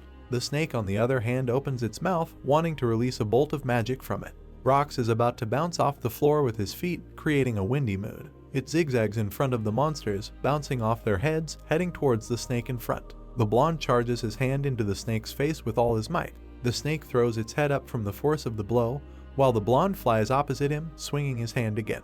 The man flies directly over the body of the snake, holding his hand on top. The snake's hands approach the man's small body, wanting to catch him. In a moment, hundreds of lasers appear in the darkness. The snake stands caught by the same lasers as Brox flying above him looks at. Arseny, wearing a mask, controls the magic with his gaze, saying the name of his spell, Complete Containment. The blonde looks at him angrily, asking what is taking him so long. Arseny, standing with Ian, surrounded by several snakes, says that containing so many monsters will certainly take a long time. Arseny sits next to the standing fiery guy, surrounding each other with Arseny's blue threads. Ian carefully takes one of his comrade's threads with interest. He lights his friend's threads with 2 fingers, saying that it's over. Snakes covered with these threads also begin to burn. The heroes stand in the middle of huge explosions that kill the snakes. The main character looks at the dazzling flame with seriousness. He looks at the 3 guys coming out of the fire, thinking that this is what SS rank awakening skills are. Brox, against the background of the flames, looking forward confidently, tells everyone to move on. The story goes that the action takes place on the 2nd day in the Ikezela dungeon. Rhea, creating a bright pattern in front of his eye, shouts that they are advancing again. Snakes quickly crawl towards the characters. One of the monsters tries to hit Megan, but the girl stops him with her sword in front of her. She makes dozens of cuts, spinning around the monster's attacking hand. The snake froze, in shock. The girl, making a hostile look, takes aim even more. With one blow she cuts the body of the snake, and it gradually falls to the ground. Megan looks seriously in the other direction, lighting her eyes with magic. She sees many more charged kites. They all gradually begin to open their mouths, releasing a charge of magic from it. She looks at them, illuminated by a green light, in shock, thinking to herself about when there were so many of them. She jumps forward, attacking the monster's tail, continuing to analyze in her head that she should avoid this in the first place. At that moment, the snake's tail successfully grabbed the girl, causing her to clench her teeth. She looks at the defeated snake, lying on the ground but moving, wondering if it is still alive. Brock starts screaming Megan's name, to which the main character walking in front of him tells the guy that he will sort it out. In the moment, all 3 snakes jumped up from the master. Doak flies straight at them, swinging his hand with magic. He moves his hand to the side, causing the snakes to hit his magic as if they were hitting a wall. The notice states that this is a reflection skill. Megan, being captured by the snake's tail against the backdrop of the struggling protagonist, calls him by name. Opening a portal above him, the guy shouts for them to take their shots back. All the snakes begin to fly directly into the portal. The main character, covering his mouth and nose with his hand, looks forward with serious magical eyes. In a multi-story building, only 2 windows are lit in the middle of the night, to which the story goes that this is a hotel somewhere in China. A girl surrounded by a red aura sits on the floor, screaming at someone that she will never let him go. Looking down with her face half covered, she screams that she will never forgive Pak Dozik for what he did to her, to which the story states that her name is Tiffany. It glows with red magic, as the girl standing in front looks at, shrouded in blue magic. With parts of her body half covered, the girl Brittany looks at her, thinking about Tiffany sitting opposite. A girl with her sister in her arms sits behind the man, asking how this happened. Brittany, sitting with Tiffany in her arms, looks at the master in shock, asking him that he is going to leave her sister without treatment. Tim, turning to the girl, responds positively, adding that with her current skills, she will never be able to defeat Park Do-hyuk. Continuing to look at her sternly, he concludes that until she draws out all her inner strength, they need to leave her anger towards Park Do-hyuk as it is. Looking at her ugly half of her face, the man says that this ugly face will always remind her of this, asking Brittany to try to ignite this anger in her. Brittany stands in front of her angry sister sitting on the floor, saying her name. Tiffany, opening her eyes madly, speaks to her sister, calling her name. She looks at her fully armored sister with her hands on her chest, screaming that she didn't protect her. Brittany looks at her calmly, revealing the armor on her mouth, saying that they were on the battlefield, asking Tiffany if she thought she would have been able to handle him if he had protected her. Removing the armor from her eye while continuing to look at her sister, the girl tells her that she was simply too weak. Towering over her sister, Brittany notes that simply giving up and running is the right choice. Tiffany's furious face pulls a smile at her sister's words that if only she could continue to live with that ugly face. Shouting upward, spreading her arms to the sides and releasing a huge amount of red magic, the sister sitting on the floor shouts to the girl not to make her laugh. The roar from the scream spreads throughout the house from the street, again showing that only 2 windows in the multi-story building are on fire. She starts screaming at Brittany, mouth wide open, asking what she thinks she should stop there, because this time she will tear him apart with her own hands. The story goes that the action takes place on the third day in the Ikezella dungeon. The squad walks calmly through the foggy forest. Suddenly, Brox raised his hand, clenched into a fist, telling everyone to stop. The man, continuing to hold his hands, says that they have entered the danger zone, to which Arseny, standing behind, asks that they have entered it again. Du Hayek asks the blonde guy in front what this place is, to which he replies that since this is the guy's first time here, it will be faster. The heroes look ahead at a tree releasing red magic. Something big and black comes out of the fog. It holds a weapon in its bandaged hands with chains. A monster with fangs, in armor, and with a sword in his hand comes out to them, to which the story says that this is Katina Rank. Looking at the little one, a dark village in the fog, the guy says that this is the Katten colony. Straightening his hair with his hand and gritting his teeth, the blonde says that in the past at this stage there were not so many of them, to which the guy in the hood notes that it was a long time ago, and so it is quite logical that there were more of them, adding that maybe they should just break through. Brox, along with the others from the squad, turns to Dohek asking what, to which he suggests they break through them. The blonde, illuminated by his aura, asks him how he is going to do this. Moving to the side opposite the characters, he raises his hand, asking if he can ask them not to make any sounds around the monsters, to which Brox responds positively. Casting a spell with his hand next to him, the guy confidently looks at the squad, saying that there is one way. Standing in a circle made by his magic with the guys, the main character holds it with his hands, saying the name of the skill Permanent Invisibility. The notice tells about the skill that this is a class 5 spell. Permanent Invisibility maintains the invisibility effect constantly and consistently consumes 100 mana. Megan and Arseny look in shock at the circle below them, to which the girl asks about constant invisibility, and the guy notices that this is the power of the spells. The main character looks forward confidently, confirming what he has noticed, adding that this spell will protect them. Dohek's eyes become more serious and he says that however, they will hope that the monsters do not have detection abilities. Brox and Lily looked around. The girls were surrounded by a blue aura. Huge monsters stood above them. There was a blue glow coming from the people. The guy behind Brox started to disappear. Turning around, he said that if they are not smart, then all that remains is to suffer. The guy in the dark cape told Puck that at first he thought his spells were just window dressing, but it was beyond his expectations. Turning around, the main character replied that he was glad that they liked it. Brox looked at them and noted that they had passed the danger zone and therefore could speed up. He noted with a serious look that they didn't have much time left to get to the boss area. He suggested that we rest and continue tomorrow. The night sky enveloped the forest. Brox was sitting on a pillar in front of the fire. An image of Puck and Megan appeared in his head.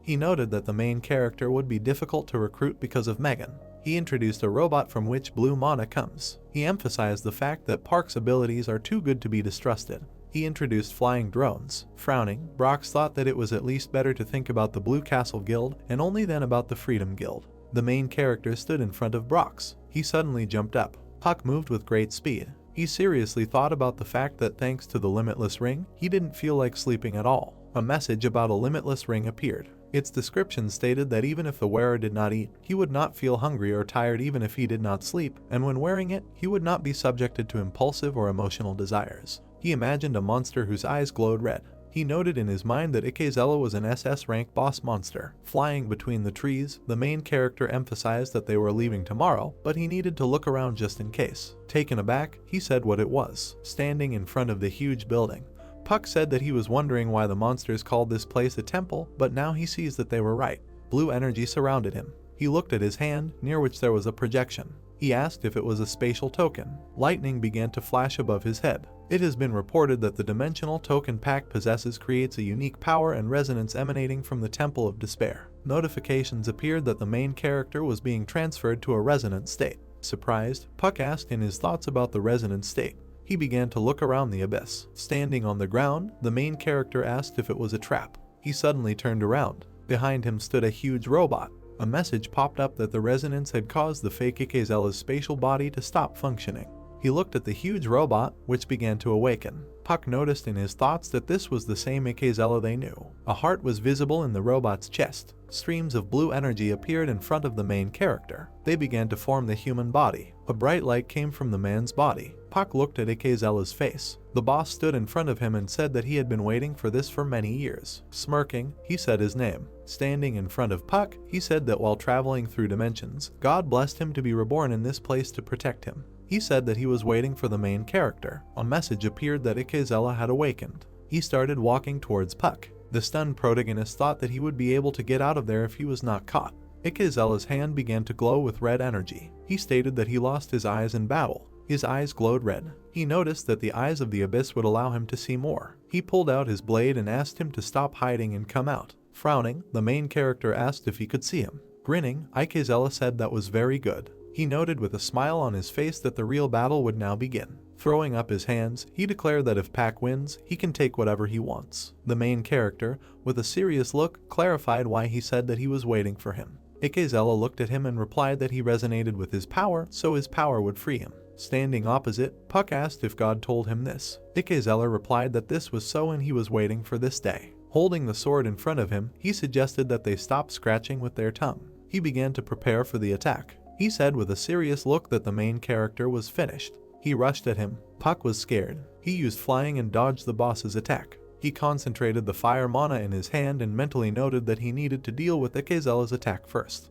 He used a fireball and threw it at the boss. Fiery energy enveloped him. The main character watched him with a serious face. Ikezella calmly said that he was warm. He made a quick attack. She flew into the hand of the protagonist. He directed red mana at him and asked him to show everything he could do. Blood began to splatter from Puck's hand. He frowned in pain. Ikezella rushed at him. He delivered a powerful blow. Clouds of dust rose from his attack. They enveloped the battlefield. Iron enveloped Puck's body. He used iron skin. Ikezella struck him with his sword. The main character was able to repel his attack. He began to concentrate blue mana and thought that he was a fool when he asked the SS rank boss for a quest. Blue energy enveloped Ikezella. Hark emphasized the fact that you need to give it your all from the very beginning.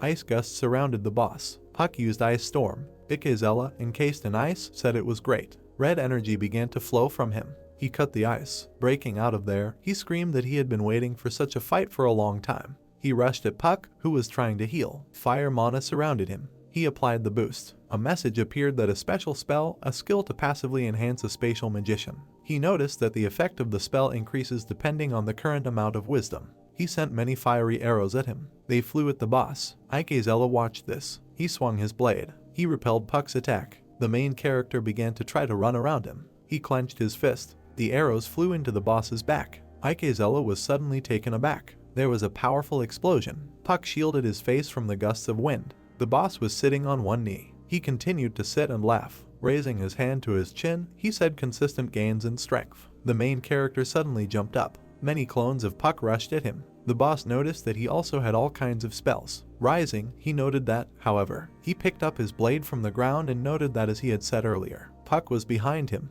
Turning around, he screamed that he had the eyes of the abyss. The main character faced the blade of Ikezella. Puck used the spatial gate. He began placing the boss's sword into the portal. The boss was wounded by his own sword. He frowned at this. Puck was under his arm. The boss waved his hand. The main character sent electrical energy into him. He used a chain of lightning that flew towards Ikezella. The boss flew into a stone wall. He sat in the wall, and electricity came from him. Puck stood in front of him. Ikezella looked at him and said that he had never seen such different and fast magic. The main character watched him with a serious look. The boss shouted that this was fun. He started to smile. Looking at Puck with a smirk, he asked to be allowed to show him the power he had accumulated there. The stunned protagonist looked at the red streams of mana and thought that his magic covered the entire sky. She began to gather into a clot. Puck wondered if Ikezella was consuming her. A powerful stream of red energy appeared. His body was shrouded in armor. He has a tail. There was a red aura coming from his feet. The boss in demonic armor stood in front of him.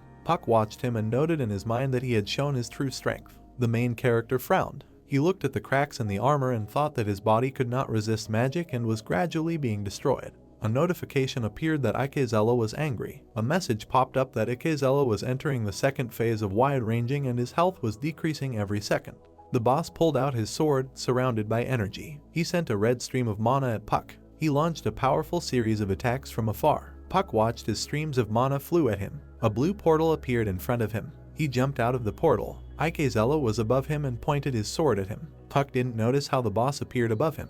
He dealt a powerful blow to the main character. Puck was dumbfounded. He looked at Ikezella. His sword was stuck in the ground. Flames began to come from the ground. Puck's face lit up with fiery energy. There was a powerful blow in the arena. A loud crash was heard throughout the world. Stunned, Brox asked in his thoughts what kind of magic this was. Megan ran up to him and called out to him. He asked about what happened. She looked at the empty sleeping bag and reported that Puck was missing. She said fearfully that she hoped he didn't leave first. Frowning, Brox asked how one could attack an SS-ranked boss alone. Standing in front of him, Megan said then. She was enveloped in blue mana and came to the conclusion that the master was already in the temple. A robot appeared and said that he would protect them according to his master's orders. Brox imagined many monsters and mentally noted that even if he was absolutely confident in his skills, he still did not know what could happen inside the dungeon. Frowning, he asked if the main character risks his own life for the sake of some kind of excitement.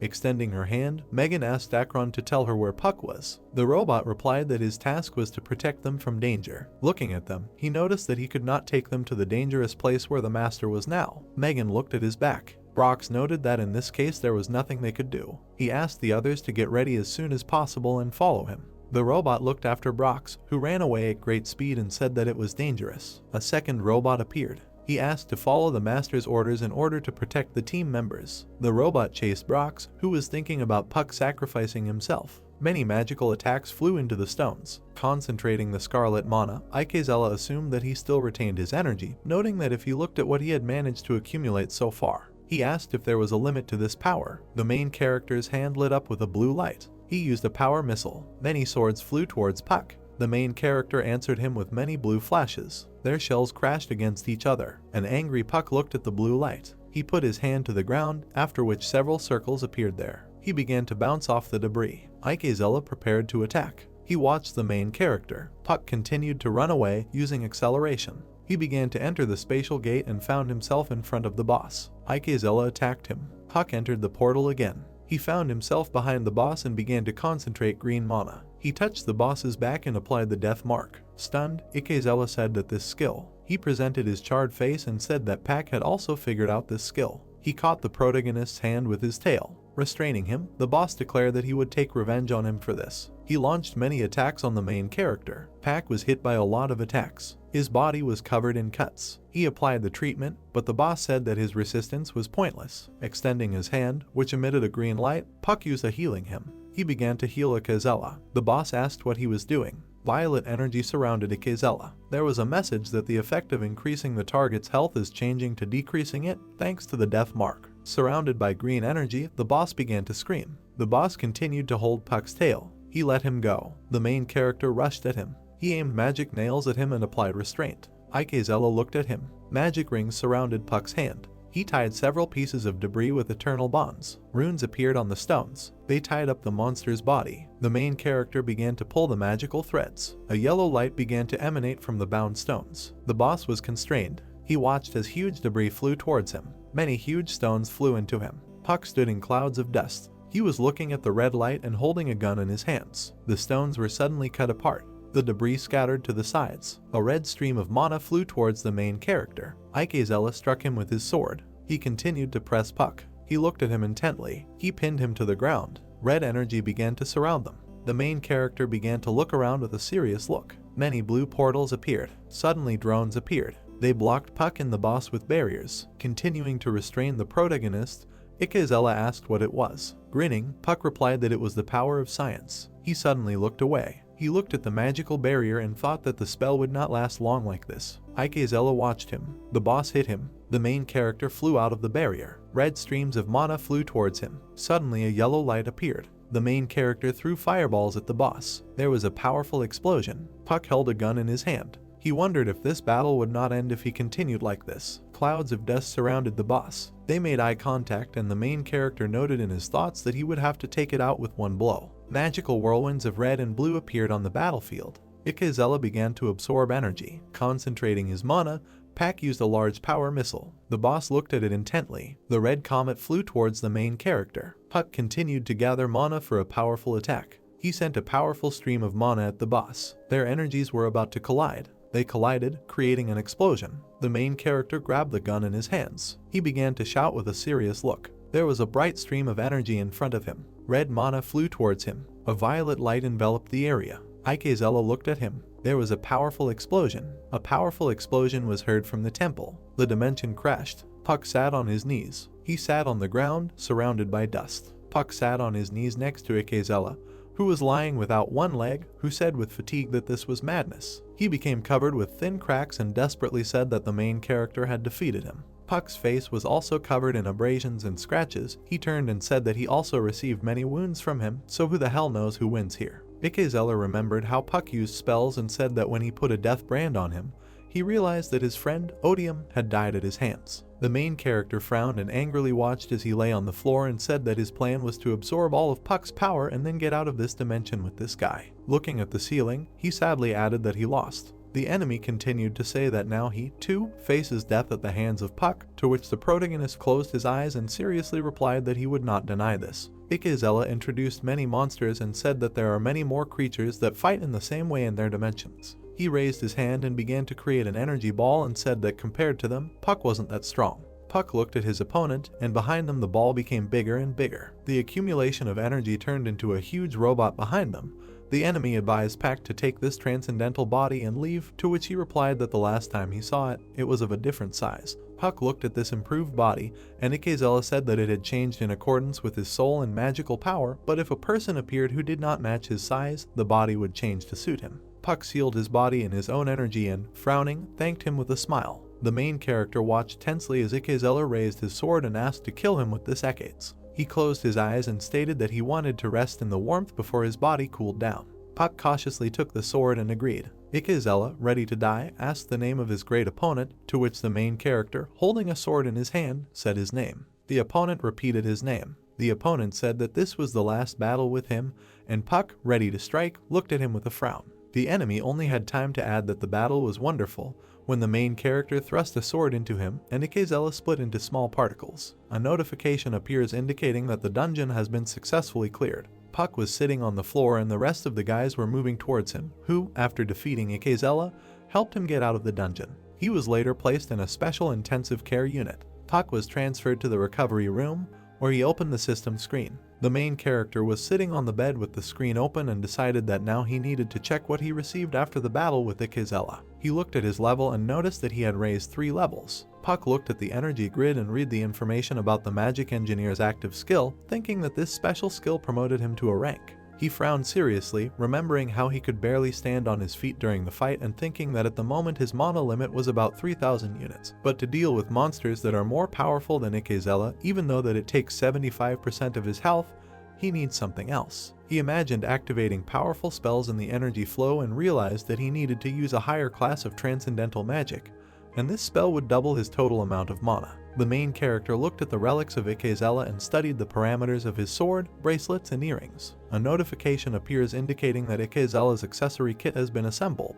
He raised his hands with a joyful smile. In front of him was the enemy's heart, after which a message appeared that he had fulfilled all the conditions for the Deus Ring. A window pops up with information about the required materials for the ring. After this, a notification appeared asking if Puck wanted to receive the Deus Ring. He sat in admiration in front of the screen and said that he worked hard for this, so he confirmed the creation. A large ball of energy appeared in front of him and a message appeared about the launch of the creation. He watched as a flash appeared inside the ball and wondered if this was normal when creating a high-grade Deus Ring. The ball was surrounded by energy of other colors and sparks appeared. The space in front of the main character began to collapse and a notification appeared that to create a Deus Ring, it is necessary to use spatial rifts. Puck watched in fear as spatial energy was released. The room was enveloped in a whirlwind of dark energy. The main character read the message in fear and surprised that an unknown person in the planet's dimension managed to determine the source of the crack in the spatial imbalance. Through the cracks, some circles similar to eyes were visible, and the system continued to say that an unknown person in the planet's dimension was sending a message through the crack.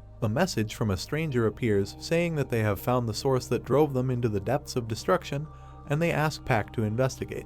A blurry notification appeared that the Earth dimension was selected as the destination. The main character looked in fear at the message that the signal was interrupted and did not understand what was happening. The energy ball became larger and emitted a multicolored glow, from which Puck covered himself with his hand. At this time, Megan was sitting on the bed in her room and reading a book. She turned around and thought hard about the fact that she had just sensed a large accumulation of magic. She started to get out of bed. Megan stood up and put on her sweater with her hand outstretched. Puck continued to shield his hand from the energy ball when suddenly a notification appeared indicating that the creation was complete.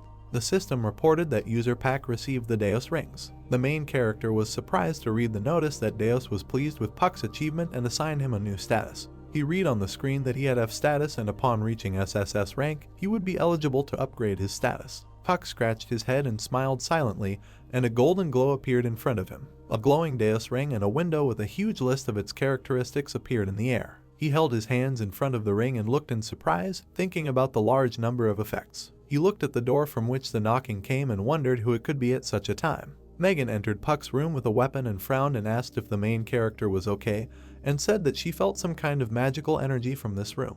Puck sat on the bed with a ring in his hands and told her that it was most likely connected with the experiment he had just conducted, to which Megan, standing in front of him, clarified whether it was all because of the ring. Puck confirmed her words when suddenly red and black sparks appeared from the ring. It began to exude ominous energy, which scared Puck. A crack appeared, from which black paws crawled out. It enlarged and a monster's head appeared. The monster looked out of the crack and mooed at the frightened Puck. Megan looked at the monster in front of the main character, which said that the target was confirmed. The master frowned, grabbed her sword and shouted to Puck to move away. The main character became wary, asked her to stop and extended his hand to her. The monster activated the target search and looked at the guys. Puck lowered his eyebrows and wondered how something like a machine could even appear out of nowhere. The monster watched them through its eye, scanning their energy. He aimed at the angry Puck's head and saw that no risk factor was detected. Megan stood and prepared to draw her sword, looking at the monster. The monster targeted her and noticed that there was no risk detected either. He turned his gaze to her sword and recorded a surge of magical energy. The monster confirmed the risk factor. He took out his weapon and decided to start eliminating.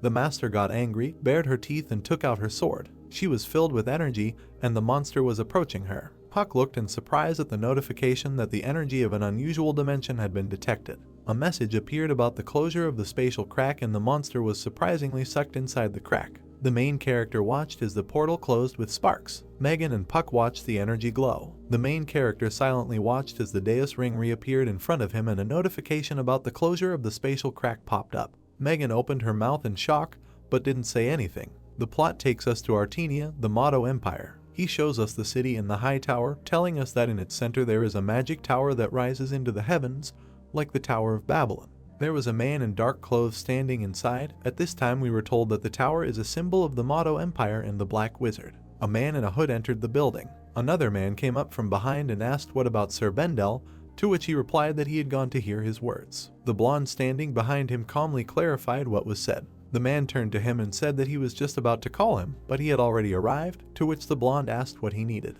The man looked at him and replied that Morse was the keeper of the outer altar. The blonde looked at him intensely and asked what next. The man stood opposite Morse, held out a map with a marked place and said that he was in the most remote part of the empire, on Mount Musk, to which the blonde replied that this annoyed him. The man turned to Morse and told him not to forget that protecting the altar was their duty and sacred duty. The blonde stood opposite and was surrounded by purple energy. He displeasedly asked what the man wanted to tell him by this. He clenched his fists, his energy spreading out in black particles, and he said that they were the ones who ignored the existence of a transcendental being and neglected to protect the altar. Morse recalled that he had warned them all many times, but they did not listen. The man looked at the blonde and replied that it was Sir Bendel's decision, after which, in a serious tone, he clarified whether he doubted his words. Morse tutted indignantly. The man stood still, and the blonde turned around, frowned, grabbed his hood and said that he would go there. He came to the altar of Muscus, which stood among the mountains. The terribly tired girl bowed her head in prayer, surrounded by blue energy. A crowd of people in identical clothes prayed amid this energy. In front of the crowd was a throne, above which was an energy core. The girl rolled her eyes and sighed heavily, after which she died and fell to the floor while the others continued to pray. The man in dark clothes looked at her and was surprised that someone had fallen again.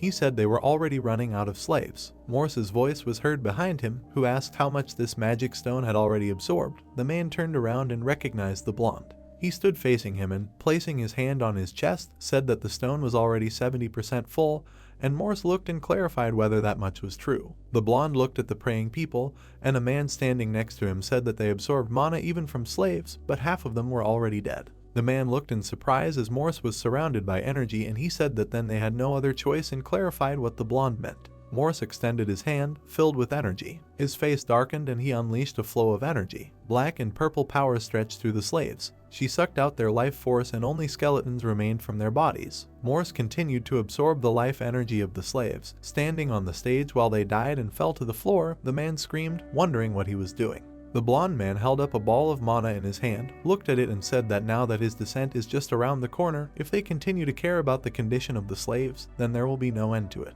He furiously directed a ball of mana into the stone with his hand and said that they needed to gather some more mana to make the stone suitable for him. Morse ordered all remaining enemies to be dragged there. He frowned angrily and said that he would extract every last drop from them. If they were missing, then he would take care of that too. Morse looked at the man and asked if he had anything else to say, to which he fearfully replied that there was nothing to say. The blonde continued to stand at the throne, looking into the hall, while the man ran away, saying that he would begin the execution because he could not delay any longer. Morse sat on the throne, put his hand to his chin and thought about the fact that there was no telling when the transcendental being would appear again and disturb them. His throne was shaken, and he decided that he needed to hurry while there was time. Frowning, he wondered what kind of overwhelming energy he felt. He saw spatial cracks begin to appear and exclaimed that this could not happen. Puck and Hayes appeared from the portal. Morse looked at them and was surprised that he was already here while she stood behind the main character and looked at him, and Puck frowned and looked ahead. He continued to sit on the throne, look at them and thought that this was even better. He could already imagine Puck's pain.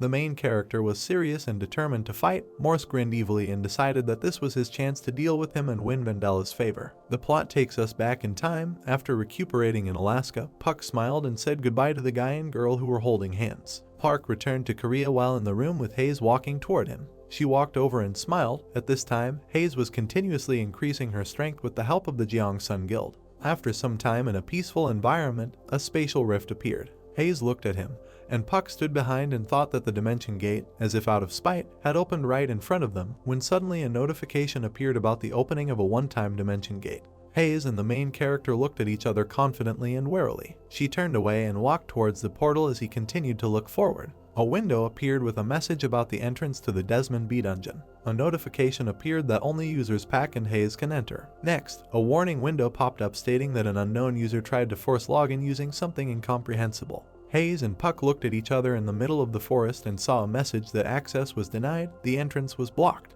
The girl stood calmly behind the protagonist.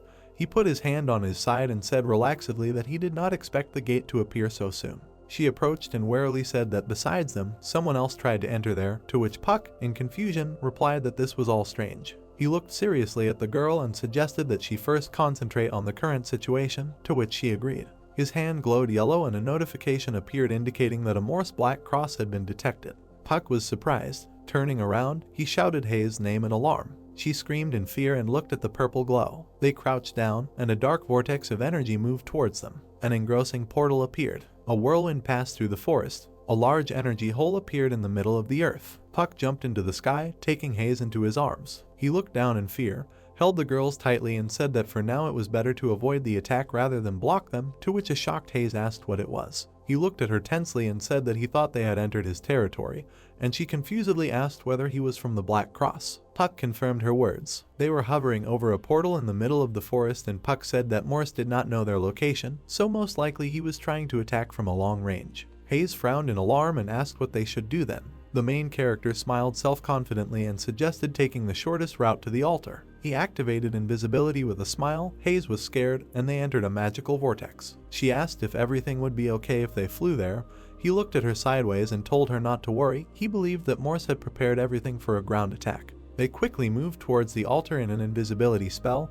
Puck said that the blonde was unlikely to wait for them from the air. Hayes looked down and got scared. She saw many cells and people on the ground. Tired slaves were bursting out of their cages. Hayes looked at the ground in surprise. With a surprised cry, the girl called Puck to look down. He looked back tensely. They hovered in the air and Puck said that they were undead, priests and several slaves, while a man in dark clothes and a skeleton in a collar walked along the ground. She frowned and said that it seemed they would be used as a sacrifice. He looked at Hayes worriedly and said that he would take care of the Black Cross mage. After which, he told her to go and help those people. She, full of seriousness, agreed. She straightened her legs, lightly held him by one hand and was ready to descend. Puck asked if she should be seated here, to which she agreed. She fell to the ground, waved her hand and shouted to Puck to be careful. Hayes called out to Rita with purpose. Her magical hawk appeared. Rita picked up the girl in the sky. The priests walked on the ground while the sky was illuminated by Hayes' energy. Rita landed among the people and a powerful explosion occurred. The priests ran away and fell. They left and shouted that an unknown intruder had appeared.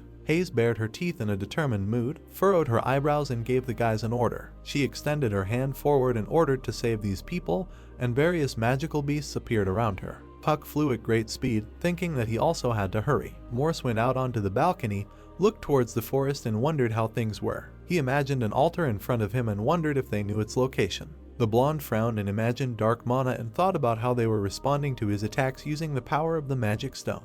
Looking at the spatial portal in the middle of the forest, he realized that after that they simply disappeared. Morse thought about the boys fighting to save the slaves, imagining Hayes fighting fiercely with the priests. He stood on the balcony and wondered if they could really hide their magical energy. He filled himself with dark mana and stomped his foot loudly. Spreading his legs, he spread his arms, threw off his hood and surrounded himself with purple energy. Morse raised his hand, created an energy ball and angrily shouted at Puck to get out. He aggressively continued to shout that if he did not do this, then Hayes and all the works would be burned alive by his magic. Morse stood and enlarged the ball when suddenly a dispel spell was cast on it. He looked at the light energy in surprise. Suddenly, energy projectiles and a power rocket spell were aimed at him. Morse became frightened and bared his teeth, the energy approaching him. There was a powerful explosion of mana. Puck appeared. He looked at the columns of dust at the sight of the explosion and asked if he really wanted to see him. The main character frowned in determination, looked at him with a grin and called him an S-rank boss monster, Morse. The crowd of undead moved forward angrily. They jumped from all sides on Hayes, who stubbornly stood with her legs apart. A flock of the dead attacked her, emitting red energy. The priests watched this, praised them and ordered them not to let their guard down. Circles emitting dark energy appeared above the undead, and one of the priests gave the order to attack. A huge stream hit Hayes, who was surrounded by monsters. Energy spread around the slave cages. Suddenly, through the pile of undead, the light energy of Hayes appeared. She threw everyone away with her armor, stood in the dome and said that they were not bad. The girl smiled sweetly, and a cat and a fox sat on her shoulders. Hayes gave the attack order to Rita, who purposefully flew into the crowd of the dead. Hawk spun them into an energy vortex. The girl stood alone, having dealt with her enemies. Hayes turned around tensely. The tortured, wild-eyed slave called her, "Your Highness." The plot again takes us to the altar of Muscus. Morse, sitting on the ground, leaned his elbow on his leg and asked Puck if he called him S-rank. He asked in surprise how he knew his name, when suddenly he began to be attracted by the energy of the main character. Puck held the energy flow into which Morse was sucked. The main character tensed and crossed his arms, pulling his opponent towards him and holding a pistol. Morse grinned and activated his own energy shield through his staff, with which he was able to move along the stream. Puck took off and held the energy as Morse approached him. He looked at the main character aggressively and was able to break through the flow. Taking off, Morse launched an energy projectile, and Puck hovered in the air, holding a pistol in his hand. The blonde frowned and held the magic staff in front of him. He shot several dark arrows at the main character. Puck activated the teleporter and dodged a bunch of exploding arrows and ran forward. Morse became even more angry and held his staff forward and sparks came out of it. He activated dark lightning arrows that flew towards Puck. The main character turned around and thought that, unlike previous bosses, this Morse seemed to specialize in magic. Smiling, he realized what this meant. The tower exuded Morse energy and an explosion occurred. The blonde stood on the balcony again, looking forward and holding out his hand to control the particles of energy. He frowned and thought that Puck was not going to die. The floor began to crack under his feet and yellow sparks appeared. Morse got scared and prepared to run. He was surrounded by transcendental lightning, which Puck activated. The main character with a serious face hovered in the air and held a spell with his hand outstretched. He put his hand in front of him, frowned confidently and thought about what would show him that he was different from all those magicians he knew. Morse spread his legs and, hitting the floor with his staff, activated the Chaos Energy Shield. Puck's lightning pierced the shield. The blonde was very surprised and embarrassed because he destroyed his shield with one blow. One huge lightning bolt appeared and caused an explosion. Morse's shield was completely destroyed. He bowed his head and crouched slightly as lightning struck next to him. He jumped into the air and looked at the pack's spell and wondered if he didn't expect his spells to reach such a distance. Was this all the power? Suddenly, he saw Puck quickly running away. He watched the main character run quickly and wondered why he appeared out of nowhere. He got angry, remembered how people prayed in front of the stone and thought that perhaps he was aiming at a magic stone. Morse quickly flew after him. Puck was flying at high speed, and the blonde was approaching him, trying to reach him with his hand and demanding to stop. The main character felt an ominous gaze and was slightly frightened, and Morse was drawn to him. Suddenly, Puck's fist flies straight into his stomach. He activated the sun's power spell and hit him in the stomach with all his might, and the blonde bent forward in pain. Morse bared his teeth, holding back the pain. He looked at Puck, filled with energy, extending his fist at him and thought that he had never seen such magic before. The main character, striking, frowned and seriously thought that, like on the previous altar, this one also has a magic stone that collects mana. It must be important for the Black Cross. A dark circle of energy appeared on the floor. Puck knocked Morse away with his punch and decided that he had no choice but to find the stone. The blonde cast a chain of despair spell and many chains appeared around him. They surrounded the confused Puck. The chains bound the main character into a dense glowing ball. Morse flew up, looked at the pile of chains and said that even he could not free himself from this dark magic. Suddenly, Puck's fist appeared through the chains, breaking the chains. Morse was shocked and frightened by what he saw. The main character emerged from the ball, punching his way with one hand. He looked through the chains with an arrogant grin. Hayes with the lion near the cages. A hawk flies above them. She asked Rita to find out what was wrong with Pack. The bird flies away. The girl pointed at the bars and shouted for Renga to break them. The prisoners rejoiced, they were saved. The guy bowed and thanked the girl for saving him. Hayes is standing in front of him. He wanted to tell her something. An explosion in the tower, she shuddered. She waved her hand. The guy ran away, said that it was dangerous here, so they needed to get out of here. He shouted that she was right. Puck frowns and runs forward, inside the altar of musk. Behind him are purple streams of energy from the fire. The door at the end of the corridor, I thought I had found it. It opened slightly, and purple light and sparks came from there. The guy knocked down the door. I went into the room and thought. Glowing particles on the pedestal, what they created by extracting all the mana from the environment, a magic stone. Looking ahead, smoke all around, he thought that if he destroyed this stone, he would ruin all their plans. He opened his eyes wide in surprise. A portal opened in front of the hero. Morse at the pedestal turned his head to check if the magic stone was damaged. Mouth slightly open, waves of blue flame. Puck asked what he did to those people. Morse asked what he was talking about. He waved his hand towards the zombies and asked if he meant these degenerates. Standing with a staff, arms outstretched, he said that they did not have enough mana to dedicate it to him, so he personally extracted the lives from these slaves as a source of mana. Behind the boss, a crowd of people said that they had sacrificed their lives to become his food. He grinned evilly and asked if this was not the best thing for them that they could do in their entire worthless life. He waved his staff to the side and said, "So does Pack, the one who is against him. There is a huge black sphere and a purple glow above his head, so let him accept his death." Black light in the center of the magic stone, Morse said, "Death ray." A dark stream of energy moves towards the hero. Puck raised his hand and moved it to the side. A flash of light in the eyes, the guy used wide shine. Luminous rings around the fingers, transcendent reverse. He pointed his hand forward, rings of light resisting dark energy. Morse is at a loss. Purple flash in the dark. He bent down, black waves of flame from his shoulder. A dark beam from Pack's hand cut off Morse's hand. A luminous ornament around the hero's palm, a frowning look. Morse looked to the side, thought. He threw away the death ray, which destroys everything in its path, whatever it was. A blue pillar of flame from the hero, this enormous magical power. Shadow Pack, glowing eyes, a flash of light behind him. Hawk sat on Puck's hand. I wondered if Rita flew to him. The girl looked around. People were following her. This means that Hayes and those people had already gone far from this place. Morse sank to the ground, holding his shoulder, and thought, I don't know what he's talking about with this bird. A severed hand, a rod covered in blood, but now is the time to leave. He jumped, reaching for the rod. Sitting holding the staff, he thought that there was no way he could defeat an opponent who could withstand the death ray. He gritted his teeth, looked to the side, used teleport, thought that the most important thing now was just to survive. Morse emerges from the portal that opened above the altar of Muscus. The guy in profile knitted his eyebrows, thought that this was a waste of mana that he had been collecting for so long.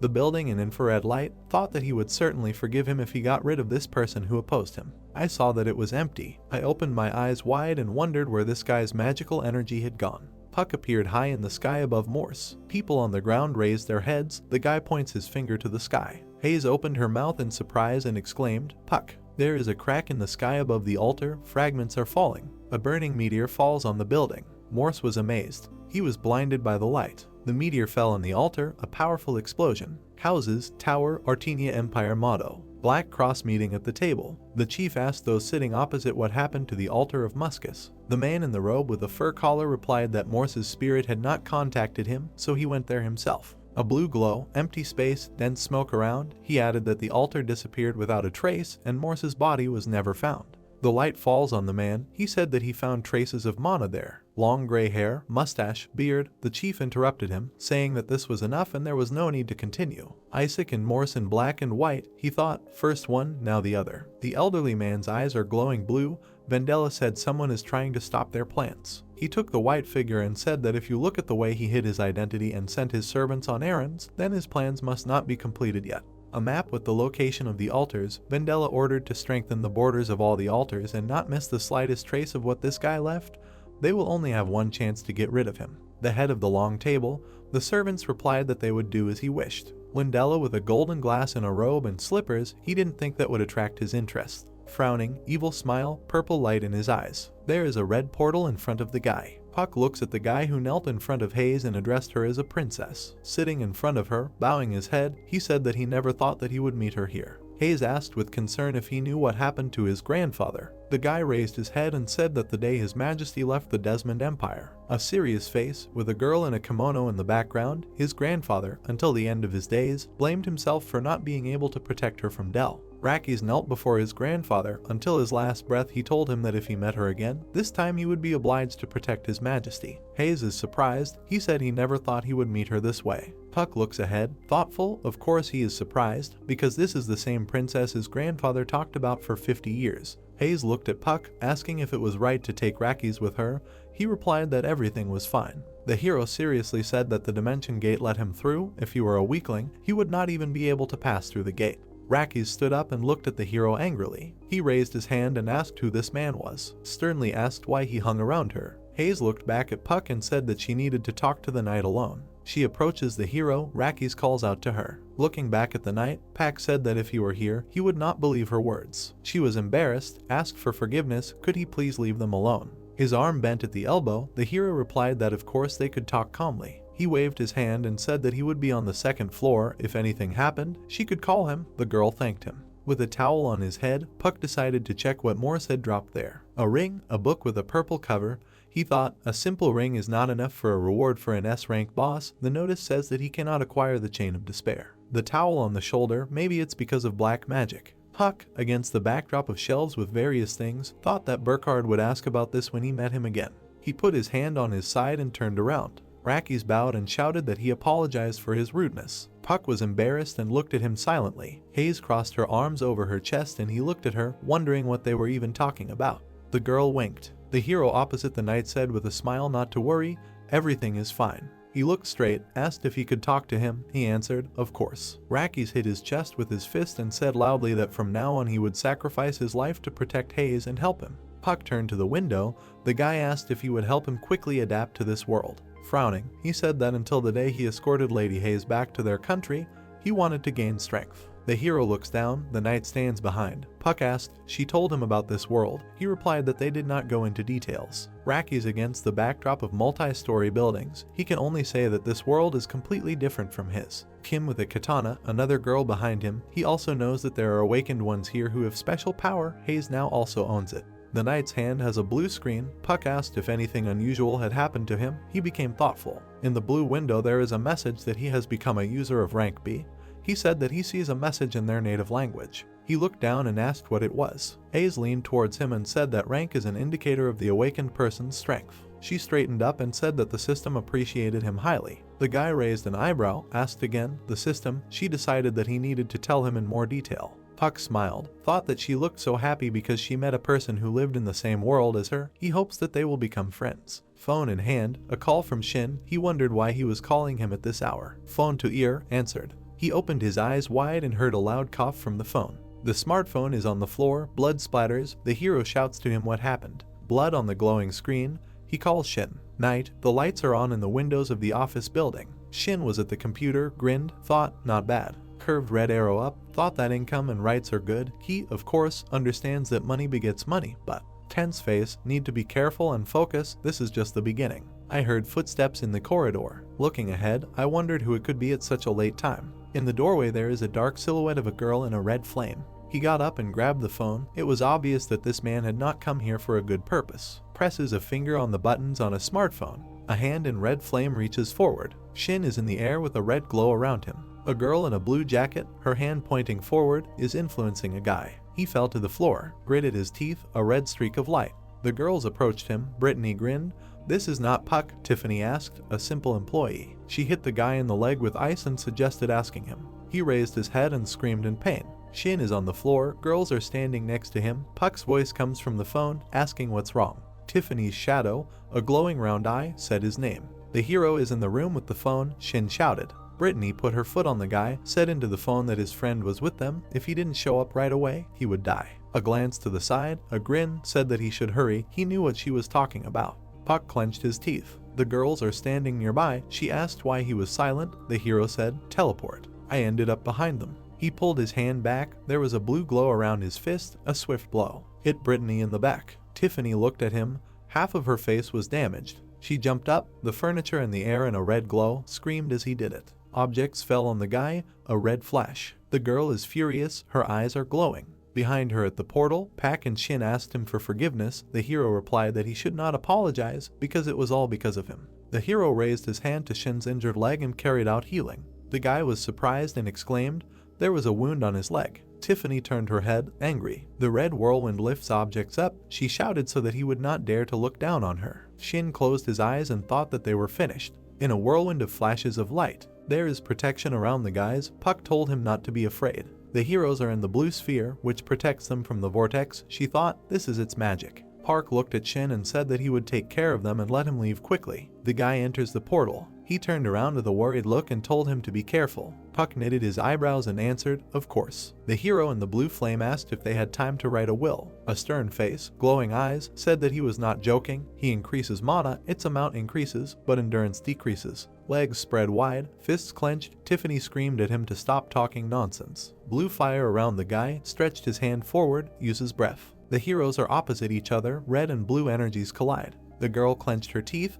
There was a blue light around her. Puck frowned, eyes wide. The guy's hand is directed at her, a pink flash. I thought he immobilized her. Punched her using Transcendence Integration. Brittany looks at them and called the girl. Tiffany turned to stone, cracks on her face, and looked at her. Puck on a gray background, fist pointing forward, pointed his hand at Brittany. There was a blue glow around her. He moved his hand to the side and asked, "Well, is she ready to be next?" The girl in profile, ice armor, shouted that he was finished. Runs forward, ice swords above her. Puck is covered in sparks. The girl jumps on him. Huge ice crystal. The hero is inside him. Brittany stands in front of an ice crystal. She raised her head and said that no matter how strong he had become since last time, he still couldn't handle her ice. Glowing eyes, petrified. The ice above her head also turned to stone. Pack is on fire inside the ice, said, "The power of the sun." He crossed his arms over his chest, flames around him. Snowflake is in Brittany's arms, she said, so it's still not enough to kill him. She pointed her hands forward. The guy raised his hands, counterattack. Fire and ice collided.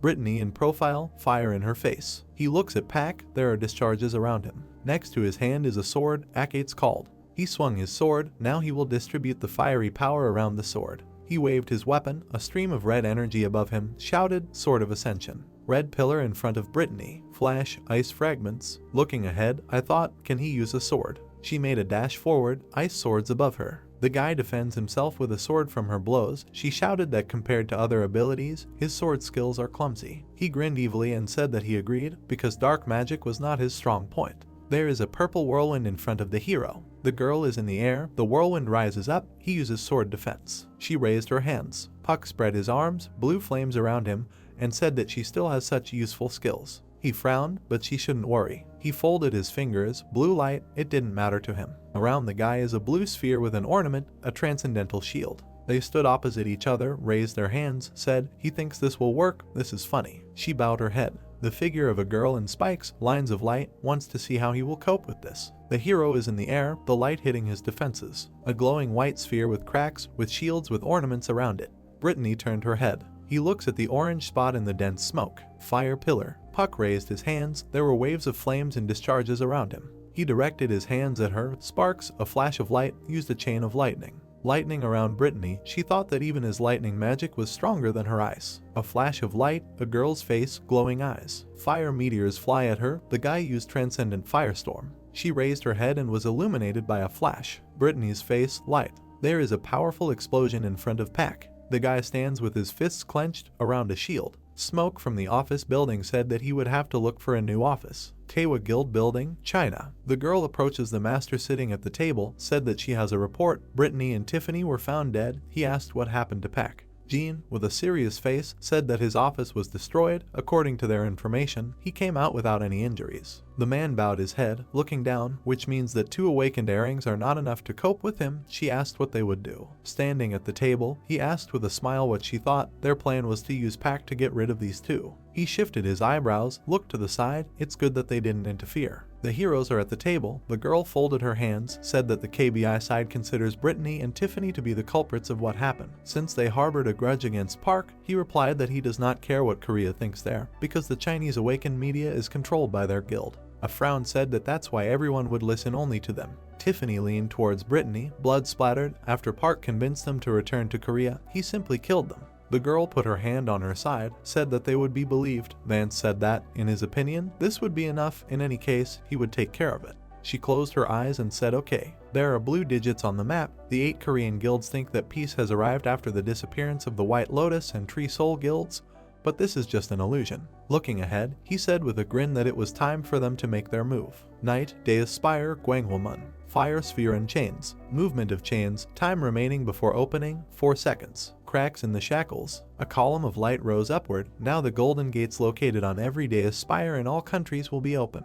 Golden gates appear in various parts of the world. Entering this place, you can move to a virtual arena. Once there, you have the opportunity to fight monsters and other civilizations. A man in a suit looks at the monitor. The notice says that he is allowed to steal weapons from fallen opponents. Blue screen, you have a choice: strengthen yourself and destroy everyone, or unite and defeat the common enemy boss monster. Kang looks at the glowing screen. The maximum number of participants is 5. The heroes are walking one after another, the underground training ground of the Jeongseon Guild. The girl asked Greg. He knows why they are here. He said that he has no idea. He just received a message from Park. Han to Chen, frowning, said she thought it had something to do with the Golden Gate. Greg looks away and said that he also saw this notification. They are walking nearby. He said, a battle between dimensions, and even the enemy's weapons. He is still a B rank awakened, so it doesn't matter. We stopped in front of a blue door. The girl said that the meeting place was appointed here. We found ourselves in the hall. The man came forward. Gina said sadly, it's a pity that they don't have time to go on a date. Kan glanced in her direction and asked for forgiveness. He had been a bit overwhelmed at work lately. She took him by the hand, angrily replied that he knew, asked him to promise that when he returned, they would definitely go somewhere. The guy agreed.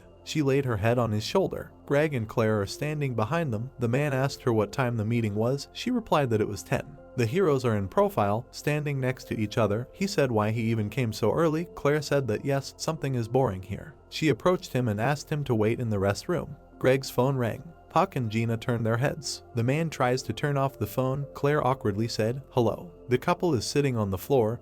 Gina asked how long they had been here. The girl said that they had just arrived. Gina blushed. She asked if they were at the wrong time. Puck looked at the girl, burning with shame, and said, well, since everything is here, die in profile, then we can get started. Greg and Claire wondered what to do. There are magical objects on the floor. Puck stands opposite the heroes, said that recently he was able to identify the relics found by the guild. The girl said, not bad. Greg turned to him and asked if he could take a look at them. He said sure. The man sat down. Pack said that he called them in order to give the relics to them. He looked straight. He noted that they should choose wisely. Greg is sitting next to Claire. They looked back at the guy and shouted that. He closed his eyes, smiled, and told them not to worry about the relics for sale. He didn't need them. One of the boss monsters, he added that with them they will be able to clear dungeons at a higher level. Gray armor on the heroes, so let it be an investment in the future. The girls are standing opposite Puck, outraged. Gina shouted that they can't just accept them. Claire confirmed, at least let them pay for at least some of this. Pack, in profile, said with a smile that he could just give it to them in installments. They would pay in installments. Greg and Claire looked around and said at the same time, this is different. The hand is in the portal. The guy said that they should attack while they are hot. Gina is sitting on the floor. The hero said that he still has a lot to do, so he went. The girl stopped him. An upset face, she told him not to forget about his promise. The guy looked back and replied that he remembered. Open window. Cafe. Carlos at the table raised his hand, called Puck. The hero in a black suit and tie sits down, apologized for the wait. He replied that it was nothing. He put a stack of papers in front of the guy, said that he was sure that he was a busy man, so he could get straight to the point. This time he was able to find something about Garam using the DNF database. He lays out the papers on the table, said that the source was correspondence in a chat he was once in. The guy was surprised. It was he who suggested looking here first. With a serious face, Puck thought that Hayes had already settled into this world quite well, plus they had met Rackies. Eyes wide open, I thought, not bad. On a blue background are excerpts from correspondence. Lackey's knows information about spatial rifts. He said that, having received the power of the Awakener, he could unite the remaining resistance forces and lift the curse from the Imperial Palace. The guy asked what about saving the Desmond Empire. Carlos folded his hands on the table and said, regarding this rescue, zombies in a ruined city. Deep under the palace there is a magical dark stone that defiles the entire capital of the empire. A pink stone and a purple glow. He thinks that if this stone is destroyed or the cellars collapse, the city will be cleansed. Puck looked up and asked what was in the basements. The boss of monsters with a sword. He replied that Durahan Formido lives in a dark sanctuary, and below it are the stone tombs of ancient kings. A shining book above the pedestal, feathers in the air. If the hero can get there, he will receive resurrection. A secret spell passed down from generation to generation in the imperial family. The guy opened his mouth in surprise, asked again, resurrection? It can't be, Carlos answered. How can he? The Black Prince of the Arthas Empire, he can resurrect him again. He thought that if he killed Formido, he could revive Archeans. The guy imagined gray buildings shrouded in a golden glow when he realized that by destroying the magic stone, he would free the people in the capital. Puck introduced a young man with green eyes and blonde hair. He imagined a burning fire and thought that with the arrival of Archeans, the flame of rebirth would flare up again in the Desmond Empire. The main character remembered the man who stretched out his open palm in front of him, and added that this, in turn, would be a huge plus in the fight against the altars of the Black Cross. He then introduced two guys shrouded in a blue aura. Puck looked seriously, pursed his lips and concluded that the next raid would be extremely important. The man sitting opposite the main character asked him what he would say, then the guy replied that this was very useful information. The man with glasses smiled and said that he was very glad that Puck listened to everything so carefully. In response, the main character thanked him and asked him to let him know if he knew more. Carlos opened his eyes and said that as soon as he finds out anything, he will immediately report. December 24th, 4 o'clock in the evening. People were walking around the city among the tall buildings. The lonely girl stood silently. She opened her palms and looked at them. Suddenly a shadow loomed over her. The main character stopped next to her with an umbrella. He opened his mouth and asked her why she didn't wait inside the store because it was snowing. Gina smiled and replied that she thought he would be back soon, so she was just waiting there. Puck clutched the umbrella in his hand and invited the girl to go. Her hand covered the handle of the umbrella. Jenna beamed and agreed with him. A guy and a girl walked slowly down the street, looking at each other. Gina was sitting at the table opposite the main character. They sat next to each other at the bar. The moon illuminated them as they walked late in the evening.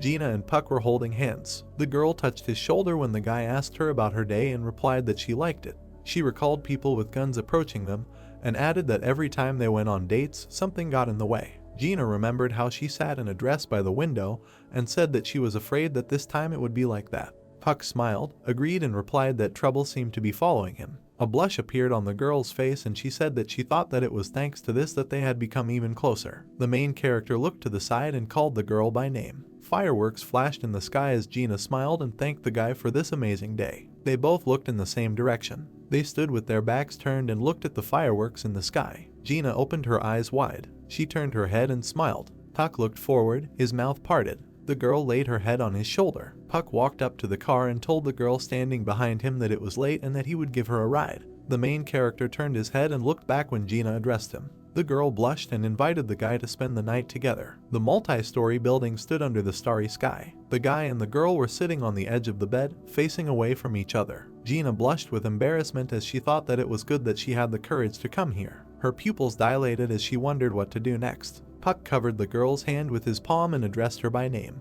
Gina turned her head to the main character and opened her mouth. The guy kissed the girl. They pulled away from each other and froze with their mouths open. Gina opened her blue eyes. Puck smiled sweetly. The girl lay down in bed, taking off her coat. The main character loomed over her. Gina was embarrassed and looked away when she asked the guy to wait a little. Then she looked ahead and added that she would take a shower and come back. There was steam in the bathroom. Bare feet stood on the floor. Puck was sitting on the edge of the bed. The phone vibrated on the nightstand. The main character spread his arms to the sides and looked at the device. He looked at the phone in his hand. An unknown number appeared on the display. Then the guy wondered who it could be. He answered the call and said hello. Gina blushed and raised her hand to her face. She went into the room where there was a bed. The girl noticed a piece of paper lying on her and decided that the main character had left a message. 3 guys were standing on the street. The main character approached the man in the blue hood and asked if they called them, and he asked if his name was Puck. The guy looked ahead seriously and thought about how he knew him. 3 guys stood in front of him, shrouded in a red glow, when the main character wondered why they looked so strange. 2 of them looked forward with red eyes, blood vessels appeared on their faces, and Puck thought about what happened to their eyes and veins. The man in the hat approached the main character, opened his mouth wide and exclaimed that because he took 2 parking spaces, they had nowhere to park. Then the guy asked what this far-fetched reason was. Puck put his hand in his pocket and said that he didn't know what was wrong. He looked forward menacingly and asked them if they really called him for such a trifle. The guys were enveloped in a red aura when they asked him whether it was so important to him why they called him. The man approached the protagonist's face and exclaimed that they simply did not like him. A knife appeared in the man's hand. 2 men appeared behind Park. The main character, shrouded in a blue aura, was surrounded by people with weapons and told him not to be afraid because they would do everything quickly. Puck clenched his teeth and asked them why they called him. A blue explosion occurred when the magic projectile skill was used. A fire ignited after using the Flaming Hands spell. A blinding whirlwind arose as he implemented the Ice Storm technique. The guy in the hood gritted his teeth and cursed. Puck pinned one man to the ground when the other thought that they had underestimated him. Then the main character asked them if they really thought that the crowd could handle him. Puck looked at the hooded guy and asked him about who sent them to kill him. Veins appeared on the man's face, which was bruised. He opened his mouth wide and replied that he didn't know. The man remembered the piece of paper when he added that they only received a letter that said that they would get a lot of money and a lot of drugs if they killed him. People with weapons were approaching the main character from behind. Puck turned his head and looked back. The hand was enveloped in a blue aura as someone used the stigma skill. A wave of blue energy surged in the guy's direction.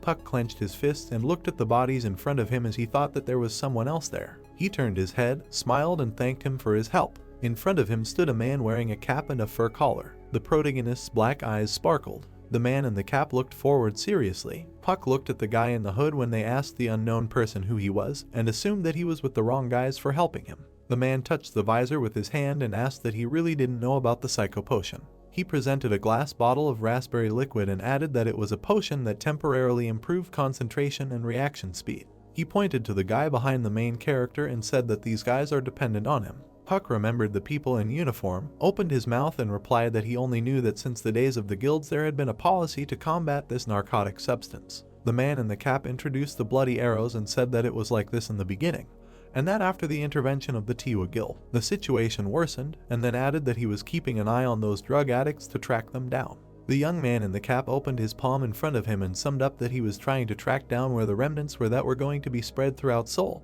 and that he was not sure if their target was Park. Uniformed men appeared near him as he added that he would hand them over to the KBI. The man in the cap looked back, opened his mouth slightly and wished the main character all the best. Puck looked at the back of the man leaving and wished him good night as he thought about whether she was the only one associated with the KBI. The young man in the cap closed his eyes and said that they would meet again soon. A bright flash appeared behind him. Multi-story building. Puck stood in front of the bed where Gina was sitting. The main character opened his eyes wide. He looked at the girl when he recognized the aroma hanging in the room. He realized that it was the scent of arousal that he had been saving for just in case. The guy saw a pink bottle next to the girl's hand when a system notification was displayed that this was a magical perfume, under the influence of which the mutual attraction between 2 people of the opposite sex increased 5-fold, and that the effect would not work if the partner did not like the person. Puck looked forward, opened his mouth and called the girl by name. Gina blushed. She put her hand on the main character's shoulder and addressed him. Puck looked at the girl standing in front of him. Gina opened her mouth slightly. A blush appeared on the guy's face. Their faces came closer to each other. They began to fall onto the bed together. Gina remained in only her nightgown and, blushing, said that their night was still ahead. Clouds floated over the mountains. The guy and a girl were walking along the road. The main character opened his eyes wide and looked forward. They stopped at the cliff when the guy said that the fault was in such a place. Gina turned to the main character and offered to give birth to everyone here since they had not yet arrived. Puck turned his head and looked back. The man with green strands smiled and said that they were already here. He raised his hand when the guy in front of him said that it was him they met yesterday. Then the man replied that he was right and that yesterday he was disguised, but they recognized it the first time. The guy with green strands of hair said that he was glad to meet you and asked to call him Simon. Then a notification appeared that he had an SS rank. He looked at the girl and said that they had not seen each other. Then he congratulated her on the fact that she was now a B rank, and Gina thanked him and replied that she was still far from being there. Simon smiled and asked the girl what this modesty was for. The guy raised his hand in front of him and looked at her when Gina told him that he was still the same, and Simon told her that he thought that he had changed a lot after being abroad. The guy raised his finger to his face, saying, "By the way." He looked away and added that even though they had seen each other yesterday, in the light of day Mr. Park seemed taller and his body stronger. The main character opened his mouth slightly and replied that it's just the way the light falls. A sound came from the bushes. Two girls appeared, one of whom folded her hands in front of her and asked for forgiveness for being late, and the second bowed, apologized, and added that it was all because she drove too slowly. Simon looked to the side and replied that everything was fine, and then suggested that they move out now that everyone had gathered. A system notification appeared indicating that they had entered a rift. The glowing drones flew forward. Simon turned to the main character and asked him what they were doing here. A tall ladder stretched forward in front of the guy as he said that their guild usually does not clear out such rifts, and that they do not take on rifts that they cannot handle without the intervention of foreign guilds. The girl behind the main character added that this is not their level. She opened her eyes, looked at the guy and said that, however, this rift belongs to them, and that they tried to clean it, but they always lacked people. The girl smiled and added that it had been like that until now. The main character's eyes sparkled when he looked back, and the girl said that the famous Mr. Park was also with them. She stood behind the guy when she said that this time they would make it. The girl turned to the main character and said that she could not give something earlier. The box contained a pair of shoes when she explained that they were magical Denkart sneakers that she was going to exchange. A system message appeared stating that these shoes are of a legendary level with the following characteristics: Magic 200, Luck 200, Intelligence 100. It was also written there that their unique ability was an instant jump of 15 meters, and that if you received gloves with Denkart magic, the effect would be enhanced. His hand clenched the blade as the voice said that this was a legendary sword that he had prepared, hoping that the guy would like it. The hand held an arrow. The guy opened his eyes. Puck ran after Simon, calling his name, and he replied that he knew. The guy looked forward and asked if this is how guests should be greeted. Streams of pink energy rushed down. Arrows flew at Simon, who was standing on the ground. The guy conjured a magic circle in front of him. Blinding flashes appeared in front of him. Simon stood in front of the forest with his back to Puck. The guy looked to the side and said that they had just entered. Monsters emerged from the bushes as he added that they were already surrounded. Simon put his hand in front of the main character and refused when Puck offered to help him. The guy with green locks turned to him and told him to better scout the area, because it seemed to him that this place was somewhat different than they had imagined. The crowd of monsters ran in one direction as Simon added not to worry about them, because they could handle it. The guy put his glowing hands in front of him. Monsters ran across the ground. The blue hands closed. Blue explosions occurred around the guys. Simon folded his hands in front of him. He turned his head back and called out to the main character. Puck lifted himself off the ground and took off as the guy added that he wouldn't let them down. The main character looked away. Clouds floated beneath him. He turned his head to the side when he thought that something was wrong here and that it looked like another dimension. Puck opened his eyes wide. The monsters jumped towards the girl with the shield. He remembered exactly the same picture. The girl's blue eyes looked forward. The wrapped leg walked on the ground. A huge monster appeared above the trees. He smiled widely. It was an SS rank giant. The two girls opened their mouths. The monster clenched his teeth. His head glowed as he sent a shockwave at the people standing on the ground. The main character hovered in the air. Sweat appeared on his face as he looked to the side. Horses galloped along the ground. Gloomy riders sat on the animals. One knight looked forward. It was a rank black knight. The girl standing on the ground looked at the main character and shouted his name. The giant raised his fist as she exclaimed for him to leave it at them while he took care of the monsters behind him. Puck smiled and thought it was a great idea. Lightning flashed behind the helmeted monster. The main character put his palm out in front of him and said that this was a gift to him. The spheres headed towards the giant's head as the guy added that he would deal with him later. There was a blinding flash near the monster. He bowed his head. A blue glow emanated from the guy's hand. His eyes sparkled. A stream of blue energy appeared above the girl. The pack was hanging in the air. Suddenly he flew away from the forest. He flew down, thinking that first he would disconnect the black knights from the giant. His hand glowed as he cast the transcendence spell. A wall of flame rose from the ground when Puck used the firewall skill. The main character has landed. He looked ahead and thought about how they could do this. Something red flashed behind the flame. Puck continued to look ahead. A black knight on horseback jumped out of the fire. His eyes were red when the main character questioned the fact that he was able to walk through the wall. Blinding energy rushed towards the rider as Puck cast a containment spell. The rays of light intersected. They pierced the summer of the Black Knight, who pointed his weapon at the main character. The tip stopped in front of the guy's eye. Other black riders were visible through the flames, and Puck thought that there were many of them. The guy clenched his weapon with his hand and used the transcendence spell. A light appeared in front of the knight, magic circles appeared everywhere, and lightning flashed when the main character used the lightning chain skill. Golden lightning also appeared above the trees. Simon looked forward and said that it couldn't be a rank. He raised his head to the aura above the forest and cursed. Puck stood and looked at the enemies lying on the ground. He looked ahead and thought that this way they would not be able to break through further. The flames ignited when he added that even if they rebelled, it would take them time to overcome this wall of fire. The guy looked forward. Black knights flew towards him from the sky when the main character was convinced that only those on top remained. The riders were enveloped in a purple aura. A black sphere appeared in Puck's hands. She was surrounded by dark energy when the protagonist cast the Eternal Darkness spell. Glowing grains flickered inside the black sphere. The black knights were swallowed up by darkness. The silhouette of a sneaker appeared. A small flash appeared. There was a dark aura in front of the main character. A whirlwind appeared above the knights when Puck used the Transcendent Cloud Path skill. A blue spherical barrier appeared after he used the Transcendent Shield spell. The black knights began to look around as a voice spoke the words Cloud Path Prison. One of the riders was enveloped in a green aura. The main character looked at the enemy behind the barrier. The melted armor lay in front of the guy. Puck looked ahead indifferently. A huge castle rose in the kingdom of Cinters in the south of the continent of Miraculum. Clouds hung over the castle when 30 years ago this kingdom faced a huge problem. When monsters with glowing red eyes appeared on the Lepland mountain range, which was a natural fortress and source of minerals, it became a problem for the kingdom's army. On the map, next to the kingdom of Cinters, there was the Northern Empire of Sorcerers, which at that time was watching from the side and looking for a reason to invade, so the kingdom had to build high walls and create a huge fortress.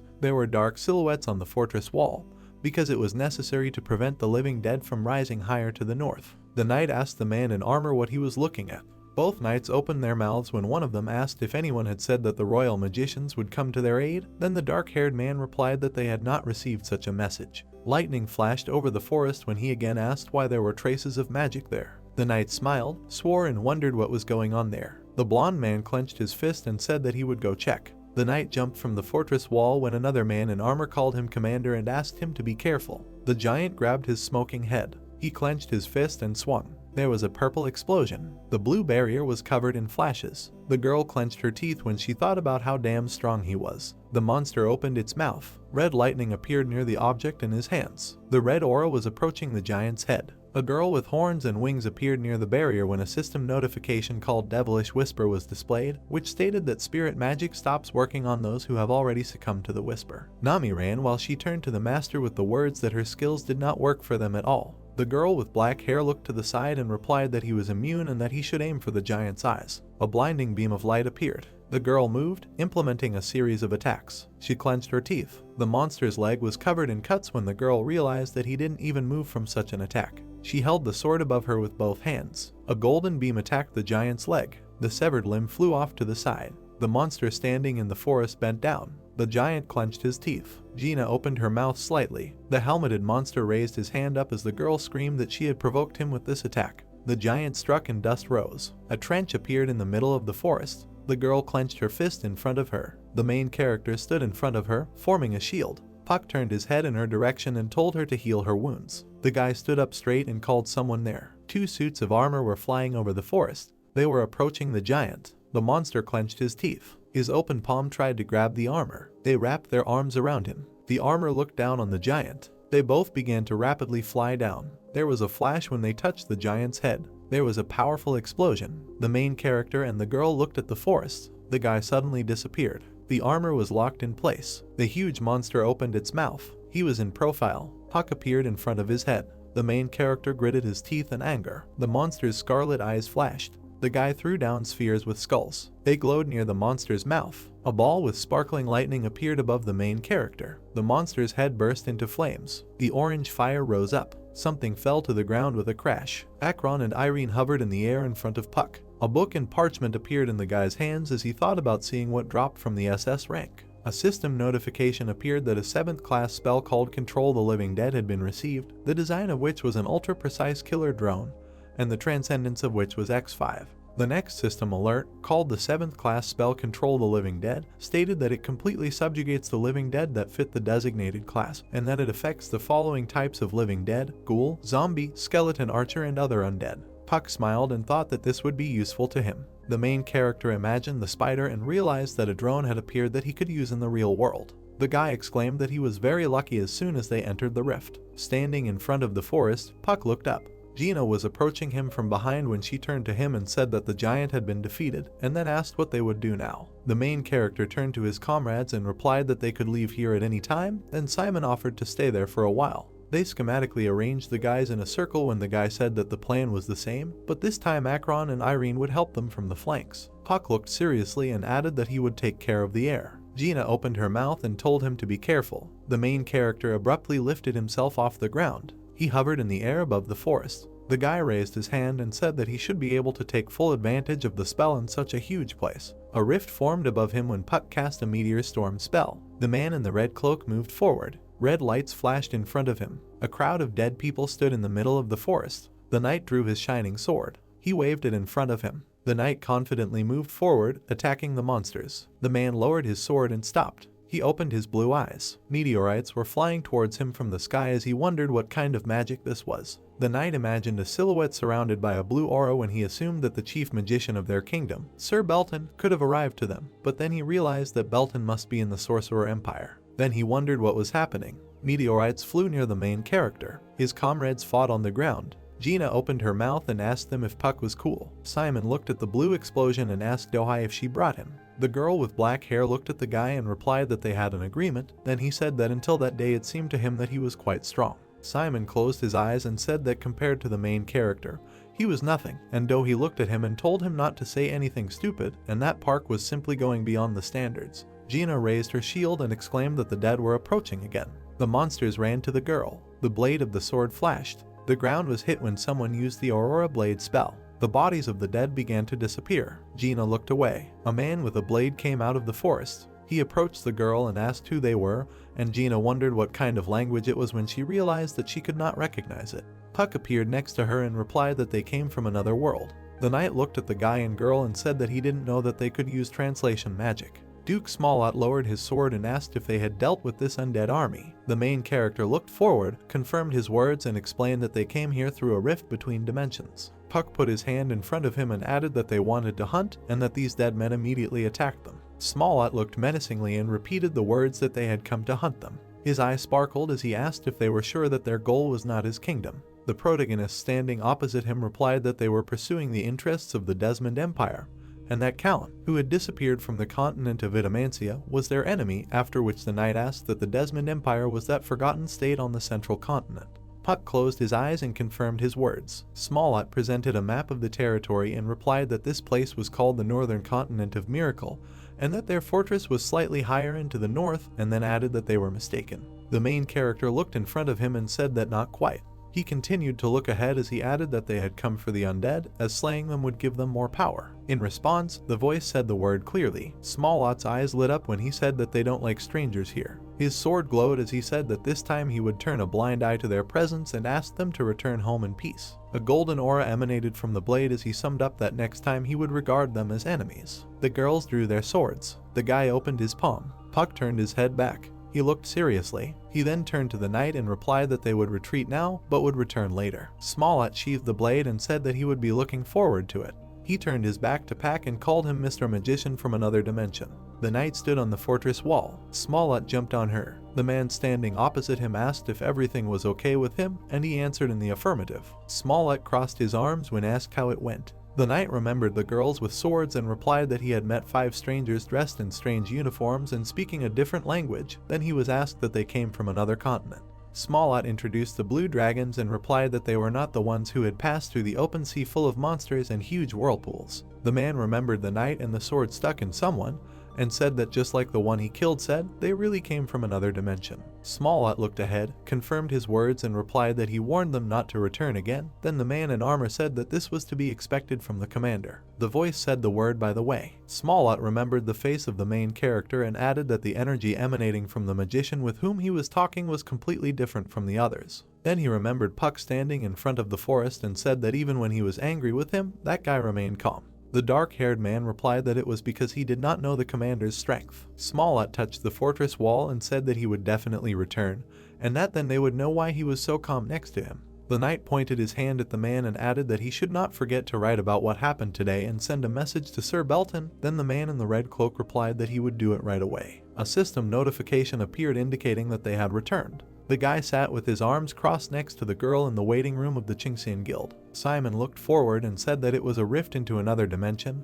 and Doi said that she still couldn't believe it. The guy sitting opposite them replied that it was probably because the advanced group of the military was destroyed by the living dead. Puck crossed his arms over his chest and added that they had dealt with the giant, after which a certain Smollett appeared. The girl with black hair opened her mouth and said that she had learned about everything connected with other dimensions, and that the place was not pleasant. The voice agreed with her. The guy looked away and said that when it became known about other dimensions, it was obvious that someone had penetrated there for their own benefit. Puck stood up and added that he would like to conduct a few more raids, then someone reminded them that Smollett warned them not to go there again. The main character spread his arms to the sides and asked that doesn't the strongest win. Simon looked forward and replied that there had been a misunderstanding between them. He introduced Pack's face and said that they thought that the knight was one of the monsters. He then remembered Smollett's profile and summed up what he thought was that they were enemies coming to take over his lands. The main character looked forward, agreed and replied that he would talk to him and that he thought they could come to a consensus. The girls were sitting on chairs as though he said that she was uneasy because it was another civilization from another dimension, and Nami added that they were surprised to meet people and not monsters. Puck looked away as Gina thought that she, too, was surprised when she first saw another dimension. The girl sat with her eyes closed. She remembered the giant and his attacks. Gina imagined beams of light and explosions when she thought about how they might have had a chance if they had not only defended themselves, but had weakened his power for just a little while. She imagined herself moving forward, dodging attacks, and decided that she needed to practice throwing soft strikes that could cause damage. Puck looked at Gina, who was shining next to her, and thought that she was remembering the past battle. He put his hand on her head. The main character opened his mouth and told the girl that she did a good job and that she was a good tank, and Gina replied that she was just lucky. She touched the guy's hand on her head. Gina smiled sweetly and said that she thought that she could get used to praise. Puck stood next to her and smiled when the girl opposite said that in that case they should prepare and go there again in 2 days. The girl with black hair opened her mouth and said that everyone was free for today. A red crystal appeared in Simon's hand when he said that he had received interesting loot that would help improve their characteristics. A system notification popped up stating that his transcendence was X5 and that the expected market value was 30 billion. Somewhere in the middle of the sea there was a structure. The floating guard base had windows. A man with a mustache came up to the screen and asked how long this weather had been going on, and the guy sitting in the chair replied that it had been more than a week. The man looked ahead and cursed when he realized that this had been going on for a week. The base was struck by purple lightning. The man touched the chair with his hand. The man with the mustache stood behind the guy when he asked what it was, and he replied that a bolt of lightning had suddenly struck the deck. A man with red hair stood on the surface of the base. Then the man thought about who would stand on the deck in such weather. The mustachioed man opened his mouth and told the guy to quickly send the guards to get rid of him. Then the man sitting next to him exclaimed that this was an emergency and that all the guards needed to go up to the deck and check. 2 people were walking along the deck when one of them said that he had had plenty of rest. The men approached the guy with red hair from behind and began asking what kind of person he was and who he was. Purple clouds gathered in the sky. Lightning flashed behind the guy. His eye began to glow. A man in a hood asked that he was wearing their uniform, and the guy standing next to him said that he was an executioner from the 1st platoon. The man with red hair disappeared from the place when he was asked why he was here, because he seemed to be on vacation. The red-haired guy attacked the people on the deck and ended up behind them. He stood with his back turned while it rained. His eyes glowed. The voice demanded that he kill them. The man frowned, his eyes sparkling as he called him his henchman. The man with gray hair extended his palm in front of him and controlled the guy like a puppet as he ordered him to kill the intruders who came from another dimension and interfered with Bendel's plan. Pack's house was in complete darkness. He himself was inside, sitting on the bed, Gina lying next to him.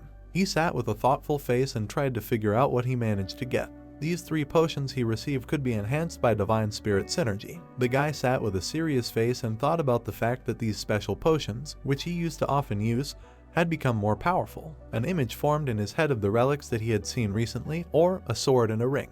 He still had not seen a potion that could compare to these relics. There was light shining from the windows of the house. Puck sat with his mouth slightly open and was surprised. He received a hint to speed up the user's leveling. Smiling a little, he didn't think he'd hear about Dunf again. Shock was visible on his face. He received 10 fragments. Stretching his hand forward, these crystals appeared and he had no choice but to use them, and he used 1 shard. Tilting his head, he realized that he also needed a Class 7 Flame Tumbler and a Class 8 Simulacrum. He entered the items he needed into the request. The search engine gave him the answer. Seeing the place to look, he screamed. The girl turned to him and opened her mouth in surprise. She looked at him in shock. He grabbed his head and couldn't believe it. He needed to go to Desmond C's dungeon. He clenched his teeth and was annoyed. The guy didn't think that he would have to use as many as 5 fragments. He needed to go to the S-rank dungeon where the Dullahan Formitos lived. The enemy stood up and the Desmond C dungeon was activated. Puck's face was thoughtful. He tried to come up with a plan. He included Hayes and Raki's, but Gina interrupted his thoughts. She lay closer to him and they looked at each other. Continuing to look at him, the girl inquired about the reason for his cry. Excitement for him was visible on her face. Looking at her, he pointed out the reason for his cry. Looking at the notice, she thought that he was so worried about the dungeon. There was confidence on her face and she wanted to go with him. The guy, looking at the seemingly fragile girl, did not want her to go with him because this dungeon is much more difficult than yesterday. He was already a little angry because he couldn't take her with him and didn't want to put her in danger again. The image of the Black Cross and the Desmond Empire appeared in his head. He was afraid that she would get caught up in this whole story. He's pretty sure it will happen. Gina got out of bed and with a bit of anger on her face, she insisted that he would be able to do anything with her. Each time she became angrier. She didn't understand why the guy was worried about her. There was confidence in her eyes. The girl tried to make him believe in her since he doubts her. With confidence in her voice, she continued that if she couldn't handle it, then she would back down. The guy continued to sit. After listening to her, he took her with him to the underground training hall. The guys stood opposite each other. Gina had a shield and Puck without anything. The guy tried to explain what they would do, and the girl examined her shield. If she can fight off the attack and counterattack, hitting him, then she has won. And if the armlet, which is located on her forearm, lights up yellow, this means that she has received 10% or more damage, then she has lost. His face was concentrated. Stretching out his hand, he warned that he would attack with the help of spider drones, so the girl needed to be more careful. Looking at her with his concentrated gaze, he informed her that she had one try. While he looked at her and explained everything to her, the girl was warming up. She continued to warm up for the fight, and when asked if she was ready, she answered that she was. Her eyes were filled with complete determination and confidence that she would win. She is ready to give it her all. Their eyes met. Each was determined to win. The guy extended his hand and a magic circle began to appear from which sparks emanated, and the sound was like a crackling sound. He cast his spell and many magical lines were directed towards the girl. She saw this and was a little shocked. Swinging her sword, she focused on the attack. She was able to repel those lines. They turned into stars. Fog appeared on the floor. The guy looked at it and didn't pay much attention to it. The cause of this fog was the jump of a girl who thought to attack him from above. Puck looked up and opened his mouth a little in surprise. Gina swung her weapon decisively, thinking about her strike. But when she was ready to inflict damage on the guy, he managed to put up a shield, which prevented the girl from doing anything to him. The guy, having managed to put up the shield, was surprised at what Gina just did. They looked at each other. From the impact on the shield, the girl's sword shattered into large fragments. She didn't see it, but she noticed 2 spiders flying towards her from both sides. Gina was able to turn around and kill her enemies. She cut them in 2. With her actions, she was able to cause a small explosion. The weapon in her hands began to smoke. She noticed that her sword was broken. This made her angry. The girl did not know what to do next because the weapon was broken and the only chance to attack was gone. The guy pointed to her sleeve and told her to look at it. She looked at her sleeve and opened her mouth in fear. She took a stance and covered herself with a shield. She made it known that she could continue the fight. Puck began to explain to her that she had understood everything wrong and added that the test had been passed. The girl stood in shock, not understanding why she took the test because she had not even made contact. Scrolling through fragments of the battle in his head, the guy, looking at her, explained that the victory condition was to block and hit him. He stood with a serious face, praising her for finally fighting off the spiders without being distracted. Smiling tenderly and closing his eyes, he thought that he could end this. The entrance to the Desmond C dungeon. There was a red circle inside. It sparkled, making a cracking sound. Puck had no idea where they were when they entered the dungeon. Hayes looked into the distance and explained that this was the tomb of the Desmond Empire. The guys stood next to each other to watch the mission. They had to eliminate the Dullahan Formitos and obtain a resurrection potion within a limited time. After the timer expires, the Dark Swordsman Black Magician Bendel will detect the strangers. It was clear from the guy's face that he was excited and decided that he would go first, and Raki's and Gina would stand to control the sides. Hayes, looking at him, was focused on his words. She was sent to the rear and into the air, turning in the right direction. The main character turned to the guys and warned that it would be bad if they encountered the Dark Swordsman. Everyone rushed after Peck. Hayes ran at Gina. Looking at her, she thanked her for her help. Gina ran forward and said that Puck should be thanked. Turning her head towards her, she clarified that she did not have enough strength, but she would also protect Hayes. While they were walking, the guy's face changed. The guys saw many statues in front of them. Their eyes glowed red. Rakis and Pak stood up and prepared to fight. A red aura emanated from opponents, and a blue aura from peaceful people. The guy was surrounded by 4 opponents. All of them swung at the enemy. After hitting the ground, powerful smoke poured out. Hayes ran up to Pak. They managed to put up a shield. With concentration, the guy continued to command. There were large blue lines next to the opponents. Hayes and Rakis came together to attack. Hayes used her pet to blow their head off, and Rakis helped with the rest. Both girls landed on the ground. Enemy units fell behind them, creating dust. They smiled and gave each other a fist bump. But the pieces of the enemy began to come back together as if they had not been touched.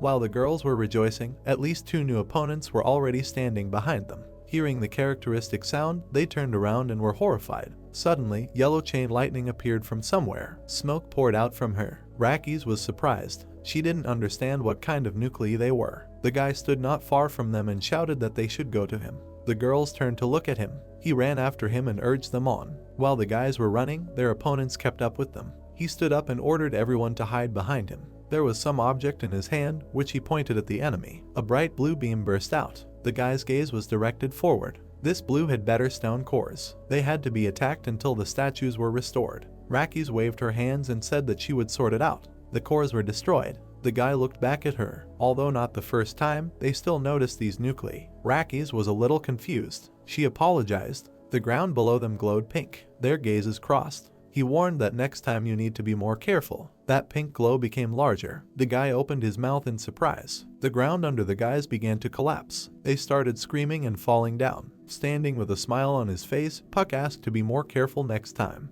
He was suddenly taken aback. The ground beneath them began to crumble. They started to fall. The main character was dumbfounded. He saw the boss standing on the floor. The knight, shrouded in purple energy, held his head in his hand. There was a purple glow coming from it. He released purple streams of mana at them. Energy flew towards Puck. Stretching out his hand, from which a blue glow emanated, the main character used Transcendence. He used a huge shield that surrounded him. Purple mana crashed against the barrier. Puck tried to hold back the powerful mana. His face was furious. He began to land on the ground. Gina flew to the main character, who lost consciousness. Hayes had a cat sitting on her shoulder and asked her to help her. Barriers surrounded all team members. They landed on the floor. Stunned, Gina asked the main character to come to his senses. Puck continued to lie unconscious. The boss began to walk towards them. Gina frowned at this. He approached the girls. Looking at them, he said that death is a pleasant whisper. The plot introduces us to Durahan Formido, the boss of SS rank monsters. He began to concentrate red energy in his hand.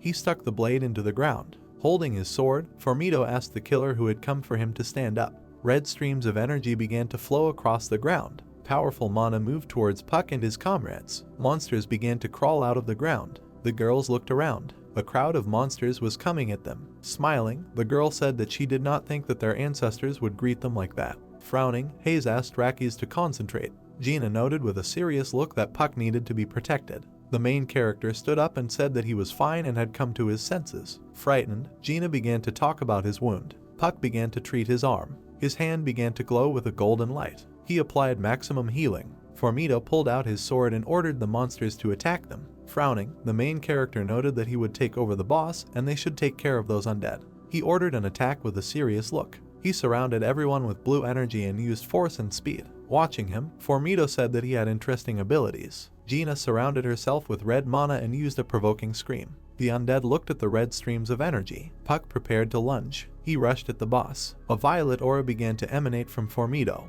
He asked them to heed the call of the dead. Frowning, the protagonist asked if he thought Puck would fall for the same trick again. He created a portal in front of him and asked if that was all. Formido's attack was directed at him. The boss suddenly turned around. He deflected the dark mana with his shield. Taken aback, the main character asked if it had worked. Purple seals appeared on the floor around Puck. The boss used chains with spikes. Many chains flew at the main character. Puck surrounded himself with a barrier. A blue aura enveloped the main character. The boss grabbed his blade and declared that Puck would be an offering to him. The main character was taken aback by this. Formido struck him with a powerful blow. Puck, shrouded in iron skin, rose from the clouds of dust. There were several spiders sitting on the boss. He asked if it was a trap. Smirking, the main character ordered the spiders to explode. There was a powerful explosion. The crowd of undead was surrounded by a purple aura. Streams of wind enveloped Hayes. She called 2 wolves and a bird. The animals began to kill the undead. One of the monsters swung his blade. He aimed his blow at Hayes. Gina managed to deflect the monster's blow. Her face was serious. She held back the red flow of energy. She was able to repel him. The blade flew up. Turning around, Gina asked Hezi to bend down. Gina grabbed the red blade. She launched a circular strike across the area. The corpses of monsters lay around them. Looking at Hayes, Gina said that there are also high-ranking undead. Hayes thanked her. Violet energy appeared on Earth. The undead began to recover. A huge cloud appeared in front of them. A crowd of monsters gathered into one big one. Gina looked at the many faces of the undead. There was an explosion near the boss. Fire surrounded Formito's head. Concentrating his mana, Puck used his breath. A purple whirlwind appeared next to the boss. His head started to fly away. He asked what it was. The main character flew up to him and asked if this was the first time his head was so far away. His eyes glowed red. He sent a powerful stream of fire at him using a power rocket and a fireball. The boss's head was surrounded by fire. There was a lot of lightning flying around Puck. He sent a chain of lightning at his head. Many yellow lightning bolts flew at him. The boss looked at this with a dumbfounded look. He managed to surround himself with a barrier. Purple mana dispelled the main character's attack. Formito asked to listen to the call of the dead. The boss watched as Puck jumped out of the portal. He said that the main character runs away as fast as a rat. He channeled dark energy into him. Puck began to run away from the blow. Holding his head in his hand, the boss noted that he should be more careful now. The main character's eyes glowed blue. Blue mana appeared between Formito's head and hand. Puck, with a serious look, used the door to another dimension. The boss's head began to fall into the portal. She sank deeper and deeper. Clenching his fist, Puck ordered the portal to close. The boss's head was cut in half. She fell to the ground. Formito's body gathered red mana around itself. Puck thought that this was his last attack. An aura surrounded Formito's body. A powerful stream of mana rose above him. He channeled this energy into the main character. Puck stood and looked at the powerful gust of mana. He began to concentrate energy in his hands. He put the seals in front of him and used the reverse move of Transcendence and ordered a reversal. The huge undead continued their battle. Gina rushed at them. She began to cut him apart. Puck screamed with her that this was the end. Gina cut down Formito and the undead with a blue stream of mana. A message appeared that they destroyed the monster boss Durakan Formito, and the player pack who defeated the boss receives the ability of mental isolation. A notification popped up that the 7th grade Truman Blade and the 8th grade Simulacrum had been studied. Puck and his comrades stood in front of a table on which a book lay on the 3rd floor of the dungeon. The main character noted that this floor is different from the 2nd. Approaching the table, he said that they had to return soon, so they should quickly use revival magic. A message appeared asking them to name who they wanted to revive, but the choice was limited to the individuals listed in the system. Hayes looked at him silently. Surrounded by golden mana, Pack said he wanted to revive. A bright light began to come from the table. A human body appeared. A guy with blue eyes appeared. Tears streamed down Hayes' face. She said that she wanted to revive her brother. The guy looked at her. He stood in front of them. His face was calm. Stunned, Hayes turned to Arkeens. He looked dumbfounded and asked what happened and if she was dead. She ran towards him. Hayes hugged him. She started crying and said that Puck had resurrected him. A smile appeared on Arkeens' face. Rakis wiped away her tears and said that she was happy. Surprised, he noticed that the main character was the one with whom he fought then. Smiling, Puck remembered their fight and asked if they had met in the past. He showed the necklace and said Arkeens gave it to him. A message appeared that this is Desmond's necklace, which increases strength and intelligence by 100 and gives immunity to skills that reduce the owner's abilities. Frowning, Arkeens replied that he remembered it, noting that he had entrusted his subjects to him. Stretching out his hands, he asked how Puck was able to resurrect him. The main character replied that they used the magic of revival that was hidden in this place. Retracting his hand into his bosom, Arkeens said that he was greatly indebted to Pack. He gave the main character a red sword and asked him to take it. A notification popped up that this was Jackali, a sword of censure of legendary rank. This is a sword that contains the fighting spirit of the Holy Knight Jackali, and if it hits a vital organ, you can easily take the life of the Dark Crusader. Every time you take a life from the Dark Crusader, a new option is added to the sword. The Mora's censure temporarily takes the form of a key that can be used to open all rooms of the Magic Tower, with the exception of the main room. Arkeens introduced the knight who holds this blade. He revealed that this was the sword used by the Holy Knight Jackali, noting that he had not had the chance to use it, but it could be useful to Pack. A message popped up that they had just over 5 minutes left. Frowning, Gina declared that there was almost no time left. Standing next to her, he noted that time was coming to an end. Hayes tearfully said she would never forget her time with him. Smiling, she said that thanks to him she was alive and now he was able to resurrect her brother, albeit not for long, but she was very happy. She cried out with a serious face that she would do everything possible to take revenge on Bendel and his followers and revive the Empire. Rakis said that she would give her life for him. Arkeans invited them to meet again. Waving his hand, Puck accepted his offer. A notification popped up that the Desmond Rift had been cleared. A red cloud of energy appeared. Puck and Gina came out of the portal. They were in the protagonist's apartment. Gina looked at the sofa and said that while she lived with Hayes and Rakis, she did not imagine that the house would be so big without them. She looked at the table. She turned her gaze to Puck and asked if he was sad. Smiling, he replied that he was fine, noting that the two were back where they belonged. He introduced the three of them and noted that, moreover, it was necessary to observe where this would lead. Hayes moved along the golden corridor. They went to the settlement. Park said he believed they would be okay. Confused, Gina replied that everything would be fine, but if he was sad, then she was. He asked with interest if she wanted to live together. Gina replied that only if he doesn't mind. Smiling, the main character replied that he did not mind and offered to live together. He grabbed her shoulder and stopped her when she said she would get her luggage right away. He asked her to wait, noting that it was late and they should rest today. The morning rays illuminated their house. It was written on the notebook that Rakis, Hayes and Arkeans, having parted from him, were observing the ancient territories of the Desmond Empire and fighting for the day when the Empire could be reborn. Putting down his pen, the guy said that this was the end of Arkean's story. Garam with a calm face said that all that was left was to finish with Burhad. Covering his face with his hands, he noticed that both the Dark Air Arkeans and Durahan Formido and the executioner Burhad were ready. They asked him over the phone if he was working. Garam replied that he had recently finished and decided to rest. He suggested we eat somewhere together. Putting his hand on the notebook, he heard his mother offer to clear her head and ask if he had said that that man would also come. Garam replied that Pack said he was finished, so he would come too. Standing in front of the desk, she said she was hanging up. Darkness enveloped the room. A red portal appeared in it. There was a notebook with a pen on the table. The main character took one of the sheets. A message appeared that they had entered the Rentis Vault. A portal has appeared in the city. Looking around, Gina said that it was very different from before and there were a lot of alleys. The main character noticed that this is so and he does not feel a single monster in the area. A notification appeared that a special quest was starting. You need to meet with Burhad. After confirming his appearance, if he can speak to him, the next quest will open for him. The reward is one fragment from another dimension and the time limit is 1 hour. Surprised, Gina said that since this is a quest, it's definitely not a monster hunt. She said there is also a time limit. Surprised, Puck asked who it was. He looked at the blonde and asked loudly if he was completely different from the Burhad he knew. The stunned protagonist suggested that Burhad was still young in the quest. He wondered if this was a moment from the past. Gina shifted her gaze. Puck thought that he didn't know what Deus wanted to change since he sent him there. The main character noted that first we need to find Burhad.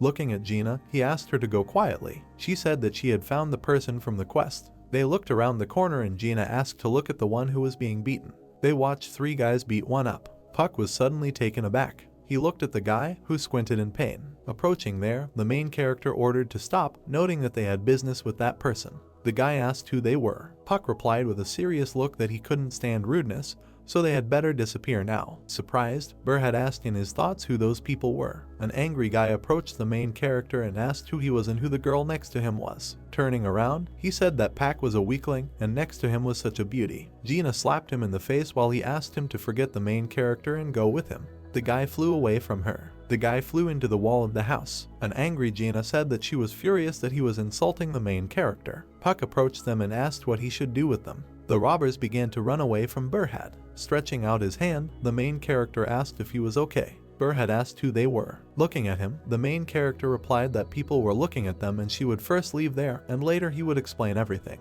Puck surrounded them with blue energy and used a teleport. A quest has appeared that you need to listen to Burhad's story and help him solve his problems. The time limit is 2 hours and the reward is 4 shards from another dimension, but if they do not meet the time, the task will be over and they will return back. They began to climb out of the teleporter. Surprised, Burhad asked if they really met him from the future. Turning around, Puck guessed that he still didn't believe them. The guy replied that it was so and that it was nonsense. Frowning, he declared that if they could save his beloved Mary, he would believe any of their lies. Continuing to fly further, the main character answered that they agreed. Gina reported that there was a red flag there. They looked at the wooden building. Burhad said that this is the camp of Fresco and his guys, noting that they are all fools there. The main character looked at him and asked where Mary was. The guy looked at the house and assumed that she was in prison. In that house, he introduced the dungeon and said that not only she was being held there, but also many other girls. The girl sat there with a saddened look. Burr had said that these fools kidnap people and demand ransom for them. The plot introduces us to Burhad's beloved, Mary. Continuing to stand in the sky, Puck replied that in that case he would go with them.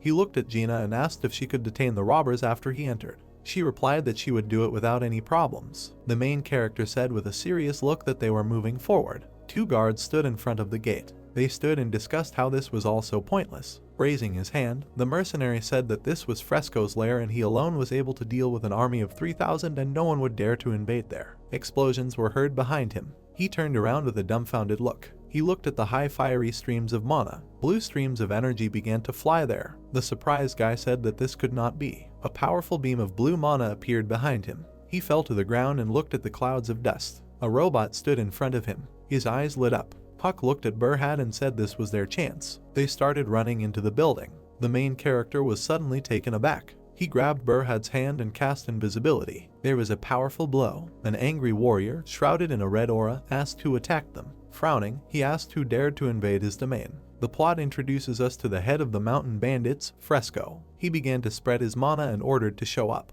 Puck watched him and asked in his mind if he was a rank of boss. He noted that if so, then. Fresco asked if the main character dared to do this. An enraged Fresco screamed that Puck dared to invade his domain. The main character looked at him with a serious look. Fresco rushed at him. There was a powerful blow. The girls sat in the dungeon and discussed that they hoped that they had come for them. The bald robber approached the cage and ordered them to be quiet, noting that there were no one who would come there to save them and could stand against Mr. Fresco. Fire mana appeared behind him. Burr had directed her into a mercenary. He sighed loudly with a serious look. He ran to the cage and screamed that they were safe and they had come to save them. He opened the door and Mary asked if it was really him. He hugged her and cried out that he was very worried about her. She asked in surprise what was going on, noting that there were so many soldiers and the bandit king Fresco. Burr had asked her not to worry, noting that there was a person who had come to help him. Smiling, he said that it was Puck for sure. Fresco repelled his attacks and asked him to show him more magic. The main character was covered with a blue barrier. Fresco's eyes glowed red. Burr had noted that Pac would definitely cope with him without any problems. The boss hit him in the body. Fresco stood menacingly, pointing his spear at Puck, who was lying face down. He tensed and thought that everything had only become more complicated. 2 armed men jumped out in front of him, screaming. Gina stood with a shield and sword in front of 2 warriors who were ready to fight. Fresco looked at her from afar, surrounded by energy, and shouted at her to surrender. He frowned, lifted Puck by the head and said that her dear friend had already died, and advised her not to repeat his fate.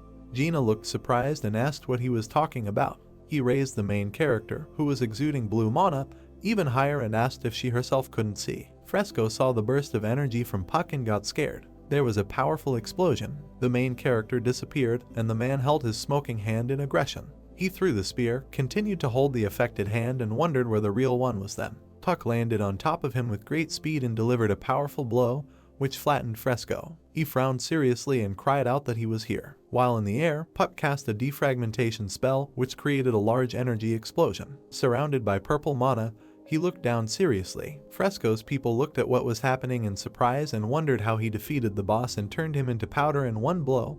One of them decided to leave in fear. While they were leaving, the cry of the main character, who was sitting on his knees, was heard behind him. Puck tells us how, after exterminating Fresco's band of bandits, they returned all the kidnapped girls home, revealing 3 confused girls and 2 armed men. The main character stood next to Gina with a slight smile. Mary called the guys. With a sweet smile, she approached Puck and Gina and thanked him again for saving them, to which the main character replied that he was glad to meet, to which Gina agreed. Puck extended his hand with the pendant and said that he would like to talk to him about everything, but there is no time, so he asked him to accept it, and Burkhard asked what it was. The main character frowned and said that this pendant contained a message that Burkhard from the future conveyed to himself, but Puck did not listen to him. The man placed it in his palms and watched as energy emanated from the pendant. A huge blue whirlwind appeared, fluttering Burkhard's hair. He narrowed his eyes and listened carefully to the message. The man understood what was going on. Burkhard continued to listen to his message and, tearing up, replied that everything was clear to him.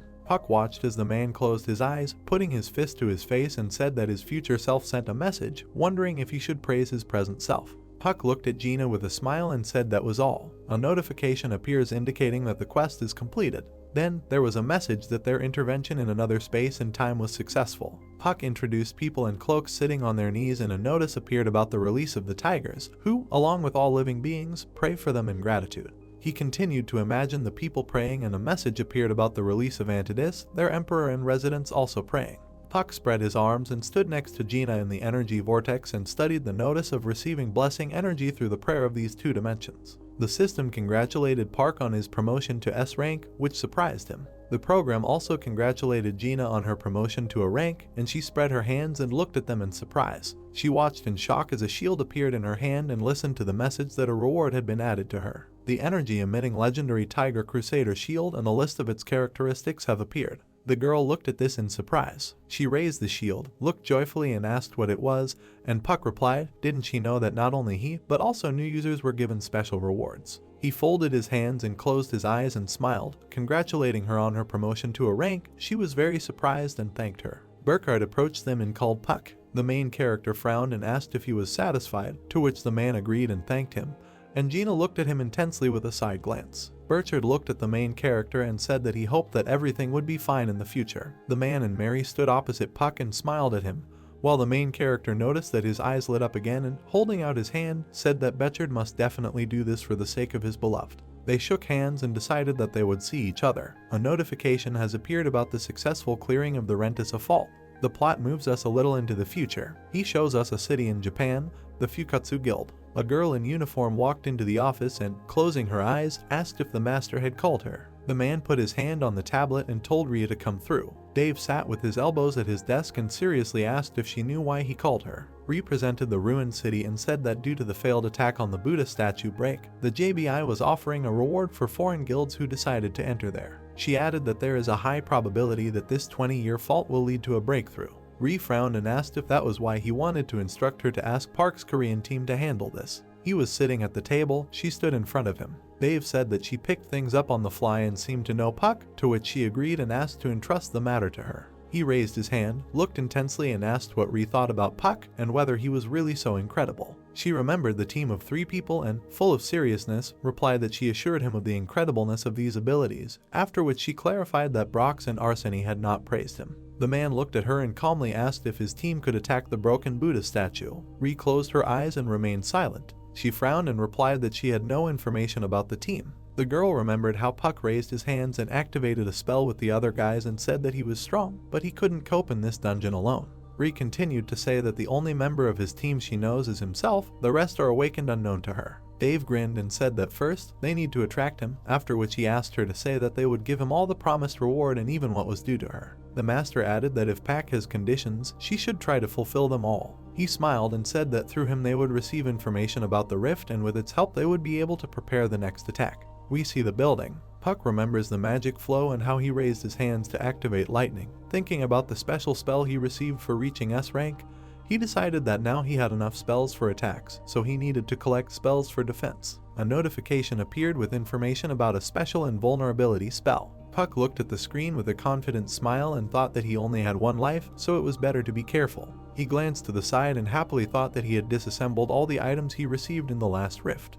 Greg stood with a smile on his face. Next to him was Claire, who happily informed Puck that they had arrived. He kindly drew his eyebrows together and invited them to go through. Greg looked at the protagonist and asked why he had called them, since there was still time before the next rift, to which Puck frowned and said that he had been contacted this morning by the Fukatsu Guild. He put his hand on the tablet with the message and said that they had said something about the Buddha statue rift. Claire looked at the tablet tensely, and Greg looked at it with a smile, raising an eyebrow. Gina was also reading the information, and Puck was calmly watching them. Claire turned to him and wanted to ask about the rift. The protagonist folded his hands on the table and replied that he was listening to her. She frowned and said that the Buddha statue rift was known among the awakened as the ancient rift, which had not been conquered for 20 years. She imagined a city in this rift and said that the difficulty was that the terrain was too complex. She pictured Puck and the other guys walking down the hallway and said that the success of the raids the protagonist had gone on before depended on the player's stats. She pictured herself, Puck, Gina, and Greg all focused and in combat stances, adding that teamwork was important in the Buddha statue rift. Puck tensed up, looked at her, and said that the place was cruel to unorganized groups. Claire held the tablet and raised an eyebrow and said that the rift was a kind of graveyard for careless awakened. She pictured an ominous energy surrounding a tall building and said that even the best Japanese guild, Fukatsu, couldn't conquer it because it was a very dangerous place. Greg put his hand on the table and asked fearfully if they were really suggesting that they go there, to which Claire looked embarrassed. She imagined many hands reaching for an energy shield with swords and said that for them, this rift was like Moby Dick for Ahab. Claire tells us about the ancient rift. She imagined a man in armor and told us that the rift was overflowing with energy from another dimension, since no one had been able to attack it yet. Because of this, the difficulty level of the rift was high, but the reward would be appropriate. Claire imagined Brock sitting in his chair, legs up, arms crossed, telling us that he was from the American Guild Freedom and leading this raid. She imagined his confident smirk and continued telling us that they said it was because he was the first to clear the Ikejella Rift, which was also one of the ancients. Gina turned around, tensed up, and said that she heard the name Ri from the master. The girl introduced Sirius Ri in uniform and said that she was not a guild employee, but she was one of the key figures in the guild. Gina frowned deeply, imagined many hands wanting to reach for the shield, and added that, however, the authority to attack the ancient rift is usually not transferred outside. She looked away anxiously and clarified that they were asking for help. Gina suggested that their goal could simply be to clear the rift. She imagined how they were caught and left without powers, and Dave looking at it happily and said that maybe they want to use them to learn more about the rift. Greg looked forward seriously and said that he did not know why they entrusted the attack of the rift to them. He tensed up and offered to ask them about it, to which Claire turned around, and Puck agreed with him. The protagonist sat in the center of the table and frowned loudly, said that he could not decide for everyone, and Claire asked what he thought about it. He answered with a confident smile that he agreed with that and thought they could do it, and he was curious about the reward. Gina turned to him and said confidently that she wanted to try too. She frowned and said seriously that they needed to plan everything and practice on other rifts because their teamwork had to be perfect. Claire folded his arms and supported her, and Greg crossed his arms and closed his eyes, raising an eyebrow, deciding that if the three of them were in favor, then so was he. Puck happily raised his fist, smiled, and said that he would then ask the Fukatsu Guild for official documents. He grinned confidently and said that they would definitely succeed in this attack. The plot takes us to a cave from which sounds are heard. Energy cracks begin to appear outside. A man was kneeling and making a stone statue. He was holding a peg and hammering on it. He sat with his back turned and said that fools had come again. He stood in front of the statue and looking at it said that it had been 20 years since he had been locked in this rift, but not much longer. He stood quietly in the cave and thought about the day when the walls of this rift would collapse. The man remembered himself and his sister as children, how she ran away from him, how she got into an energy portal into which he jumped after her, and how he tried to reach her with his hand, thinking that he would definitely find the people because of whom his peaceful life with his little sister Sarah was destroyed. He looked at the stone statue of his sister, which he made, and asked Sarah to wait for him. The hairpin in the statue's hair began to glow. He took off some of his clothes and approached two men, one of them holding a mask and the other a staff. The man put on the mask. Standing in a golden mask, a bright glow appeared behind him. God took the form of a Buddha statue. He stood on the stage in front of a crowd of spectators,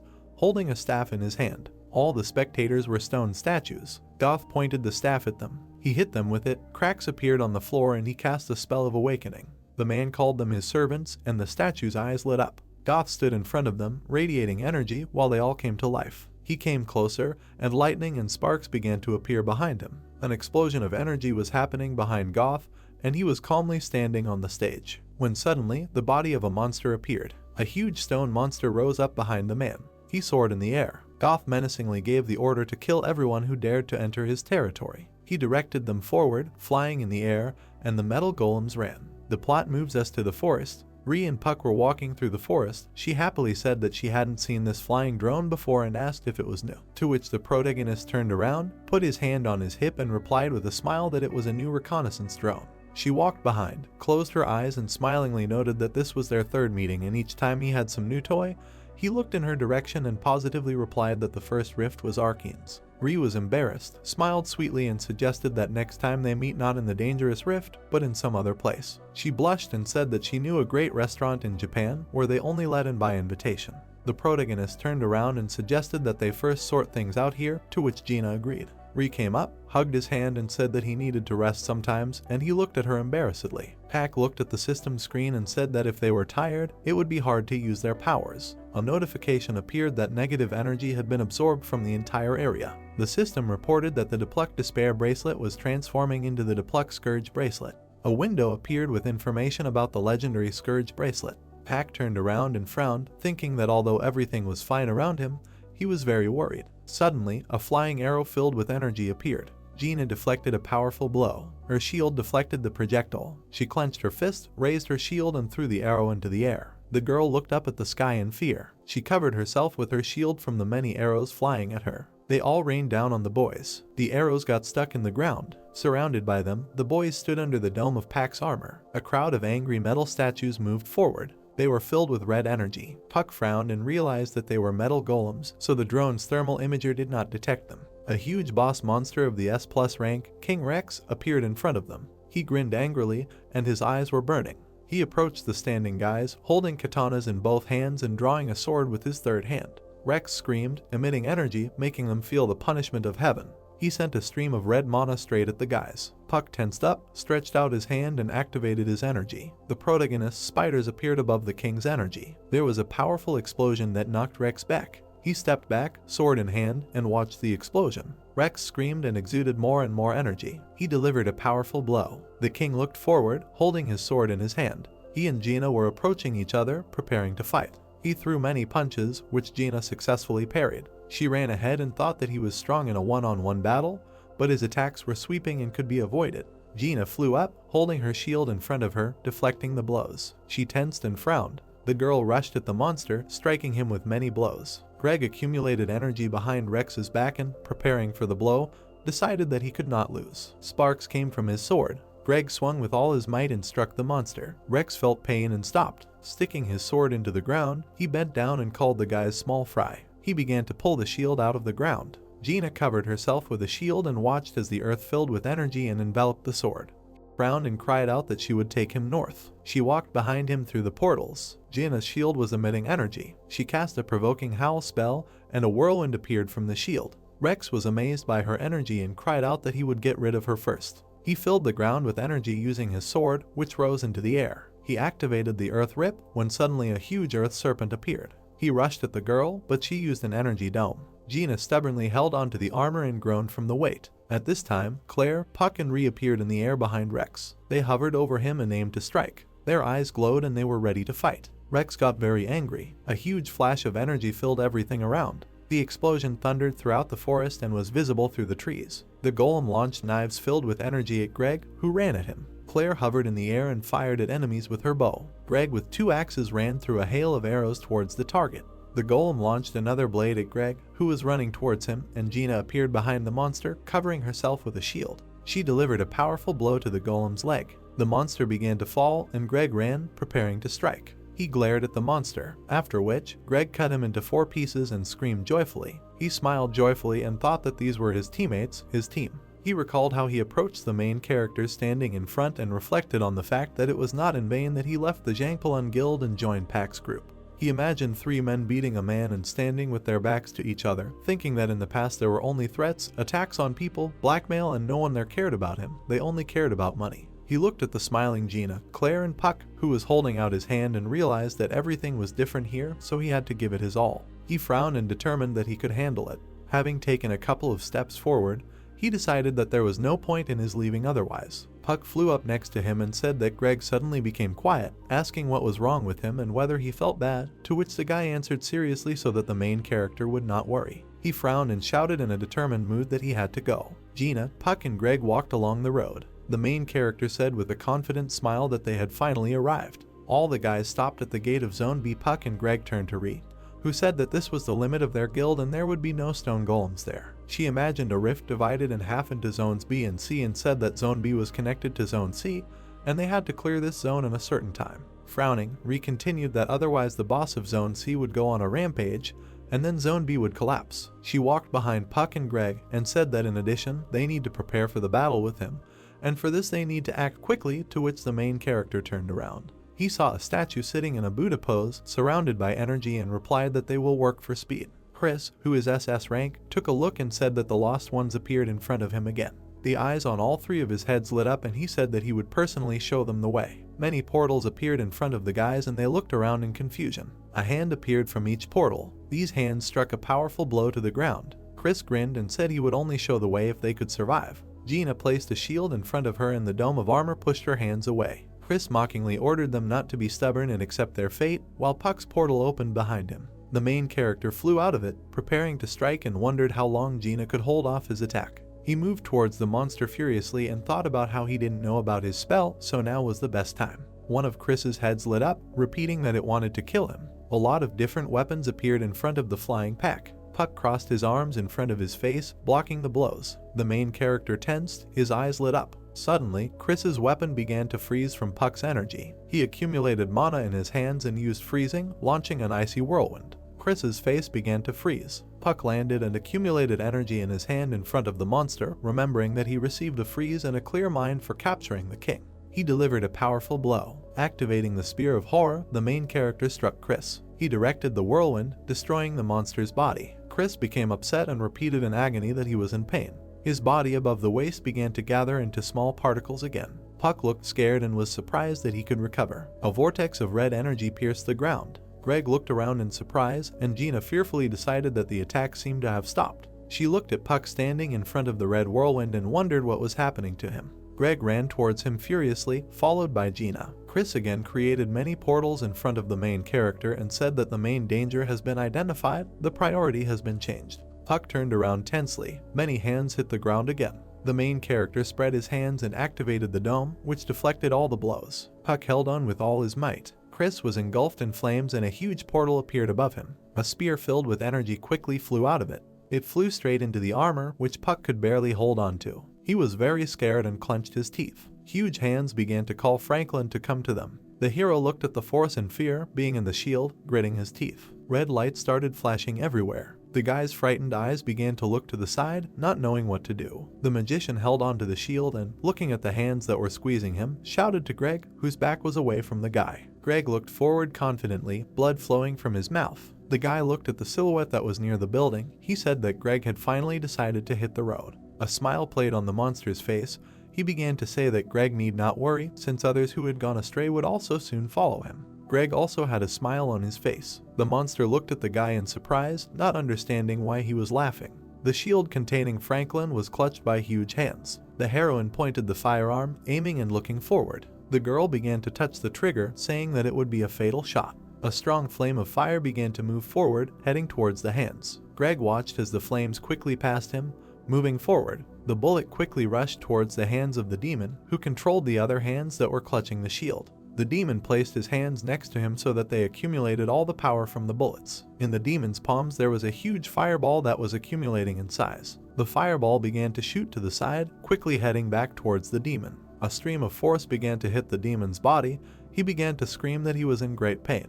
The monster's face began to double, indicating that he was in pain. The flames penetrated further and further, going through the monster. The demon's face began to disintegrate into small pieces. The monster did not understand what was happening. There was surprise in the demon's eyes. Claire and the girl looked askance forward, holding their weapons. The hands began to disappear, and the demon himself said that he did not expect that they would use the first attack as bait and attack from the side. There was only ashes on the ground. A system window appeared, which began to indicate that the SS rank monster had been destroyed. Franklin was seriously collecting a huge ball of power called maximum extraction. Someone's golden silhouette appeared behind the guy.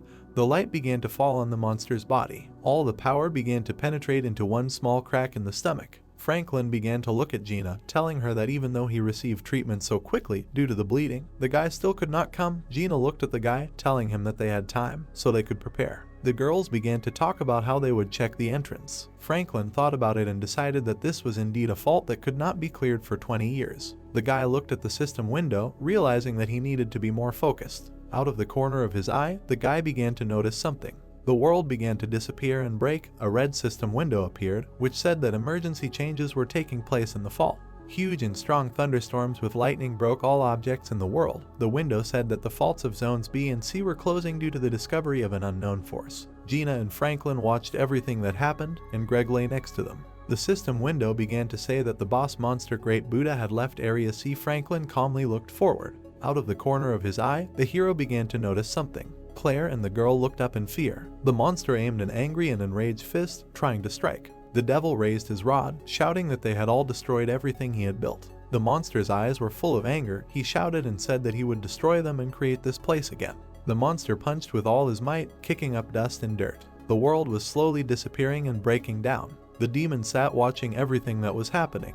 The monster stood aside. Anger and malice were visible in the demon's eyes. Franklin began to direct the shield, covering all the people. The guy looked at the demon with anger. Gina held the shield, preparing to attack. The monster raised his leg, shouting that he would destroy them and they would disappear. A portal began to open near the demon. Many portals began to appear in the world. The demon tapped his staff. A flower began to appear on the ground. The flower looked at many portals. A lot of power began to appear from him, which was the release of mana. Franklin was in the sky, absorbing magic that was a transcendental force. A huge ball of power was gaining in the guy's hands, which was an increase in dominance. The system window began to show the strengthening of the mind. Franklin raised his hand high, creating a magical field and shouting that it was transcendence. The hero looked forward with angry eyes, shouting that he would make a meteor storm. The monster began to slowly disappear and crack. The demon began to look at his robot with confusion. A huge amount of flame began to rise from the air. The meteorites were quickly heading towards the monster. Fireballs began to destroy everything around. Using his hands, the guy began to direct all the fiery force in the form of balls. Franklin loudly shouted with anger that this was the best fire spell he could create. An incredibly large flame was directed straight into the ground. A group of people were in the shield. Greg looked at the guy, telling Ree that this was Franklin's spell. The girl began to say in surprise that the story of the meteorite fall was not just the story of their film or novel. Claire looked at the guys in surprise, asking if they would help the hero. Gina looked at the guy, realizing that this spell was taking a lot of strength from him. Everyone looked at the tired Franklin, realizing that he had gone a little overboard. Gina turned to the guys, saying that they should prepare for the worst. The guy began to approach the monster as the guy thought the 9th grade transcendence spell was too burdensome for the guy's body. Franklin looked at the monster without fear, hoping that this would be the end. Suddenly the guy began to look at something in fear. The disintegrated stones began to rise. A whole army of monsters gathered from the stones and looked at the guy. There was a demon in the middle of the army. The monster looked at Franklin, asking him if he wanted to experience this again. Franklin began to look at the condition of the statues. The guy looked askance, noticing that they were all at their limit. Franklin began to gain strength in his hands, telling himself that he must deal with him before he recovered. Stones began to fall to the ground, raising a strong wind. Franklin looked at all this in surprise. Gina and Greg looked at each other, realizing that they could not allow the guy's magic to be wasted on statues. The room stood next to the guy, asking him to clear the way for them. Greg's and the girl's swords began to connect. Beams of magic began to spread throughout the area. Franklin began to jump, flying towards the demon. The monster squatted down, looking at the hero. Larger objects of parts began to emerge from the body. The demon looked forward confidently. Huge hands appeared from the monster's back, pointing weapons at Franklin. The demon's eyes showed confidence and victory. Sharp weapons were aimed at the team. Franklin looked up, seeing all these blades. The hero began to run quickly, turning on a power rocket. Franklin began to run towards the demon, which was covered by explosions, which saved him and made him safe. The guy's gaze began to confidently look forward. The weapons tried to kill the hero. With incredible speed, the guy quickly rushed through all the monster's obstacles. The demon began pointing his huge fist at the guy, shouting at him to try to block that too. The monster began to quickly fly away to the side. All the demon's power was directed at the guy. The monster's gaze was full of confidence. Franklin turned into a huge monster, donning iron skin. The guy came very close to the demon, spraying poison on him. Franklin had poison in his hands. All the pollen was absorbed into the demon's body. The guy began to touch the monster's body, including the poisonous arrow. The demon's face began to radiate fear. The guy noticed the boss's core on the demon's chest. Something golden began to fly into the guy's hands. Franklin began to aim a power rocket and a spear of terror at the monster. With enormous force, the guy sent a spear of power straight into the demon's chest. The guy's face radiated anger. The entire area was covered in blue flames. The entire day was covered in blue. Nature. The girl sat next to the boy who was lying and asked him that he was sleeping again.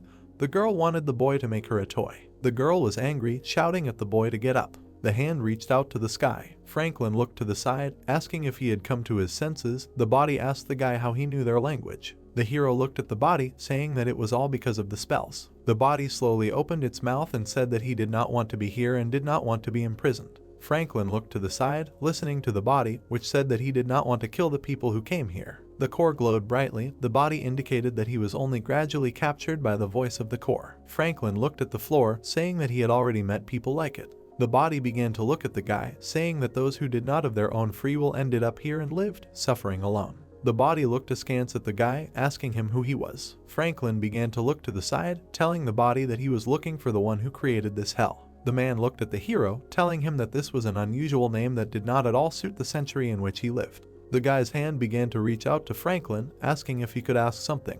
The guy's magic began to gather in his hand. The body began to tell the guy that if he suddenly met his younger sister, he needed to give her a wooden doll. The little girl slept sweetly, without being distracted by anything. Her body said that his handwriting was bad, so his sister would immediately understand him. Franklin bowed to the guy, saying that he would definitely tell her. The man closed his eyes, trying to say something else. The guy was silent and watched the body. Franklin began to look in surprise at the green light. The little girl began to open her eyes. The man's sister was very small in size. The girl turned around to face the dead body. His sister kissed him on the cheek, saying sweet dreams. Franklin calmly watched the fairy and her actions. The sister turned to Franklin and began to ask if he would remember his brother. The guy said that he would. The girl looked at the guy with a smile, reassuring him and telling him good night. The guy stood next to Greg. The Japanese rift, which no one could clear for 20 years, was passed by Franklin's team. Everyone was waiting for what else the team could achieve. The guy clenched his teeth in anger and rage. The hero pointed his finger at the door. Stones began to fall in some places. The guild master angrily began to say that the guy had left, betraying their guild in order to suck up to Franklin. They started knocking on the door. The guy's assistant began to say that this girl was the deputy master of the guild. The guy began to look askance forward, not understanding that this came from China. They started knocking on the door. The guy waved his hand, saying that it all needed to be put back and now he didn't have time to communicate. Questions began to be heard from the door about how to deal with this guest. There were many rays on the door. The door opened and a girl came out. The heroine calmly looked at the guy, not paying attention to him. The guy quickly jumped up from the table and angrily began to ask what she was doing. Hero. He looked at the girl with contempt, asking her that the Chinese guild had no manners at all. The girl looked forward, indicating that she was not expecting a warm welcome. The heroine walked towards the guy, telling them that they greeted her coldly. The guys looked at the girl in surprise, not knowing what to say to her. She began to slowly approach them, saying that they were very incompetent. One of the heroes began to look at the girl very fearfully. She began to walk, asking that his subordinates were not leaving. The hero looked at the girl in surprise, not understanding what she was saying. The hero came very close to the girl, asking her to repeat it again. There were fragments on the table. The girl replied that the guy was too impulsive and unrestrained. The heroine began to look at him with anger, saying that because of this they would not be able to defeat Franklin. The guy's body began to turn into a huge monster. He was angry. The heroine began to take something out of her jacket. There was an envelope in her hands. The girl looked at the guy, holding the envelope, and said that this was a decree from the guild master on support and sponsorship of all guilds of the Republic of Korea. There was some kind of confidence in the heroine's eyes. The girl looked at the guy, telling him that one of the conditions is that the Changpalung guild is subordinate to the Tiwa guild. The heroine began to smile madly, saying that not only now, but after all this, they will be able to climb to the top in the Republic of Korea. Greg walked through the building, saying that he would never get used to this place. It was the underground training hall of the Chingxian Guild. The guy began to look forward, calling someone. Franklin began to angrily and loudly shout to the hero to be careful. A huge object began to fly towards Greg. The guy began to look at him in fear and surprise. The object immediately fell on Greg, creating dust. The hero began to hold a huge part of the column from which steam was coming. Greg began to look at something out of the corner of his eye. The guy looked at the column, not understanding what kind of fists they were. Franklin began to run up to Greg, asking if he was okay. Greg replied that everything was fine since he managed to block. The guy looked at the object, asking Franklin what kind of training this was. The hero answered that he was testing a spell that he received in the last rift. The hero clenched his fists, saying that if everything is checked in advance, it can be used in the right situation. The little girl began to smile, saying that she would heal Greg's wounds. The guy looked forward in fear, not understanding what the girl would do. Greg's mouth began to slowly open. The hero looked at Franklin, asking whether this was not surprising. The fairy smiled, saying to entrust the healing to her. The system window began to show all the data about this girl. Franklin held his hands on his chest, asking Greg what brought him here this morning. The guy began to take something out of his jacket. There was a paper in the hero's hand. The guy told her to look at it. Franklin read the paper in surprise. The guy looked into it, saying that before contacting her, the Changpalung Guild was there, and after hearing the news about the break of the Holy Buddha, they sent a message for Greg to return. The guy looked forward, saying that he was responsible for a lot in that guild. The hero began to look at Franklin, saying that he was responsible for all the documentation. Franklin interrupted Greg, telling him that on the outside he looked like an ordinary handsome man. Greg touched the bridge of his nose, telling everyone that this was too much, and if you look at it this way, you can see that he is the main brain of the team. Franklin looked at the hero with confusion, thinking about which side it was from. Franklin looked ahead, saying that this was all strange, since it would be faster to carry out a new recruitment than to drag the guy out again. The hero looked at Greg, saying that today he would find out everything personally. Franklin clutched the paper, saying that if he had important information from the guild, they would probably want to kill him. Greg replied that this was not enough yet. The guy began to smile slyly, saying that they should get ahead of him. It was night and foggy on the streets. Greg walked along the sidewalk. Someone was looking at the guy from the roof, saying that the target was confirmed and the target was moving. The other guy was looking at Greg, saying that he was still watching and was in the clear now. The guys looked at Greg with smiles, not understanding why he was walking where it was impossible to hide. The guy began to enter the warehouse. One of the spies began to look at the guy angrily, asking what they should do. The man looked at the warehouse, telling the guy that he didn't know how Greg had prepared, but he had to go. The hero stood and looked forward. Behind the guy there was a spy who asked him how he was doing. The hero turned to the guy, telling him that not even a day had passed since he received the letter. The deputy guildmaster smiled, asking the guy what was wrong with him, because they had known each other for a long time. Greg turned around, saying that as soon as he left the guild, they all stopped being connected by anything. The hero asked why they needed him.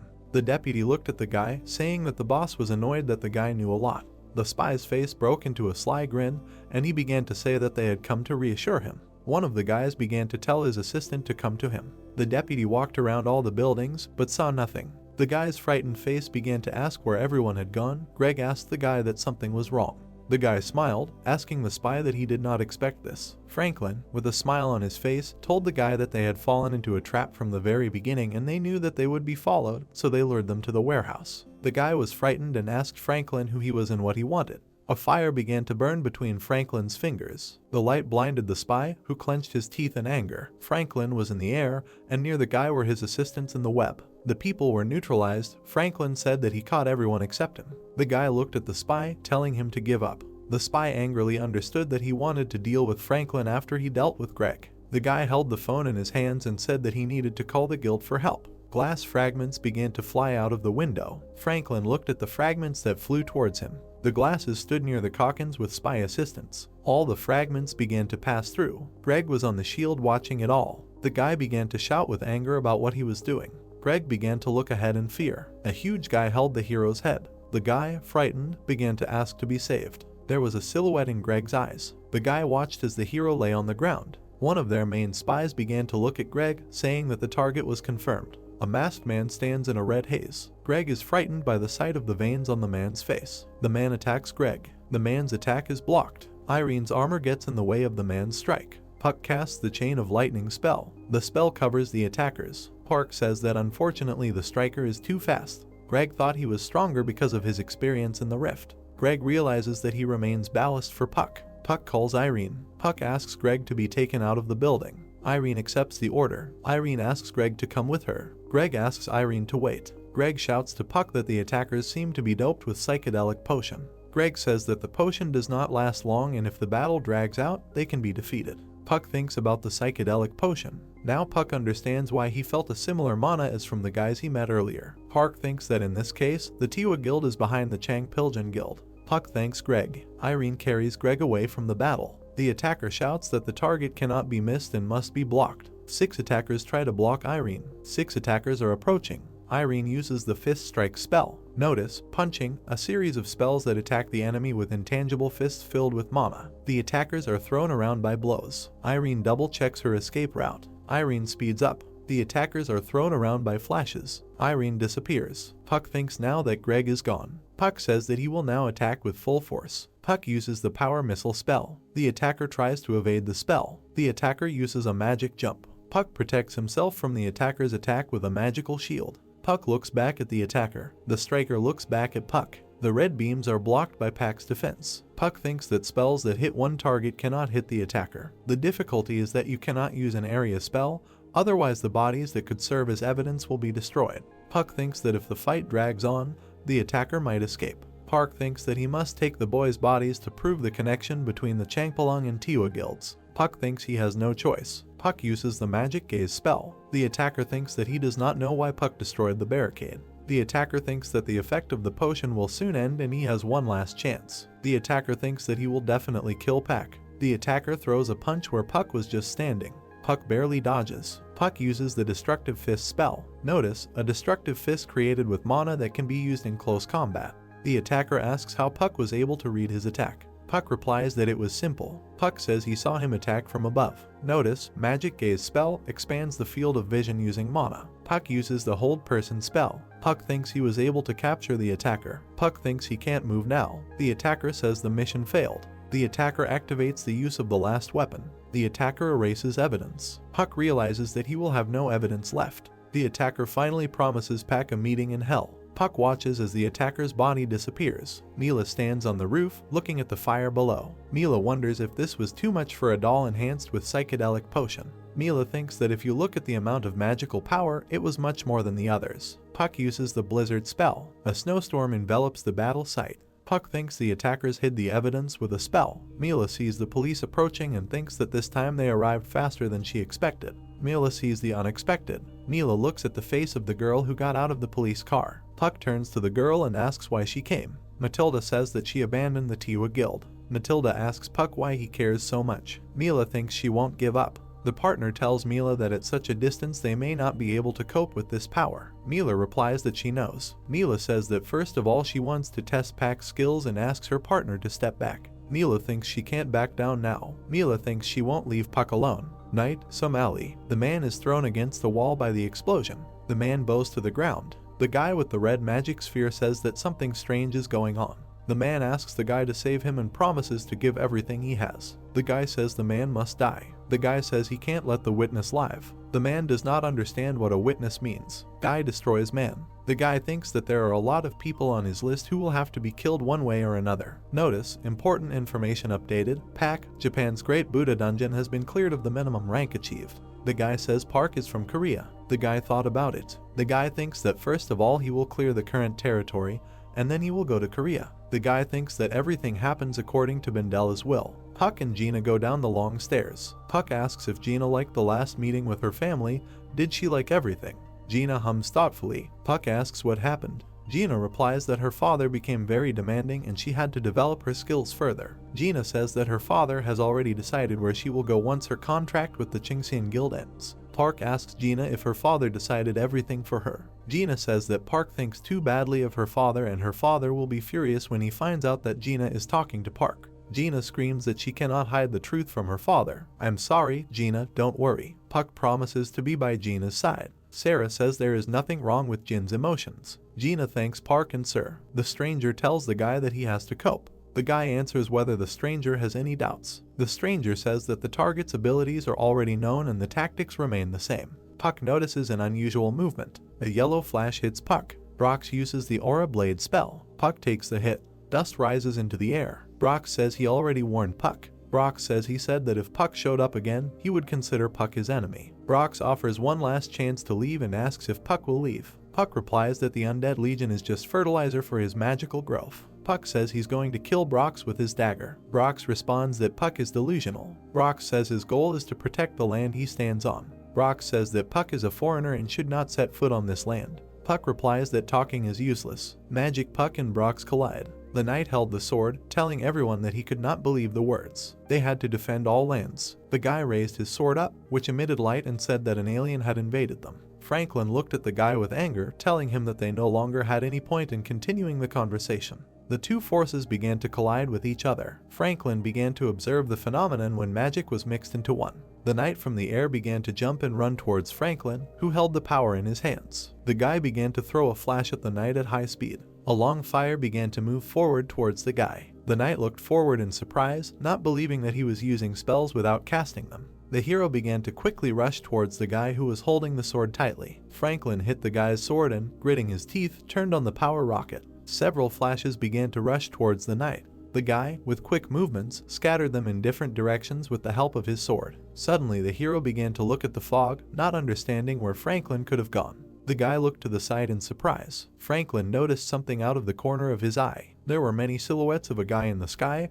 The knight said that this was nonsense. Lands and map of the demons of Credium, the continent of Miraclellum, northern front of the kingdom of Cinders. The silhouette stood near a huge magical field.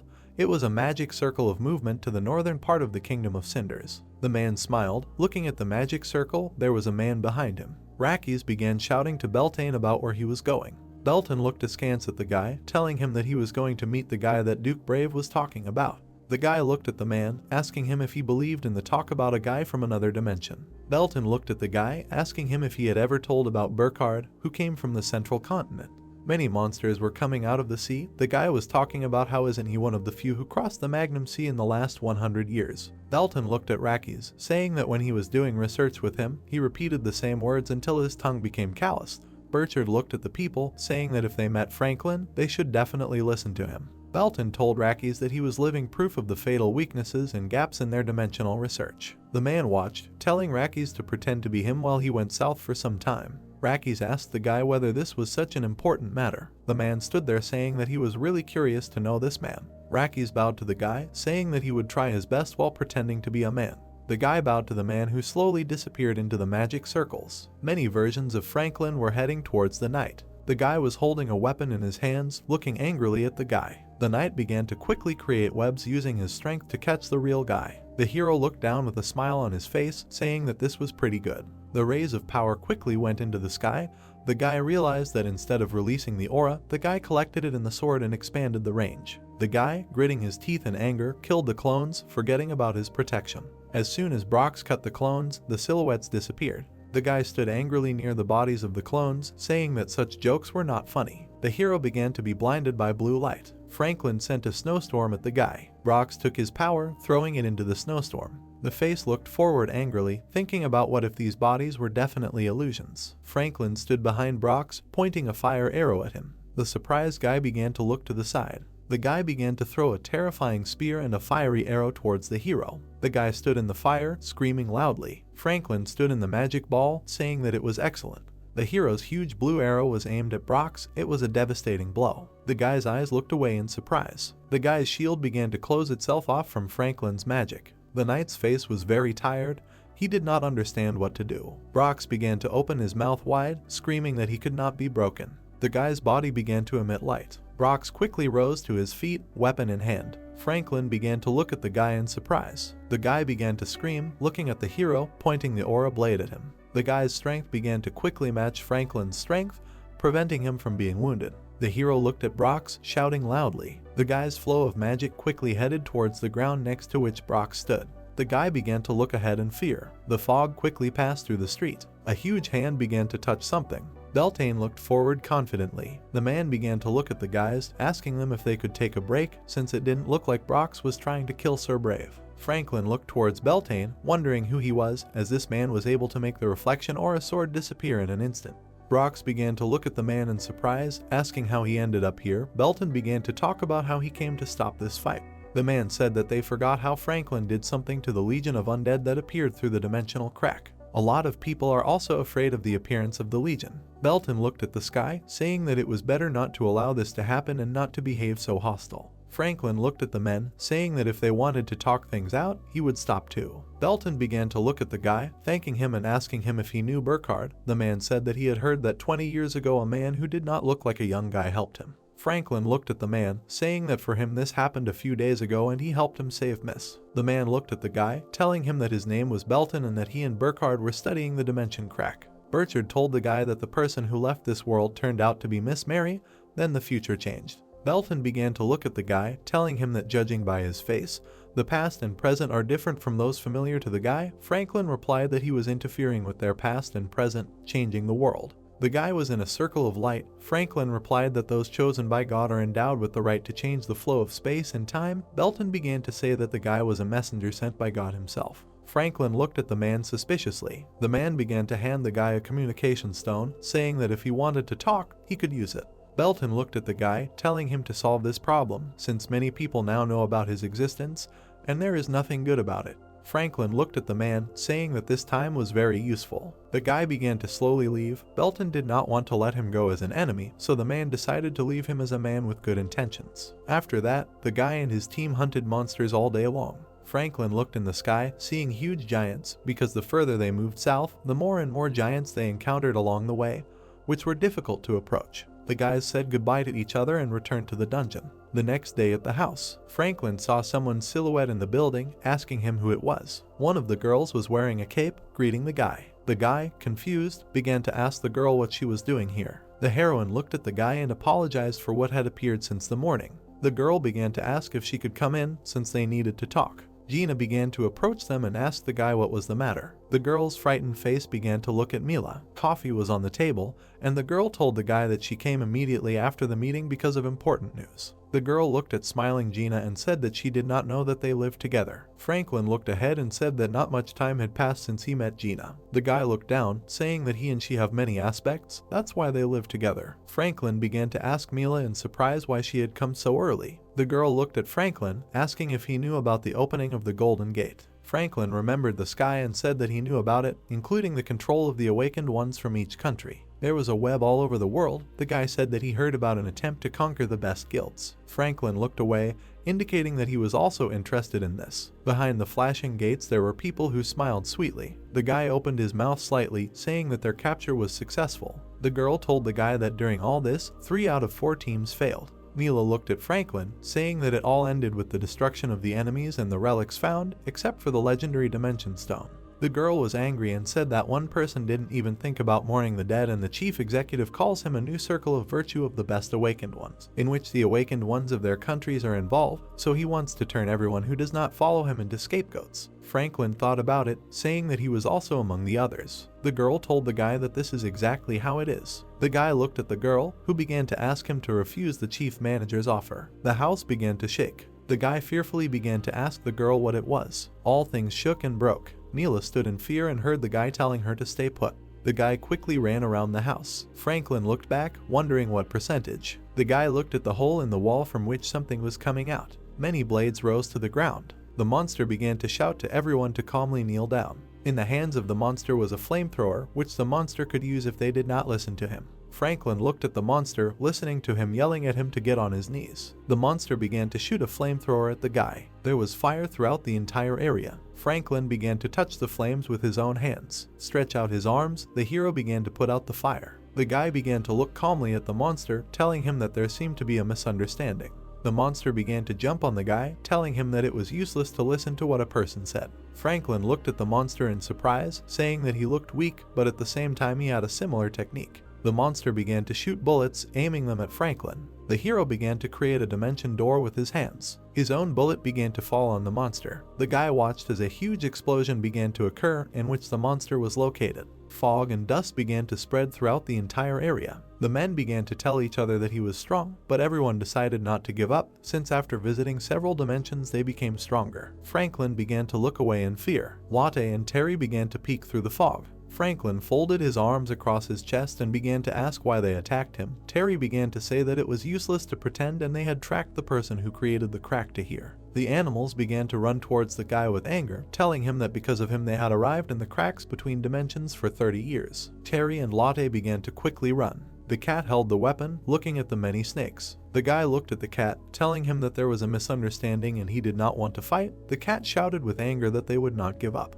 Terry held the gun, saying that it was normal resistance. Suddenly the cat's gaze changed. Franklin held a huge fireball in his hand. The guy began to smile, asking the animals if they could calmly sit down and talk. The cat and mouse lowered their weapons. Terry and Latte began to talk about how they were an ordinary cat and mouse and fell into a dimensional crack before the experiment of the magician they met. Franklin was surprised to ask the animals what they were doing here. The cat began to hold his chest. Latte tried to say something, but the cat calmed him down and said that there was no need to make a fuss, and then the cat began to ask his assistant to get the dimension stone. Latte began to look at the keyboard, saying that he still had a spare one. Franklin calmly observed the animals, looking into the dimension. The cat began to look at the mouse, shouting to him. Franklin began throwing a rock at Terry, telling the cat to try it. The cat, with a smile on his face, began to say that this mineral was pure blue and that he had never seen anything like it going through the dimensions. Franklin smiled, asking Terry if this was not bad.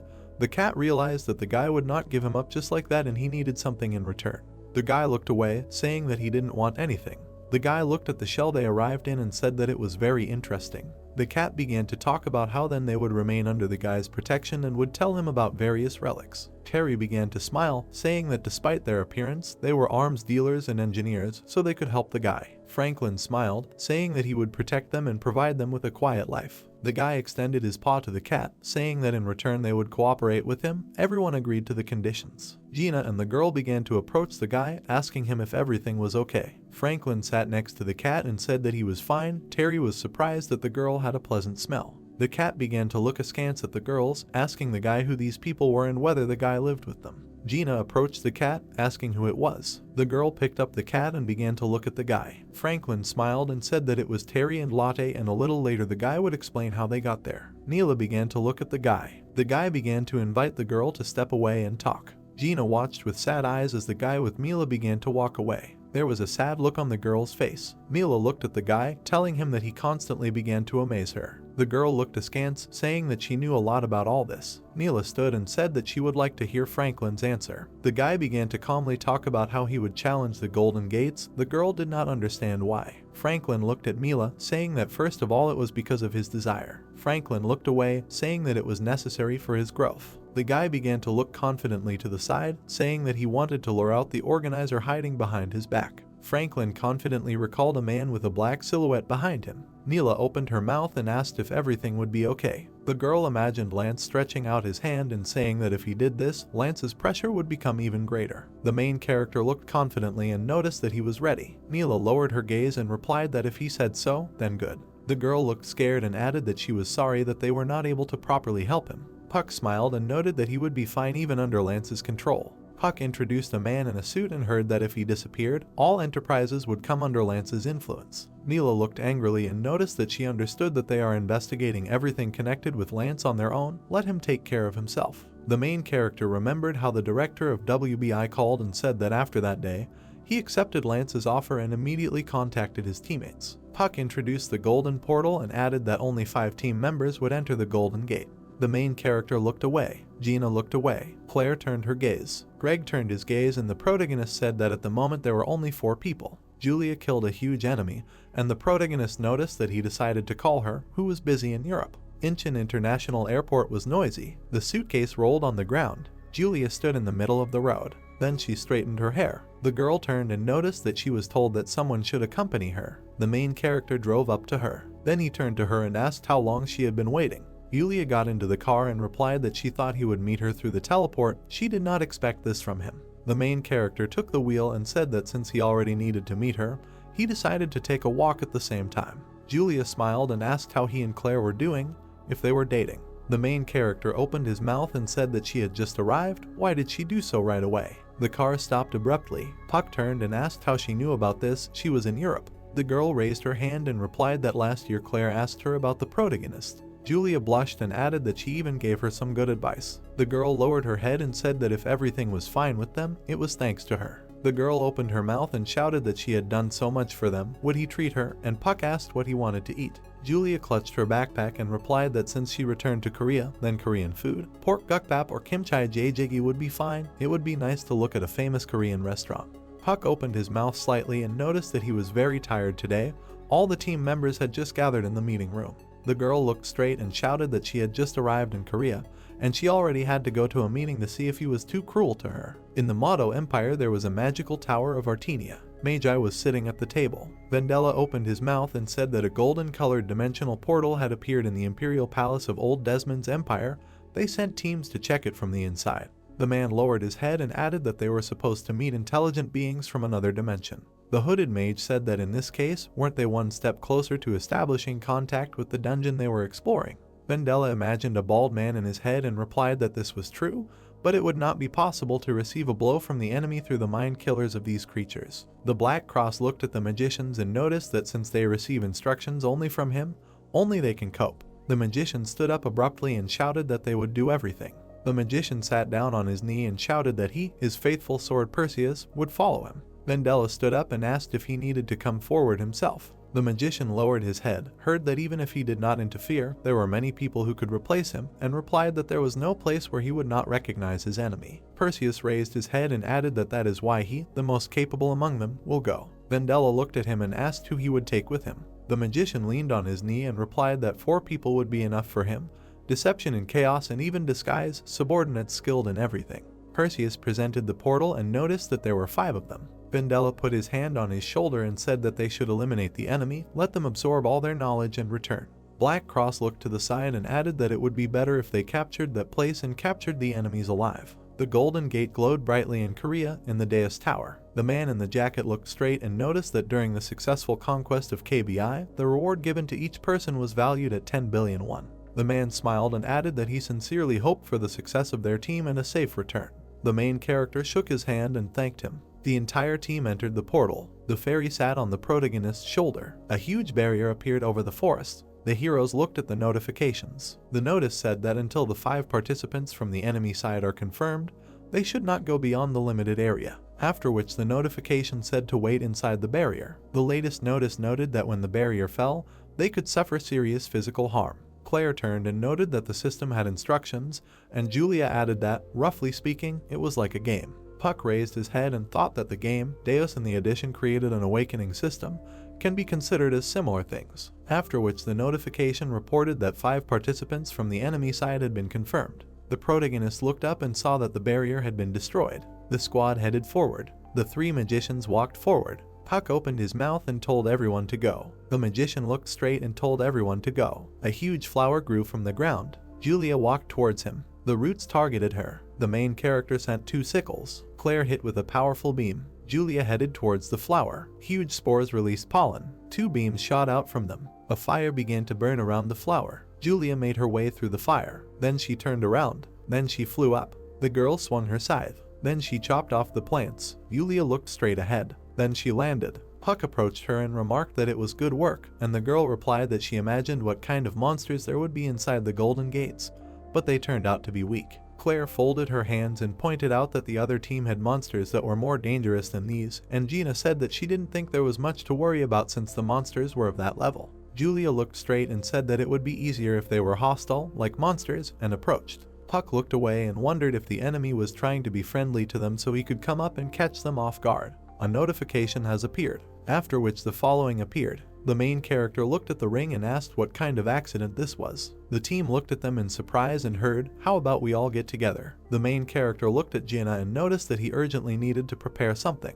Julia raised her hand and asked what it meant that he appointed her team leader, why all of a sudden. Greg looked at the protagonist and asked why he made such a decision, and Puck replied that she had a relic that could recognize enemies and this effect had just worked. Julia opened her mouth and asked if this was due to the fact that he decided to change the leader, and Pack replied that from now on he would play the role of a porter who was not level enough. The main character opened the portal and added that everyone turns to him as a porter, then the enemies will be distracted.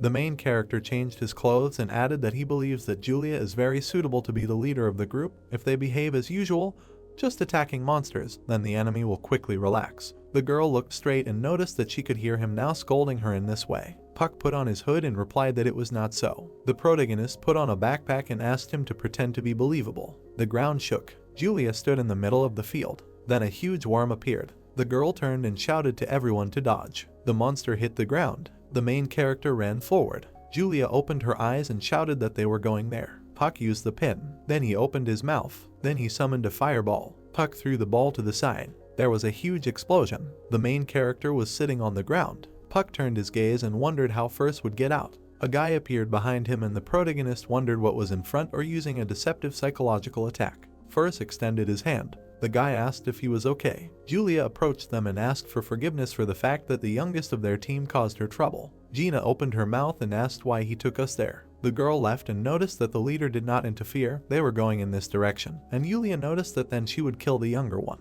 First smiled and noted that before going to the dungeon master, he would like to introduce himself. First smiled and introduced himself. Julia turned and introduced herself. First looked at her and noted that they had little time, but he would like them to be kind to him, and Julia replied that together they did everything possible. The subordinate asked what he would do, and First crouched and replied that Mr. Vendella had warned that an unexpected guest might appear. First looked furiously and noticed that even his appearance had changed in order to distract them, let them limit their strength and help in the hunt. First looked at the protagonist and noticed that the porter could hide his strength. First followed the protagonist and thought that he would keep a close eye on him. Puck smiled, and First added in his head that he would make him nervous. First remembered how the team fought with Arthas and thought that their caution denigrated Arthas and destroyed the kingdom of Desmond, so he will always be attentive. Puck smiled. The guy smiled back and thought that they would see which of them would last longer. A huge worm appeared from behind the trees. The main character ran away from him, after which the root lifted him up. First looked at him and wondered what he knew it would be so useless. The guy pulled out an unknown object from behind his back and thought that he shouldn't waste any more time on it.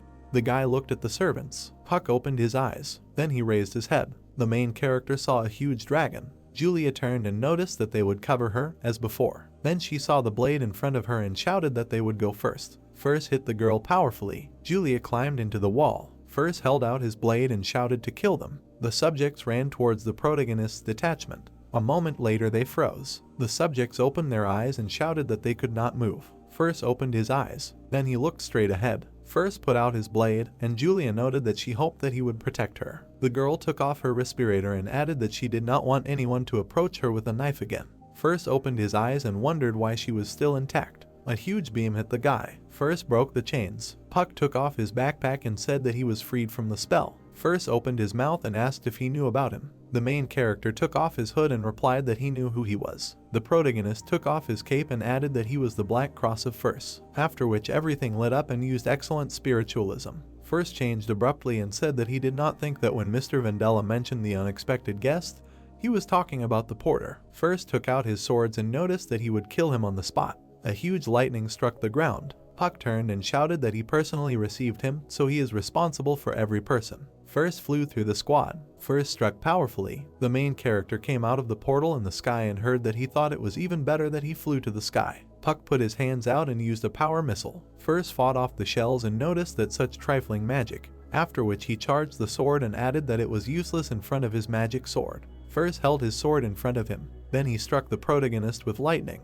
Puck opened his mouth and thought that if such an amount of electric current charge touched him even a little, his body would be torn to pieces. A huge beam hit the enemy. The protagonist flew through the electricity using the haste and transcendental defense skills. A notification has appeared. Puck put on a confident face and thought that the electric current of an ordinary magic sword, which had not been given an aura, would not be a problem for him. The protagonist's fingers began to glow. First turned. Then he looked at the huge sphere in the sky and thought that the lightning of his sword was concentrated in one place. Puck opened his mouth and asked what he was saying. Trivial magic. A huge arrow appeared above the protagonist. A moment later, Puck struck the enemy with a sphere of lightning. First put away his sword. Then he hit him powerfully. A huge lightning struck the ground. The squad looked at this in surprise. Puck flew into the sky. The dragon flew forward and Puck thought that the boss of the monsters had started to move. The boss walked towards him, and he thought that he didn't know whether First would survive, but he was worried about him. The dragon charged 3 energies. A moment later, a cut appeared and First noted not to worry about the monster. First stood under him,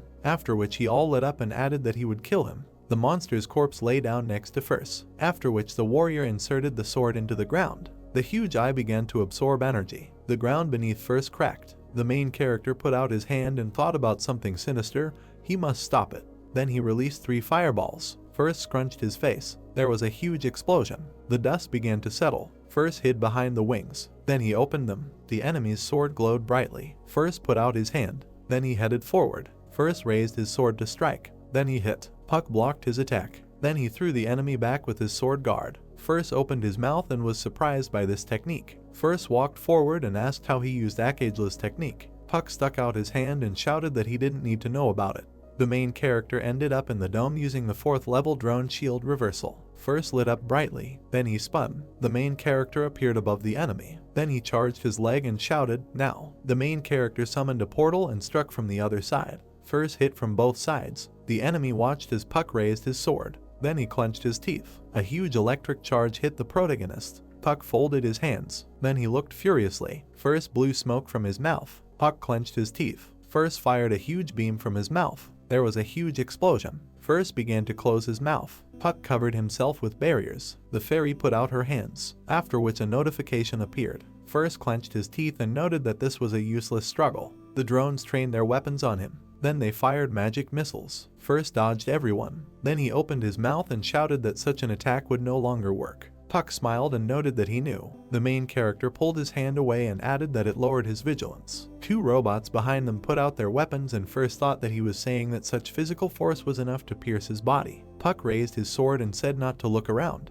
A moment later he waved his sword. The protagonist delivered a powerful blow with the winning sword. First's hand was cut off. Then he released green smoke. Then he hit the protagonist with the curtain. First flew to the side. A magical sign appeared in front of him. The main character smiled and noted that the poison did not affect him. The sign lit up brightly. Puck stuck his hand out and used a flame kick. A huge beam hit straight. First began to burn. A huge column of light appeared from behind the mountains. A crater remained at the site of the explosion. The main character put out his hand and noticed in his head that after the death of First, he left only one of his subordinates alive. The subordinate sat in front of him and the protagonist noted that he made him blind in both eyes as a warning sign to send him back to Vendela. The squad entered the portal, and Puck added that after that, having received the Golden Gate trophy, they returned home.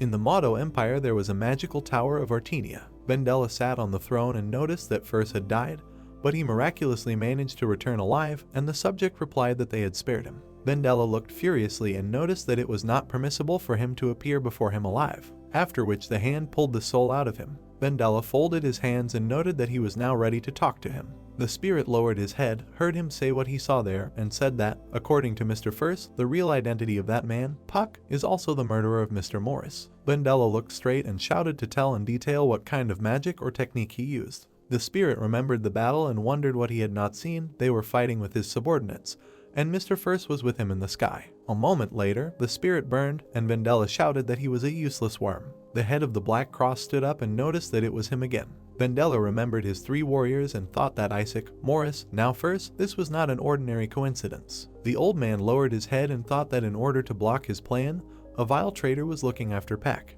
Vendela glowed purple all over. The tower was covered in purple energy and Vendela shouted at the tower that he was addressing all the magicians of the magic tower. Today, from now on, the primary target of their magic tower is a man named Puck.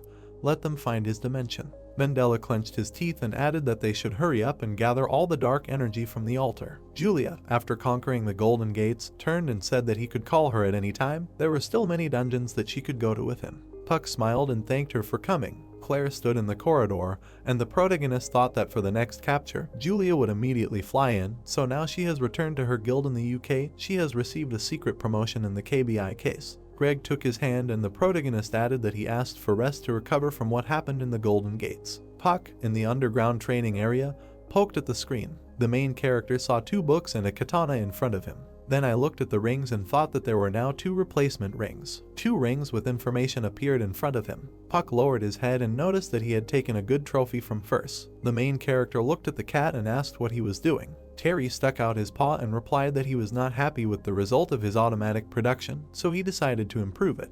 The cat imagined 2 jars in his head and said that he designed it so that it was possible to seal the prepared container into which he had previously poured the decoction. Puck patted him on the head and noted that he was an excellent engineer, and Terry noted that for him it was as easy as shelling pears. Then he closed his eyes and added that besides, since he was indebted to him for allowing him to live here, shouldn't he be doing this? The main character remembered the spider and thought that before that he had also created a mechanical robot, if he was so smart. The main character turned and asked if he could fix it, and Terry asked to show him. A huge robot appeared in front of them. Puck turned and remarked that he wanted to trust him to improve it. The cat stuck out his tongue and shouted that this robot was simply amazing. Terry began to climb on the robot and added that it seemed to be touching the creation of a civilization of the highest level. From the outside, the magic circuit also looked very detailed. It was truly amazing. Terry looked at the protagonist and noticed that it looked like there could be a person sitting inside. He was the one controlling the robot, and Puck replied that he wouldn't be able to do it because of the power of the dimension. Terry smiled and asked what Gina was then.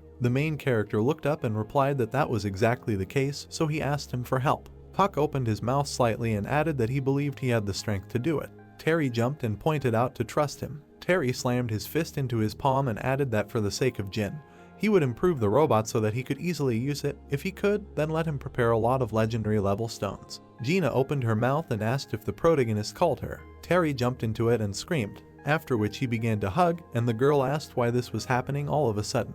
The cat looked at her carefully and shouted that he would definitely create some charming little thing for her. It got dark outside. Lance stood in the middle of the room, after which he lowered his head and noted that he was grateful to them that they had gathered at such a late hour. Ethan looked straight from the screen. Ethan also looked straight. Weiss also watched from the screen. Ethan looked straight and said that a lot of time had passed since their last meeting, and Lance noticed that they had not seen each other for a long time. Lance put out his hand and asked about the last time they met in Wygen. The alcohol was very tasty, and Ethan replied that it cost no more than several tens of millions of won. He wanted to try more. Weiss opened his mouth and noticed that they had not gathered for simple conversations. Lance stood up straight and heard that he needed to get to the main point. Weiss remembered the containers and noticed that the preparations for sending X to the guards were completely completed. The volume was significant, but if merchants intervened in the middle, they would find themselves in a difficult position. Lens lowered his head and noticed that preparations for sending the cargo to Korea were in the final stages. Lance folded his hands and asked if it was true. The detachment walked forward, and Ethan asked if a separate detachment had joined them, sent by the head through Busan.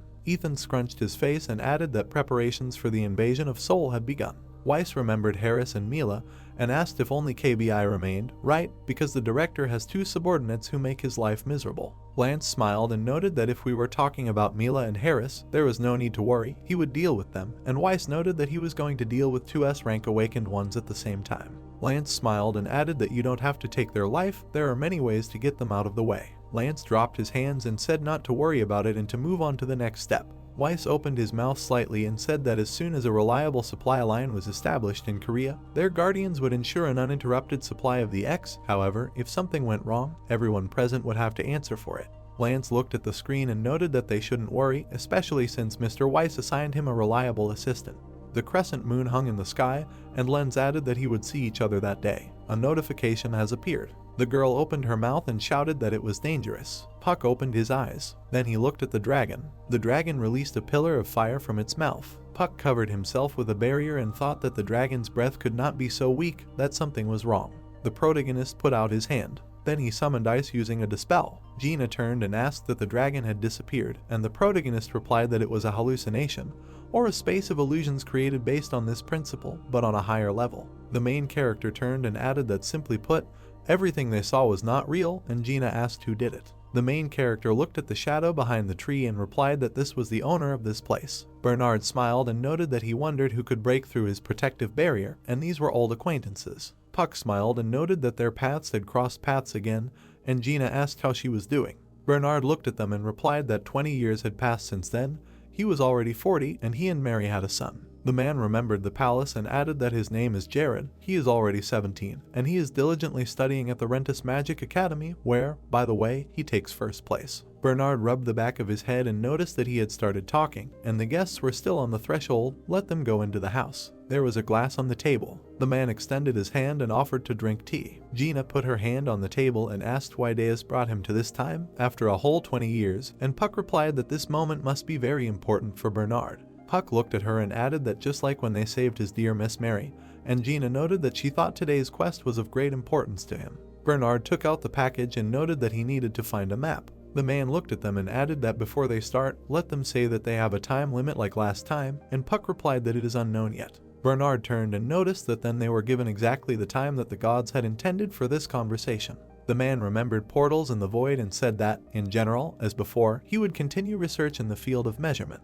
Bernard sat down at the table and added that since last year his research had reached a dead end, and Gina asked what happened. Bernard remembered the huge dragon and replied that in order to carry out the experiment and simultaneously solve the measurement equations, he needed a high-power magic stone, and only a stone extracted from a black dragon could withstand the load. So he was racking his brains as to how he could get it without attracting the attention of the black dragons. Puck threw a stone on the table and asked if this one would do, and Bernard replied that it looked good, but it had already been processed, so no. The man imagined a blue stone in his head and noticed that he needed a high-power magic stone in its original form. Bernard raised his hand and noted that, to be honest, he hoped that he would someday return to this world. The main character looked at the screen and heard, how about helping him get the magic stone from the lair of the black dragon Marblos? Puck put his hand on the table and asked if he had any plan, and the man replied that of course he did. He had already found out the boundaries of the domain of the black dragon Marblos. Puck looked at the map and said that this is very valuable information.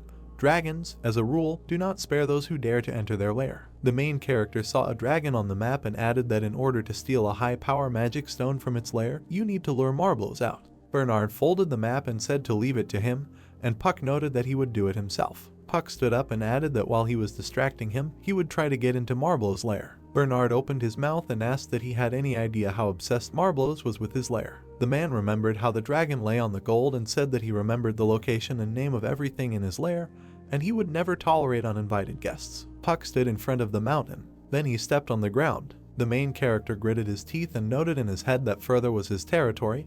He could appear at any moment. The main character looked at the sky. The dragon looked furiously and noticed what he had found. Marbles flew up. The dragon hit the ground hard. Puck covered himself with his hands. The dragon stood opposite him. Then he looked furiously and noticed that the insect had dared to enter his lair. Then he clenched his jaws and asked if it was him. The dragon glowed with energy. Puck smiled and shouted that he was waiting for him. The dragon raised its paw. The main character looked at his hand in surprise and thought that the spell was not activated. Puck opened his mouth looking at the paw. Then a powerful blow was heard. Puck flew up. Marblos charged his other paw. The main character hit him with a beam. The dragon flew up. The protagonist opened his mouth and used Transcendence. Marblos opened his mouth, after which magic arrows flew at him. The dragon opened his eyes. The rays hit the barrier. The dragon hid behind him. Puck opened his mouth and thought that the spell had dissipated without even touching him. The protagonist opened his eyes wider, after which the dragon began to glow and Puck thought that the spell fired behind his back had not disappeared. Puck remembered the moment of the battle and wondered if this was why the dimension gates were not activated. The main character looked at the dragon and realized that it was blocking spells in his field of vision. The dragon began to accumulate fire and shouted that no matter what spells he used, they were powerless before his dispel. The fire headed towards the protagonist. Puck opened his eyes. A powerful pillar blew to the protagonist. The dragon opened its mouth. Bernard stood in front of the lair of the black dragon Marblos and said that they were almost there. Gina and the man turned sharply. They saw a powerful beam behind the trees. Gina opened her mouth and noted that everything would be fine with the protagonist. The girl turned and added that that was why, for his sake, they should hurry up. The man opened his mouth and noticed that she was right. They stood near the tunnel and Bernard noticed that they needed to quickly find what they needed. The dragon spread its wings and asked what it was doing. Puck ran to the side and heard that he dared to wake him up and thought that he would just leave. The main character turned his gaze and thought that it was not worth wasting mana on using high-level magic several times in a row. Puck released electricity and added that he needed to wait until he let it out of sight and then deliver one crushing blow. A star lit up in the sky. The main character raised his hand and used the Spear of Horror, Chain Lightning.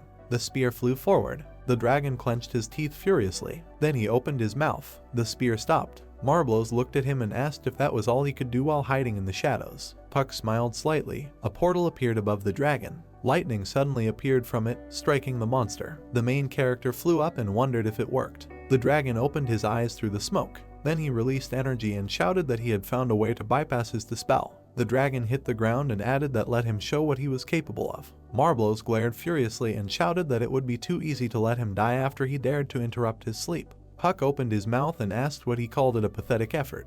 The dragon screamed furiously, and the protagonist, running away, thought that he was not going to waste time on him. Then he raised his hand and added that he should teach him a lesson. A seal appeared above the protagonist. The dragon looked at him and yelled that this was boring. Where was the cunning that was before? He decided to attack him head on. The dragon summoned energy and used the spell. The main character held his hand above himself. The dragon opened its mouth and asked why its dispel was not working. Puck grinned and asked what was wrong. His vaunted dispel misfired. The sky cracked and the protagonist added that he didn't even understand why it didn't work. The main character made crazy eyes and shouted that it seemed that his mind was even more primitive than that of an insect. The dragon looked furiously and shouted that he was an insignificant little man. A huge meteorite appeared in the sky. Puck opened his mouth furiously. Then he directed purple energy into the dragon. The dragon raised its head. Then a bright flash appeared. Marblos released fire. Then bright cracks appeared. Then a purple sphere appeared. There was dust in Marblos' lair. Bernard touched the sphere and said that a little more. The man was covered in a purple blast, after which the sphere increased. The claws pointed towards the man. Gina landed a powerful blow. She sharply cut the tentacles. Spears appeared in front of her. The mechanical spiders looked at her. The girl opened her mouth slightly and noticed that, as expected, the guardian golem is the head of a black dragon. It is not easy to deal with. The spider opened its eye. Bernard turned and shouted at her to hold on a little longer. He had figured out the structure of this technique. The man looked straight and thought that all that was left was to wait for the moment for it to dissipate. Gina flew towards the spears. The sphere glowed blue. There was an explosion. Bernard put out his hands and shouted, "Finally!" He felt bad. The man fell to the ground, after which the spider headed towards him. A notification has appeared. The girl opened her eyes and thought about the absolute provocation. Gina opened her eyes wide. Then her shield glowed red. The man put his hand to his head. The huge spears turned sharply. The girl began to absorb energy and thought that this skill did not just attract the attention of monsters. The spider struck powerfully. The girl created a hole and added that it attracts all enemies around like a magnet. The mechanical spiders hit each other. They were entwined together. The girl raised her sword. Then she hit them powerfully. Bernard stood up and wiped his sweat. Gina leaned on the corpses. Then she turned and noticed that Puck was waiting for them. The plane was on fire. The dragon opened its mouth. The main character turned and shouted that he wanted to know. Let him try to catch it. A notification has appeared. The main character smiled and thought that Bernard and Gina had managed it. Puck presented a candle and thought that a limited wish, an unusual spell that fulfills the wish of the caster, but the conditions for its use are very strict. It does not fulfill any wish just like that.